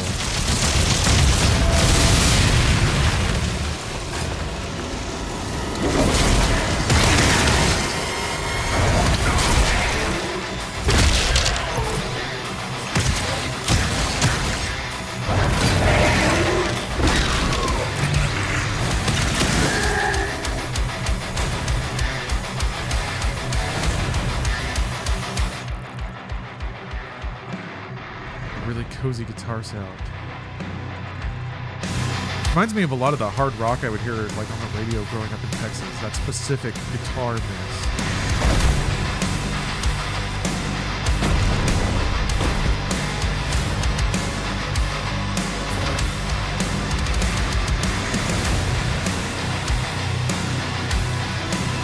I have full all cutscene video of the old Chrome FPS for you and 3 to react to.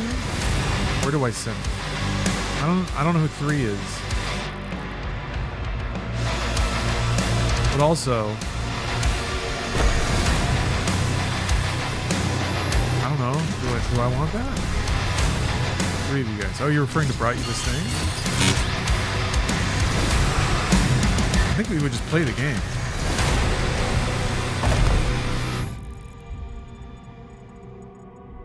If we were to do that, where am I going? Fight there? Oh, the key I don't have.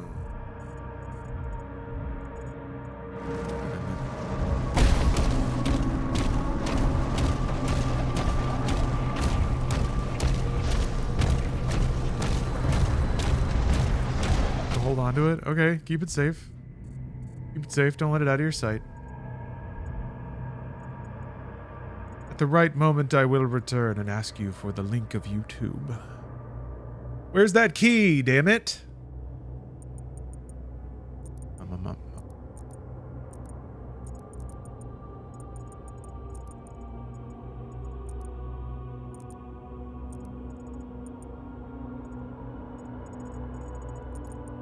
It's here?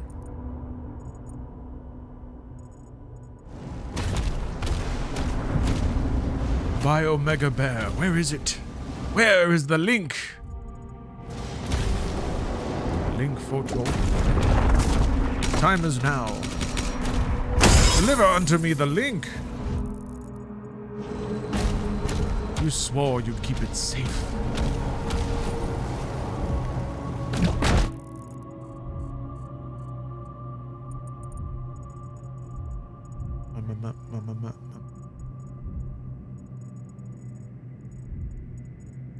Down there?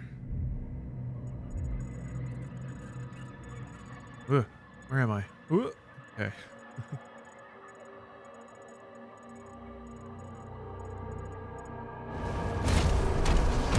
How's life been? How have I been? I've been great. I've been phenomenal. Truly. I got to go on a cruise. I think I brought a head cold back with me. Or something more insidious. Time will tell on that one. Maybe I got these two. Doom is out. I'm playing Doom. So, feeling pretty good about that. Catching up on sleep slowly.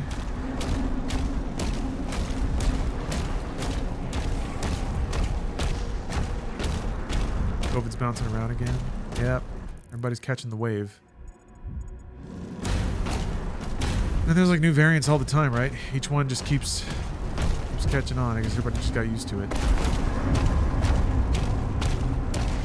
Alright, is there a fight here?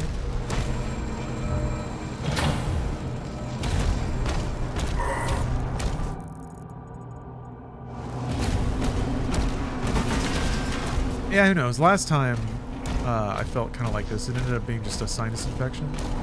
And I still have antibiotics left over from when that happened. But I only took like 2 or 3 and kind of instantly got over it. So I guess I'm just built different. Strong guy with a strong immune system that I earned.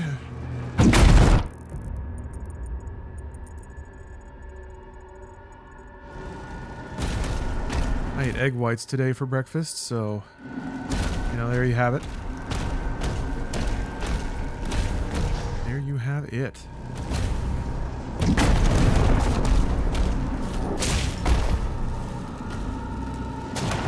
Oh.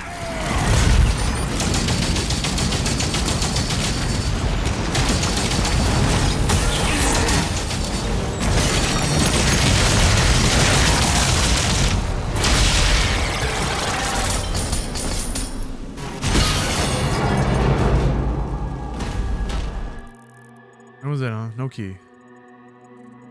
No key?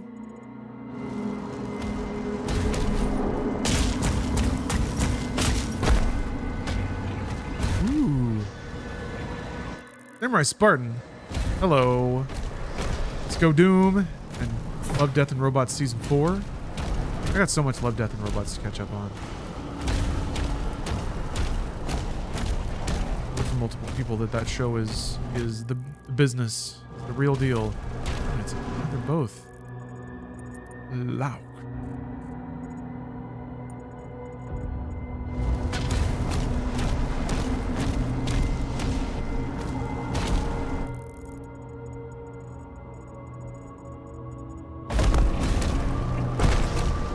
It's locked down here too. Yeah. Yeah.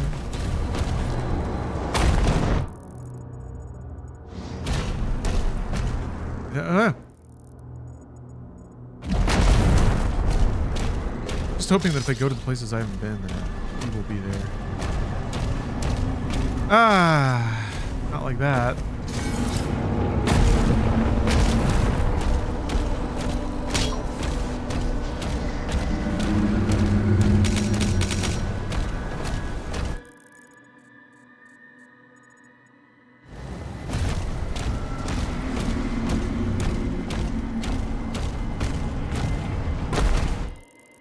Well, I did. Yeah, I wondered if you weren't supposed to do that.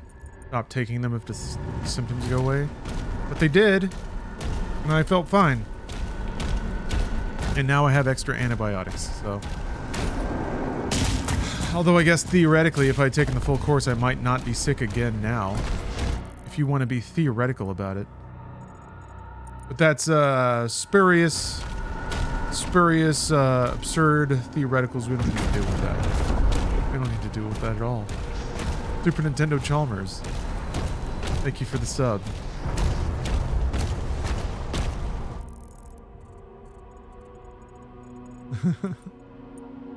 Well,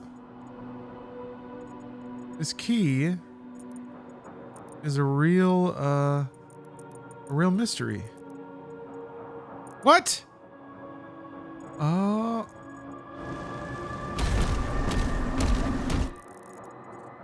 Your doc says don't finish them? Yeah.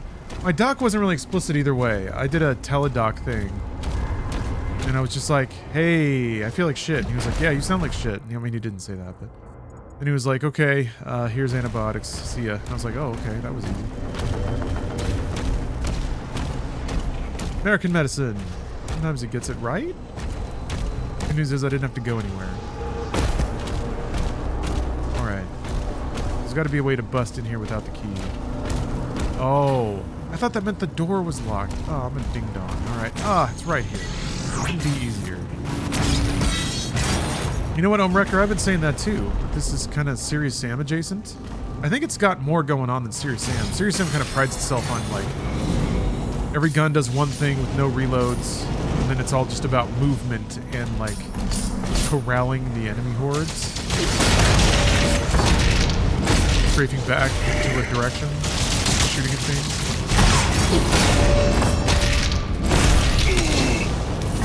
But I think even Doomslayer's efforts sound decidedly Serious Sam-like.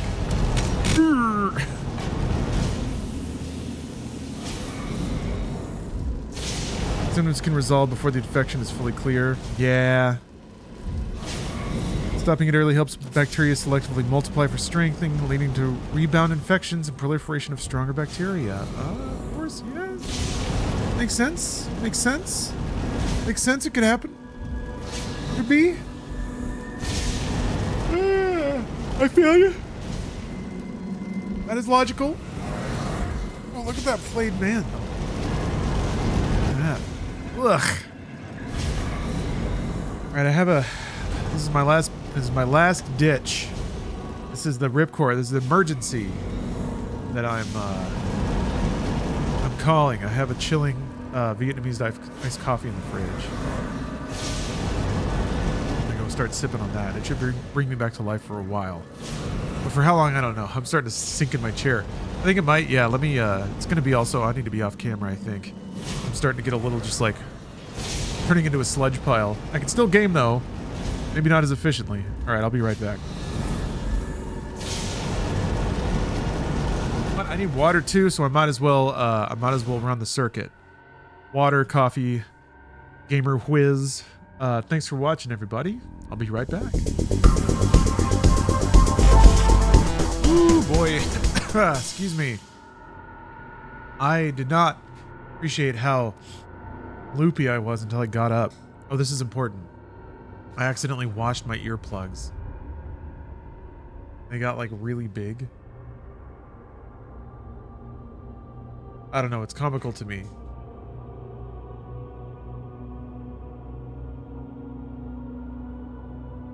Hopefully they'll shrink down a little bit.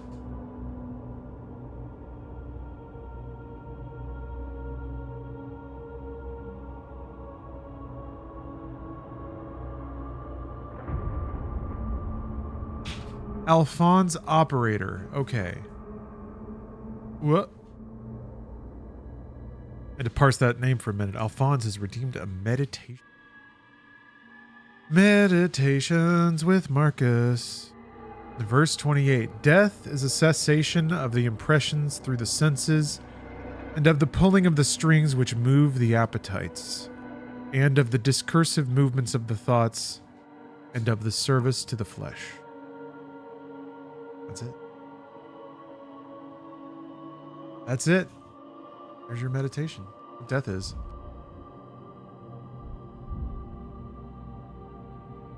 That's what death is. If that's all there is, let's keep drinking.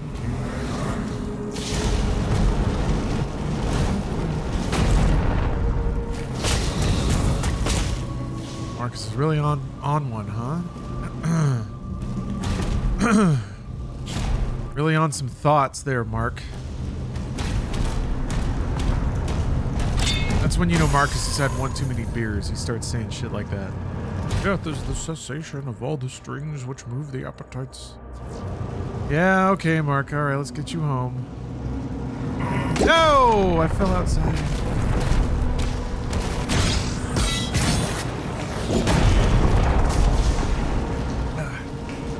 Yeah, I'm starting to cramp up.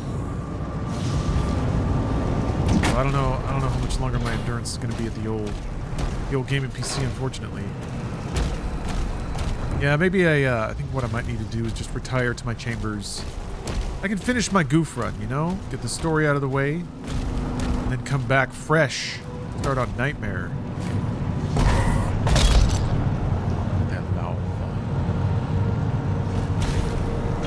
The weapon you tried has been super fun. Cool. Oh yeah, that would be interesting though, giving this game a spin on a controller. What's that all about, huh? What's that all about? Is where the fight's supposed to be? I guess you gotta open the key cage to start it.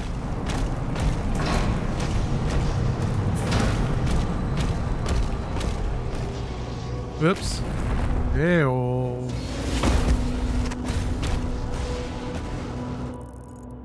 Darn it. Not too late for me to be the guy who quotes Marcus Aurelius at the party. I think I've accidentally done that a couple times.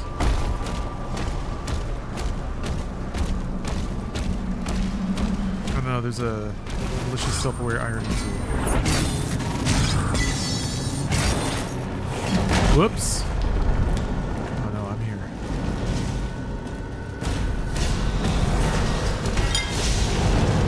Just a button or a switch or something? Yeah, there's another floor up. Maybe a way to hop over it.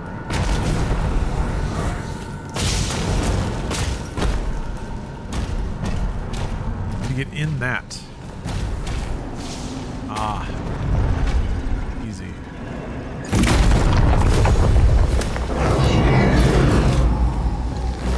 No law will remain beyond my grasp.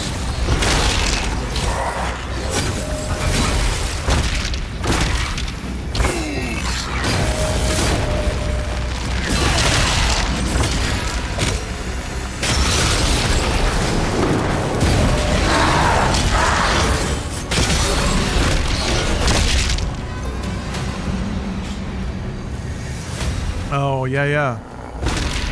I've been playing Eternal on PS5, but you can feel the limitations of the controller. I feel like that is probably the most fundamental thing that drives the differences between this game and Eternal. Eternal felt wrapped around a mouse and keyboard. Like, it's at its best when you have access to way more buttons just for weapon binds and stuff than a controller can have. The controller has like an assist. It has the time ramping stuff, but it's an assist. It's like a pretty obviously something that slows the game down.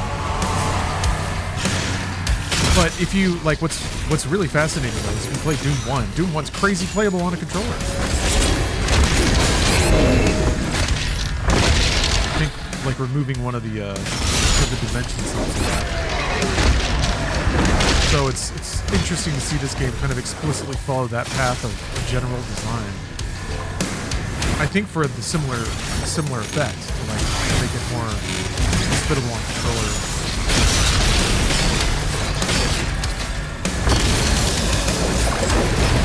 I think the just the action of like shield bashing or shield dashing seems like it's custom made for controller. Pulling one trigger than the other, it's you know, the equivalent of pulling the ADS and shooting.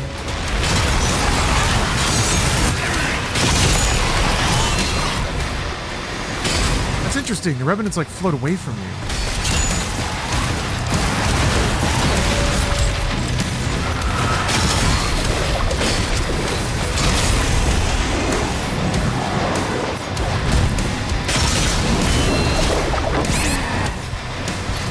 Oh, he's over here. Oh!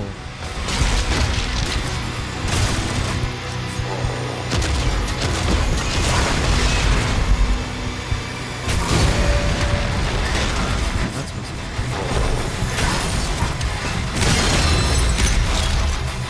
No, Eric Splitton, thank you for the sub, by the way. It hasn't really gotten Returnal level crazy yet.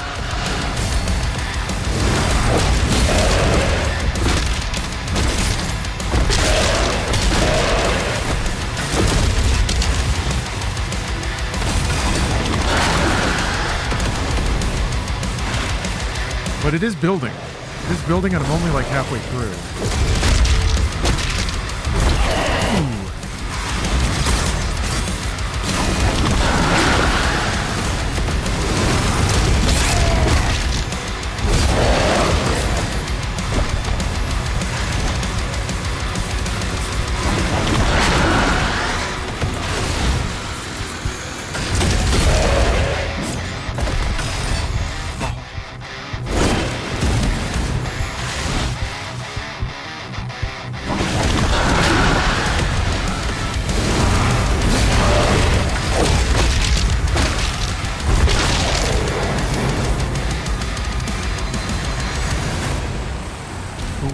Those fights are fun. Have yet to do one of those with a bunch of other demons shooting at me the whole time. That's going to be when it gets real messy.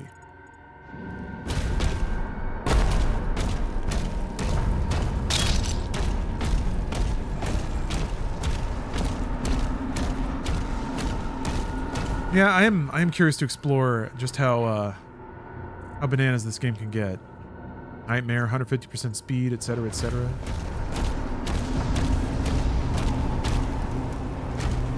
Right now we're just easing into it. Just lowering into the hot tub. Ah. Oh. Experiencing the bubbles. Allowing ourselves to relax.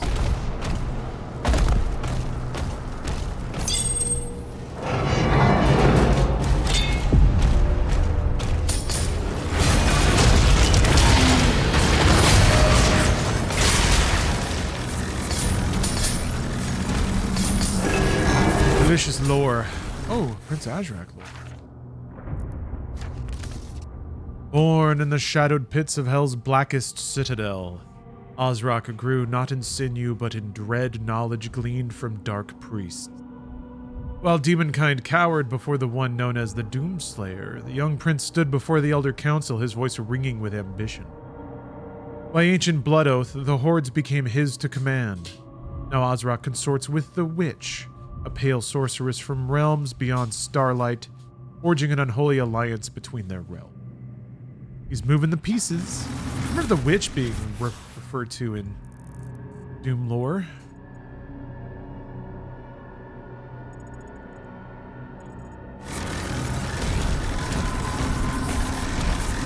So yeah, he's a schemer. Schemer deemer.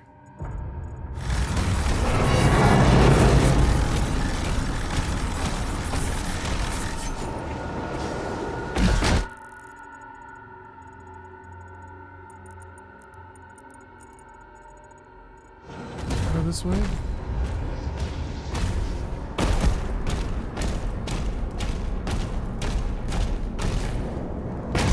Am I remotely where I wanted to go? Kinda?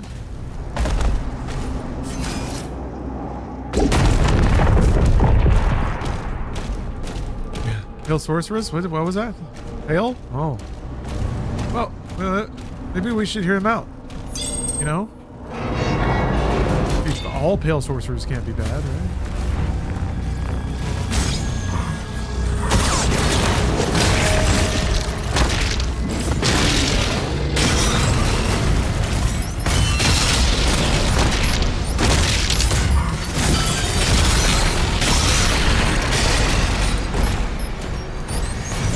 Oh shit! Oh damn! Oh, that's what that sound is.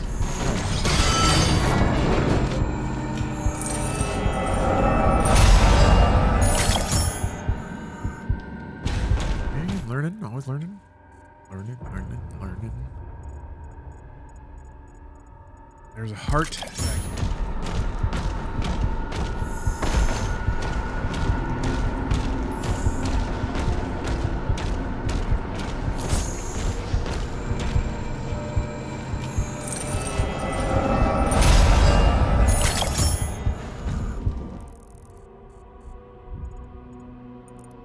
All right, let's get out of here.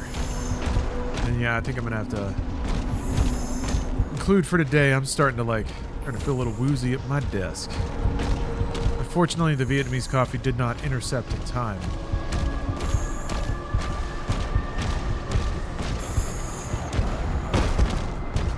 Yeah. Oh, delicious. Doom guy got to work for a living.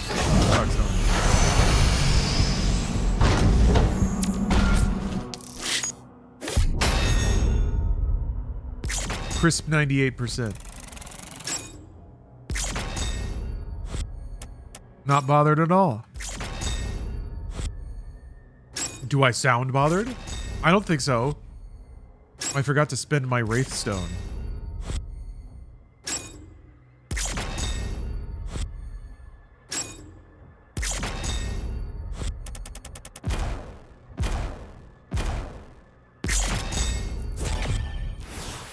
Damn, 11 to 22, halfway done. This game is beefy. It feels like it's kind of like Eternal Plus Tag 1 and 2, all is one thing maybe. Darkwing Duck, I'm sorry you just got off work because I gotta wrap it up. I'm starting to feel pretty ill, and not in the cool way. Well, also in the cool way, but I'm having a good time with it. I'm really enjoying it.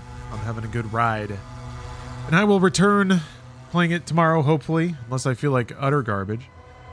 But I'll see you all later. Thanks again for watching. Thanks for enjoying the subathon if you were around for that. And yeah, I think I'm going to wrap up reading the Doom book as well, too. There's so little left. I want to just kind of wrap her up. So I'll figure that out. All right, have a good Friday, everybody. We're almost there. All right, see you later.